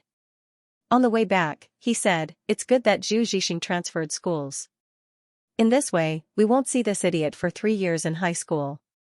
It's best that his family moves. They're an eyesore. Xiaxia smiled. Don't worry. They won't appear in Jing City for the rest of their lives. At the mention of Zhu Zixing, this idiot, Song Yu was angry. Last time, he let him go because of Xiaxia. Today, he repaid kindness with ingratitude. He hit him and slandered him, then he thought of Xiaxia's habitual silence and tolerance in the early stage of gentle control. Song Yu pursed his lips and decided to teach him a lesson. In the future, when dealing with people like him, don't forgive them easily. Look, you let him go so easily last time. You only let him go after he erased his name. In the end, he attacked you like a madman today. I think there's something wrong with their brains. Forgive easily? Xiaxia felt that it was interesting, but she listened to him. Okay, I won't forgive people so easily next time. Song Yu was really afraid that he would repeat his mistakes and get hurt like in the original novel. Also, don't trust a person easily. Don't treat him as a friend just because he treats you a little better. Xiaxia held back her laughter and looked at him. Her dark eyes were a little playful. Song Yu, are you talking about yourself? Of course, Song Yu didn't notice and continued, inexplicably approaching and showing goodwill are all with ulterior motives. Maybe they're coveting. He was stuck. After thinking for a long time, Song Yu recalled the characteristics of the 3 scumbags and said firmly, maybe they're coveting your appearance. Xiaxia suddenly laughed out loud. His laughter made Song Yu a little embarrassed and angry. I'm serious. Can you listen? Carefully? Xiaxia asked him, you too? Song Yu, huh? Xiaxia smiled gently. Inexplicably approaching and showing goodwill, with ulterior motives, coveting my appearance? He paused at the last 2 words, and there was a hint of ridicule in his voice. Song Yu. F***ck. Song Yu wanted to explain, but the trap he set for himself was too strong and he couldn't get out of it for a while. After opening his mouth for a long time, he said guiltily, I'm different from them. Forget it, the broken pot was broken. Whether you believe it or not, you're different. In the end, he almost closed his eyes and said, didn't you ask me why I'm so nice to you last time? I'm kind, don't you understand? Xiaxia looked at his angry expression and decided to add fuel to the fire. She said slowly, actually, it's okay if you covet my appearance. Song Yu, I can't continue this conversation. Goodbye. He was angry with himself and strode forward, but on the way, he met Gao Feng in the cafeteria. Gao Feng had just come out of the snack shop next to the cafeteria, followed by a group of underlings with a box of instant noodles in his hand. He glanced around and saw Song Yu and Xiaxia. After being lectured by the PE teacher for half a day and being forced to write a 3,000-word reflection, Gaofeng looked at Songyu with hatred. Yo! It's you again. Coincidentally, Songyu was also in a bad mood. He sneered. What a coincidence. You didn't get beaten up in the afternoon. Are you here to get it now? Gaofeng's underlings, if it weren't for the box of instant noodles in his hand, Gaofeng would have beaten him up by now. He knew that he couldn't win against Songyu, and he was too lazy to scold him. He said gloomily, it's hard to say who will be beaten up. Songyu was too lazy to argue. He knew that it was useless to reason with this kind of person during the day. He raised his eyebrows. How many of you are together? When he needed to vent his anger, someone actually came to his door. Gaofeng couldn't bear it anymore. It was one of his underlings next to him who pulled him back and whispered, Boss, we still have a fight with the 9th class tomorrow. Save your energy, save your energy. Gaofeng suppressed his anger and stared at him. Trash, do you think I have time to fight with you? Songyu sneered and ignored him. Did the school bullies have a schedule to fight these days? Gaofeng was angry when he saw his mocking face. He squeezed the instant noodles and said angrily, but don't think I will let you go. Friday. This Friday. After school, at the Book Mountain house at the school gate. I will fight with you. If you don't come, you're my grandson. Songyu was busy studying and said, do you think I'm going to talk to you? Gaofeng was furious. Okay. I will wait for you there. If you don't come, you're Gaofeng's grandson. I just found out your name. Songyu, right? Whether you come or not, you will lose face. Songyu, if I don't come, you will still have some face. If I really come, I'm afraid you will cry for 2 years. He ignored Gaofeng's yelling behind him. Songyu walked forward. Actually, after scolding him, his anger had almost subsided. He said goodnight to Xianxia and went upstairs without looking back. His anger had subsided, but he was still embarrassed. After taking a shower, he switched on the table lamp and corrected the answers of the papers he did during the day. He also did a collection of the wrong questions. Songyu turned on his phone and looked at the time. It was already 11 o'clock. His line of sight paused. Ma Shouting's message was hanging on the screen. Songyu clicked on it. Sadako doesn't forget the well-digger, brother you? Are you really that fierce? Sadako doesn't forget the well-digger, your battle with Gaofeng has already gone viral. Sadako doesn't forget the well-digger, do you want to go to the forum to take a look? Songyu, brother you, who had decided to go offline to study, finally returned to the forum. Songyu had always ignored the post on the forum that said your future is bright, Suiyu is at peace. If he could block it, he would definitely block it first. The rest of the posts were about him. All kinds of guesses and confessions floated on the front page. Brother you is not here. I am going to die. Brother, come back and take a look at me QAQ, rationally discussing the possibility that brother you is Songyu. Song. You hurriedly skimmed through all of them. Of course, there were also many posts. Some were scolding, and some were complaining. After all, this was a student forum. However, tonight, the post that was attacked again and again was a battle post. It was very much like the Chinibu style in ancient martial arts novels. Gossip, there is a follow-up to the unfinished fight in the physical education class during the day. My friend is in class 15. He said that Gaofeng has already said in the class group that he will fight with Songyu on the roof of Book Mountain on Friday. Main post, TSK, Xianxia suddenly turned over a new leaf and started studying. In the past, Gaofeng had always been competing with him for the position of school bully. I originally thought that after Xianxia retired, the next school bully would be in the bag. I didn't expect that a dark horse would appear in the physical education class. I have seen some videos of your sister on the forum. Songyu's skills don't seem like he can't fight. But the two of them seem to have a big difference in physical strength. Who will win if you bet? 1-1, of course, my husband, brother you, will win. He. 2-1, Songyu is not that stupid troll you. How many times do I have to say it? 3-1. You can see this from the video? Am I the only one who is kissing Suiyu? that was so spoiled when he caught the basketball. For L, why are they always the same two groups of people who destroy buildings? Fujoshi and Yuhei, you guys should be lovey-dovey, knife, 5L, OP, I'll help you get back to the topic. I think Gao Feng is very strong. After all, he was famous for being good at fighting when he was in his first year of high school. 6L, Song Yu is just a showy but impractical move. I'll bet on Gao Feng. 7L, Gao Feng +1. 26L, am I the only one betting on Song Yu? Just because he's good-looking, I'll vote for him. Life in high school was always a topic of conversation after the cooking of some famous people. Busybodies quickly spread the news, and some people even started another thread, using an excited tone to watch the show. Come, such a historical scene must be named. Main post, Gao Feng became famous early. LZ was in the same grade as him, and his deeds were known by the whole grade. Last year, he directly went against the grade director and angered the language teacher out of the classroom. He skipped class every day and fought. He was a ruthless person. Xianxia was able to crush him and become the school bully, more or less because of his gangster brother. Now, Song Yu suddenly issued a challenge to him, which surprised him quite a bit. If you want me to name it, I'll name it, The Rise of Grassroots, those years when I challenged the school bully alone. Hee.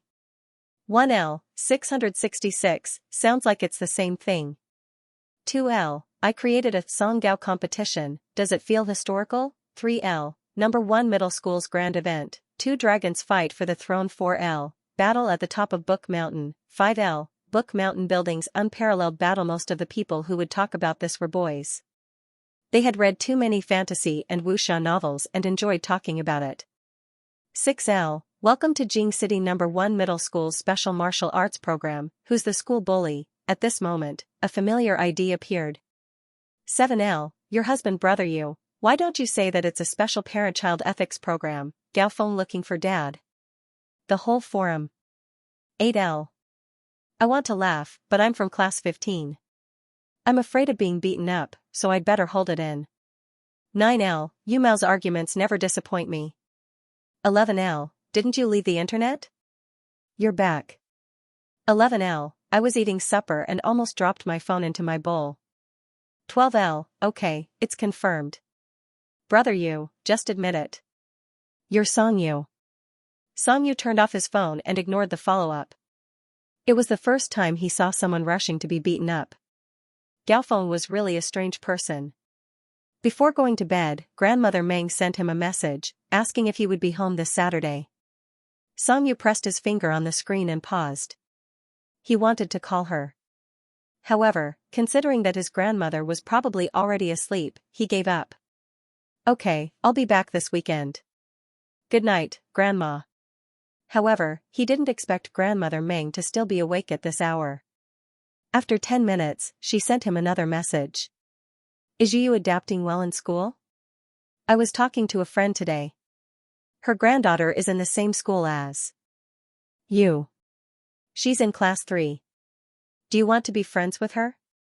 Song Yu frowned. In fact, he didn't know anyone other than the people around him since school started. But to his grandmother, he used a very gentle tone and tactfully rejected her. I want to get to know her, but she might not want to know me. Laughing and crying, you should let nature take its course when making friends. After that, Wang Ci still didn't come. Song Yu wanted to find trouble with him, but he couldn't. On Thursday, when he went to the toilet during the morning self-study session, he came back and saw Ilian scolding a girl at the entrance of the class. That girl, Song Yu, looked a little familiar. The star hairpin in her hair was yellow and shiny. After a while, he remembered.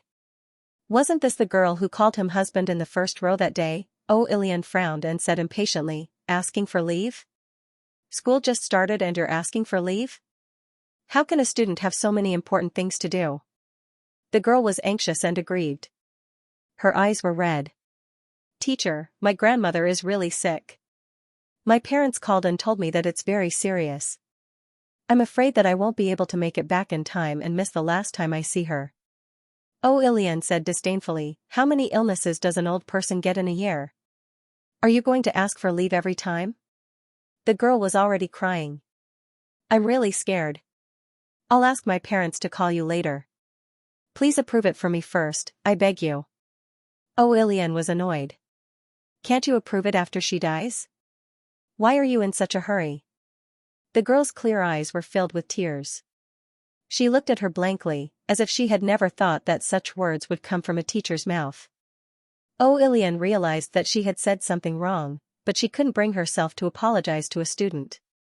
She rolled her eyes and was about to enter the classroom in her high heels. She said, if you want to cry, then stand outside for one class. You can go in after you dry your tears. Students nowadays like to moan about nothing and ask for leave for every little thing. Xianxia said coldly from behind, stop. Oh, Ilian heard a familiar voice. She turned around and saw Xianxia. Her face was extremely ugly. Xianxia? It's morning reading time now? What have you been doing? You have no discipline. You don't behave like a student. I think you should stand outside for one class with her. People like you will be scum in society in the future. What will you rely on in the future? Your medical records? I say, her voice was interrupted by the voice coming from Xianxia's phone. The clear conversation in the recording came out. Teacher, my grandma is really ill. My parents called me and told me that it was very serious. I'm afraid that I can't go back in time and miss the last time to see her. How many diseases do old people have in a year? Do you have to ask for leave every time? I'm really scared. I'll ask my parents to call you later. Please approve it for me first. Can't you approve it after she dies? Why are you in such a hurry? Oh, Ilian's face turned pale. The girl with the hairpin next to her also stood there blankly with red eyes. Xianxia's eyes were very light and his face was expressionless. Do you deserve to be the head teacher? Oh, Ilian only felt dizzy. If this conversation was spread out, the consequences would be unimaginable. She was now in the stage of teacher evaluation. Her fingertips holding the teaching plan turned white. After a while, she squeezed out a smile. I was dizzy preparing the teaching plan yesterday. What I said just now was nonsense. Forget it. You all come to my office first. Xianxia ignored her. I'll approve the leave request first. Jingqing No. 1 Middle School was very strict about going in and out of the school. No one could go out without a leave request during class. Oh, Ilian gritted her teeth and glared at Xianxia fiercely. She signed her name on the girl's leave request with a pen so hard that the tip of the pen almost penetrated the paper. You have to go to my office to stamp it. The girl was a little frightened. Xianxia stepped forward and said lightly beside her, go, I'll accompany you. She was stunned. Holding the pen with her fingers, she tilted her head and looked at the thin and tall boy in the morning sun. Her eyes turned red and tears fell down. She choked. Thank you, brother you. In the office. After stamping the paper, Oh, Ilian showed a gentle smile and said softly to the girl, Lin Shuangqiu, Qiu, right? Don't take what the teacher said just now to heart. I was busy preparing the lesson for you yesterday. I was so busy that I lost my head and said nonsense. I also have grandparents. Of course, I can understand your feelings. Oh, I checked your personal information. Qiuqiu's hometown is in the countryside. Her family condition is not very good. She applied for free tuition based on her grades. This semester, there is a national subsidy for poor students in each class. I'll contact you when the time comes. Lin Shuangqiu held the leave request tightly, but only lowered her head. Her shoulders trembled, and she said in a low voice. Thank you, teacher. Her brain was in a mess. Xianxia was next to her. She was a sensitive and self-abased girl.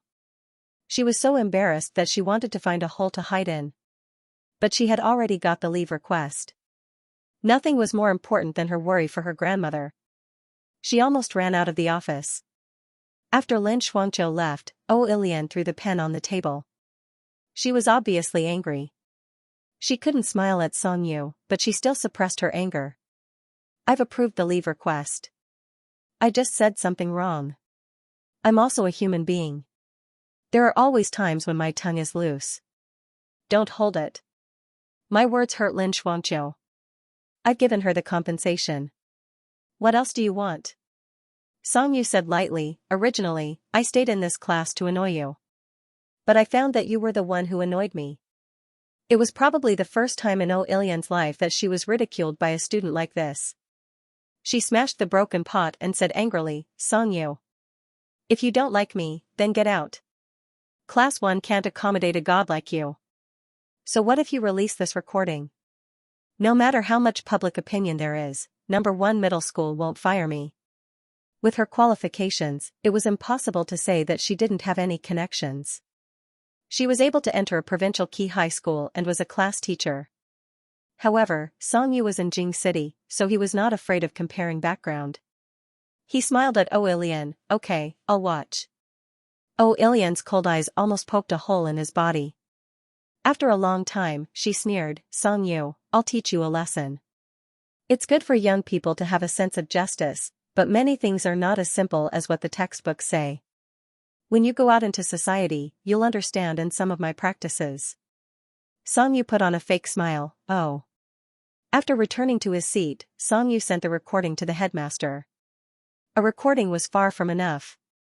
Ilian would definitely work hard on Lin Xianxia in the future. It was a big or small thing. Most girls at this age were timid and didn't want to make trouble. After all, if Ilian was really not expelled, the remaining 3 years would be a nightmare for them. He could understand it very well. The morning reading in high school was lively and not compulsory. Some people recited poems, some recited English, and some slackers chatted in the noisy background. Ma Shouting was talking to Shiboan, yesterday, I played the new game recommended by the boss of the internet bar, Supreme Wild Owl. I thought it was awesome, but it turned out that it was boring all the time. Doing tasks to increase combat power is not as fun as killing werewolves. Shiboan played with him once, and it was a nightmare. In your game, I'm a prophet. Whoever dances with me, I'll cut their speech. Ma Shouting was speechless. I'm trying to confuse a good person, do you understand? Shiboan, you succeeded. The good people will think that you're either a wolf or a fool. You won't lose out even if you die. The people sitting next to them laughed out loud. Xianxia found that Song Yu had been in a daze since he came back and asked him, what's wrong? Song Yu didn't want him to know these things, so he shook his head, nothing. Ma Shouting suddenly patted Song Yu on the shoulder, his eyes shining, Brother Yu, Brother Yu. You really agreed to the final battle of Book Mountain House tomorrow. Song Yu, oh, I just remembered this. Ma Shouting was completely at ease with Song Yu at that time. TSK, then I'm afraid that the number 1 middle school's Colonel Tyrant will change hands. I bet that in less than 10 minutes, Gao Feng will fall to the ground and call him dad. Shiboan covered his ears and said, keep your voice down. I'll see how you flatter Brother Yu. Song Yu didn't want to reply. Ma Shouting said excitedly, after the fight, are you going to the internet cafe after school on Friday? Learn more about Supreme Wild Owl. Although I said it was boring just now, the character modeling is pretty good. Long legs, big breasts, and little clothes. He he he he. Song Yu rolled his eyes. I don't like big breasts. Speaking of weekends, Song Yu suddenly remembered that Xianxia worked part-time every weekend in the novel. What are your plans for this weekend? Xianxia did not have any plans. The matter with the Xia family in a city was still far away, and there were no troublesome people around her. Thinking of this, his phone suddenly vibrated.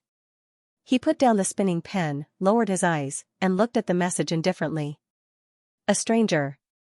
It was a photo secretly taken of his grandmother's back view going upstairs. It was a sentence. Stay in the classroom after school on Friday. Huh. The corners of his lips curled up slightly.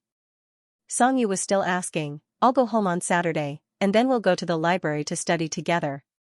How about you tutor me?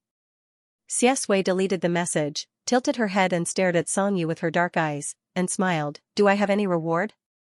Song Yu was a little confused by his look. Reward, yes, since they met during the summer vacation, it seemed that he had been harassing Xianxia with questions and didn't give anything in return. This was not good. Brother Yu would never take things for free. Songyu leaned over and asked enthusiastically, "What do you want?" He leaned over and saw Songyu's eyelashes clearly. He could also feel the heat of his breath. Xiaxue suddenly smiled and winked at him, as if he was hinting at something. Songyu was a little stunned. He rarely saw Xiaxue's youthful action. It was fresh and bright, like the morning breeze in the forest. Xiaxue took out a piece of paper and a pen from the drawer. Surrounded by the noisy sound of reading, he wrote a line of words to Songyu. "Tell me what was bothering you just now." Xiaxue's handwriting was very beautiful and elegant, but the strokes were very deep. Songyu looked at him in confusion. So the reward he wanted was the answer to this question? What did he mean? But many things were not spoken. It was reassuring to write them down. Holding the pen, Songyu thought for a while and wrote a reply. "I don't like our head teacher very much." Xiaxue saw the reply. His hand holding the pen paused and he laughed in a low voice. With Songyu's background, it was not difficult for him to change a teacher in Jing City. "Was Ilian worth his trouble?" he wrote. "So?" Songyu thought, "So I have to think of a way to get rid of her." But in Xiaxue's mind, he was an ignorant and incompetent guy who only knew how to fight. He had to save his image. "So I have to study hard and embarrass her."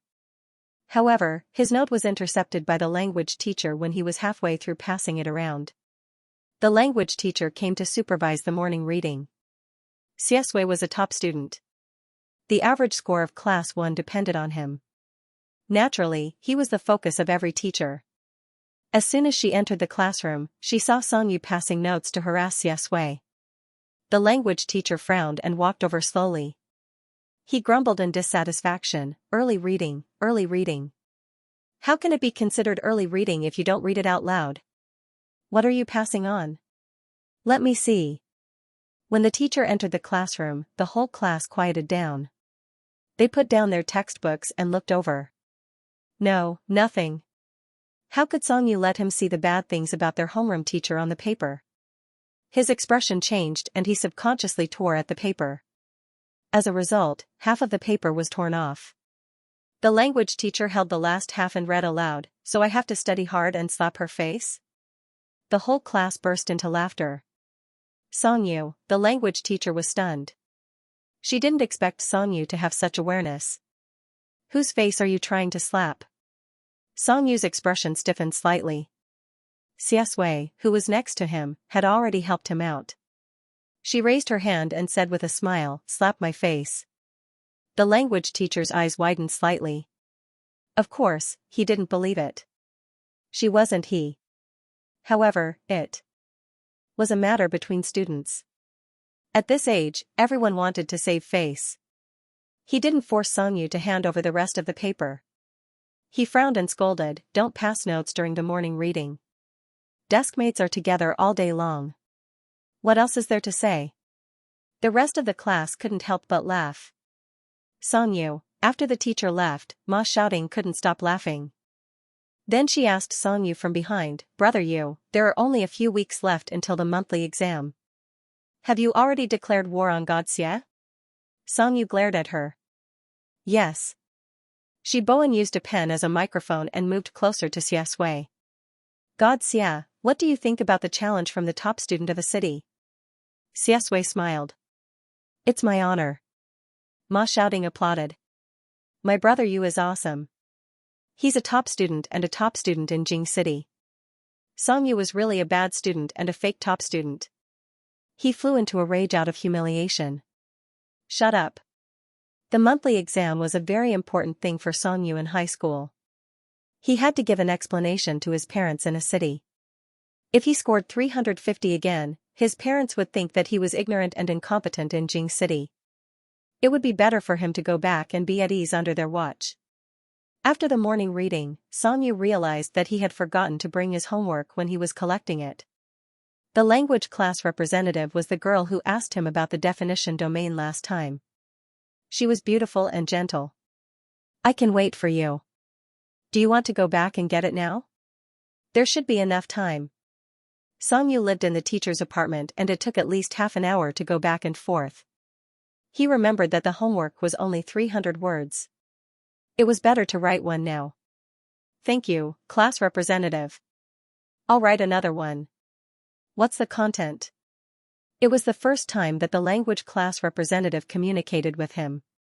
She was nervous, but when she found that Xianxia was so approachable, she was both confused and happy. She blushed and said softly, "You're welcome. The content is about the plan for the new semester." Xianxia, okay. How did he write it yesterday? Oh, he copied it online yesterday. Although Xianxia tried his best to be a top student, diaries and essays were never his strong points. Show me yours. Xianxia turned to ask his deskmate for help. Xianxia refused with a smile. I'm afraid I can't. Mine is of no use to you. Xianxia, we're both high school students. What do you mean? Are you looking down on me? Xianxia couldn't argue with him, so she passed the paper on the table over. Xianxia glanced at it and was so angry that he almost fainted. Xianxia's plan for the new semester didn't even have 300 words. It didn't even have 30 words. There was a clear line of words at the top of the notebook: help my deskmate get first place in the city. Xianxia, he was so presumptuous because he had good grades and the language teacher wouldn't punish him. Xianxia was very dissatisfied with his plan. You want to help me surpass you? Xianxia, yes. Xianxia, is there anything else? Xianxia smiled. Yes, my plan for this semester is only you. Xianxia, the language class representative who was waiting to collect homework. After the last time she asked a question and her heart was crushed by the cold school hunk, she became a CP fan. What was this now? The main character was giving out love online. He didn't need to work hard just because he was smart. Xianxia was jealous and decided to educate him. How can you be like this? Do you want to study hard and get into a university? Xianxia ignored his anger and said with a smile, why aren't you writing? Xianxia then remembered that the class representative was still waiting for him. He tilted his head and said, wait, give me 15 minutes. The class representative couldn't help but smile. It's okay, I can hand it in next class. You and Xianxia can take your time. I'm willing to wait for another hour. Xianxia looked at his bitter and vengeful expression and kindly said, can I give you some ideas? Xianxia's eyes lit up. For example. Xianxia, your first goal is to be a school bully when school starts. Xianxia. Shut up. Now that Friday's appointment at Book Mountain House had come to this, Xianxia had no choice but to agree. He could only blame himself for opening No. 1 middle school's forum that day during the summer vacation and making countless enemies. Today, there was Gao Feng. Tomorrow, there might be someone else. He might as well become a school bully and shock everyone. That was why he became a troll in the first place, but if his father didn't call him out of the blue and set an appointment for the next month's exam, he wouldn't have been so angry. So, Dad, it's all your fault that your son didn't study hard and became a school bully. Remember it well. The post "The battle at the top of Book Mountain" had been trending for the past few days. Especially after your husband, brother Yu replied, the atmosphere became even more heated. Year 2, Class 15. Gao Feng received so much attention for the first time and was too excited. He sat in the classroom and bragged happily in front of a group of people. Actually, I didn't take this matter to heart. Xianxia looks like a little girl. I think he'll fall down if I move my fingers. There's no need. Sigh, this matter is so big that I can't close my eyes. Ha ha ha ha. As he said there's no need, he was so happy that he couldn't open his mouth. Xianxia, who had dyed his hair back and was sitting obediently in the last row to do his homework, sneered. When Gao Feng heard this, he turned around and looked at Yang proudly. What are you laughing at? Were you as impressive as me when you were a school bully? Xianxia didn't say a word. He looked at him with pity, as if he was looking at an idiot who didn't know he was stupid. Gao Feng was angry. What's with that look? Do you want to fight? Xianxia ignored him and got up to hand in his homework. Stupid people have stupid luck, but stupid people don't. Gao Feng sat in his seat and cursed. The classroom was noisy. Now, they were all convinced that Xianxia was the troll. The boys blindly kicked up a fuss and wanted Brother Gao to teach him a lesson. The girls, on the other hand, kept rolling their eyes. The one who didn't fit in was a girl sitting by the window. Her long black hair was draped vertically behind her. She wore an expensive white dress under her school uniform jacket. Her skin was very fair, and she wore light makeup. She had a good temperament. She was the prettiest girl in class 15, and she was also the crush of many people in class, including Xianxia. Xianxia, did you see the post? A girl with freckles on her face sat in front of her. She deliberately came over to talk to her, and she couldn't hide the flattery in her eyes. Bai Shuoxin glanced at her. The freckled girl continued, I heard that Song Yu is most likely Brother Yu. Wow. I didn't expect Brother Yu, who's so good at insulting people online, to be so delicate and cute in real life. Bai Shuoxin also knew about the things on the forum. However, in her opinion, they were all childish and funny, like children shopping. She was self-conscious and felt that her outlook was different from girls her age. He's just a troll. Is he worth paying attention to? Bai Shuoxin said lightly. The freckled girl smiled awkwardly and turned her head away after asking for a snub. Bai Shuoxin lowered her head and searched for the text message on her phone. It was from her aunt, who had married into the Su family in a city. Xianxia, do you know a person called Xianxia in your school? You'd better get closer to him. This young man is not simple. The Bai family had a good status in Jing City, but it was not worth mentioning compared to the big families in a city. If her aunt, who had married into the Su family, said that he was not simple, then he was really not simple. And she heard that he was the new school hunk. Really, he was a perfect match for her. Bai Shuoxin's lips curled into a smile. In the evening, Song Yu looked at the computer in his room and thought about the wording of the report. He didn't like to use the Meng family's power to deal with school affairs unless it was absolutely necessary. As soon as he came here, he met a top-notch homeroom teacher. If the report reached his father, he would probably call him to go home. Song Yu felt that if Ilian didn't purify her thoughts, she would be sorry for her profession as a teacher. In the future, she would definitely hold more people back. In the book, Xianxia was crazily harassed by Wang Xi and even humiliated her. However, Ilian turned a blind eye to it and said that it was just a small quarrel between classmates. Song Yu was angry. When he was half dead with anger. Suddenly, an email appeared on the computer. The sender was anonymous. He clicked on it and found that it was a document about Ilian's previous teaching experience. There were also several screenshots and the account of a female student who had been forced to commit suicide several times because of her. Song Yu was stunned. Ilian was worse than he thought. Song Yu clicked on it and realized that the photos were actually from the girl's diary. A few years ago, it was also posted on Weibo by a righteous blogger, but someone manipulated the comments and distorted the facts. The netizens couldn't figure out the truth, so it didn't become popular. After a long time, it was gradually forgotten. At the beginning of the diary, the girl's tone was very relaxed. She was looking forward to the new school and new class. Her handwriting was delicate and had the sincerity of a 15 or 16-year-old, but there were also some childish complaints. On the first day of school, I was punished to stand at the door because I was late because of a traffic jam. This is too embarrassing. The homeroom teacher is a very good-looking English teacher. I hope I can redeem her impression in the future. My new deskmate is a boy. The way he looks at me makes me uncomfortable. It's so strange. But not long after, the diary's style began to become depressing. Her deskmate kept touching her in class, the kind that could be compared to sexual harassment.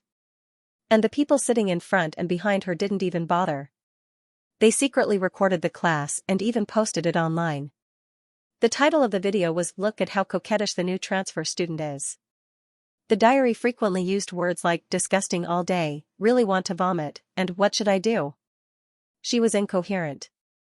Her family wasn't well off, and her father was hospitalized. She didn't dare to trouble her parents with these things. When she said that she wanted to change deskmates, the homeroom teacher was Ilian. She directly retorted, "It doesn't matter where you sit. With a high EQ, there's no one you can't get along with." Silence and public opinion made her very antisocial in the classroom. She was suppressed until she was blocked in the toilet by the senior girls. She couldn't take it anymore and told the homeroom teacher. Oh, Ilian, who was disturbed twice, was annoyed. Her reply was, if you don't have self-respect, who will respect you? You're the one in the video, right? It takes two to clap.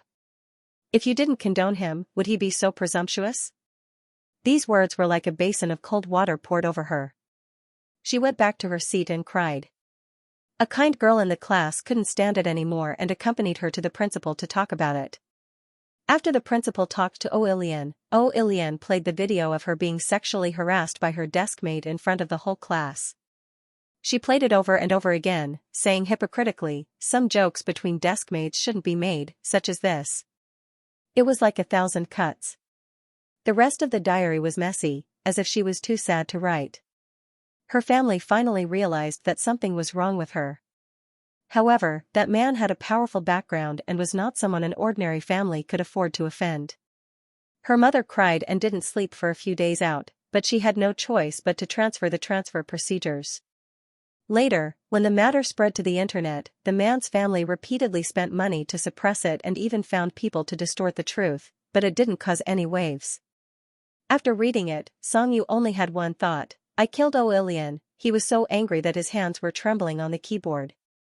He asked. Is that girl? After a long time, the anonymous person replied, she.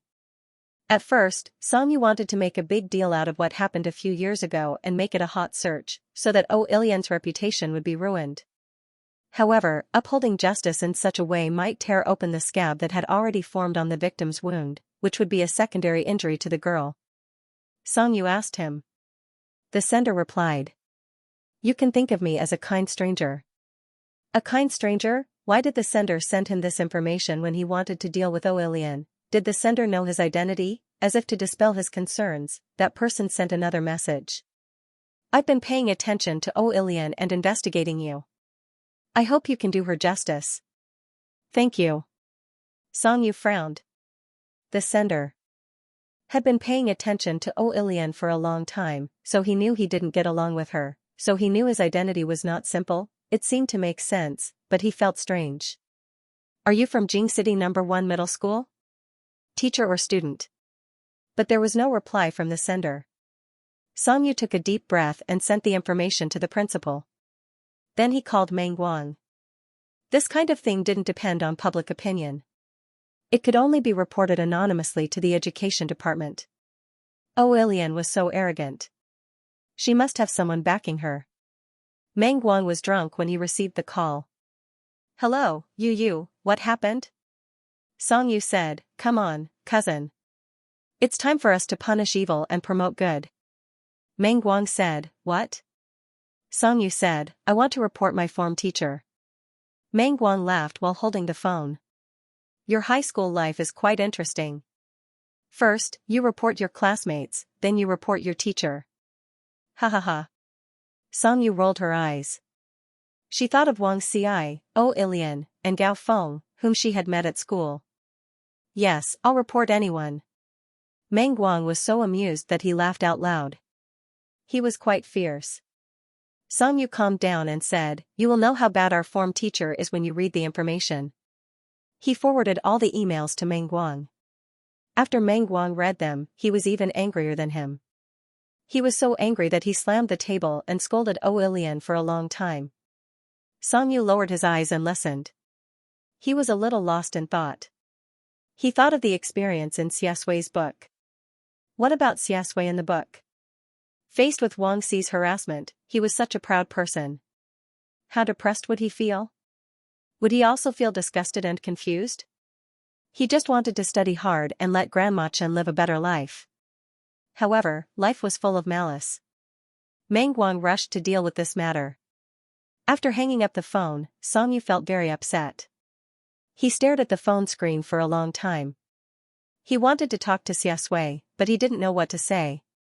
He sent a few messages first. Songyu. After Xiaxui hired someone to find the information and gave it to Songyu, he focused on dealing with Grandma Chen's matter. Su Shiren gave him a lot of money. It was a big bargaining chip in his hands. He found out that the person who took the photo was indeed Wang Xi. Xiaxue drank a mouthful of black coffee and lowered his eyes to hide the cold light in them. Actually, for a 25-year-old like him, he almost couldn't remember these insignificant people from his school days. After his rebirth, he had a pure heart and few desires, but there were always people who ran into the muzzle of the gun. His phone lit up. It was Songyu. Xiaxue looked at the 6 messages and rubbed his fingers on the edge of the cup. Xiaxue, why aren't you asleep yet? He could deal with Oilian in a more thorough and ruthless way. But he was more willing to fulfill Songyu's righteousness and youthful spirit.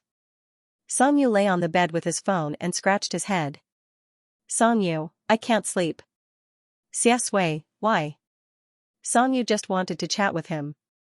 How could he talk about the things in the book that hadn't happened yet? He scratched his head for a long time and couldn't find a topic to talk about, so he just gave up. Songyu. I'm afraid I can't beat her. Xiaxue laughed softly. Xiaxue, okay. Songyu, what are you talking about? If you can't beat her, will you help me? He probably wouldn't go to watch Songyu fight tomorrow afternoon. Xiaxue, if you can't beat her, don't go.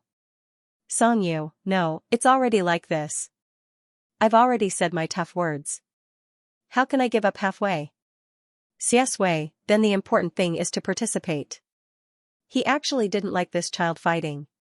What if she hurt herself? What did she mean? It didn't matter if she got beaten up or not. The important thing was to participate. Songyu, you're so cold. Xiaxue, you just found out? Songyu felt that he couldn't continue this conversation. However, he felt depressed, especially when he was facing Xiaxue. After holding it in for a long time, he wanted to know more about her. Did you have any favorite books when you were young? Let's start with the good memories. It was a classic case of trying to find something to talk about. Xiaxue chuckled. Songyu was really the least talkative person she had met in her 2 lifetimes. However, she was willing to spend time talking about these meaningless things with him. No. Songyu didn't give up. No? Really? Like Peter Pan, Bide Pan, The Little Prince, or something like that.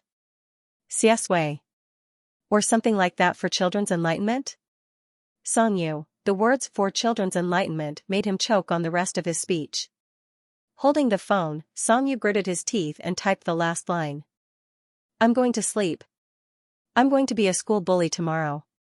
Xiaxue smiled. Good night. In fact, Songyu didn't pay much attention to class on Friday. After he died talking to Xiaxue yesterday, he inexplicably slept quite soundly. However, when it came to Oilian's class, he still felt sleepy. He opened the window and fell into a deep sleep with the cool breeze blowing. After Oilian finished writing on the blackboard, she turned around and saw Songyu sleeping. All the dissatisfaction and resentment she had all this time exploded at this moment. In front of the whole class, she said sarcastically, some people really don't know their own limits. Do you think you can get special treatment just because you're sick? Do you think you can rely on your illness to get a job when you enter society? Even a beggar would have dignity like that. She stared at Songyu. The sarcasm in her words was very obvious. She wanted everyone to know that Songyu was sick, but she didn't say what kind of illness it was. The whole class didn't dare to breathe. This was the first time she publicly expressed her dissatisfaction with Songyu in class. It was most likely because Songyu was sleeping and didn't have a chance to talk back to her. When the bell rang, Oilian left with her lesson plan. A student wanted to ask her questions, but she didn't respond after shouting for a long time. The girl stood there awkwardly. Ma shouting said, "This form teacher is really crazy." It's Dawn. Ask the English teacher to replace her. Shiboan said, huh? Isn't it cold outside? He only knew how to memorize Ma Shouting's language, but he didn't expect her to use jokes. Ma Shouting was stunned. She tried to regain her dignity and said meaningfully, you don't understand. It's Dawn and she's dead. That means she was the one who was stabbed last night. Shiboan's face was cold. That's so funny. Ma Shouting flew into a rage out of humiliation and blocked his view with a book. Close your eyes. Close your eyes when it's dark. I'll stab you tonight. You're dead. If you don't have any last words, don't force me. When Songyu woke up, he heard the conversation between Ma Xiaoding and Shiboan. He rubbed his eyes and asked, "What did Oilian say in class?" Xiesui stared at him for a long time. She felt that this child was confused and docile when he just woke up. He wasn't unreasonable and was quite cute. She said lightly, she said she was sick. Songyu was still rubbing his eyes. Then she's quite self-aware. Anyway, she was going to leave soon. Who would care about her? As usual, the language class representative came to collect homework. As the only person in the class who had interacted with Songyu before, she was the only one. She carried the heavy responsibility of all the girls in the first class. She carried the hopes of the whole village. While waiting, she mustered up the courage to ask, "Brother Yu, are you nervous this afternoon?" The corners of Songyu's lips twitched and formed a disdainful arc. "I'm nervous." The language class representative held her breath. Even the group of girls who had pricked up their ears and were whispering to each other secretly gasped. Not to mention Brother Yu's identity as the nation's troll, the nation's husband, just the fact that Songyu was a member of their class. This was a battle of dignity. The students in the first class were worried sick. The language class representative smiled embarrassedly. She couldn't hide the worry in her eyes. "I'm really nervous." Songyu tilted his head and laughed. "Of course I'm nervous.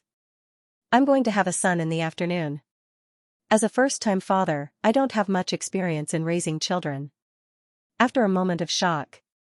"Pfft, ha ha ha ha ha." The first class burst into laughter. Perhaps it was because Songyu no longer gave off the feeling that he was cold and unapproachable. The atmosphere in the class suddenly became particularly harmonious and cheerful. A bold girl raised her hand and laughed out loud. "Brother, will you consider me? I don't recommend having a mother. I'm not afraid of trouble. I'll help you take care of him." The girl next to her hurriedly pulled her hand and scolded jokingly, "You're crazy. God Xia will kill you tonight." God Xia, who was cute, curled his lips, but he didn't look particularly happy. Although Songyu kept saying that he wanted to communicate with his female classmates, in reality, he was particularly sloppy. He twirled his pen and sneered subconsciously. "I won't consider your suggestion. Don't try to trick me." "Who are you calling brother? I've long stopped falling for your tricks." His hand stopped twirling his pen. He shut up. Because he felt that something was wrong. Ha ha ha ha ha. However, the entire class roared with laughter again. They had already helped Songyu finish his sentence. The number one cold-blooded scumbag on the forum lived up to his name. Songyu, F***ck. He even mocked Ma Xiaoding for being destined to be alone. Wasn't he the same? Ma Xiaoding laughed so hard that her stomach hurt. Songyu handed in his homework. He began to reflect that maybe it wasn't fate that he couldn't find a girlfriend. After the commotion between classes, Songyu found that the students around him, who were originally obedient as background characters, were slowly becoming active around him. For example, after class, the girl who specially handed him a bottle of drink and said, "Brother Yu, go to the bar." Then, she blushed and ran away. Songyu was puzzled. What's that? Ma Xiaoding was a straight man who was very sensitive to men but very slow to men and women. He scratched his head and said, "I don't know. A new trick?" He stared hungrily at the water in Songyu's hand. "Brother Yu, do you want this trick?" Songyu glanced at him. After school, Xiesui said that she had something to do and left first. Songyu asked for a long time, but Xiesui didn't say anything. She just smiled at him and winked. Brother Yu, who thought that he was sensible, nodded his head with an "I understand" expression. Although he actually didn't understand anything. The final battle at the top of Book Mountain building. Someone started a live text broadcast on the forum. "Welcome to Jing City No. 1 Middle School's special opening martial arts, parent-child, program. Who's the school bully, who's the dad? I'm the commentator. Now I'm standing on the roof of the Yuta building next door. Wow, the scenery is really good. The wind is rustling.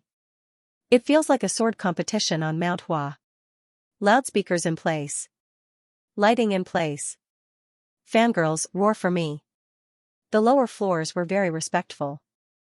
Regardless of gender, they all laughed. The Book Mountain building was a teaching building for the second year of high school.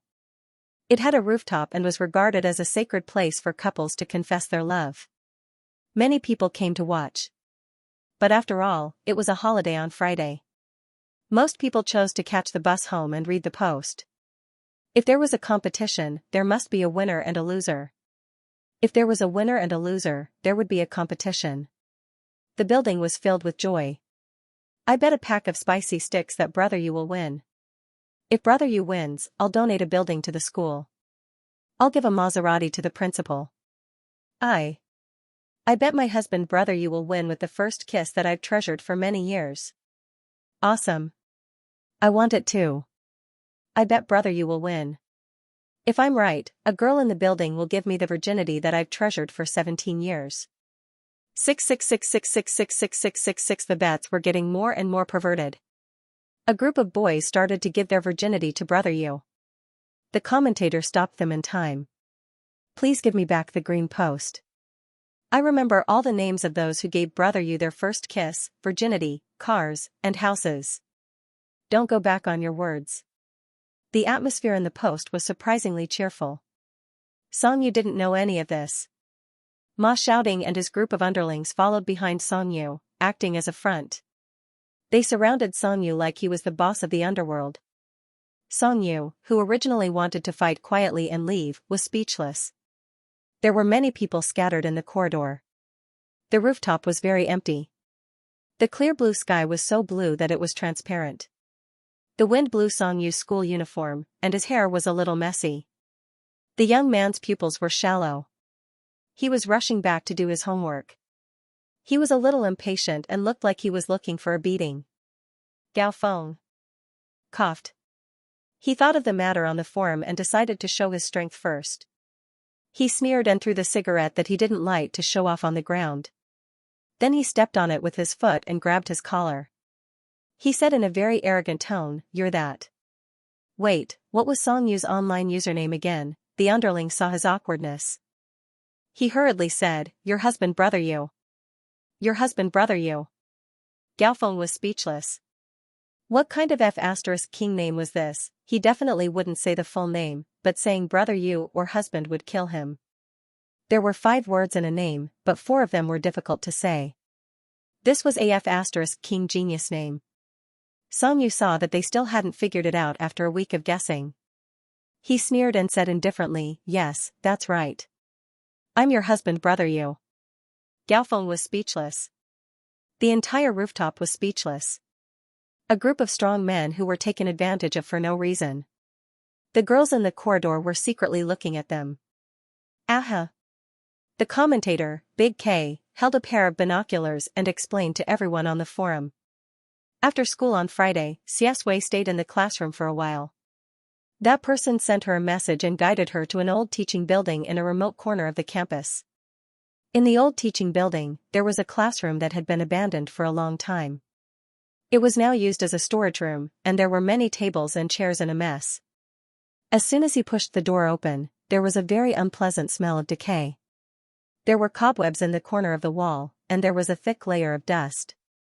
"Tisk, Brother Ci, he's here." There were 3 tall men sitting at the table. They were the ones who had caused trouble for Song Yu on the first day of school. He was called Xianxia, with a black t-shirt, buzz cut, and 3 rows of ear studs. Wang Ci had been playing with his phone. When he heard this, he put down his phone and turned around casually. He was born gloomy, and there was a trace of a determined smile between his eyebrows. He was evil and dark. "Oh, the school hunk is here." The words school hunk were said ambiguously, and his eyes couldn't wait to stick to Xianxia. Xianxia entered and closed the door very politely, smiling. "Yes, sorry to keep you waiting." His abnormal reaction confused the other people in the classroom. Wang Ci narrowed his eyes and stood up. "Do you know why I called you here?" Xianxia's expression didn't change. He smiled. "Tell me, I'm listening." Wang Ci looked at him for a long time and said ambiguously, "Xianxia, I quite like you." Xianxia said calmly and elegantly, "Thank you." Wang Ci stared at him silently. Xianxia had already retreated to the side and started to record with his phone. They had been with Wang Ci for so long, so how could they not know what he was thinking? As long as they recorded the video, Xiaosui's words would be ruined tonight. They had something on him, and they could bully him as much as they wanted in the future. Who would have thought? Xianxia adjusted the angle and smiled. The seemingly unattainable iceberg school hunk of Jing City First High School was so easy to be manipulated behind his back. No, he had to share such a fun thing with others. Wang Ci stepped forward. I knew you would come after taking that photo. I was too lazy to go to school these days and was bored at home, so I investigated your background. He leaned over to Xiaosui and whispered, I heard that your mother was a prostitute? He laughed. No wonder you're so alluring and full of vigor. Upon hearing these words, Xiaosui lowered her eyes. Her expression was also indifferent. Her facial features were impeccable, and her temperament was cold and abstinent. Wang Ci felt his brain heat up. You have to know that your grandmother is old. If an accident happens, she might be gone. Last time, you and Songyu went against me, but I wasn't angry. He's just a poor relative of the Meng family who can't be brought to the table. It's quite easy for me to kill him. He reached out and was about to touch Xiaosui's face. His smile was extremely greasy. If you want your deskmate and grandma to be safe, then let me play with you for a month. Oh, Wang Ci couldn't finish his sentence. His eyes were wide open. His hand was pierced by a fruit knife. Xiaosui's lips curled into a faint smile. She was unusually cold on her. Eyes were ice cold. His fingers were long and slender, and the way he pulled out the knife was neat and elegant.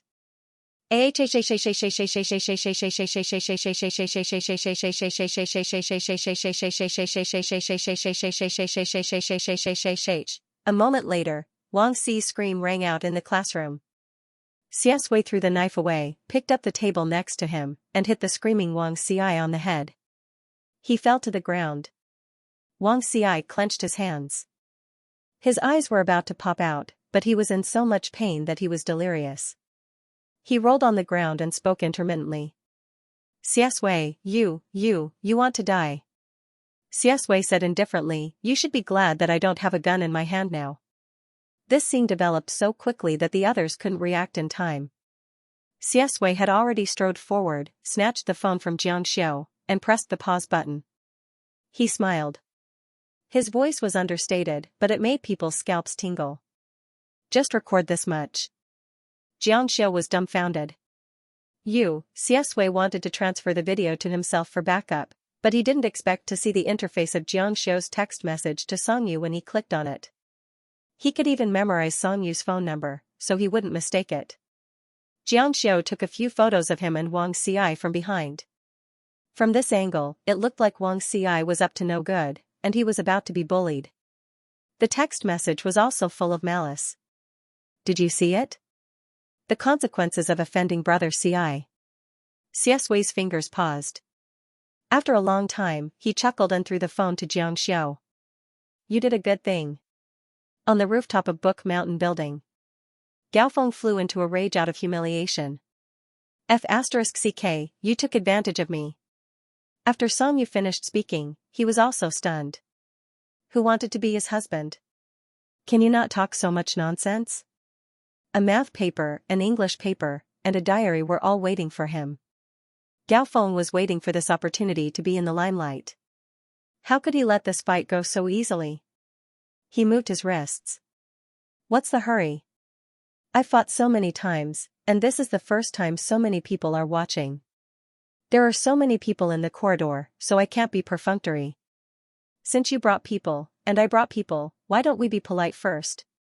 Let's not use weapons like knives and sticks. How about we fight barehanded? Songyu looked around and sneered.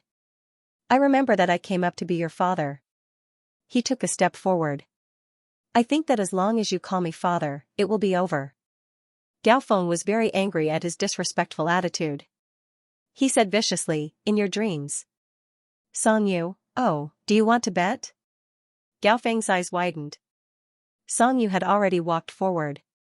Without any fancy movements, he reached out and grabbed Gaofeng's collar. Poor Gaofeng was a strong man. Before he could react, he was pulled forward with his clothes. The collar was strangling his neck, and it was very difficult to breathe. Gao Feng's face turned red and his eyes widened. You. He reached out to break Song Yu's fingers, but Song Yu's strength was amazing. It was as if he couldn't move at all. Thinking of the last basketball game, Gao Feng finally realized that Song Yu wasn't lucky. His eyes were full of fear. What are you doing? Song Yu grabbed his clothes and dragged him forward. The other people on Tiantai Mountain were stunned. It was a one-on-one fight from the beginning. Gao Feng's followers wanted to help, but they were stopped by Ma shouting. When Brother Yu was acting cool, the irrelevant people moved back a little. Ma shouting, "What's the hurry, little brother? I'll show you what a real school bully is." There was a fence on the rooftop of Book Mountain building, but it wasn't high. For fear of accidents, the school had always prohibited people from coming up. But it couldn't stop this lively student from treating this place as a love sanctuary. Some wood was piled up in the corner of the rooftop. It was left over from the previous construction and hadn't been dealt with. Song Yu pulled Gao Feng and jumped onto the wooden plank. He lowered his head and smiled coldly. You like to show off so much? Gao Feng stared at him. His breathing was strangled, and he couldn't move at all. Opposite Book Mountain building was Yuta building. A row of onlookers stood on the corridor of the 6th floor. They raised their mobile phones and pointed their cameras here. They were also stunned by this scene. Song Yu also lifted Gao Feng onto the wooden plank. The wooden plank was a little higher than the fence. Standing on it and looking down, one could see the height of a 6-story building. It was so exciting that it made one's eyes go black. Gao Feng's legs were about to turn to jelly. Song Yu was destined to teach this guy a lesson today. He patted his shoulder and pointed to the other side. Do you see the audience? Their mobile phones are pointed at you. Don't you like to show off? Come, say hi. The group of people in Yuta building, they wanted to laugh, but looking at Gao Feng's pale face, they couldn't laugh. It was so King miserable. How could they say hi? Gao Feng's surname was Gao, but it didn't mean that he wasn't afraid of heights. In fact, if he was more attentive, he would find that Song Yu didn't dare to look down. He stood very steadily, but he said, "Don't, big brother. Smile at the camera." Gao Feng was furious. Song Yu. He wanted to fight back, but this place was too small and too dangerous. There were too many scruples, so he didn't dare to make a big move. In the end, resistance was useless. Song Yu even pulled him forward by the collar, and his face was directly facing the sky. At first glance, Gao Feng's chest tightened and he was almost scared to death. Song Yu sneered. You specially asked me to come here to fight. I thought you liked high ground. Gao Feng was scared to death. I was wrong. Ah. Don't let go. Don't let go. Song Yu smiled faintly. Do you want me to remind you what you should call me now? The feeling of his life hanging by a thread made his scalp tingle. Gao Feng closed his eyes and shouted, "Dad, Dad, Dad." Everyone on the rooftop opened their mouths so wide that they could fit duck eggs. Yuta building screamed again and again, and in an instant, there were flashes of light. Song Yu jumped back, and Gao Feng, who was scared out of his wits, was pulled back. He originally wanted to end the battle quickly. This was the fastest way. He turned on his phone and wanted to see what time it was, but he received a text message from a stranger. Under normal circumstances, a stranger's message on his phone wouldn't be a good thing. He clicked on it. Sure enough. There were 2 photos, both of them of Xianxia and Xiaxia. In the first photo, Xianxia was sitting on a chair with his legs crossed. Xiaxia's head was lowered, looking very forbearing. In the second photo, Xianxia reached out to touch Xiaxia, blocking Xiaxia's expression. However, Song Yu's imagination was about to explode from anger. His deskmate, his kind and gentle deskmate who stood aloof from worldly affairs, now he was being humiliated by Xianxia. After cursing, Song Yu went straight downstairs.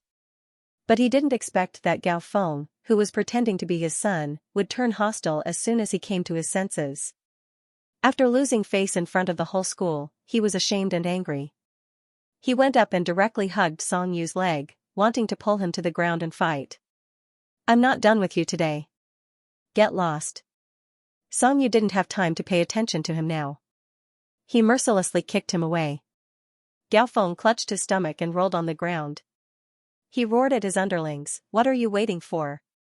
Avenge me. Do you think we'll let him go so easily today?" A group of people came up one after another, but Songyu's face was ashen.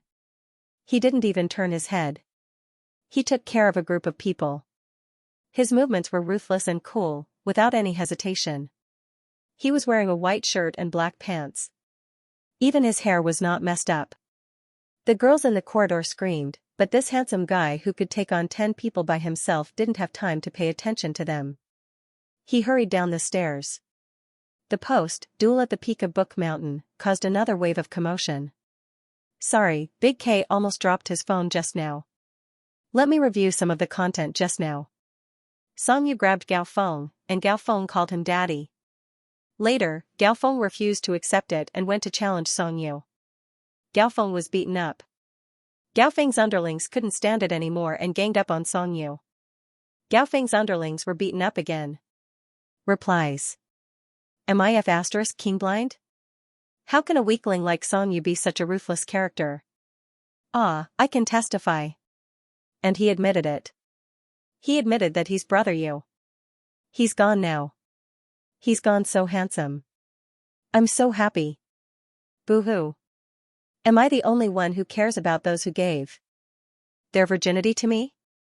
The style of the post was ended by a hoarse roar from a building. Stop crying. Everyone in the Book Mountain house is running away. The head of teaching is on his way. The dean of Jingqing No. 1 Middle School was known as the Cruel Master.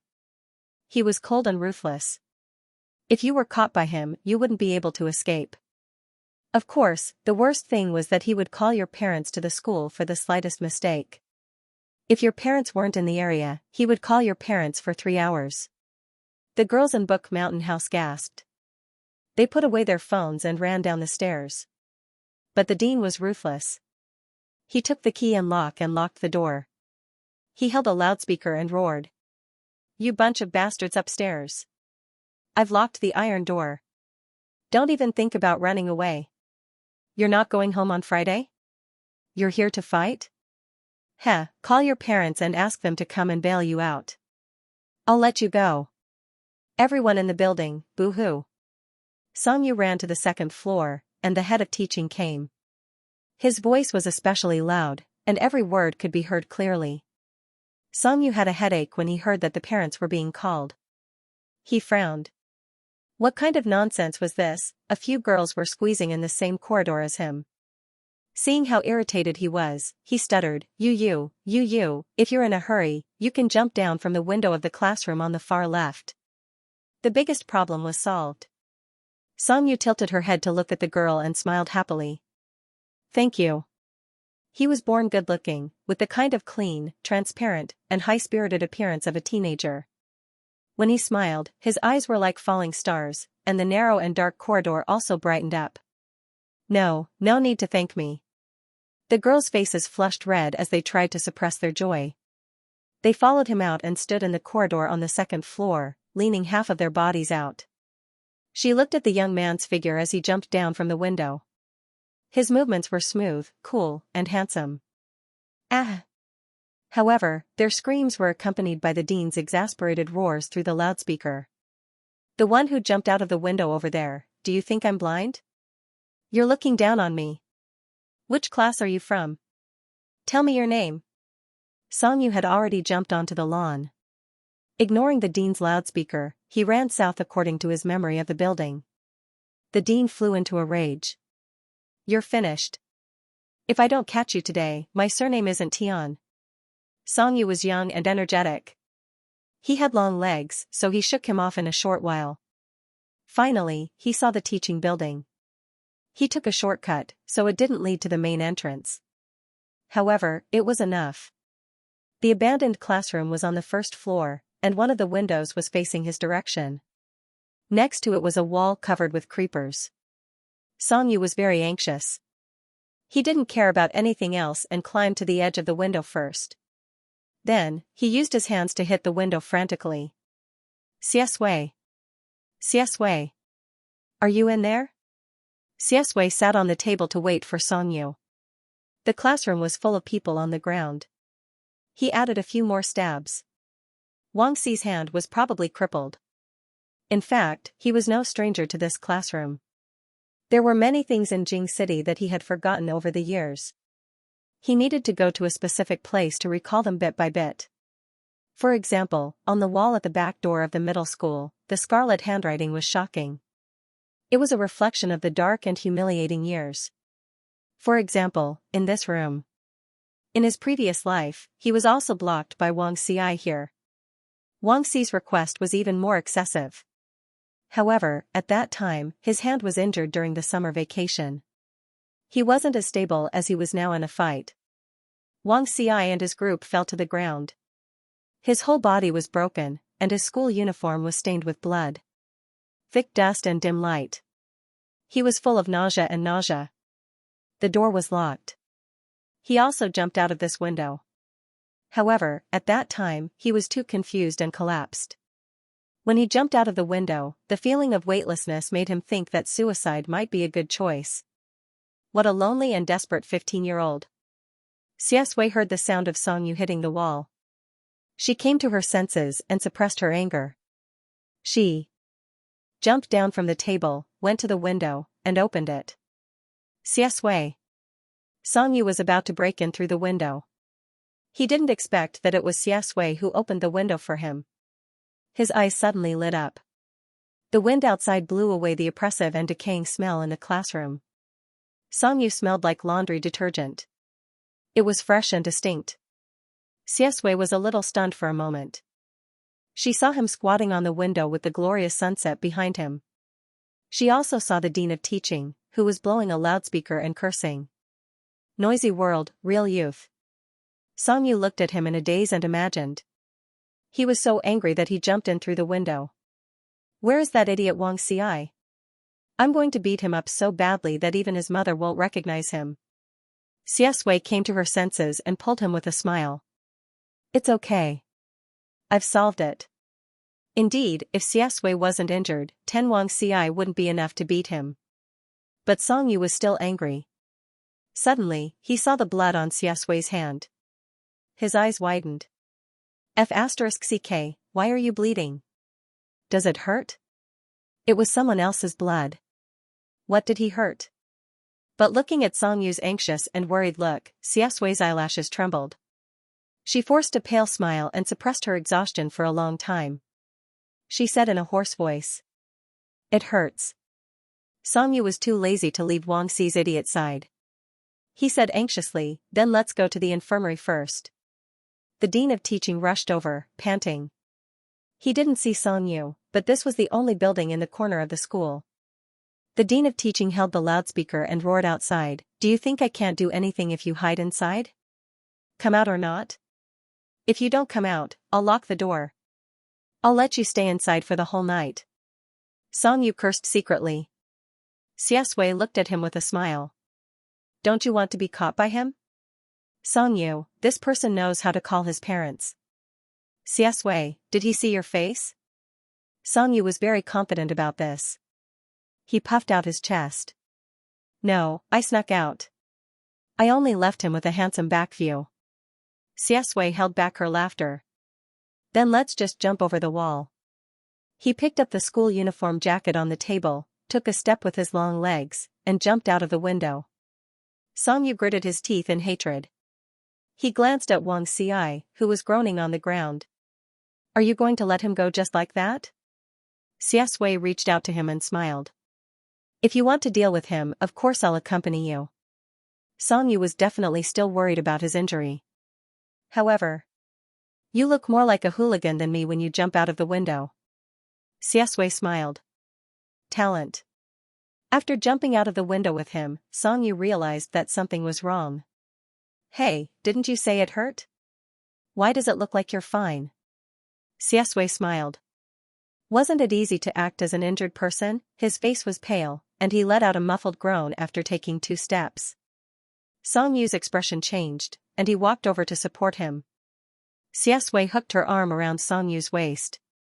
It looked like she was leaning on him weakly. Xianxia was nervous.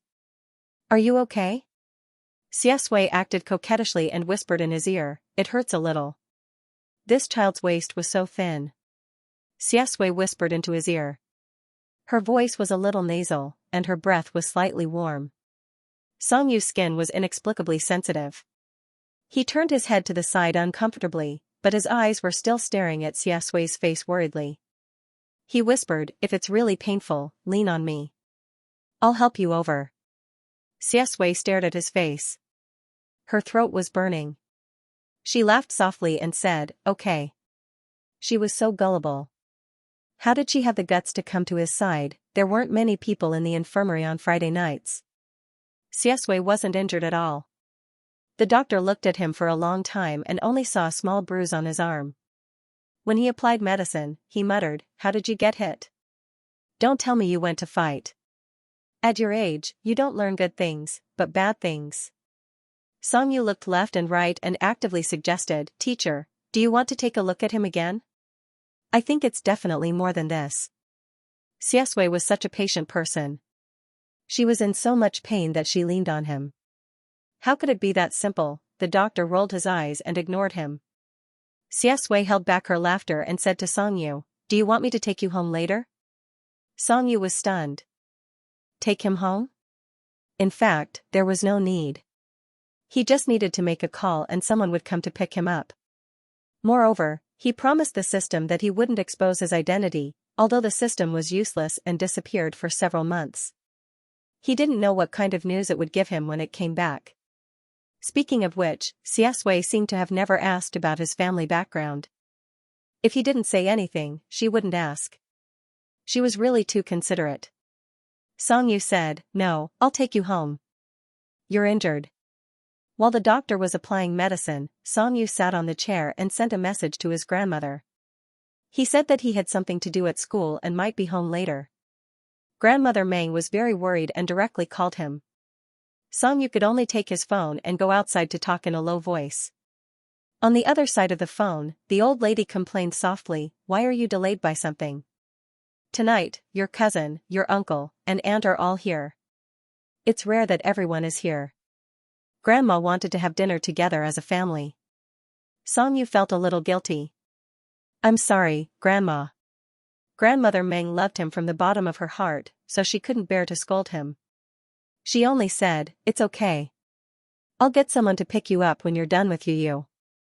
Xianxia looked at the time. "Half an hour. I might not be at school by then. I'll send you the address." Grandmother Meng was satisfied and smiled. Good, good, good. Xianxia turned off the call interface and saw Ma Xiaoting's message. "Sadako doesn't forget the well digger, brother you, I was taken away by my father. I might not live past tonight, crying, waving. Sadako doesn't forget the well digger, but don't worry, with me around, no one will dare to rat you out." Xianxia's lips twitched. He felt that he shouldn't have accepted this appointment at Book Mountain House.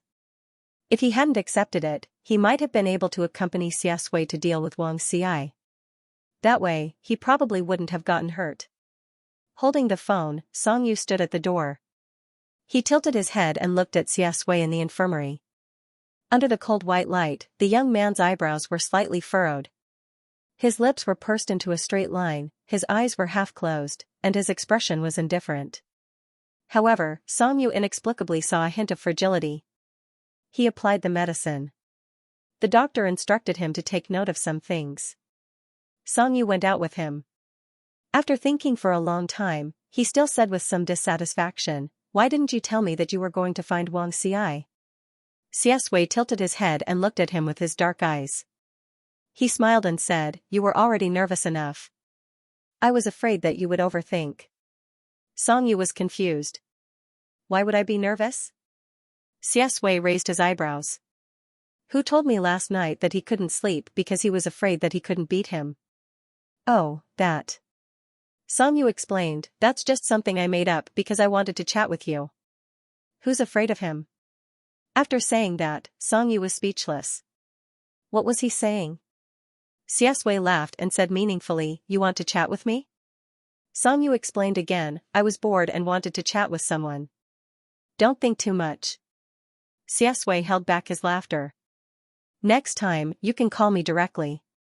Songyu said. I was just afraid that I would disturb your studies.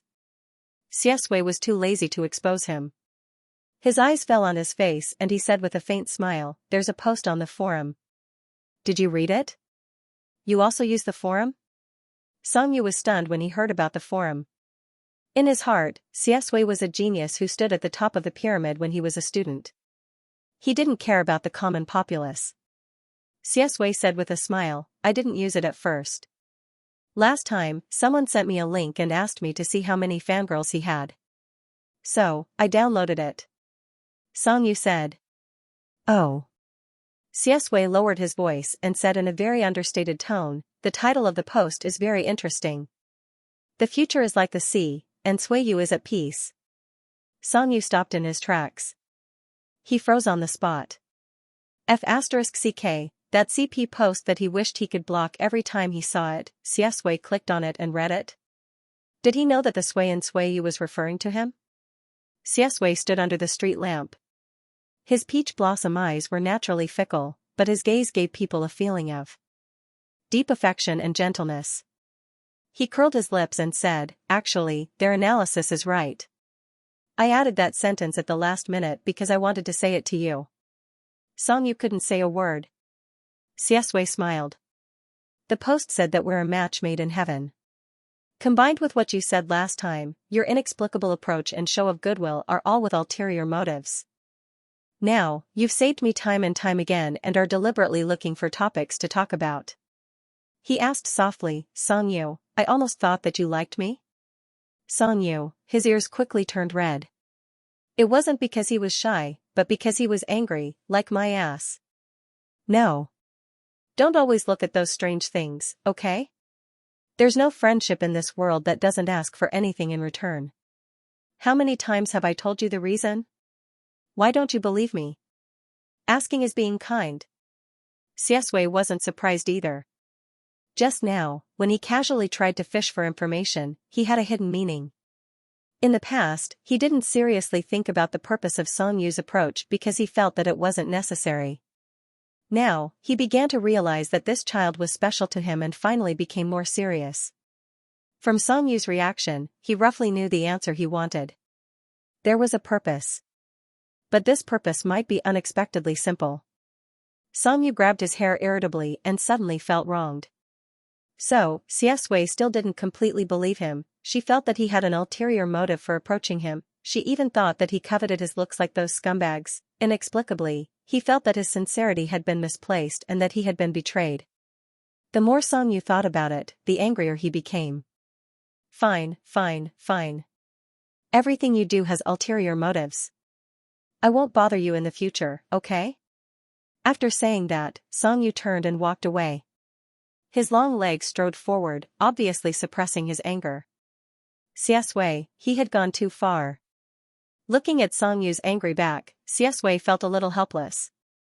She strode forward, took Songyu's hand, and pulled him back forcefully. But her voice was low, and there was a hint of gentleness under the coldness. I'm sorry. Songyu chuckled. In fact, this was Songyu's misunderstanding of Xiaxue. If Xiaxue began to suspect his motive for approaching him, it wasn't because he didn't trust him.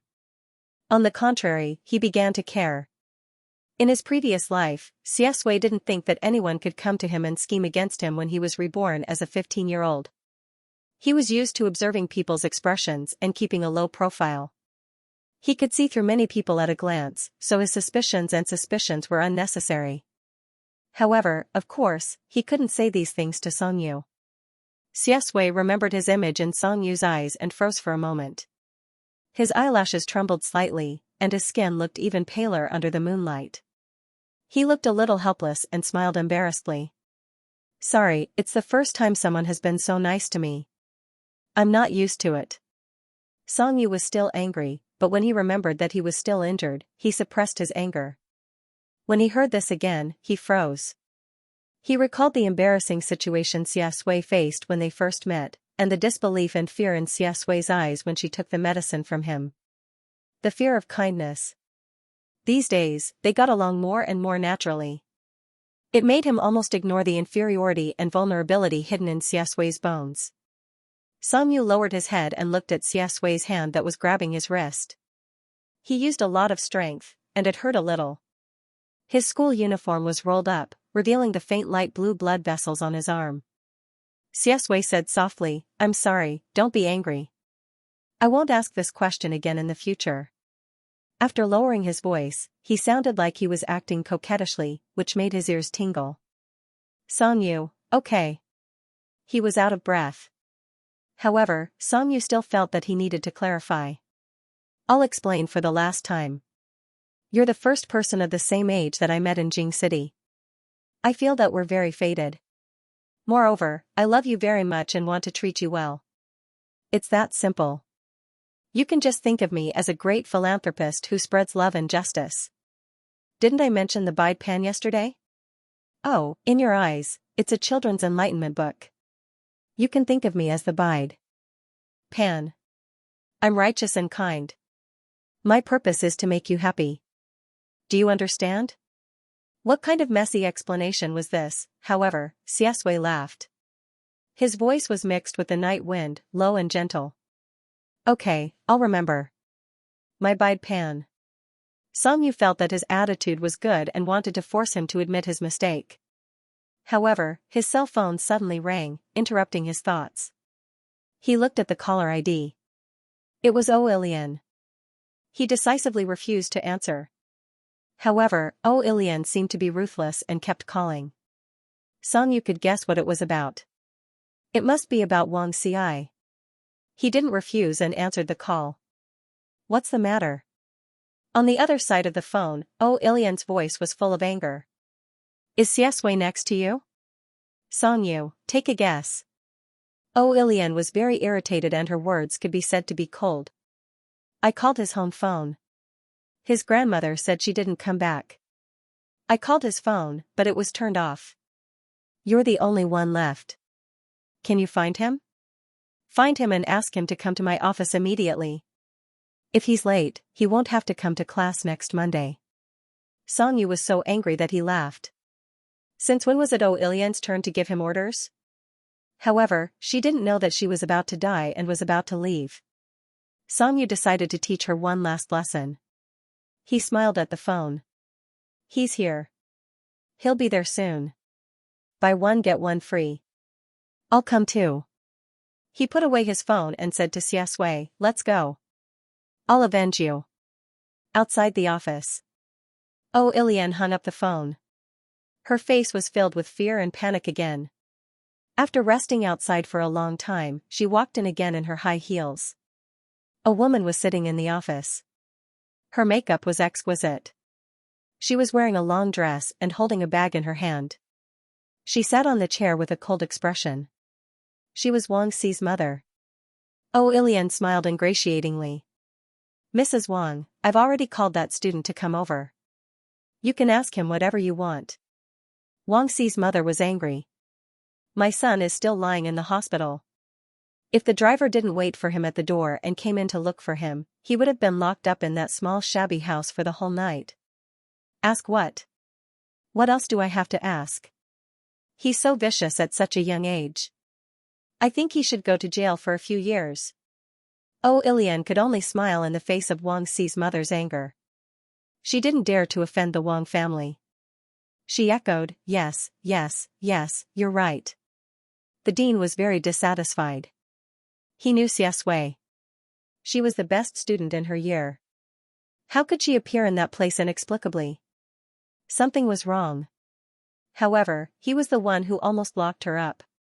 Moreover, the Wang family was indeed a family that ordinary teachers couldn't afford to offend. He kept silent. Wang Ci's mother had been in a bad mood for the past few days. Her fingernails almost broke her bag. She was furious. He only has one grandmother in his family? Sure enough, he has no parents. Call his grandmother over and let her see what kind of person she has taught. Songyu heard this when he walked to the door. He pushed the door open and entered. Why don't you see what kind of person your son is first?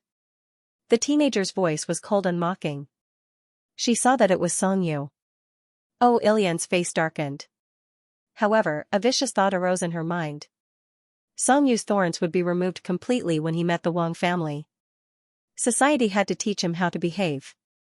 Wang Xi's mother suddenly stood up and stared at Song Yu. It's you? Song Yu found Wang Xi's message on his phone. He held it up and showed it to Wang Xi's mother. Can you read? This number is your son's. Look at what kind of person he is. Even if one didn't look carefully, the words prostitute, destroy and hell in the message were full of malice. Wang Xi's mother glanced at the number and confirmed that it was her son. She didn't think much of it. She was still angry and wanted to slap the phone away. It's not your turn to teach me what kind of person my son is. Her eyes were extremely cold. Do you think you'll be fine just because you're young? I'll contact my lawyer. This matter isn't over. I'll see you in court. Song Yu quickly took back his phone and said expressionlessly, Oh, legal means? That's great. Oh, Ilian was very happy. She was afraid that Wang Xi's mother would vent her anger. She wanted someone to bear the brunt of her anger. Song Yu would be the best. See you in court. How could a child from an ordinary family face the Wang family in court? It would be difficult to afford a lawyer. She smiled happily and went forward. Madam Wang, he's not Xiaxue. He's Xiaxue's deskmate. Wang Xi's mother was furious with Song Yu. She looked at him with the cold disgust of a lady in high society. She mocked, You're indeed the same kind of person. Xiaxue took a step forward and pulled out the backup video from Xianxia on her phone. She said calmly, Teacher, why don't you ask me what happened first? Oh, Ilian was stunned. What? Wang Xi's mother sneered. Everyone in the office turned to look at him. The phone video was played. It was Wang Xi's voice. It was greasy and disgusting. I knew that you would come over after taking that photo. I was too lazy to go to school these few days. I was bored at home, so I investigated your background. I heard that your mother went out to sell herself. No wonder you look so seductive. You have to know that your grandmother is old. If an accident happens, she might be gone. If you want your deskmate and grandmother to be safe, let me play with them for a month. There was dead silence. The meaning of his words was too obvious. They were explicit and full of malice. This time, Wang Xi's mother could not keep up her pretense. A crack appeared on her expression. Oh, Ilian was the same. When Wang Xi asked her to change seats, she had roughly guessed part of it. It was ambiguous. Now, it was clear. Xiaxue turned off the phone and said calmly, He used my grandmother to threaten me and asked me to go there. Later, he brought a group of people and tried to humiliate me. I defended myself and escaped. When you called Song Yu, we were in the infirmary. It's that simple. The office was awkwardly silent. Oh, Ilian opened her mouth and organized her words. This? Wang Xi was just joking. It was a joke between classmates. You took it seriously and overreacted. Wang Xi's mother was much calmer than her. With her status, why would she care about two high school students who had no power or influence? She put on a fake smile. Her gaze was still mocking and disdainful, as if she had seen through everything. My son has seen all kinds of women. Why would he like you? You're so vicious. It turns out that you're a disgusting homosexual. Why would you go when he asked you to? Why do I feel that you're the one who sent yourself to his door and tried to curry favor with him? In the end, my son didn't like you and became angry out of humiliation. She smiled slowly, her red lips mocking. After all, it takes two to clap. I think it's you who, slap. A crisp sound resounded in the office. The slap was swift and decisive. Oh, Ilian, who had wanted to agree, was frightened. You. Wang Xi's mother looked up in disbelief. She covered her red face and glared at him. Song Yu stood there with a cold smile on his lips. His lowered eyes were full of hostility. He asked her, Can a slap make a loud sound? Can a slap make a loud sound? When this sentence fell into Oh Ilian's ears, it also made a buzzing sound. Wang Xi's mother was furious. Call his parents over. Let's see how their son dragged his family down. They can forget about staying in Jing City. Song Yu sneered and dialed the number. You don't have to call them. I'll call them myself. He called Meng Guang's number. Unexpectedly, it was a female voice who answered the phone. The voice was light and gentle. Hello, Yu? Are you coming back? Song Yu was stunned. Uncle Aunt? Mother Meng laughed first. She seemed to be washing fruits. It's me. Your grandmother plans to cook personally today. I took Meng Guang's cell phone and rushed over to the supermarket to help choose vegetables. What's the matter? Do you want me to send someone to pick you up? Song Yu, no, nothing. Forget it. Perhaps his aunt was better at dealing with this woman in front of him.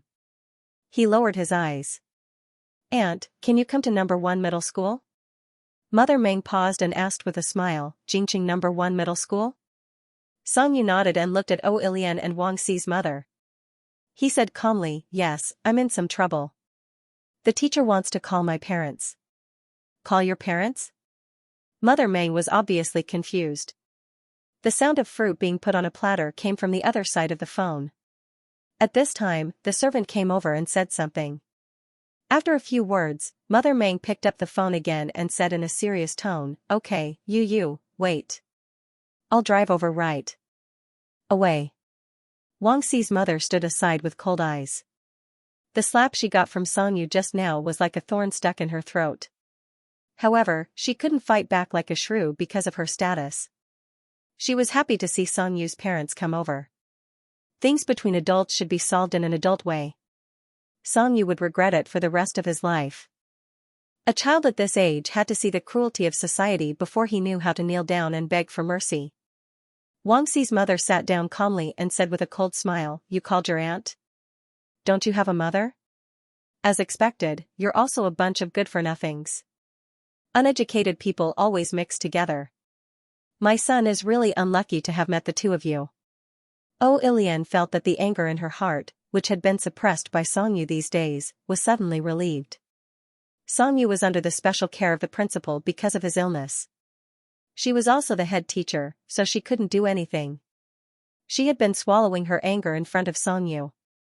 Now that Song Yu had provoked the Wang family, it was really satisfying.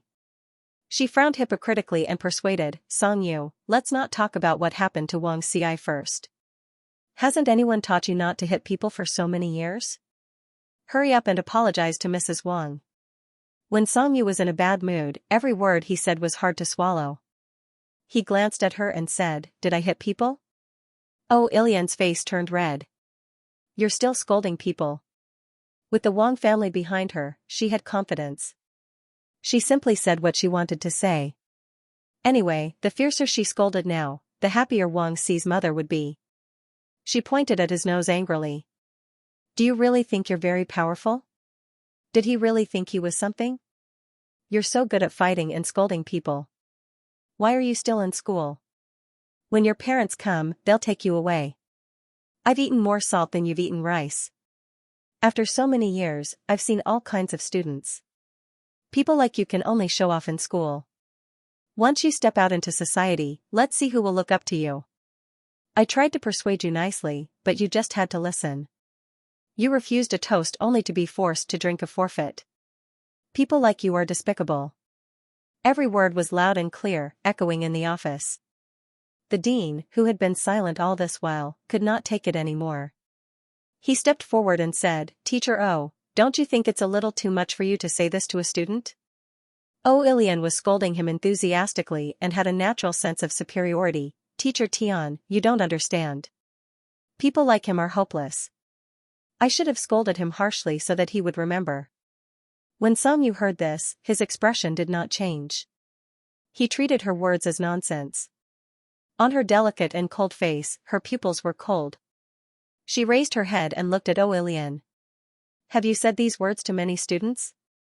O Ilian, what does it have to do with you? Song Yu sneered and said in a mocking tone, You're really a cancer in the education world. You like to curry favor so much. Why do you want to be a teacher? Go and be a watchdog for the Wang family. O Ilian was so angry that her face turned white. Songyu did not want to listen to her anymore. He said calmly, the one who was led to that classroom was Xiaxia. The one who was verbally attacked was Xiaxia. He was also the one who was forced to fight back. If I was there at that time, he would not be lying in the hospital now. He would be lying in the cemetery. Instead of thinking about justice for the students, you're here helping to distort the truth and even dragging me down. Oh Ilian, are you worthy? Do you still remember the girl who almost committed suicide because of you? If you don't repent, then go to prison and reflect. His eyes were cold and sharp, as if they could see through her soul. Oh Ilian was frozen in place. She stared at Songyu. Her eyes were wide open and her teeth were trembling. She was frightened, guilty, and in disbelief. How did he know? How did he know? Wang Xi's mother finally couldn't stand it anymore. What do you mean? You want to kill my son? Cemetery, hearing this, she suddenly stood up. She held a plastic cup of boiling water in her hand and poured it in front of Songyu's face. The ugliness in her bones was undoubtedly exposed. She gritted her teeth, hidden murderer, you be *tch. You'll die a horrible death. The water was boiling hot. It was destined to leave a scar on the face. She suddenly attacked. Before Songyu could come back to his senses, he saw the cup of water spinning in the air. Then, his arm was pulled and he took a step back. Someone stood beside him. She was cold and reached out to catch the paper cup. She threw it back mercilessly. Wang Xi's mother immediately covered her face with her hands, but the back of her hands was scalded red. Her eyes were also burned by the hot air. Oh Ilian was dumbfounded. She rushed forward and took out a wet wipe. Mrs. Wang, are you okay? Wang Xi's mother was trembling with anger. You're finished. Songyu. You uneducated thing. I'll make your family unable to live in Jing City. Songyu sneered. At this time, the door of the office was pushed open. The sound of high heels stepping in was crisp. At the same time, a woman said coldly, who do you want to make unable to live in Jing City? Songyu was stunned and looked back. Aunt? It was his aunt standing at the door.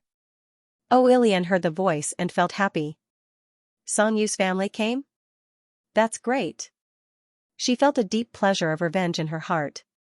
In her mind, Songyu was just a child from an ordinary family. His parents were easy to deal with. But when she turned her head, she was completely stunned. She couldn't see the face of the woman standing at the door because of the reflection of the wall. But she knew that the woman standing at the door had a very special temperament. She was as domineering as Wang Xi's mother, but not as annoying. On the contrary, she was more elegant and bright. She was wearing a smoky gray shirt, a wine-red fishtail skirt, and chestnut curly hair. Her temperament was elegant and charming. She walked in and Oh Ilian saw her face clearly. She wore light makeup on her face. It seemed that she went out casually and her skin was very well maintained. Out of a woman's subconscious reaction, Oh Ilian looked at her quietly and compared herself with her. But in the end, she gritted her teeth and grasped the corner of the table anxiously and fearfully. As soon as she entered the door, Mrs. Meng stepped forward with a sneer and stared at Wang Xi's mother quietly. Uneducated? Who did you just say was uneducated? Wang Xi's mother covered her eyes and didn't look at anyone. She scolded angrily, can't you see who is uneducated?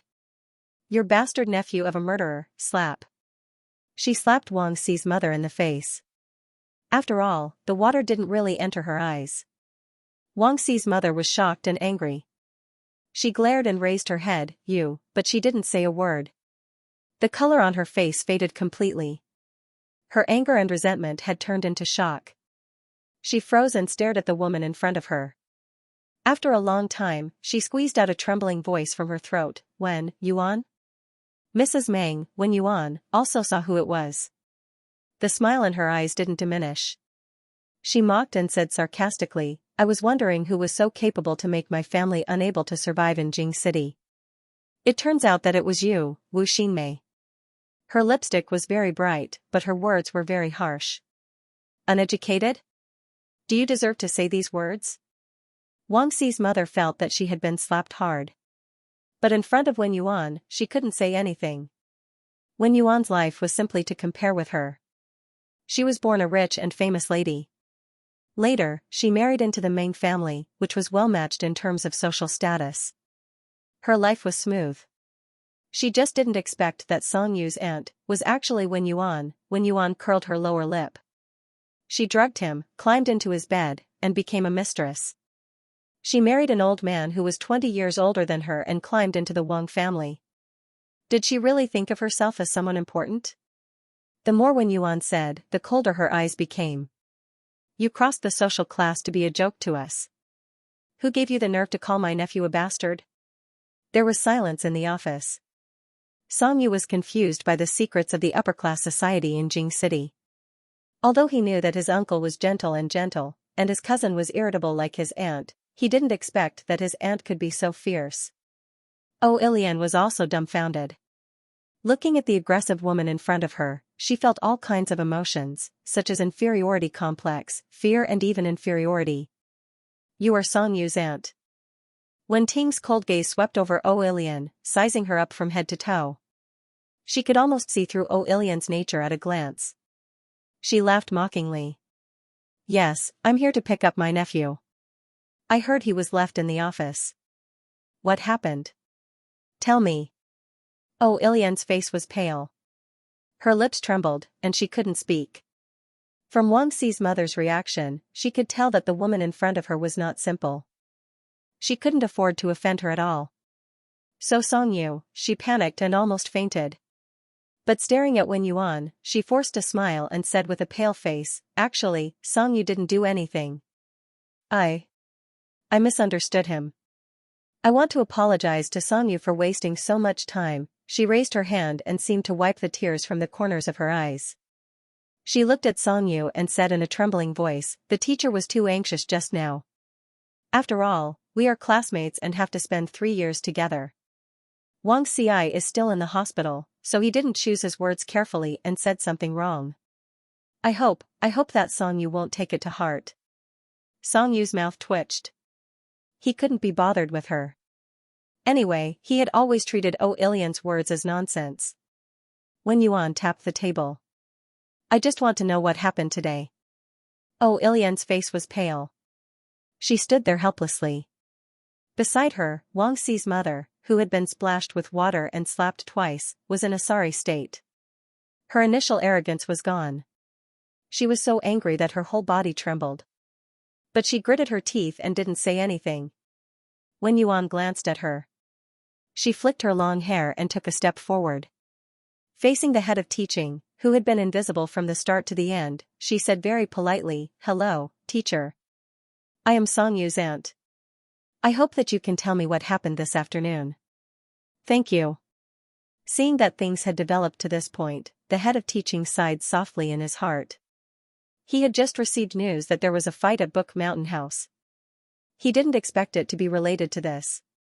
Taking off his glasses and wiping them, the head of teaching held back for a long time. In the end, he still straightened his neck and muttered, Song Yu and Xia Sui are both in the wrong. Wang Xi, then, you reap what you sow. Wang Xi's mother couldn't take it anymore. She suddenly raised her head and gritted her teeth. My son is lying in the hospital right now. You're telling me that he reaped what he sow? The head of teaching's hand that was holding his glasses trembled slightly. His concern for his students overcame his fear of offending the Wang family. He sighed. There are text messages and videos. Wang Xi used Xia Sui's grandmother to threaten him.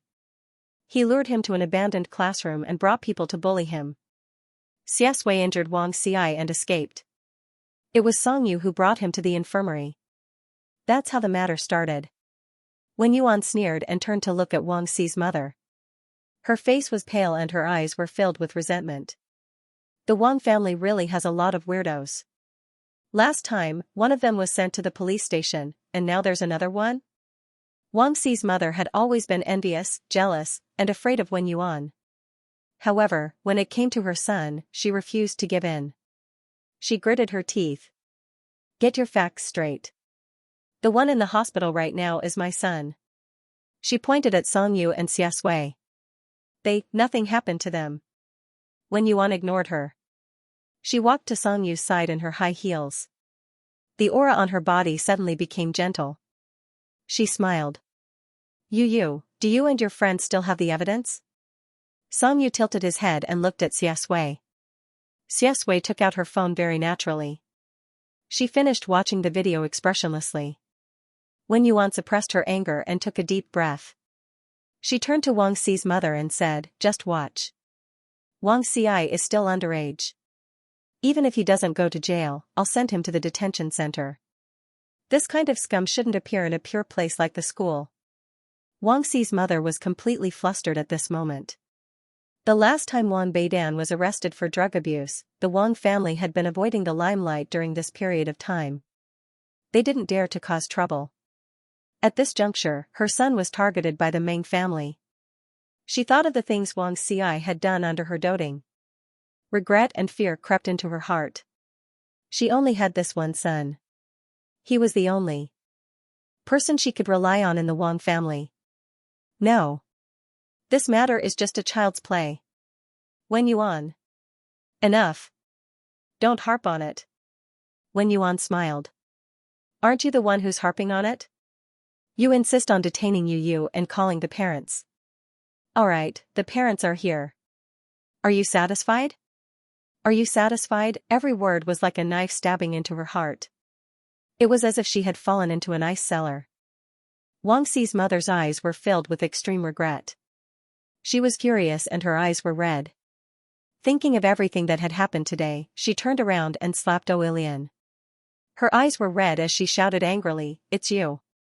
It's you. If it weren't for your inability to take care of students, would my son have fallen to this state? Slap. Stupid, vicious, and blind. It's all your fault." Oilian was stunned by the slap. She didn't expect things to develop to this point. She looked at Song Yu in a daze. Her mind was blank, and her teeth were chattering. At this moment, Meng Guang's voice came from outside the office. It was quite loud. "Mom, what's going on? Why did you take so long to pick someone up?" Behind him, a group of people walked over. It was the principal and a few school leaders. They were surrounding an elegant man in a suit and leather shoes. They were all full of smiles, and their mouths were dry as they tried to find a topic to talk about. The mayor's sudden visit to the school, even if it wasn't an inspection arranged by the higher-ups, made them breathe a sigh of relief. They followed him and talked about the school's work in a dignified manner. Meng Guang was a last-minute transfer. He was dressed in a shirt and trousers, looking very homely. As soon as he entered the office, he came over like a big boy. "You should return my phone to me. How old am I? Why are you still doing this? Aren't you childish?" Wen Yuan rolled his eyes. Meng Guang said, "What's going on with you? Dad called the principal, but the principal didn't know. He just came directly to the school to see you." Wen Yuan sneered. "It's the Wang family's doing." Oilian stared blankly at the group of people entering the office. The man who was surrounded by a group of school leaders. Song Yu's uncle. She felt a chill spread from the soles of her feet. Regret and despair drowned her like seawater. Her limbs were cold, and her head was devoid of oxygen. Her voice was lost and trembling. "Mayor. Mayor?" She felt the world spinning. The only thought in her mind was, "It's over. It's completely over." It wasn't just Oilian. Wang Xi's mother was also petrified. Her whole body was cold and her hands couldn't help but tremble. The man in front of her was too familiar. He appeared on the political news of Jing City TV station every day. It was hard not to recognize him. She felt breathless, and the regret in her mind was like a tide, drowning her layer by layer. She knew her son's character. He came to Jing City to denounce the school and didn't care about the truth at all. She didn't expect that he would provoke the Meng family. Mayor Meng came in. The principal was talking about the evaluation and didn't understand the situation. When he saw Oilian, he smiled and said, "This is Oilian, Yu's form teacher. She's a senior English teacher who has taught for many years. She's also one of the candidates for this year's provincial outstanding teacher selection." When Oilian heard this, she held her breath and forced a smile on her pale face. She looked at Songyu eagerly. Her eyes were full of deep pleading and regret. Songyu ignored her and turned to chat with his cousin. Mengguang smiled faintly. Didn't you come here to study hard? You're called in your parents in the first week? Songyu was expressionless. The form teacher is crazy. Mengguang suddenly remembered the crazy teacher. He pointed at Oilian and raised his eyebrows. She's the one? He cursed and shouted at Mayor Meng. Dad. It's her. The weird scum I told you about in the car. The education bureau is too slow. Can you get rid of her today? Wen Yuan couldn't bear it anymore and pulled his ear. Shut up if you don't know how to talk. Hearing Mengguang's words, the principal's smile froze. The principal's smiling face slowly froze. He was so confused that he couldn't continue. He had said all this just to take credit for it. What happened to Oilian? Oilian trembled like a sieve and rubbed her eyes with her hands. Her eyes were already red and she said in a trembling voice, No, today. I can explain what happened today. Here, I solemnly apologize to classmate Songyu. As a form teacher, the greater the responsibility, the greater the pressure. Today, I was muddle-headed and said a lot of inappropriate things. The principal opened his mouth. Teacher O? Mayor Meng frowned and glanced at the dazed Oilian without saying anything. He tilted his head and said meaningfully to the principal, This year, the Provincial Department of Education has issued a document about the teacher's ethics files, and it has been included as an important reference. I think number 1 high school should change the recommendation of another teacher. Mayor Meng said slowly, I know that high school teachers are under a lot of pressure because of the enrollment rate and public opinion. But no matter how much pressure they are under, it should not be used as an excuse to curry favor with those in power, to not be able to distinguish right from wrong, and to insult or even trample on the dignity of students. With every word he said, Oilian's face turned paler. The principal was also a little embarrassed by the criticism. He nodded and said, Yes, yes, yes. Mayor Meng took a deep look at Oilian. A few days ago, I received an anonymous report about what happened when Teacher O was teaching. It was a serious matter, and it was reported to the police. Inform the Academic Affairs Office to cancel her classes for the next few days and replace her with another English teacher. Report to the police. These 5 words were like thunder. Oilian could no longer pretend. Her eyes were red and she broke down. Mayor. I'm not targeting Songyu today. I didn't know he was your nephew. Mengguang was so angry that he laughed. He felt that this woman was hopelessly stupid. Did she really have an IQ in her 20s? Songyu's thoughts were similar to his. Looking into her desperate eyes, he smirked and said sarcastically, Are you crazy? You still can't figure out why you're in this situation? You've done too many evil things in the past, and it's just payback. Songyu stared at her and sneered. If I wanted to have special privileges, I could have told you to get lost on the first day. Was there a need to be so disgusted by you? He walked the path of socialism, civilized and ruled by law. He did not like to have special privileges. However, this idiot did not understand. Songyu's eyes were light-colored. Under the light, they were brown and cold. They were shockingly beautiful. If I wanted to have special privileges, I could have told you to get lost on the first day. Oilian couldn't say a word in her throat. It was as if she had been slapped in the face. It was engraved in her bones and she would never forget it. Her mind was blank. Fear and fear were densely packed like needles, wrapping around her heart. How ridiculous. She had always targeted Songyu and said mean things to him. She thought she was better than him and used the adult concepts of society, class, and power to humiliate him. However, she did not know that Songyu had always been one of the people she desperately tried to curry favor with. So, what was he thinking when he heard her words? Despair, and regret were entangled with embarrassment and embarrassment. Her face was as white as a sheet of paper. Tears kept falling from her eyes. She was exhausted and looked like she was about to faint. She was just a small character. No one would care about her. Songyu was disgusted by Oilian. While his uncle and the principal were still discussing other things, he pulled Xiaxue out first. They stood in the corridor of the teaching building. The moon was bright and the wind was gentle, blowing away a lot of hostility. Songyu felt that he was really unlucky. He wanted to study in Jing City No. 1 middle school peacefully and be a straight-A student. However, people came to him one after another and turned him into a school bully. He wanted to hide his identity and accompany Xiaxue for 3 years. However, Ilian and the Wang family forced him to reveal himself. What the hell, no. He had to cover up. Xiaxue was suddenly pulled out by him. She was a little confused about what Songyu wanted to do.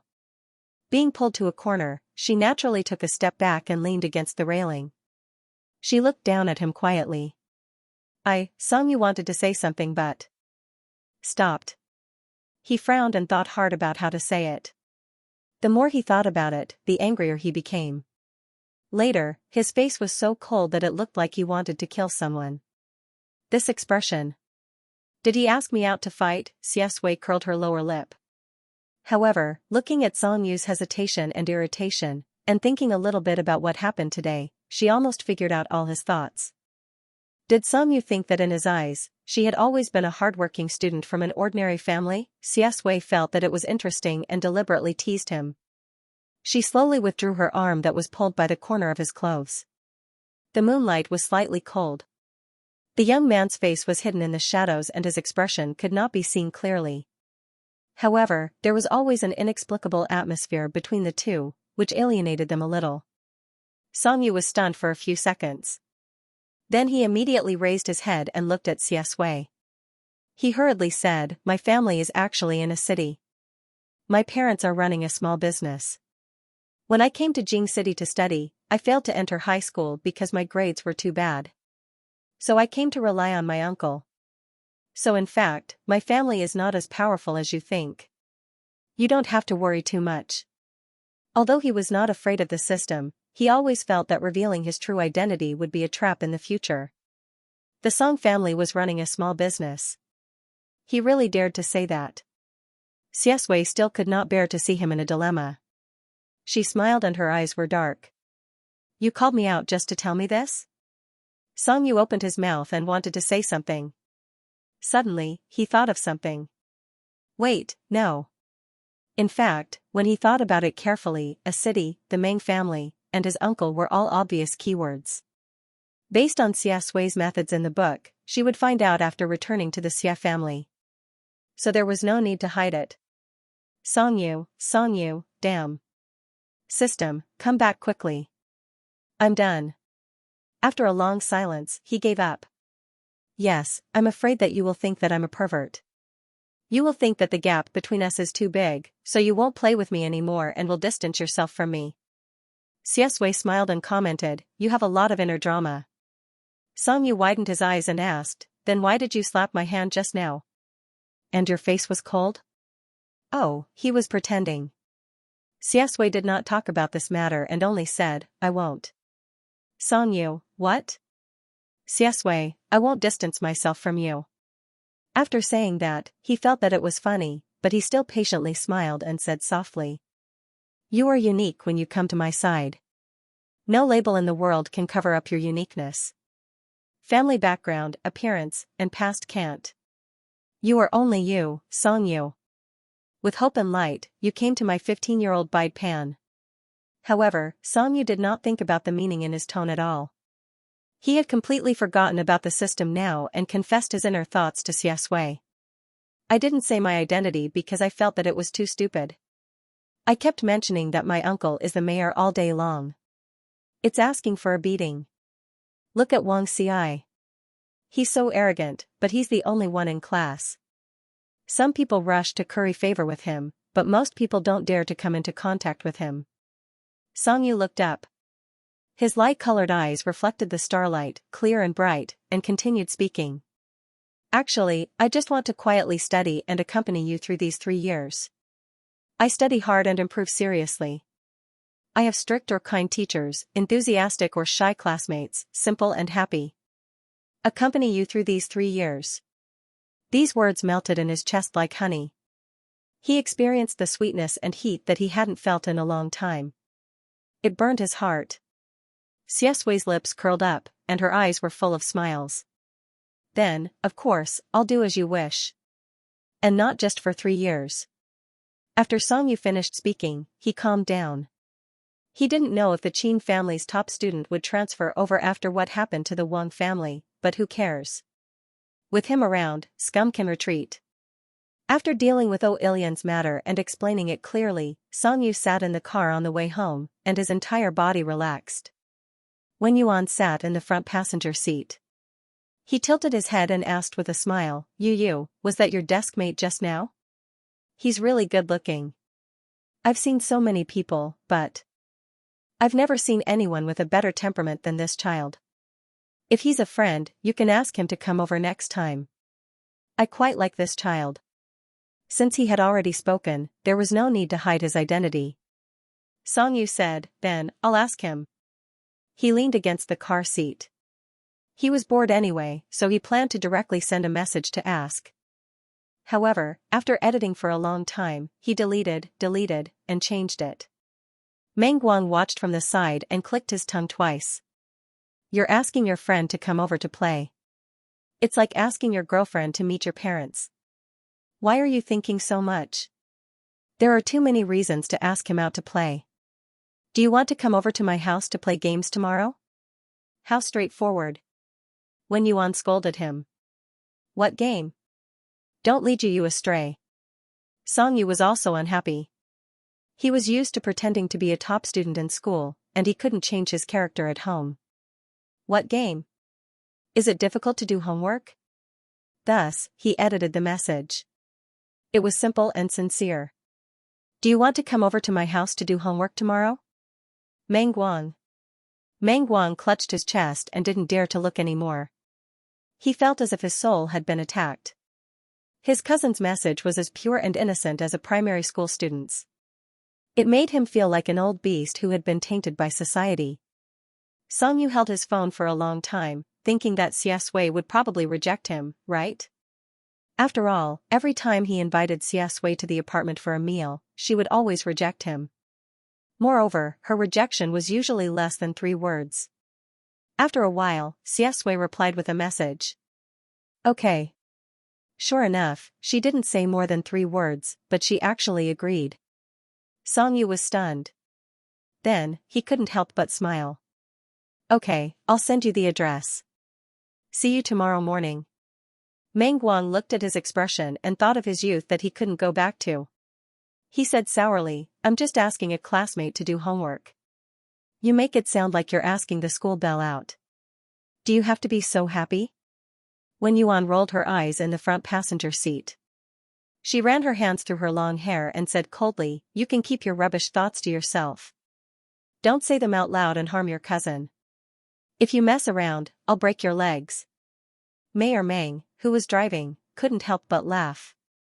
He said, You, don't listen to your cousin. At your age, it's right for you to do homework together. Meng Guang was scolded by his parents. He touched his nose resentfully and said unhappily, What did I say? How is that messing around? Boring, Mom. You're really boring. Xianxia was in a particularly good mood. He stared at him leisurely and smiled.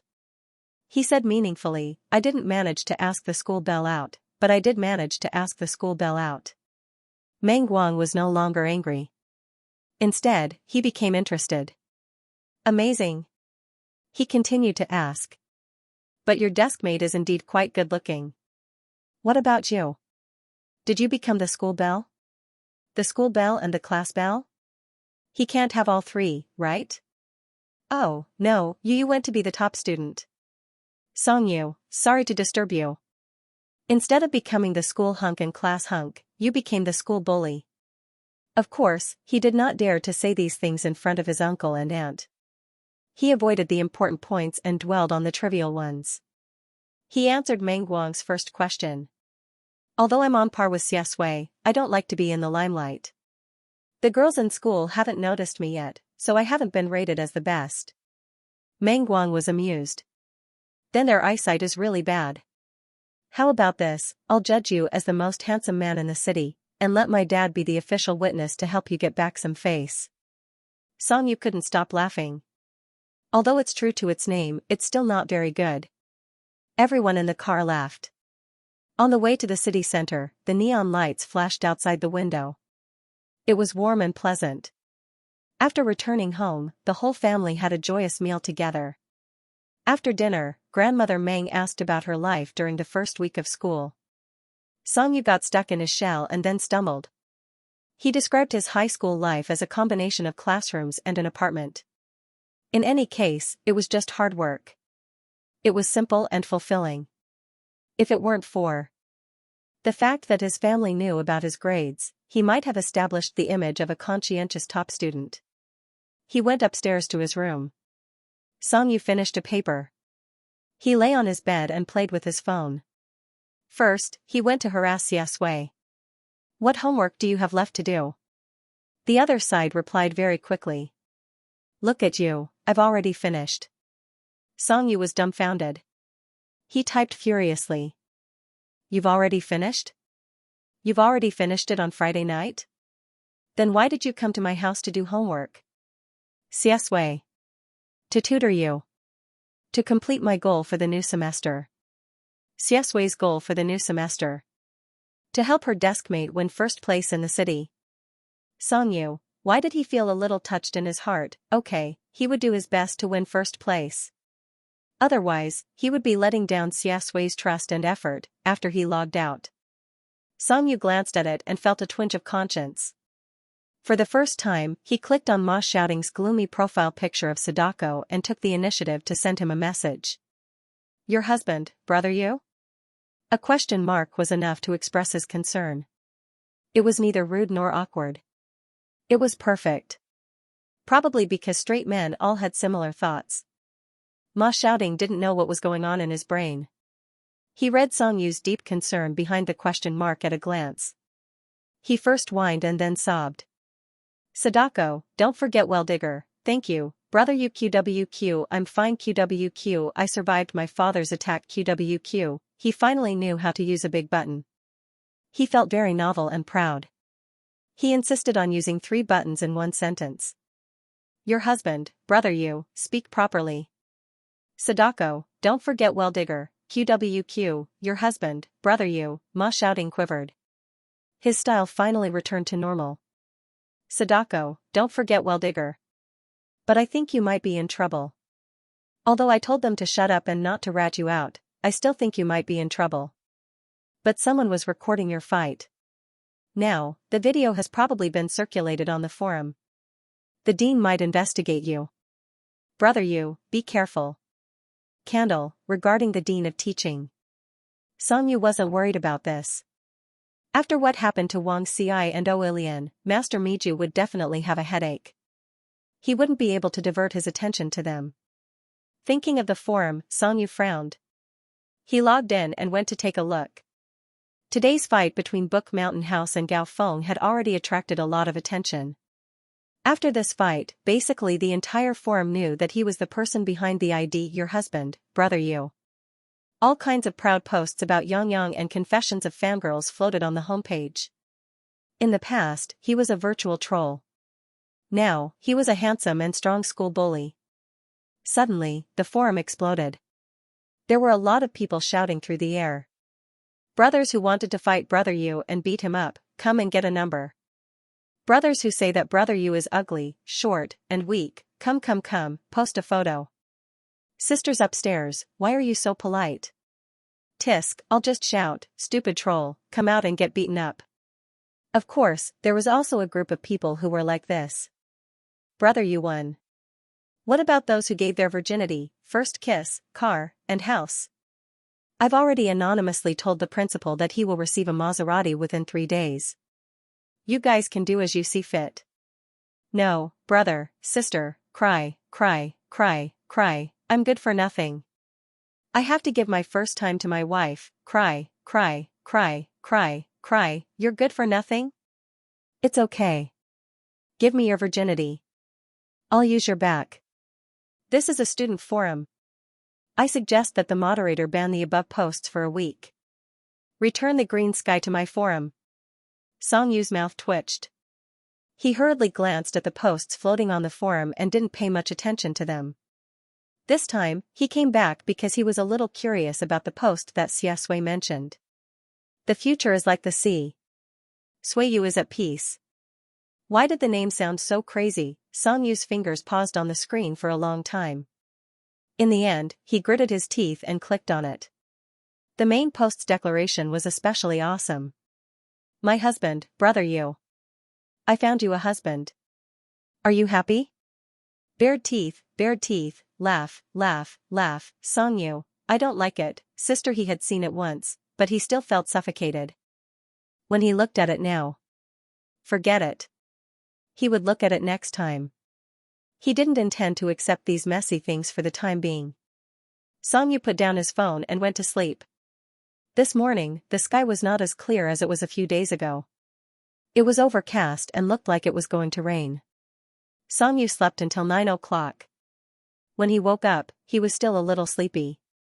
He rubbed his eyes and remembered that he had an appointment with Xiaxia to do homework today. His movements instantly stiffened and his expression changed. He quickly washed up and changed his clothes, put on his slippers, and ran downstairs. At this time, his grandmother was usually watering the flowers in the yard. Grandma, is someone looking for me today? He pushed open the door and was stunned. In the garden, Grandmother Meng and Xiaxia were standing together and chatting. There were many jasmine flowers in the yard. The green and white flowers were fresh and elegant.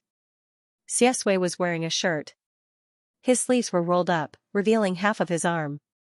He was helping Grandmother Meng water the flowers. The young man was tall and had exquisite facial features. He was a natural scenery in the garden. Grandmother Meng seemed to be very satisfied with Xiaxia. Her eyes were full of smiles.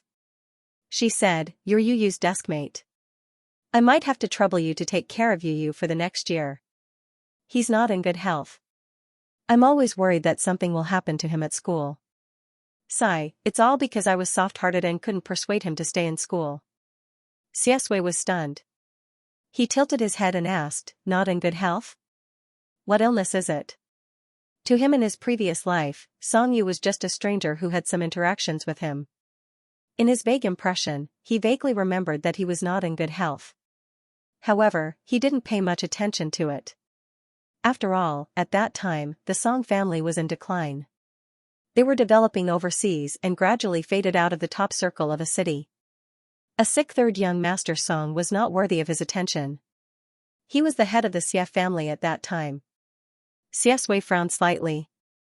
Since Song Yu came to Jing City, she had been looking for trouble every few days. He almost forgot that he was sick. He only remembered when his grandmother mentioned it. Grandmother Meng sighed and shook her head. Who knows? Yu fell into the water when he was young. His health has never improved since. For so many years, so many doctors in the country and abroad have not given a specific diagnosis. Some doctors even said that it was a mental illness. Don't be fooled by his lively appearance now. When he really has an illness, he'll be very weak. It's like a cold, but it's not. He'll be delirious and can scare people to death. Now that his condition is stable and there are fewer episodes, I'm relieved. Grandmother Meng thought for a while and added, "You don't have to worry too much." Xiaxia smiled and nodded. Okay. She lowered her head, but her eyes were a little dazed. Song Yu shouted Xiaxia from a distance and interrupted their conversation. Studying at home was too inefficient. In the end, Song Yu suggested that they go to the library. Xiaxia was there to tutor him, so she naturally followed his suggestion. Grandmother Meng sent them out and frowned. It's going to rain. Isn't it good to study at home? Why do you have to go outside? Song Yu stood outside the carved iron gate and said clearly, "The library is good for people to concentrate." Grandmother Meng said angrily, "Don't work so hard. You've regressed since you came to Jing City." Song Yu tooted and turned to Xiaxia. "I'm counting on you, Teacher Xia. Don't let my grades deteriorate." Xiaxia was thinking about his illness. She glanced at him with her dark eyes and said lightly, "There's no room for your grades to deteriorate. Show some respect when you speak." She was furious because of her incompetence. Believe it or not, I'll call a car full of people to beat you up. Yesterday, he said that he would not seek special privileges and follow socialism. His noisy voice brought Xianxia back to her senses, and she temporarily put aside the matter of her illness. She tilted her head and met Songyu's light brown eyes, which were now surging with anger. Her eyes were clear and bright. She was obviously angry, but he felt that she was cute. After getting along with him these days, Xianxia was really good at dealing with him. She ignored his threat and only smiled and asked, "Which subject are we going to study today?" "Songyu, He immediately swallowed his anger. When it came to studying, he would think of the monthly exam. When he thought of the monthly exam, he thought of the image of a top student that Father Song had set for him, so he settled down. Songyu scratched his head. Language. I still have some homework left. The city library was not even close to the school, so Songyu simply took a taxi to the school. On weekends, many students lived far away and did not go home. In the school library, the reading room on the first floor was full, and there were basically no seats. They were all senior high school students. Let's go to the second floor. Songyu did not want to squeeze with them. There were relatively fewer people on the second floor, so they chose a corner. Songyu placed his homework on the table. As soon as he sat down, he saw that it was raining outside the window. The sky was misty, and the whole school was particularly quiet. The summer rain was very heavy, and the sound came from outside the window, and the water dripped through the window. Songyu held a pen. Everything he did before he started studying was interesting. He was in high spirits. This is the first time I've seen rain in Jing City. Xianxia glanced outside and replied faintly, yes. Songyu noticed that he was not in high spirits, so he asked, "You don't like rainy days?" Xianxia never liked to share his emotions with others. He just wanted to say something perfunctory, but he gave up. He smiled and said, "Yes, I don't like rainy days. Rainy days would bring back bad memories." It seemed that when he died, it was also rainy. He did not want to say more about this matter. Xianxia said, "Give me all the papers you did yesterday." Okay. Seeing that he didn't want to talk about it, Songyu naturally didn't ask further. Although he was here to do his language homework, he always liked to overestimate himself. He thought that if he could finish his homework in half an hour, he would have nothing to do. So he even brought a math exercise book with the test papers tucked inside. "Here you go. I've written down every question on this paper." His tone was a little smug. Xianxia took it and chuckled. "You wrote a solution? Songyu, are you clear about this? I'm now your target for the semester. The person you support." Before he could get angry, Xianxia took the initiative to strike first. She held a pen to Songyu's lips and said elegantly, "Noise is prohibited here." Songyu was speechless. Gritting her teeth, she lowered her head and began to do her language homework. At the beginning of the first year of high school, the homework assigned was quite easy. The only troublesome thing was the weekly essay. After all, the language teacher was a very sentimental middle-aged man who asked them to write down their target for the semester when school started. The essay topic he gave them this time was also very artistic. Never forget, there will be an echo. 8 words. The topic was self-written, and the idea was self-selected. Before the holidays, he specifically emphasized that if they could find it on the internet, so could I. This sentence cut off their opportunistic thoughts. Songyu was the most afraid of writing essays. Biting the pen for a long time, he took these 8 words as his topic. Never forget, there will be an echo. He only said that the topic was self-written. He didn't say that they couldn't copy it. Okay, 8 words. 1% completed. But did the topic count as a word count? Forget it, he didn't want to think so much. Songyu went to Baidu and copied its meaning. Sure, he got 30 words. He tried to figure out the word count. Xianxia was over there, flipping through his paper very carefully. After flipping through it, she took a pen and began to write in her notebook. Songyu was writing his essay. His thoughts were scattered everywhere, and he harassed him. "Are you writing a study plan for me?" Xianxia, notes. Songyu, mathematics notes? I did this myself. He had asked Xianxia about the Wayne diagram last time. Xianxia held the pen and didn't look up. Middle school content. Your foundation and functions is very messy. Songyu, oh. He stumbled and finally wrote 800 words. He studied the 4 words, never forget, in depth. On how to read, he listed more than 10 possibilities and feasibility. He didn't know if the teacher was satisfied, but he was very satisfied. After writing Songyu, he was very sleepy. I'll sleep for half an hour. Wake me up when it's time. Xianxia, okay. The lights in the library were turned on. It was warm and bright. It was very quiet here. There was only the rustling of Xianxia's writing on the opposite side. After he fell asleep, she deliberately softened her movements. The sound of the rain outside became softer. The environment was comfortable. But Songyu didn't sleep very well this time. Last time, he dreamed of an island, a blue sky, and a sea. These words sounded bright, but in the dream, they were cold and depressing, accompanied by gunshots and blood. This time, the dream was intermittent, but he was no longer an outsider. In a high-end villa, there were gorgeous chandeliers, melodious piano music, and wineglasses gently clinking. A group of socialites in evening gowns were toasting each other. Their smiles were expectant and nervous, and their voices were full of yearning. The most he heard was thank you. It was like a banquet to welcome someone. In front of the villa, the manor's gate carved with iron flowers opened, and a black limousine drove in. But he only saw the car door open, and it seemed like someone was walking out. But before he could even see the person's face clearly, the scene in the dream changed to a rainy night.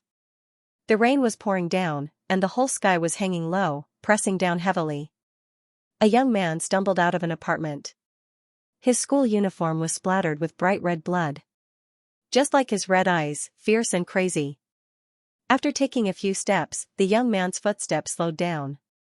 His tall and straight body was like bamboo that snapped in an instant. He bent down, holding onto a pillar, and couldn't help but vomit. Songyu was woken up by someone. Half an hour is up. Songyu woke up, still feeling a little dazed. The rain outside hadn't stopped. There were many more people in the library. He stared blankly at the person in front of him for a long time. He wanted to say something, but the words stopped at the tip of his tongue. It was a silent and depressing rainy day. He looked at Xianxia's dark and deep eyes and said uncomfortably, "Are you hungry?" Xianxia didn't expect him to ask about this as soon as he woke up. She handed him the finished notes in her hand and said in amusement, "There's a cake shop outside." Songyu nodded. It wasn't time for dinner yet. Let's go eat something first. When they entered the cake shop, many people looked in their direction. They found a place to sit down. Xianxia said, "I'll go buy something. You sit down first." Songyu looked up and saw that there were a lot of people in line, so he agreed. While waiting, Songyu was bored and turned on his phone. He clicked in and out of a few apps. His gaze fell on the screen, but his heart wasn't there. Songyu's mind was still filled with the dream just now. He didn't like rainy days? He probably didn't like rainy days. Rainy days were Xianxia's unlucky days. The few times his life collapsed, it was always rainy days. In gentle control, although Gong Yi's attitude was ambiguous and his words and actions were too intimate. Xianxia had always treated him purely as a friend, his only friend. He was born in a poor environment, but his heart was unexpectedly pure. He never thought of those disgusting things. A little bit of kindness and gentleness was infinitely magnified and carefully treasured. So when he graduated from high school, he was studied medicine and was tricked into working with Xianxia. How desperate was he? He recognized the ferocious face of his good friend. He also recognized the truth of his loneliness. Songyu's heart was stifled. It was extremely uncomfortable. The more he thought about it, the angrier he got. He wanted to go to the hospital to press Xianxia down on the bed and beat him up again. At this time, he clicked on the forum. His gaze was attracted by a newly posted post. "I'm jealous. Other people have school hunks to study with when they are 15 years old, but I have nothing." There were 2 photos on the main page. It was of him and Xianxia. Xianxia was writing while he was sleeping. In the corner of the library, the light gently shone down. Xianxia was wearing a white shirt and black trousers. His side profile was handsome and cold. In the photo, his eyelashes were long and slender. He had an indescribable temperament. He was sleeping on the table, only half of his black head showing. The person who took the photo was sitting on the other side of the second floor of the library. From her angle, the rest of his body was blocked by the bookshelves. She couldn't tell whether he was a man or a woman. 1-1, God Xia, 2-1, F asterisk CK. F asterisk CK. F asterisk CK. Who is God Xia in the library with? 3-1, OP, your photography skills are too bad. 4-1, are there any sisters in the library? I think this looks like the second floor. Hurry up and help us take a look. I don't believe that brother you was cheated on. 5-1, you're thinking too much. Will people who study in the library on the weekend read the forum? 6-1, the drumstick in my hand suddenly doesn't smell good. TUT 7-1, my happy little Geo is gradually stopping. 8-1, sob sob sob, other people's weekend, other people's 15 years old. 9-1, OP, take a clearer picture. Let me see who it is, 15 LOP? Sisters above, I'm sorry. I went to the toilet and they left. But I asked someone and they seem to have gone to the Gatehouse cake shop. I'll chase after them and help you take a photo. Oh, God Xia is also a little brother, not his girlfriend. Also, I remember his clothes. Wait for my good news. The building that was originally filled with jealousy began to change its style at this time. A boy? Is he the hot guy I think he is? Of course, the girls had a tacit understanding of the CP, but the boys had no sense of presence. They didn't expect it to be Songyu. The boys entered the building and cursed. The resentment of being single for many years was not a joke. 36-1, who is this? Is he studying or dating? 37-1, disgusting. He even ate cake. Aren't the two guys sick of each other? Vomit vomit vomit vomit. 38-1, OP, take a photo. Hurry up and take a photo. Publicly executing him. I'm so angry. I also want the city's #1 to study with me. Songyu was expressionless. Suddenly, a flash lit up on his right. It was directed in his direction. He turned his head and saw a girl with a ponytail wearing #1 middle school's uniform. She probably only realized that she forgot to turn off the flash after taking the photo. She was so embarrassed that she buried her head in the pile of books and didn't dare to look at him. Songyu didn't say anything. He lowered his head and continued reading the post. 41, I took a photo. I feel that, it's a little familiar. 41L, let me see who's so shameless. I'm working so hard to finish my homework. What are they doing? Disgusting, disgusting. Quick, post the picture. Once it's posted, brothers, put the word shameless in the reply. 42-1, photo. The photo was of a young man sitting at the side of the cake shop. He was absent-mindedly playing with his phone. His hair was light and soft, and his skin was fair. He looked obedient but had a cold expression. He didn't look like someone to be trifled with.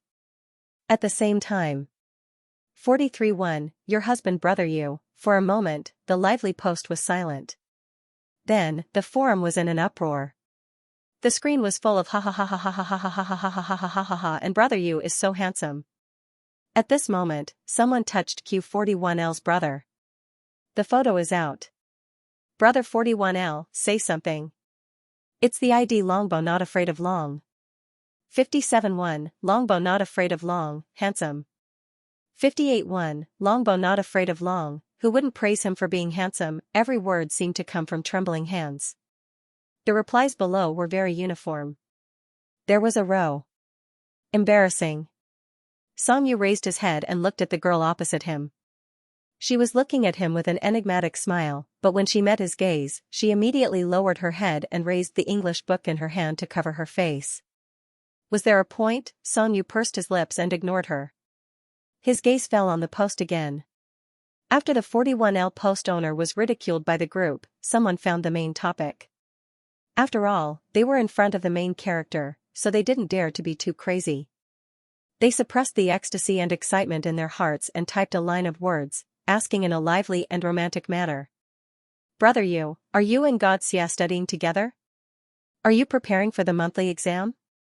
Bared teeth, shy, Xianxia was bored from waiting and replied to her. 121L Your husband Brother Yu, he tutored me. The forum erupted in screams. Ah! Sob sob sob sob sob What kind of day is it today? I suddenly have motivation again. Help me up, I can still do 2 math papers. F***ck, don't scare Brother Yu away. Go to the private building, the style here is more normal. Everyone turned the tide and saved the scene. Asked. Brother Yu, are you going to study hard? Xianxia's eyelids drooped. Wasn't this nonsense? Since the start of school, when had he not studied hard? Was it because of his identity as a troll that this group of people misunderstood him? He felt that he needed to explain himself. Thus, Xianxia calmly said a sentence on this forum, which was rare for him. He taught by example and his tone was mocking. I have always studied hard. Why don't you study in high school and fight instead? Across the internet, the group of people, after the shock, they were filled with deep regret. Looking at their unfinished papers, for a moment, they felt that they didn't deserve to breathe the air of No. 1 high school. The school bullies were studying hard? What right did they have to be on this forum? Matcha, do you like it? At this time, Xianxia came back from the queue and sat opposite him. Xianxia put away her phone and saw the small and attractive cake in his hand. Her eyes widened slightly. I like it. Other than peppermint, his favorite flavor was probably matcha. Strange, Xianxia didn't ask him what he liked when they went there. Xianxia praised from the bottom of his heart, our hearts are really connected. Xianxia smiled and did not deny it. She stuck the fork in his mouth and passed it to him. Last time, when he accompanied Xianxia to the supermarket, he basically knew what he liked. There was no need to ask. Have you read the notes? Xianxia forked a piece of cake and stuffed it into her mouth. When she heard his words, her body stiffened. She stared at him blankly with her fork in her mouth. The atmosphere suddenly became awkward. Ever since he had that dream, he had been feeling uneasy. How could he continue reading? Instead, he played with his phone and browsed through the forums. Xianxia looked at him. Xianxia's lips were very light. With a little cream on them and a fork in her mouth, she felt inexplicably clean and seductive. Xianxia looked away and said with a smile, Don't cry to me when the results of the monthly exam are out. Xianxia swallowed the cake in his mouth and felt quite embarrassed. He hurriedly said, No. I've never cried in my life. I'll memorize everything you wrote for me when I go back. Xianxia originally said it for fun, but when she heard him deny it, her eyes narrowed. A bad feeling arose in her heart. For example, what would Xianxia look like when he cried? Of course, this thought disappeared in a flash. He remembered that Xianxia was very concerned about this monthly exam. What will you do if you do badly? Xianxia asked as they walked out of the cake shop and opened the umbrella. Xianxia forgot about the sky and muttered, I'll be called back by my dad, and you'll never see me again. Xianxia, she tightened her grip on the umbrella. Xianxia paused for a moment and tilted her head with a smile. I'll make a study plan for you. Although her tone was light, it was irresistible. You can stop with the sea of questions for now. It was a waste of time. Xianxia, huh? He went home with a dumbfounded expression. When he said goodbye to Xianxia, he still didn't understand why Xianxia suddenly stopped him from doing the questions. What was this person doing, depriving him of the right to study? Was she afraid that he would steal first place from him? Monday, school.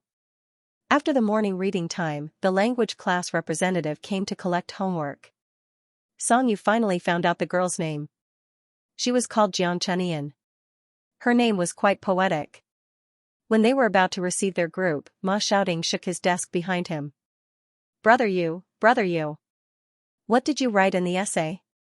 Can I see it? Ma shouting loved language. He didn't have the fate of being a straight-A student, but he had a straight-A student's disease. He especially liked communicating about language homework. Xianxia was very satisfied with his essay.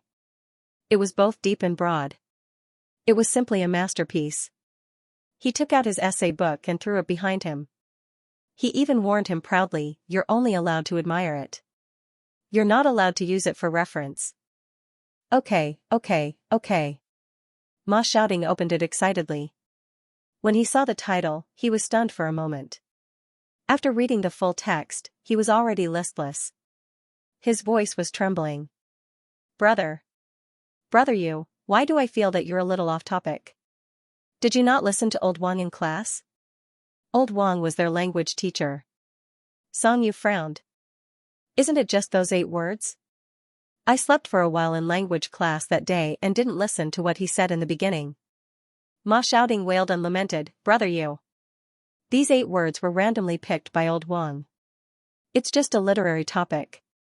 It's not the content of the essay. Do you still remember the 300-word semester goal that we handed in?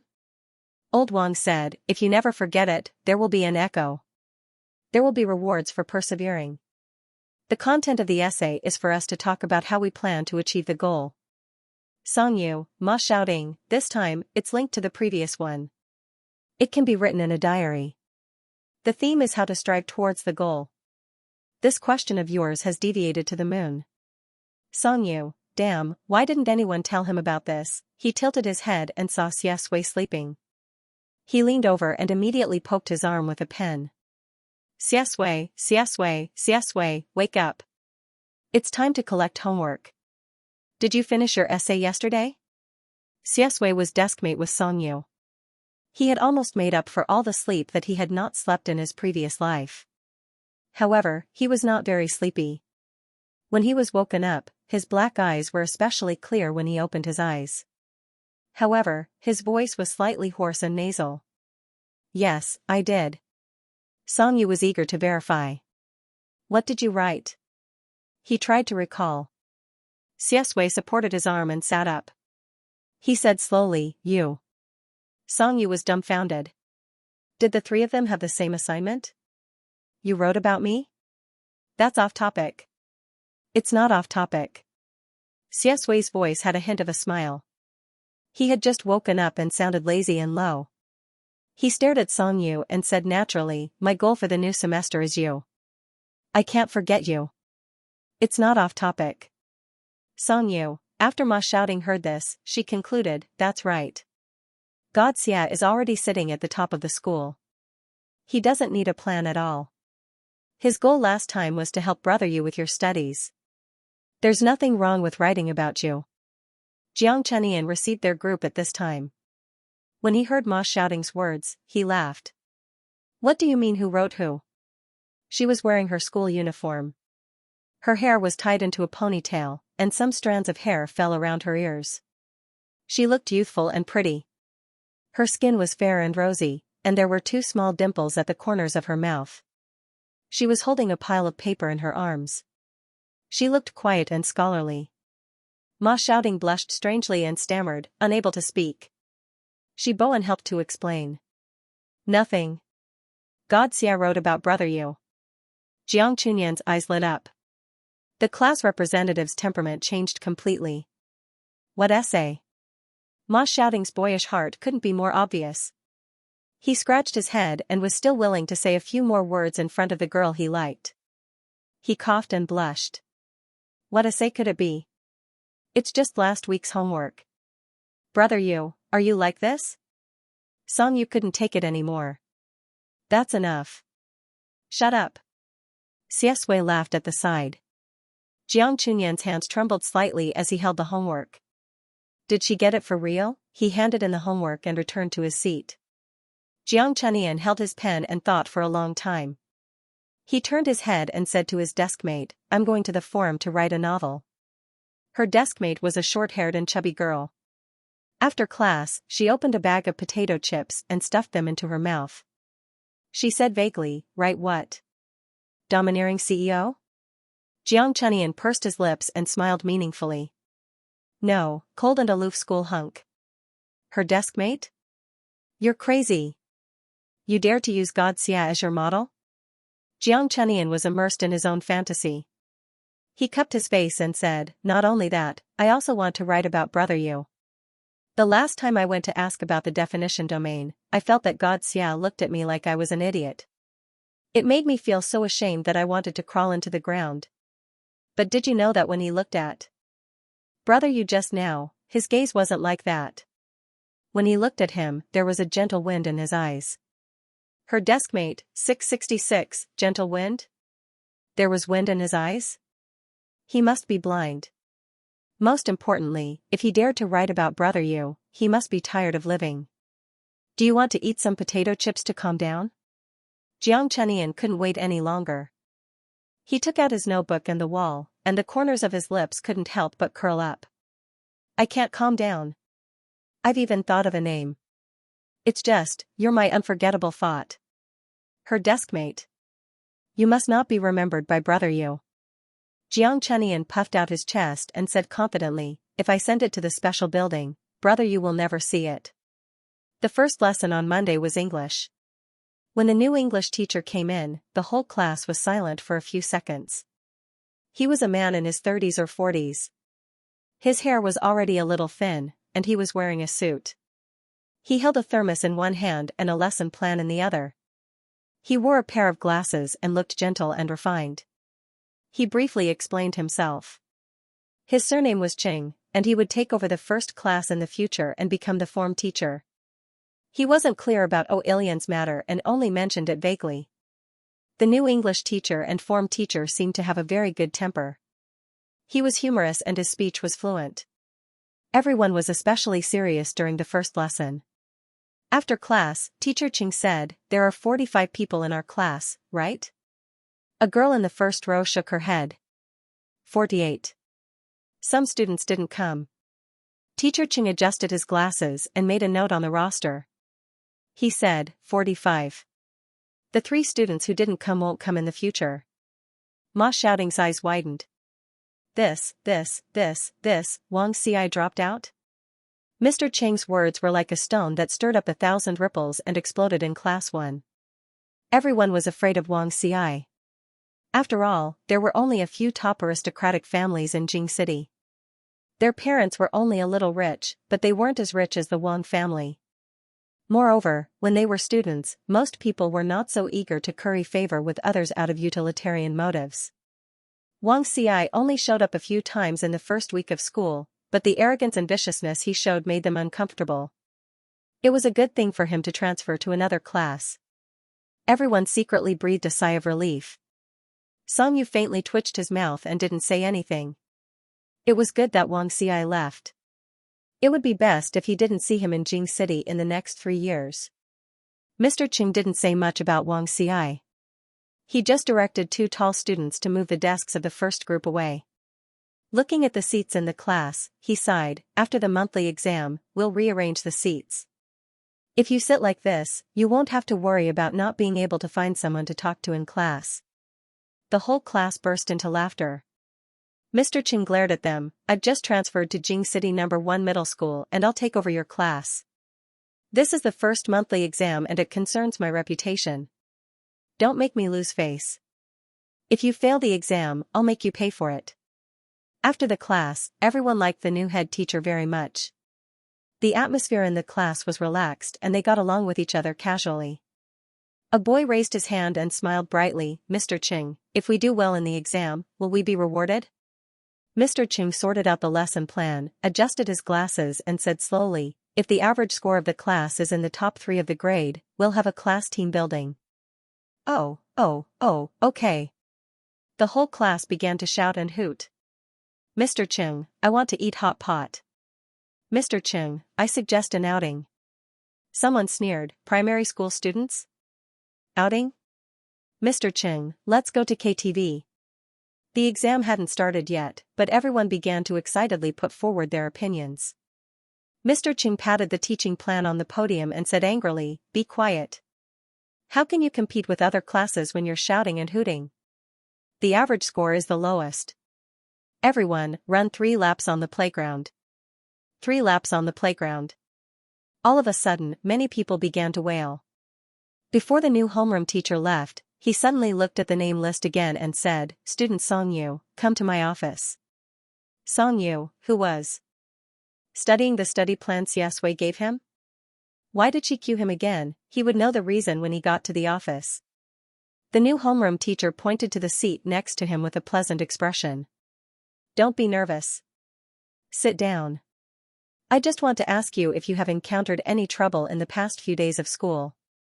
Songyu sat down, a little confused. What kind of trouble did he encounter? Although he didn't want to admit it, for so many days, he seemed to be someone else's problem. Teacher Chang's voice became gentler. The principal also told me about your health. If you feel uncomfortable or have any difficulties, you can come to the office to find me. I'll give you a call and you'll save one of my numbers. Your desk mate now is Xiaxue, right? He's a good, hard-working kid. You should learn from him. If anyone bullies you, tell me. Songyu, okay, thank you, teacher. While Songyu was in the office, the first class was in an uproar. A group of people looked at Xiaxue with burning eyes and shouted thank you, God, one after another. They wailed pitifully, saying things like, the class's average score depends on you, or the whole class's hope is on you. Xiaxue didn't say anything. Ma Shouting was already shouting in dissatisfaction. What's the matter? Are you looking down on brother Yu? Shiboan agreed with him on this point and felt quite proud, as if he had grasped a secret that no one knew. Ha, shallow. I'm afraid you've all been deceived by brother Yu's identity as a school bully. In fact, brother Yu is also a top student. He came to Jingqing First High School and directly challenged God Xia. Are you afraid? The whole class? The whole class, wow. Recalling Songyu's hard work in class, the more they thought about it, the more they felt that it was possible. The whole class's eyes lit up. Thank you, God. Is this true? Xiaxue. He felt that these two people were tricking Songyu. In order not to let the child be too embarrassed. Xiaxue tapped the table with his hand and thought for a while. He smiled meaningfully and said, Songyu is very smart, but there are still some differences between the teaching materials of a city and Jingqing. Songyu, who didn't know that he had been crowned as a top student, returned to the classroom. He felt that a group of people were looking at him strangely, and their eyes were full of shock and surprise. Ma Shouting asked him, Brother Yu, why did the new head teacher call you? Songyu thought for a while and said, nothing, just some daily things. Oh. Ma Shouting excitedly took credit. Brother Yu, you must get a good score in this monthly exam and win glory for our class. I just told everyone your secret identity as a top student. Songyu?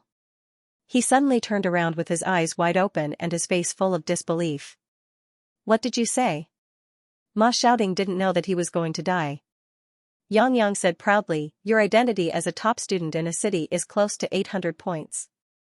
It's time to say it and blind them. Ouch, brother Yu, why did you hit me? Songyu rubbed his painful hand and ignored Ma Shouting's aggrieved look. He turned back and said to Xiaxue calmly, is there a way to improve 400 points in 2 weeks? Xiaxue chuckled. Yes, in your dreams. Songyu. F***ck there would always be a day when the horse would fall off the horse if the character settings were to fly. The last class was physical education, and it was free time. Songyu sat under a tree and memorized words. His hard work moved the whole class. He was handsome, good at fighting, and loved to study. How could there be such an excellent person in the world? Xiaxue was originally accompanying him, but later she was called to the office by the head teacher. In the office, Teacher Ching asked hesitantly, what do you think of sitting at the same table as Songyu? Xiaxue smiled. It's good. He's very cute. Teacher Ching heaved a sigh of relief and held a pen. Then I'll arrange for you to sit together for the next monthly exam. Songyu is not in good health and needs a quiet environment. It's good to sit next to you. Xiaxue couldn't ask for more. She nodded. Thank you, teacher. When he went out and went downstairs, someone called his name. Xiaxue. The voice was as gentle as water with a hint of a smile. Xiaxue stopped in her tracks and turned her head. She saw a girl she didn't know in the corridor. She was wearing a pair of white shoes, a light blue blouse, and a white gauze skirt, revealing her white and slender calves. There was a belt around her waist. She wore light makeup and orange lipstick. Her black and long hair was draped behind her back. She looked fresh and gentle. Xianxia stared at her with pure black eyes. When she looked at people, there was always a hint of coldness. When she wasn't smiling, the cold and distant feeling she gave off was very obvious. She kept people thousands of miles away. Bai Shuoxin was stunned. It was the first time she felt this kind of pressure from someone her age. But the more it was like this, the more challenging it was.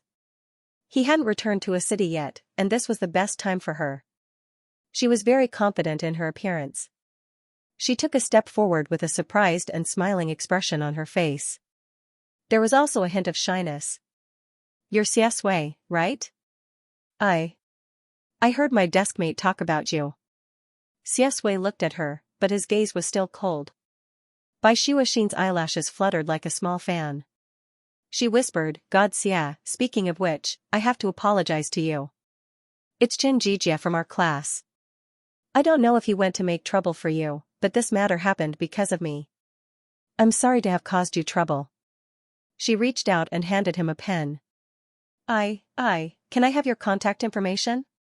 It's written on the back of my hand." She smiled embarrassedly. She was sorry for her suitor. Her words were naive and innocent. But it could easily arouse a man's vanity. A disgusting man's goddess was trying to be nice to him. Probably because of Song Yu's influence, the coldness in his body had dissipated a lot. He was still very polite towards this kind of clumsy pursuit. "Thank you. You don't have to apologize, and you don't need to contact me." After saying that, he turned around and was about to leave. Bai Shuoxin was rejected for the first time. Her eyes widened, and her innocent appearance almost collapsed. But she still bit her lip, took a step forward, and tugged at Xianxia's arm. She dragged her voice and said coquettishly, "Isn't it too cruel to reject a girl like this, God Xia? I think Song Yu is the only person you're close to in number 1 middle school. Is it because he treats you well? Actually, I can be very good to you, even better than him." She stuck out her tongue and acted coquettishly. She held out the pen with her right hand and revealed the back of her left hand. She blinked and said with a smile, "Give me your phone number? I'll give you a surprise." Xianxia broke away from her and smiled coldly. He had rejected countless women in his previous life. Socialites, celebrities, pure and lustful. He had done his best to seduce them. Bai Shuoxin's performance was not good enough in his eyes. He took the pen from her hand. Under Bai Shuoxin's slightly smug gaze, Xianxia looked down and said casually with a smile, "Don't mention Song Yu. You don't deserve it." Thud. The pen was thrown in the stairwell and rolled down the stairs. Bai Shuoxin's expression was stiff, and she stood rooted to the ground. Xianxia had already left. Bai Shuoxin's eyes were filled with anger, and her fingers slowly clenched. In the days that followed, Song Yu harassed Xianxia countless times a day. And the matter of him being a fake top student finally caused a stir in the forum. Guess Brother Yu's monthly test results. Main post. As the representative of the bloody storm in the forum, naturally, everything has to be posted separately. I have a classmate from class 1 who told me that Brother Yu is still a top student. Do you believe it? Anyway, the original poster was skeptical and was already looking forward to Brother Yu's monthly test results. 1L, he, of course my husband is good at both arts and science. 2L, I believe it. Brother Yu forced everyone in the forum to delete the forum in order to study. Have you forgotten? 3L, I believe it. Sui USCD, God Xia's grades are so good. How can her boyfriend be bad? 4L, I don't think it's very believable. I'm not exaggerating, but I feel that Brother Yu is more like a bad student. Song Yu had been immersed in studying for many days and did not appear in the forum.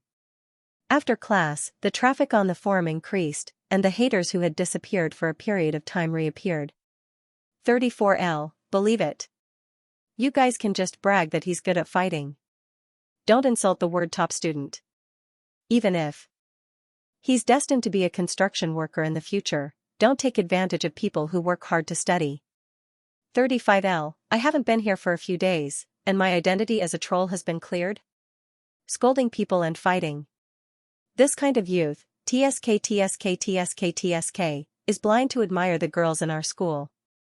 36L, wait for the results to come out. I'll slap your faces. I'm dying of laughter. Keep bragging. 56L, you were so scared that you didn't dare to say a word. Now you're popping up again. Ugh. 57L. Although I really want to scold the trolls, I think it's better not to go overboard. I always feel that Brother You is not a top student. It'll be too embarrassing. The trolls worked even harder. 84L, I bet his total score is not more than 500 points. It's predetermined from his age. He's obviously a hooligan. 85L, yes. Songyu is a top student. That's the funniest joke I've heard this year. 86L, ha ha ha ha ha. 88L, your husband Brother You, is it very funny? 89L, your husband Brother You, are you so curious about my monthly test results? 90L, your husband Brother You, if I don't enter the top 100 of the grade, this building will be finished. No one will be able to escape. I can't be a school bully for nothing. Songyu leaned on the bed and looked at them expressionlessly. He replied expressionlessly. He took a sip of his fruit juice and rolled his eyes. He was only afraid of his father in the monthly test, okay? How could he let them laugh at him, number 1 high school's forum? There was a dead silence. The trolls, after a long time. There were crazy comments in the building. They couldn't wait to tear the trolls apart. Damn it, why are you guys laughing? Is it very funny? Is it funny? Damn it, I'm going to tear the trolls apart tonight. The trolls withered. Damn it. Wasn't Songyu focused on his studies? Why would he go on the forum if he was focused on his studies? Someone trembled as he voiced his opinion. 151L, did anyone form a team to enter the top 100 of Dark Shark Year 1? Count me in. I don't want to die. I want to send Brother You into the top 10. 152L, plus 1153L, F asterisk King Hell, I thought that Brother You would use his results to slap those trolls in the face. In the end, he got himself into trouble. 154L, too ruthless. 155L, QAQ, I'll go back and ask my mom not to burn incense and pray to Buddha. Bye-bye to Brother You. The group of people who were lurking in the forum to watch the show were stunned when they saw this turn of events. What else could they say? 666, awesome. Sure enough, not everyone's jokes were so funny. Especially Songyu, who was a man of his own. The crematorium of the monthly exam. The crematorium of trolls. They probably hoped that Songyu would do well in the monthly exam now. The monthly exam was coming. Songyu was no longer burying his head in the exam papers. Xianxia planned his time. He memorized vocabulary, ancient poems, and chemistry equations. He knew everything. He was even forced to correct the questions. He had to do every physics question 3 times before he completely understood it. It was the same for mathematics. He repeatedly printed and wrote a unit exercise paper several times. Xianxia personally marked it. For the first time, she wrote more words with a red pen than he did with the answers. Xianxia's comment was very true. Her tone was cold. Don't create formulas on the spur of the moment. Usually, when you're ambiguous, you're wrong. Songyu. Oh, okay. However, he had to admit that Xianxia's words cleared up a lot of the messy thoughts in his mind. He only focused on functions, mechanics, and the periodic table. The monthly exam didn't seem particularly difficult. In order to save time, Songyu also started to eat in the cafeteria during the last week of the exam. Ma Xiaoding wasn't nervous about the upcoming monthly exam at all. He went to the internet cafe every day. Songyu was busy with his own things and couldn't be bothered to care about him. It was just him and Shiboan eating together. Shiboan sat at the back and watched Songyu study hard for a week. He couldn't wait to give all the meat in his bowl to Songyu. His gaze was that of an old father looking at his child. Brother You, eat more. Don't tire yourself out. Songyu looked at the extra ribs in the bowl with a strange expression.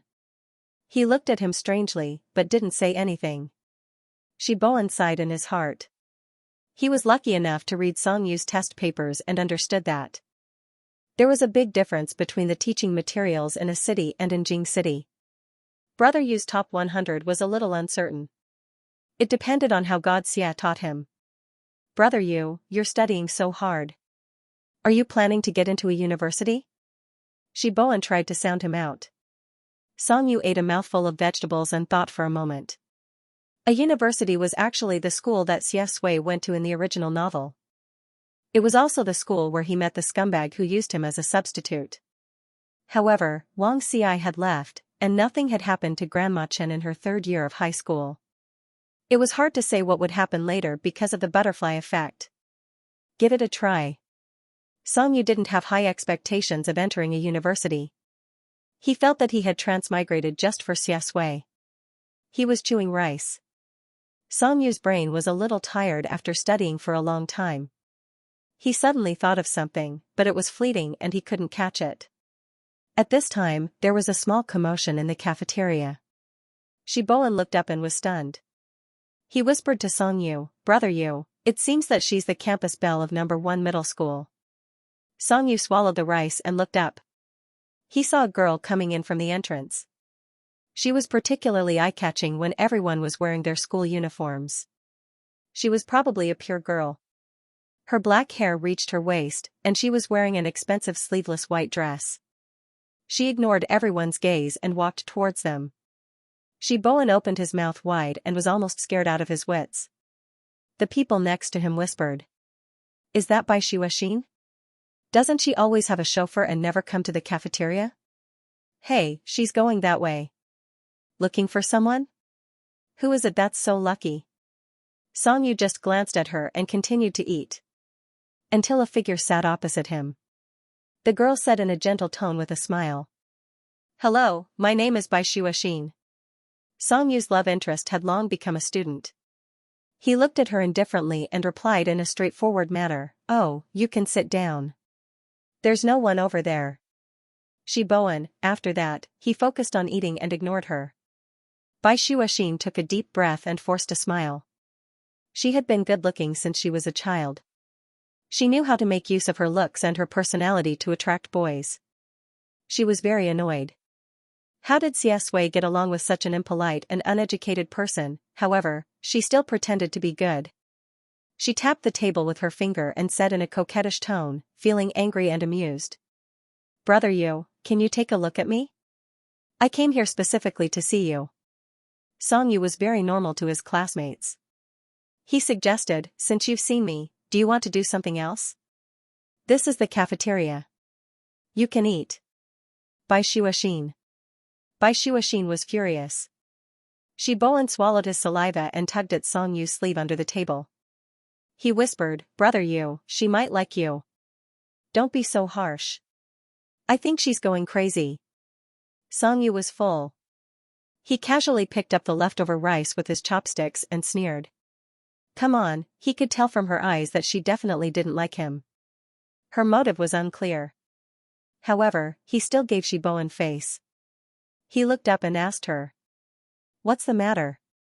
Bai Xuexin was not as patient with Song Yu as she was with Xie Sui. Her face was covered with frost and she stopped smiling. She was her usual arrogant self in school. "It's nothing. I just wanted to ask you about Xie Sui." This time, Song Yu did not speak. Shi Bowen muttered in dissatisfaction, "Why are you looking for Brother Yu when you're asking about God Xia and not him?" Bai Xuexin smiled at Song Yu. "I'm just a little curious. Although Xie Sui and I are not related by blood, my aunt married into his mother's family. In a sense, we are relatives. I want to care about him." Relatives? Shi Bowen was stunned. If he remembered correctly, Bai Xuexin came from a very good family. So God Xia was a hidden son of a rich family. When Song Yu heard this, his hand that was holding the chopsticks paused. His eyes turned cold. "Okay, ask away." Bai Xuexin curled her lips in satisfaction. "In the whole of number 1 middle school, it seems that you are the only one who is close to him. Song Yu, you transferred here, right? You were not his junior high classmate. I'm curious. What happened before school started that made him treat you so well?" Shi Bowen was confused. The bookworm was confused. He tilted his head and asked Songyu, "Brother Yu, what is she asking?" Songyu said calmly, "She's asking me how to build a good relationship with Xiaxue." Shi Boan. Huh? He said it so bluntly that Bai Shuaxin was stunned. Then, she smiled awkwardly and did not deny it. Yes. Songyu glanced at her. His eyelids were very thin and his pupils were very shallow. He said casually, "Who knows? I guess it's just that we hit it off at first sight." Bai Shuaxin raised her eyebrows and repeated his words. Hit it off at first sight? Songyu, the moment we met, I felt like we were old friends who had known each other for a long time. So, I'm good to him and he's good to me. There's no reason for that. Songyu was willing to listen to her because of the information she gave him. He frowned slightly, and there was a hint of coldness in his eyes. Xiaxue doesn't want to go back home. I hope you don't talk nonsense. After coming out of the cafeteria, Shi Boan felt like he was in a dream. It took him a long time to understand this logic. The school belle wanted to pursue God Xia, so she came to find Brother Yu, who had the best relationship with God Xia, and asked him how to pursue him. Every step is very reasonable, but I feel that it's not right at all. Why would a girl ask the boy's friends how to build a good relationship with him? Friendship and love are not the same. Songyu said, "Ignore her. She's crazy." At night, it started to rain. The weather in Jing City in September was unpredictable. It was probably because the monthly exam was around the corner. Songyu was also very serious. After all, he really wanted to do well in his studies. After the evening self-study session, he went straight to Xiaxue's place to do his homework. There was a room in the apartment that Xiaxue had specially made into a study room. With the lamp on, Songyu sat in front of his desk. He bit his pen as he struggled with a function question that he had done wrong countless times. His brows were tightly knitted. Xiaxue sat beside him, dimmed the lamp, and asked, "How long do you have to write?" It was raining outside. Songyu didn't know why, but whenever it rained, he would feel sleepy easily. His eyelids were already fighting, but he stubbornly wanted to write this question. "Wait, I'm about to find out what it is. I just need a few formulas to get the data." Xiaxue glanced at the question and said, "A is 5. Go home and sleep." Did this child know that sleeping late was not good for his health? Songyu mumbled, "It's no use telling me. I'll solve a linear equation of 2 variables." He was tired, so he simply lay down and calculated on the draft paper with a pen. Because it was a very basic calculation, Songyu was very sleepy and felt dizzy. He casually changed the topic and muttered, "The campus belle seems to want to pursue you. She asked me." Xiaxue closed the book in her hand.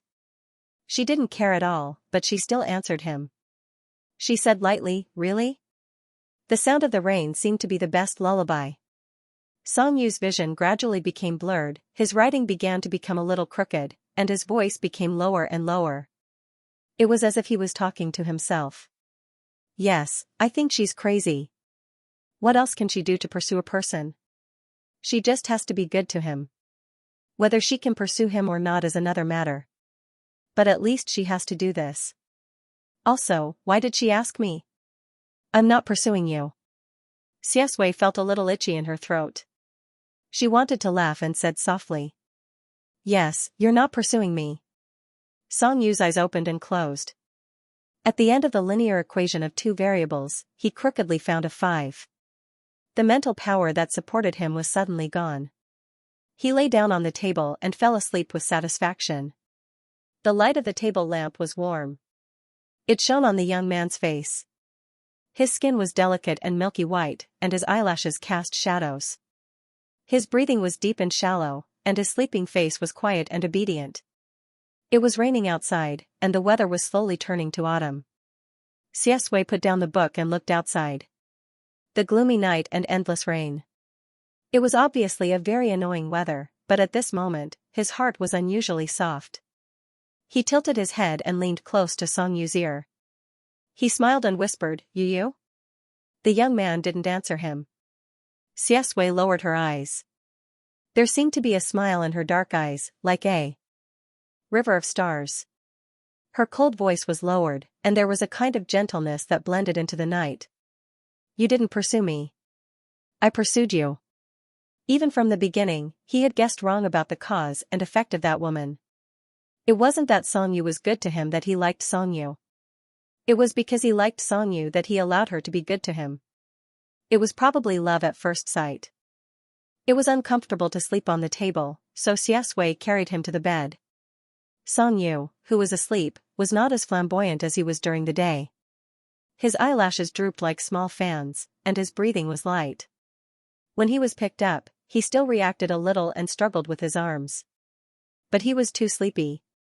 He vaguely felt that it was Xiaxue, so he didn't use much strength. Her breath hit his arm, hot and soft. She was so obedient that it made his heart itch. Xiaxue leaned close to his ear, her lips almost touching his delicate skin. She whispered with a smile, "Are you sleeping with me tonight, Yu?" Songyu was in a daze. He felt that someone was talking in his ear, but he couldn't hear clearly. He had been studying intensively for so long, and his mind was full of exams. He said in his sleep, "If I don't enter the top 100, I'll kill all of you." Xiaxue chuckled after hearing it clearly. This kid was really domineering. But he was really too concerned about the monthly exam. It was autumn in Jing City, and the nights turned cold. Xiaxue carried him into her bedroom. The young man's head sank into the soft pillow. He slept with a clean and innocent face. Xiaxue bent down and lowered her head. Her dark eyes were unfathomable. She suppressed her desire and evil thoughts, and only a gentle smile floated on the surface. She said softly, "Do you trust me so much?" However, he really wouldn't do anything to Songyu. Xiaxue was cold and abstinent in her previous life, but she was not ignorant. Living in the upper class of a city, she had seen countless debauchery. She didn't want to play, but when she did, she was naturally crazy and ruthless. But those were not what she wanted to bring to Songyu. He had been crazily and passionately pursued by a group of men. Those people looked at him with explicit possessiveness and paranoia, and their burning desire was about to flow out. The way they pursued him was domineering and crazy. Everyone was crazy for him. That feeling was disgusting and boring. How could he be able to take over the Xia family at such a young age and become the new master of the family? How could his methods be clean? Just based on his father's meager apology, he was probably eaten up by the Xia family. The purity and gentleness of his youth was shattered in the middle of the night. Therefore, even though she was persecuted by the three men and was trapped on an isolated island, she still couldn't escape. To Xiaxue, it was also like a farce that was not funny. Above the desolate sea. He opened fire and ended the joke with blood. Wasn't it unfortunate to provoke three lunatics, but the misfortune was mutual. After all, in a sense, he was also a lunatic. His condition was worse than theirs. The rain outside was still falling, blurring the moonlight. It was quiet and beautiful, bringing him back from some dark memories. The summer night in Jing City was still a little cold. Under the dim light, Songyu was sleeping soundly. His facial features were delicate and soft, and his lips were pursed. It was hard to imagine that when he opened his eyes, he would be such a bright and handsome young man. It was like the warm golden sunlight, but also like the peppermint wind in midsummer. Xiaxue's eyes darkened, and the gloominess in her heart dissipated as soon as she looked at him. She covered him with the quilt and turned off the lamp. The room was plunged into darkness. Amidst the incessant rain outside the window, he smiled, leaned over, and gently kissed the young man's forehead. His voice was slightly hoarse. "Good night, my bide pan." Songyu slept well. He didn't know why, but when it rained, his nerves were particularly tired and he couldn't do anything. He slept until dawn. Fortunately, it was Saturday, otherwise, he would have been late for class. The bed was very soft, and there was a very light fragrance, but it was not the familiar jasmine smell. Before he came to school, Grandmother Meng put some self-made jasmine sachets for him to calm his nerves. He hung them beside the bed. And over time, he got used to the smell. "It's not my bedroom." Songyu got up and rubbed his eyes. He was still not awake. He turned the doorknob, and someone pushed the door open and came in.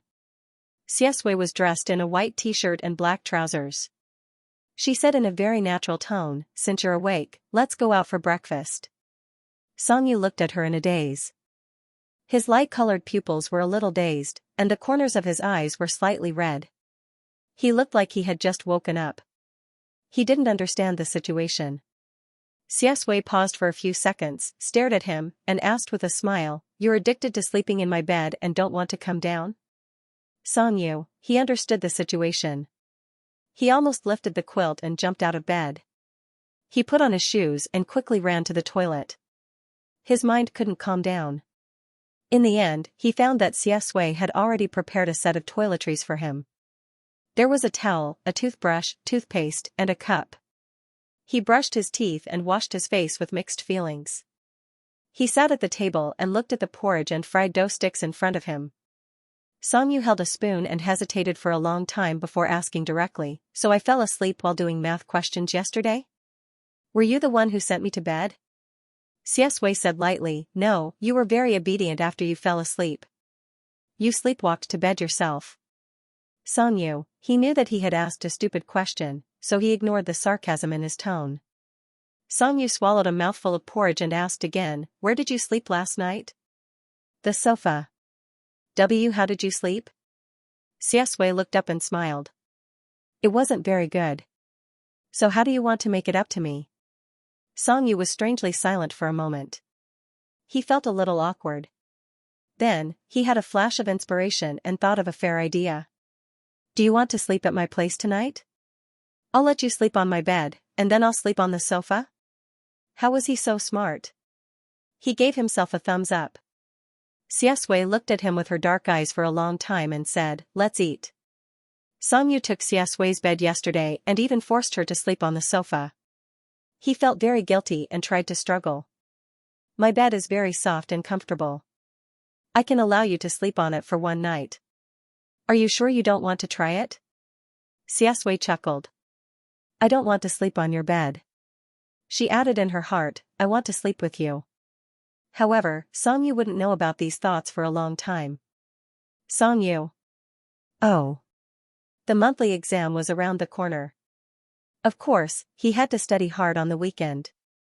Except for Chinese and composition, which he was not good at in his 2 lifetimes, Songyu was a little confident in everything else.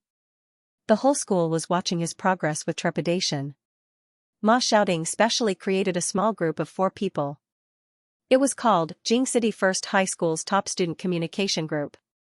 Everyone in Class 1 had entrusted it to supervise Songyu. The monthly exam was on Monday. On the weekend night, Ma Xiaoding crazily dialed. "Sadako doesn't forget the well-digger, brother you, how are your studies?" It was rare for Songyu to be modest. "Your husband, brother you, it's okay." Shiboan raised a question. "Bowen strong knowledge, how good is it?" "Brother you, my junior high school classmates are dying of anxiety. They can't wait to add their total score to yours." Ma Xiaoding snorted. "Sadako doesn't forget the well-digger, I think brother you will definitely be in the top 100. I don't know what they are worried about." "Knows, Sadako doesn't forget the well-digger, I saw that some people on the forum have already started to call for the top 100 to hand in blank papers, and the top 200 to take sick leave, wow." Songyu was overjoyed. If they really sent him into the top 100, he had nothing to say. Although it was an unfair victory, it was still the goodwill of his classmates after all. It was difficult for him to refuse their kindness. The class allocation for the monthly exam was arranged according to the results of the senior high school entrance examination.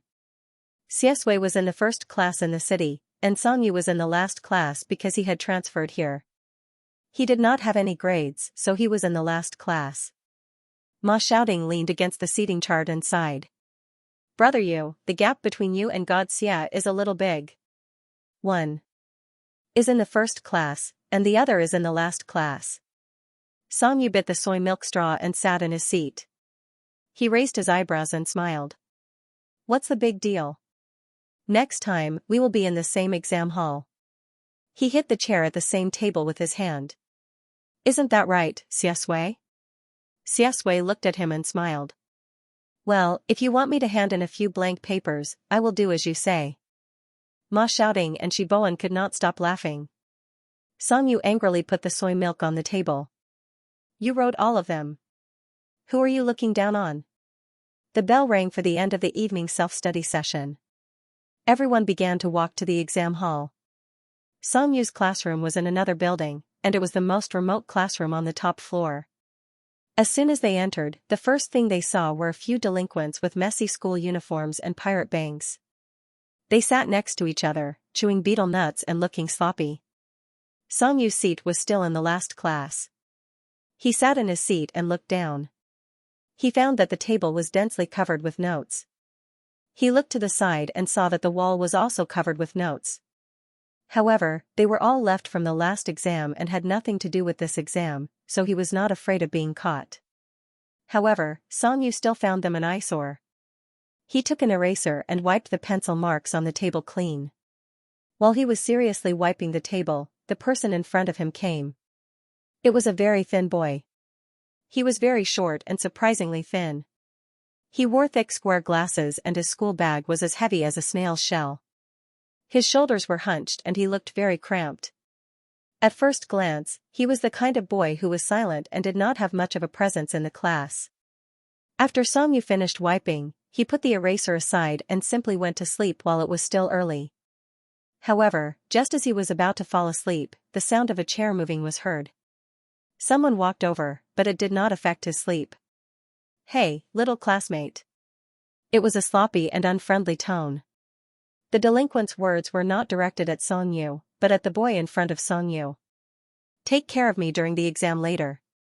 It seems that your grades are not bad. Students should help each other. The first monthly exam was divided into classes. Those who sat at the bottom were basically transfer students. Their grades were not necessarily bad. The bespectacled boy was stunned. His face flushed red and he said in embarrassment, my grades are also very bad. I don't dare to pass the note. The delinquent took an inch and took a mile. He lifted the boy's school bag and weighed it twice. Io, it's so heavy.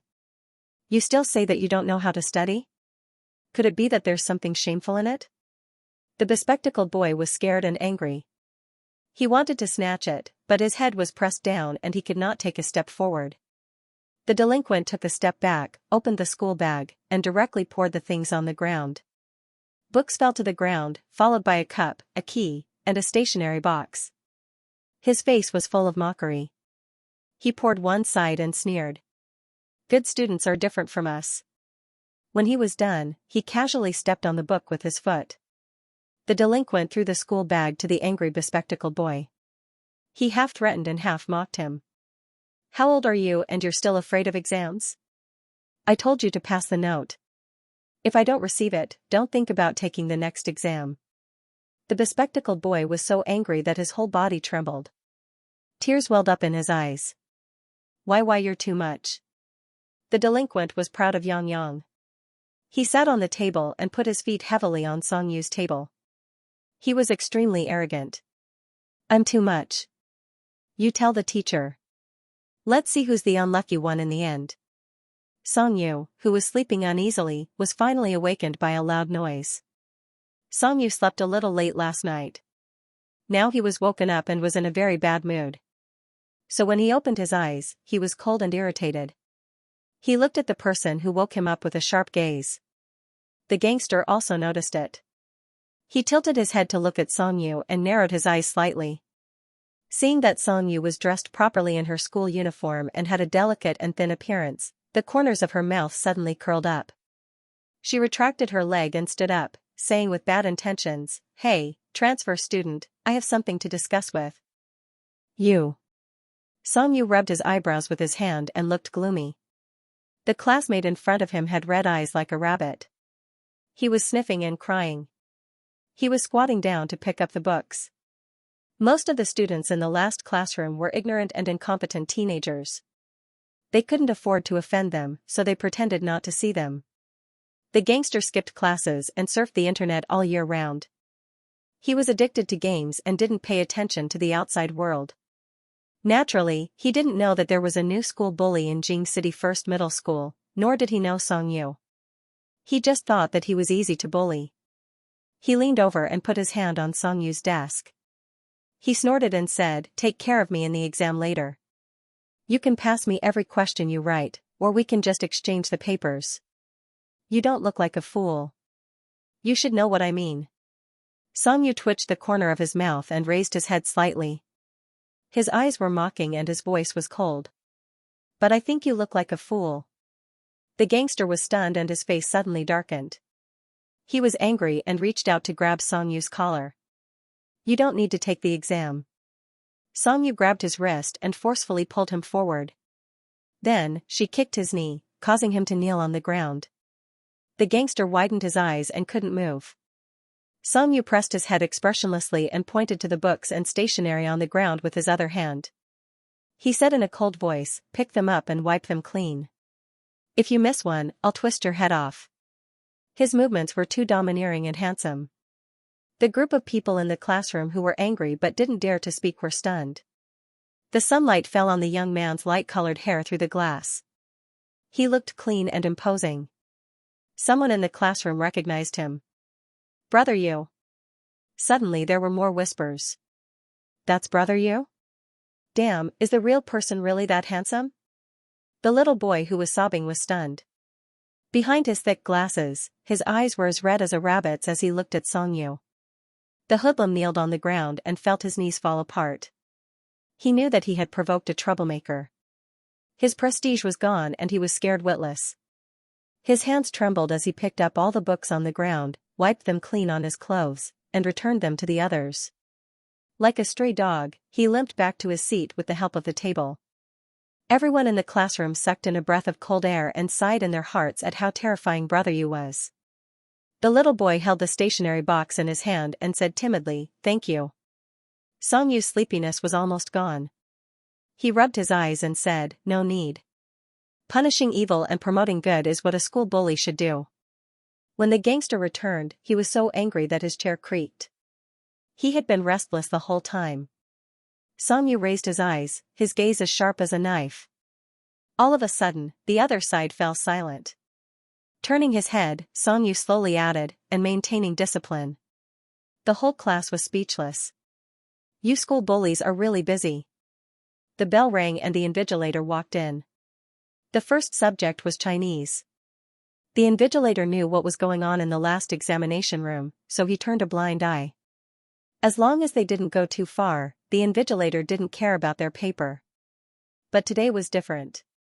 To be able to sit in the same classroom, they were basically the same.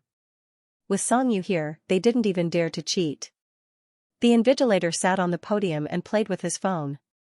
Halfway through, he looked up and met the eyes of nearly half of the students in the class. Suddenly, the atmosphere was a little quiet. The students were at a loss. They didn't know what to do. The teacher was stunned. "Did they have a problem with me playing with my phone?" The teacher coughed, put away his phone, and began to pretend to walk around.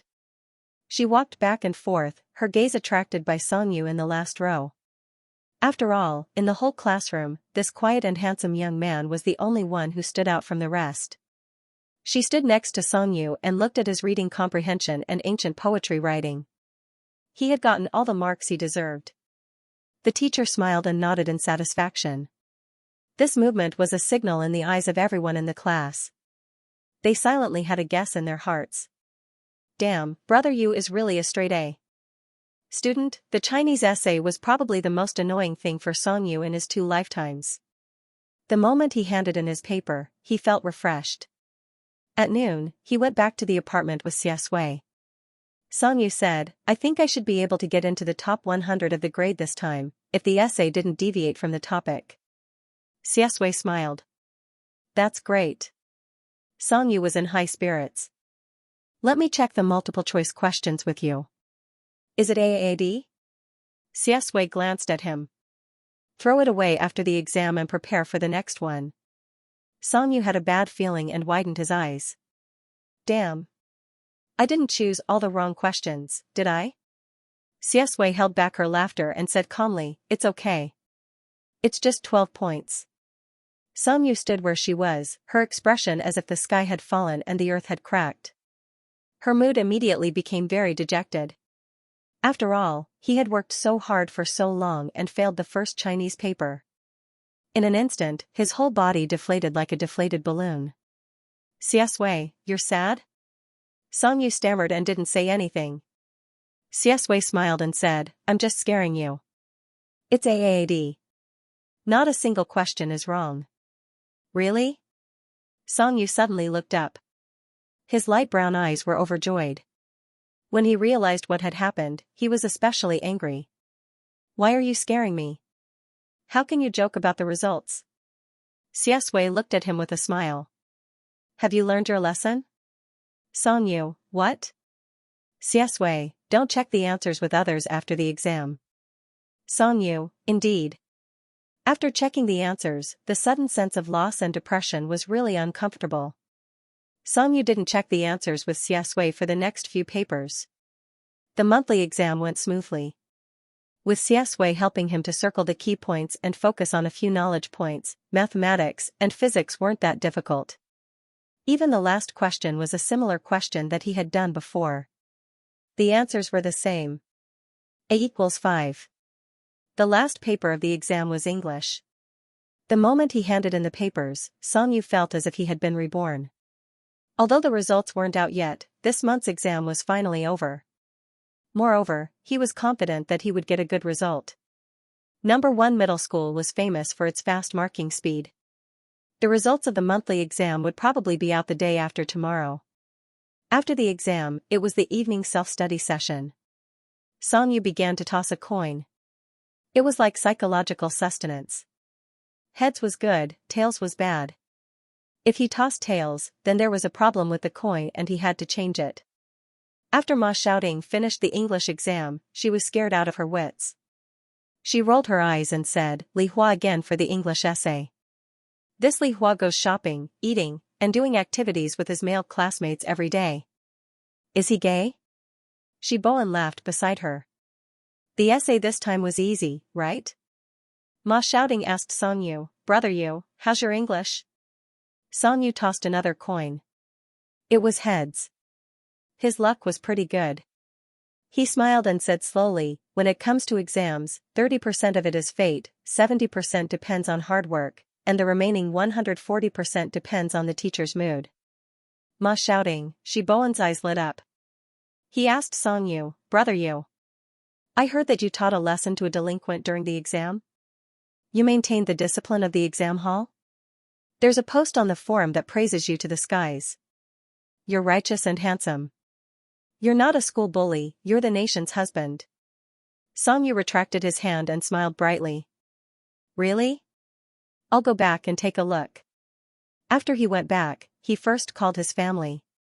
After the exam, he was full of confidence. He dialed his father's private number. Songyu went straight to the point. Dad, congratulations in advance for entering the top 100 of the cohort. Do you have any rewards? President Song, who was busy every day, said in surprise on the other end of the phone, the results are out. Songyu's tone was light. Not yet. Congratulations in advance. It doesn't matter if it's out or not. President Song, what followed was another round of angry scolding from President Song. Even through the phone, Songyu's ears hurt. Soon, President Song's anger subsided. Actually, he had set the appointment for this month's exam just to find something for Songyu to do so that he could stay in school. President Song asked about what he was worried about. It's been 3 months since you were discharged from the hospital. How do you feel? I feel pretty good. Songyu had been fine for 3 months. He could eat, fight, and fight. He was still a little curious about the original owner's illness. Dad, how did I get this illness? President Song said hatefully, it's your third uncle's fault. He bought an island and showed off everywhere. He insisted on dragging you to play. In the end, you almost drowned on the shore of the island. You were in a coma for more than half a month. When you woke up, your health was not good. Songyu was stunned. President Song paused and sighed. It's also your fault. You insisted on going out on a rainy day. I couldn't stop you. Forget it. When you were discharged last time, Dr. Su said that your condition was starting to stabilize. You don't have to worry too much about this illness. It's not a terminal illness. Song Yu suddenly felt a little sour in his heart and sighed. It's a terminal illness, Dad. It's over in 5 years. After a while, President Song said awkwardly, "You've never had anything since you were young. You're already so old, yet you're still clamoring for a reward. Aren't you childish?" He changed the topic. "Tell me, what do you want?" For this father and son. It really didn't matter if the results were out. Song Yu's slightly depressed mood instantly recovered. He thought for a while and smiled. His eyes were clear. "Dad, get someone to buy me a watch. I want to give it to someone." President Song? The reward was a gift to someone. President Song was jealous. "The friend I told you about?" Song Yu curled his lips. "That's right." After chatting with his father, Song Yu held his phone and fell into a daze. Actually, after coming to this world, his memories of the past were very vague, especially those before the age of 6. It was a blank. However, the vague memories of more than 10 years did not make him feel any discomfort, nor did it make his family suspicious of him. Is this the system's automatic repair function? Song Yu frowned. He shook his head and threw this matter to the back of his mind. He sat in front of the computer and opened the school's forum. He wanted to see how Shi Bowen praised him in the post, but when he clicked on it, he felt that it was boring. As expected, people praised him for being handsome, domineering, kind, and righteous. There were also a few boys' objective analysis. His anti-fans turned into fans. 233L, woo-woo, I still remember the day when school started. I asked Brother Liu to climb the wall to get Xianxia. Woo-woo, I was wrong. Brother Yu, I'm sorry. You're so handsome and Xianxia is so outstanding. You two are a match made in heaven. 234L, that's great. I just want to see handsome guys in love. QWQ 235L, the sister above, restrain yourself. Go to the special building, go to the special building. 236L, picking nose, aren't you guys worried about Brother Yu's monthly test results? 237L, I think Brother Yu should be able to get into the top 100. During the exam, the teacher looked at his paper and laughed. Don't let us down, Brother Yu. I'm kneeling for you. He was probably the only school bully who made others worry about his monthly exam. Song Yu clicked on it. He didn't know how many times he saw that special building. Now, it was always on the front page. Holding the mouse, Song Yu thought for a while. Then, he clicked on it. The future is like the sea. Sui Yu is at ease. He scrolled down. They were all checking in and eating sweets. From their names, appearances, and birthdays, they made up a romantic declaration. They were a match made in heaven. Song Yu felt that if he looked at it for too long, he would be brainwashed by them. Therefore, he clicked on the last page. What greeted his eyes was a line of advertisements. Sisters, I wrote a novel. I'll use this alias. Click only to see the story owner's happiness. It's for secret suites. Don't leak it. Don't leak it. I'm afraid of disturbing their lives. QWQ, survival instinct. Don't worry. I'm so cute. I'm afraid of disturbing their lives when I write. I'm afraid that Brother Yu will blow my head off. Song Yu, somehow, he clicked only to see the story owner. I'm starting. I made it up. I made it up. Thank you for your support. Copywriting. Everyone in Jing City First High School knew that their school hunk, Xie, was cold and indolent. He rejected countless suitors. He was cold and ascetic like a flower on a high mountain. It was as if he would never fall in love in this lifetime. Later, a young man transferred to the school. He was delicate and good-looking, but he had a perverse personality. When school started, he defeated the former school bully and became the nation's husband. The two of them became deskmates. A mountain can't have two tigers. Everyone felt that they were either strangers who didn't say a word, or they were at loggerheads and didn't see eye to eye. Until one day, they saw the school hunk, who had always been cold and aloof, pressing his deskmate against the wall and kissing her. The whole school was dumbfounded. Ha. Pressed against the wall and kissed? Full marks for copywriting. Full marks for copywriting. Madam, you can do it. Songyu, the person who was pressed against the wall and kissed. He landed on his ship. Amidst the ha ha ha ha. One comment was very eye-catching. 2515L, your husband, brother Yu, was speechless. He paused for a moment. Am I blind? Which sister can dig out your eyeballs and lend them to me? Oh my god. It's really brother Yu. It's brother Yu. Sister, you're finished. Oh no, you're popular. 6 full stops and speechless. That was how Songyu felt at the moment. After reading the entire book Gentle Control, of course, he knew a thing or two about men. He just never thought that his simple friendship with Xiaxia would be distorted like this. The CP building exploded for a long time. Everyone went from disbelief to schadenfreude. After laughing, they started to talk to Songyu directly in the building. Brother Yu, what a rare guest. How did you do, baby?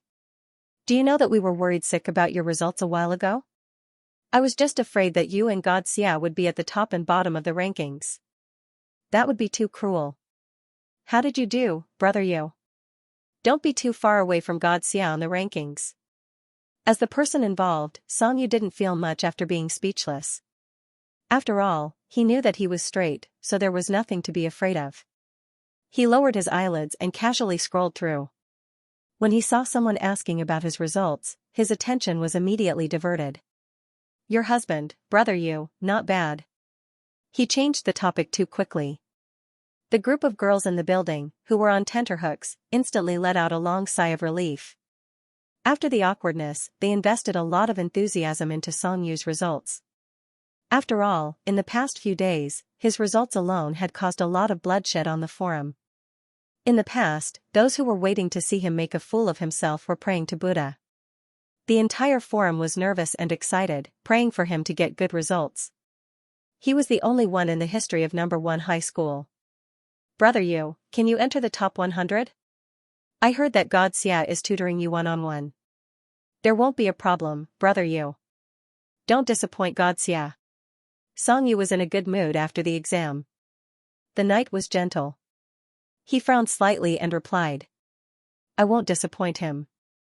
When he sent this message, which was completely different from his usual style, many girls were stunned. Then, they smiled like flowers in front of their phones. So obedient. Okay, we believe that you won't disappoint him. If you enter the top 100, we will give God Xia a banner, save the dying and heal the wounded. Ha ha ha ha ha. Songyu's lips curled into a smile. He still remembered the first time he entered this forum. He thought that Xiaxui's high school life should have been like this, bright, lively, and the center of attention. What about now? It could be considered half done. Although Xiaxui rarely interacted with others, he received a lot of kindness. Putting the phone aside, Songyu closed his eyes and fell asleep. But this time, she had another dream about Xiaxui. With the foreshadowing of the previous 2 times, Songyu was quite calm this time. There was a follow-up to the previous banquet. The endless night, the fine rain. A tall man got out of the car. He was wearing a black suit and had a cold temperament. Her hair was slightly long, and she wore an exquisite watch on her wrist. The person next to him stepped forward and opened the black umbrella for him. The man walked steadily up the steps. In the manner, the red roses climbed up the carved iron gate, and the fine rain wet the lawn. The night was hazy, and the rain was misty. Under the umbrella, the man's cold face was revealed. His lips were pursed into a line, and his temperament was distant and unfeeling. Handsome, right? A bedroom on the 3rd floor was different from the noisy main hall. It was quiet and cold, and one could see the garden by the window. The person who spoke was a woman. She was wearing a nude haute couture dress, and her black curly hair was like seaweed. She was dressed extravagantly, but her hands kept stuffing potato chips into her mouth. She said as she ate, the one who was recognized by the Xie family a few years ago is young, and he has already started to take over the Xie group from his father. He's really amazing. Beside her was a young man. He retracted his gaze and said calmly, he's handsome. What does that have to do with you? The woman mumbled, how can it have nothing to do with me? Maybe I'll fall in love with him at first sight later, and he'll accidentally become your brother-in-law. The young man sneered. That's really too careless. Are you asking for a beating? Wake up, you're older than him. Age is not a problem. But I don't think he'll like you. Where did you get that conclusion from? A man's intuition. You haven't even been in a relationship before. What kind of intuition do you have? But I just know him. The young man curled his lips and smiled. His skin was sickly white, and his pupils were very light. He had a fragile feeling like a crystal. His eyes were full of smiles. Speaking of which, I should have met him when we were young, but he probably doesn't remember. You've met him? Yes, it happened when we were 5 years old. When Mom took me to the manor outside the city to recuperate, Aunt Sue happened to live nearby, so we played together for a while. Aunt Sue. The woman murmured softly, and then sighed inaudibly. She should have fallen out with the Sue and Xia families at that time. She shook her head and didn't mention the past. Then it's fate. Why don't you change your clothes later and go down to catch up? The young man laughed. Forget it. I remember him, but he might not remember. Besides, he wasn't like this when he was young. Wasn't like this? What was it like? I don't want to say, but you should listen to me. Don't ask for a rebuff. He's not interested in a woman with a rich love history like you. Ha ha ha ha, my biological brother is so considerate of me. I'm embarrassed. The young man looked at her and said calmly, it's okay. You should be embarrassed. Xianxia. The woman pretended to be angry, but it didn't last long. She couldn't help but laugh. She stood up and tapped the young man's forehead with her white finger. I have to try. See if I can get his contact information. Humph. At the end of the dream, he looked at her back as she walked out the door, and the corners of his mouth twitched helplessly. The next day, Xianxia woke up and rubbed his forehead gloomily. What the hell? Was the system perfecting the plot for him? Was it afraid that he would forget the details after reading it and couldn't act it out? Was it telling him from Xianxia's point of view? No wonder Xiaxue appeared every time he had this kind of dream. During the morning self-study in the classroom, Xianxia placed his English book in front of him and turned his head to look at Xiaxue from time to time. Xiaxue was sleeping. Compared to the man he caught a glimpse of in his dream, his facial features were slightly immature. Especially when he was asleep, he lacked that dangerous sense of sharpness. His eyelashes were long and black, and his nose bridge was high. He looked delicate and cold. His lips were very thin and tightly pursed. Xianxia's imagination ran wild, and he began to recall the question in his dream. In the dream, there was a conversation between Xianxia and Song Weining. So, which type of girl did Xiaxue like? He was really bored, so he stared at Xiaxue's face and thought about this question for a long time. If it was Xiaxue, she probably liked gentle and pure girls? He liked this type too. It was best if she had 2 dimples when she smiled. Also, she had little strength and liked to act coquettishly. He thought about it. Xianxia and Xiaxue's eyes met. Xiaxue's eyes were dark and deep as she stared at him quietly. Xianxia was embarrassed for a moment and then he tried to save the situation. You're awake. Xia. Sui supported herself on the table and laughed. Her voice was slightly hoarse. How can I sleep when you look at me like that? Xianxia. Damn, I was so bored that I helped you count your eyelashes. Xiaxue tilted her head. How many? Xianxia, seeing that you're awake, I was so scared that I forgot. Xiaxue smiled and didn't expose him. She opened her English book and flipped to the text. Xianxia couldn't help but ask directly, Xiaxue, do you have a girl you like? Xiaxue's gaze fell on the first line of English and she said lightly, why do you ask this? Xianxia, I'm curious. Let me tell you first, the type of girl I like is gentle, good-looking, kind, and it's best if she can act coquettishly. Xiaxue didn't say anything. Ma Xiaoting's ears were sharp and she had heard it clearly. She shouted, Brother you're just saying that. You might as well not have said anything at all. A typical straight man's perfunctory answer. Why don't you say that you like blonde girls? All boys like blonde girls. Songyu turned around. Shut up. Ma shouting, she manually put the zipper on her mouth. Xiaxue smiled and repeated, gentle, good-looking, kind, and coquettishly, huh? Songyu listened carefully and confirmed that there was no mistake. He nodded. That's right. Xiaxue said lightly, what a coincidence. We've repeated a lot. I like kind, cute, and smart girls. Sure enough, throwing a brick attracted a brick. Songyu rolled his eyes. That's too perfunctory. Xiaxue glanced at him. I'm serious. Songyu, I'm serious too. Before they finished arguing, their homeroom teacher, Teacher Ching, came in. Teacher Ching put the thermos on the podium. His face was flushed with success. He couldn't stop smiling and his face was glistening. Students, let me tell you some good news. This is your first monthly exam in high school. The grade group also takes it very seriously. Everyone is eager to know the results, so the teachers who marked the exam papers worked overtime yesterday. Today, we've tabulated the results for you. I think the bulletin board has already posted it. I haven't looked at the results of the class in detail, but our class's average score is first in the grade. This can't be separated from the hard work everyone has put in during this period. The whole class deserves praise. Come, give yourselves a round of applause. Teacher Ching led the applause. The students who were shocked by the news of the results could only clap along. Clap, clap, clap. Teacher Ching was in high spirits.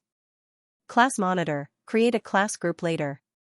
You can invite everyone to discuss what the class team is doing. As soon as he said that, the students' eyes lit up. Suddenly, the whole class was in an uproar.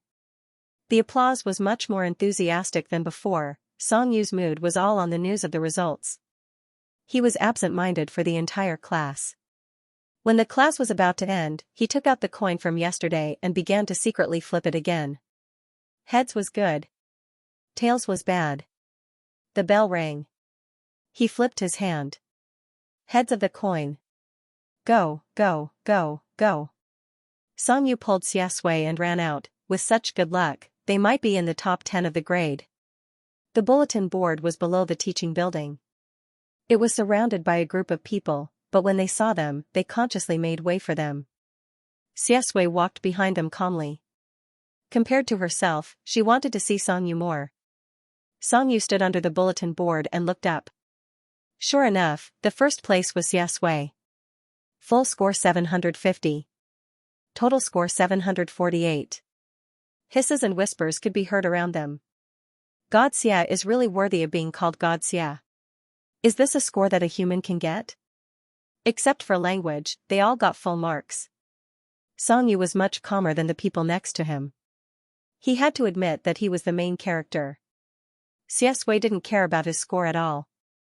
He asked him next to him, do you see yourself? Songyu directly started to search from the 100th place. His voice was weak. No. He looked up line by line. It was rare for him to be a little nervous. Xiaxue smiled. I've already seen it. Songyu, yes. Xiaxue stretched out his hand and pointed to the first line of the second column, which was next to his name. 81st place. Songyu looked up and looked for a long time. The matter that he had been obsessed with was settled. He smiled. His eyes were purer than the morning light. Great news. Brother you, 81st place in the grade. Main post, oh my god, he's really awesome. He's in the top 100 of Jing City First High School. He's really a straight-A student. He got full marks in mathematics and physics. F***ck. I can't beat him in terms of scolding, fighting, and grades. I'm going to shut myself up. 1L, I'm so excited. I've decided to ask my mom to set up 2 tables at the entrance of the village tonight. Kill chickens, ducks, pigs, and cows. 2L, are the trolls slapping his face? Come out and get scolded. 3L, ha ha ha ha ha, upstairs, Brother Yu's monthly exam is not a face-slapping novel. It's a disaster of the century. I think the trolls are crazy with joy. 15L, Brother Yu did so well in the exam. Of course, we have to thank all the students in Class 1, such as me, for not disturbing him. 16L, you're right, so I'm going to give 500 yuan to Class 1 as a reward. If you're not satisfied, I'll add another 100 yuan. If you're satisfied, pretend I didn't say anything. 17L, Class 1? 18L, ha ha ha ha ha, this is candy. Woo-woo, brother Yu and God Xia are sitting side by side. Oh my god, what kind of fate is this? I'll always be standing closest to you. It's been destined since the first day we sat at the same table. 19L, phew, the damn monthly exam is finally over. The first monthly physics test was relatively simple. There were dozens of students who got full marks. As a key high school in the province, except for Xianxia, the scores of the students behind him were closely followed by more than a dozen students in Jing City No. 1 Middle School. When the class ranking came out, Xianxia was satisfied with the 9th place. He had been studying seriously just to give Mr. Song the impression that he was a well-behaved student. He had entered the top 100 of the grade and got full marks in 2 subjects. He had completed the task perfectly. Great. Ma Xiaoding was so proud that his tail was about to go up to the sky, as if he was the one who had entered the top 100. Brother Yu is a top student and a top student. Jing City First Middle School has 2 fathers. Shi Bowen was ranked 53rd in the grade and 6th in the class. He looked at the report card in shock and felt that his deskmate was really careless. How can you still laugh? Brother Ma, you have the worst grades among the 4 of us. You are the 10th from the bottom. Don't you want to reflect? Ma Xiaoding was stunned for a few seconds with a lollipop in his mouth. He said vaguely, the exam is over. Why should I talk about the results? Shi Bowen secretly glanced at Xianxia, who was sitting in the middle. She was comparing answers with her deskmate. A few strands of hair fell on the side of her fair face. The dimples at the corners of her lips were very shallow. But the person you like is ranked 30th in the grade and 5th in the class. Ma Xiaoding, the lollipop in his mouth suddenly lost its sweetness. He slumped over the table. At this time, Songyu and Xiaxue had come back. Songyu stuffed a mint candy into his mouth. The joy on his face had been suppressed. He sat calmly in his seat, looking as if he had expected this. He was a top student. Shi Bowen couldn't stand his deskmate's sad look. He elbowed him and said, I advise you to ask Brother Yu for advice on how to study. Ma Xiaoding rolled his eyes. Brother Yu's foundation is not bad, okay? He is only 1,800 points away from the middle school entrance examination in a city. Shi Bowen said, the difficulty of the exam in a city's Jingqing is not just a little bit lower. Brother Yu's progress can be considered rapid. The kind-hearted Shi Bowen decided to pull his deskmate onto the right track. He whispered in his ear, Xianxia is ranked 5th in class. 5th in class. 5th in class. Ma Xiaoding immediately got up from the table and poked Songyu with a pen behind her. Brother Yu, brother Yu, brother Yu. He was like a bullshitter. Songyu was in high spirits. He chewed on the candy and turned to look at him. What's up? Ma Xiaoding studied for the sake of love. Brother Yu, can you teach me how to study? It's great to get full marks in physics and mathematics. Songyu was a little embarrassed. I was lucky in these 2 subjects. Xiaxue circled the last big question for me in mathematics. The answer didn't change. I'm also very familiar with the other knowledge points. The scope of the exam is limited, and the types of questions that can be expanded are only these. I have to say that Xiaxue's prediction of the questions is very accurate. Basically, the questions are similar, and there's not much deviation.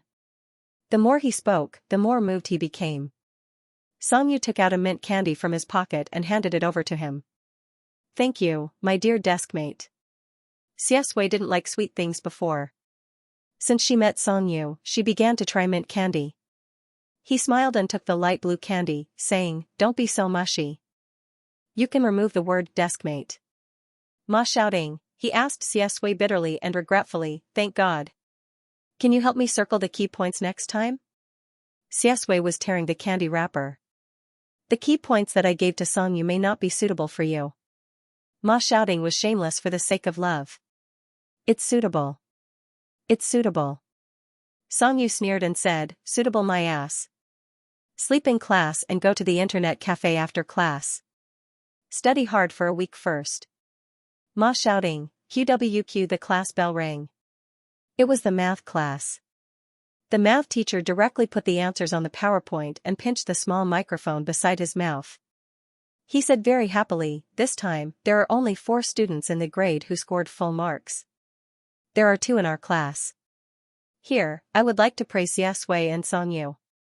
The last function question is a little beyond the syllabus. The second question is the most difficult one. It uses the law of lambda's law that you have not learned yet. Even the third-year students might not be able to answer it, but they did.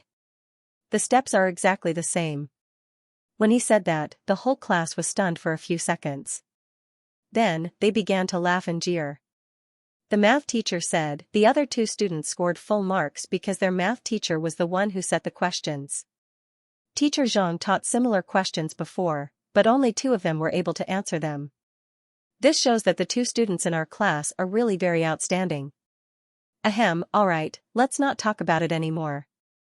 Everyone, compare your answers according to the PowerPoint. I will choose a few questions to talk about later. Jiang Chenian kept looking at Songyu. She could not suppress the smile on her lips. Her deskmate grabbed her ponytail and said, have you seen enough? Compare the answers. Got it. Jiang Chenian smiled. She held a red pen and looked at the PowerPoint. But on the last question on her own paper, she wrote law of lambda's law and Lagrange's mean value theorem with a graceful pen. Her deskmate was speechless and said, what are you doing? Jiang Chenian blinked and said, do you know what God Xia said to brother you after I pretended to ask about the domain last time? Her deskmate said, what? Jiang Chenian lowered her voice and said softly, he stared into brother Yu's eyes and said, I only answer Lagrange. Then, brother Yu's face turned red. TSK, there must be some unknown but F*** romantic story behind this. Her deskmate looked horrified. My goodness, you've been flipped by brother Yu. You're on the verge of being beaten. Can you not court death? Jiang Chenian thought about it and shook his head with a sigh. That day, I almost knelt down to apologize to brother Yu. Who knew that brother Yu would let me off so easily? Sui Yu Aaron is indeed true. I don't know if he looked back. There are still many details of pressing against the wall and kissing. Nowadays, no one will buy a novel's male protagonist even if they don't love each other to death. They have to block the wall and kiss it. They have to do it with red eyes and a hoarse voice. They have to do it with all their heart and even give their life to you. His deskmate. F***CK. Why are your grades still so good after reading so many romance novels? Jiang Chenian rolled his eyes at her. Do you know how hard I worked behind the scenes? She went back to the topic, smiled, and completed what she wanted to say on the answer sheet. Lagrange's love, L-beat is proof. It's really F*** mathematical romance. I can add a few sentences to my essay. She held the pen under her chin and read slowly. Until one day, the students of Jingqing First High School saw their school's most handsome boy pressing the school bully against the wall and kissing him. Xiaxui's cold eyes were dyed red. Her voice was hoarse and suppressed an indescribable desire. Songyu, isn't it my life? Take it. She added another sentence. She smiled, held the pen, and wrote down word by word. Since I met you, the stars in the sky have been overshadowed. Since I kissed you, I have something to look forward to. Her deskmate, this girl had gone crazy. Was there anyone who could take her away?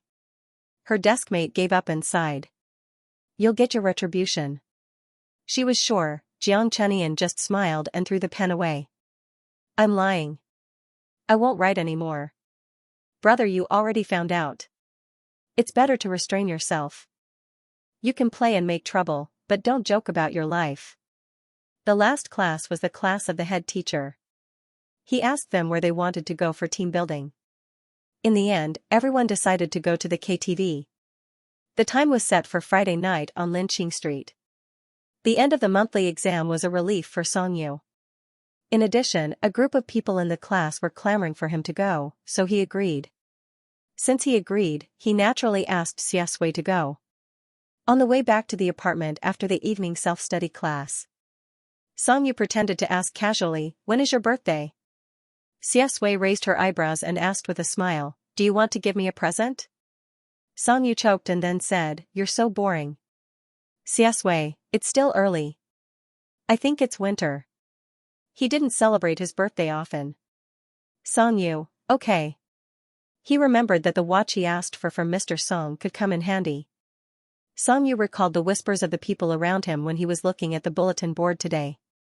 Her light-colored pupils were also a little puzzled. She tilted her head and asked him, "Tell me, do you secretly study every night behind my back?" Xiaxue raised her eyebrows and shook her head. "Why do you ask this?" Songyu said, "You always sleep in class. As the first in the grade, you're too much of a loafer." Xiaxue asked modestly, "Oh, then what should the first in the grade be like?" Songyu paused and scratched his head. "At least you have to be more serious than me." Xiaxue said slowly, "Then I'd better just be a loafer." Songyu was angry.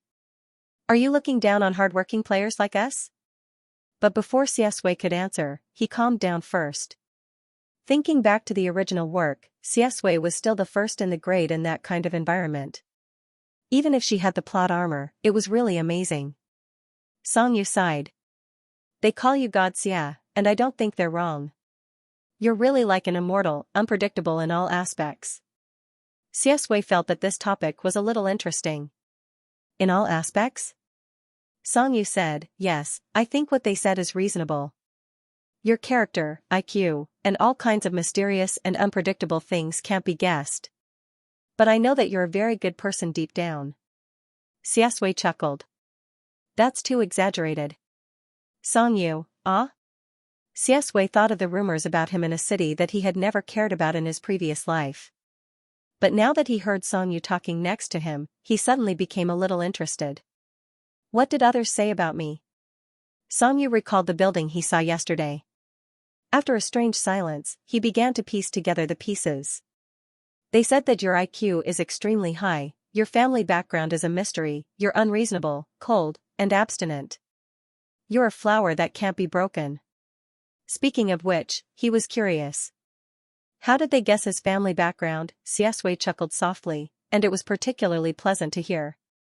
After laughing enough, he analyzed it bit by bit and said in a faint voice, "My IQ isn't extremely high, but I was born with a photographic memory. As for my family background, I'm not sure myself. If I'm unreasonable, it's because of my character." And finally, he smiled and looked at Songyu. His voice was cold, but his voice was deep.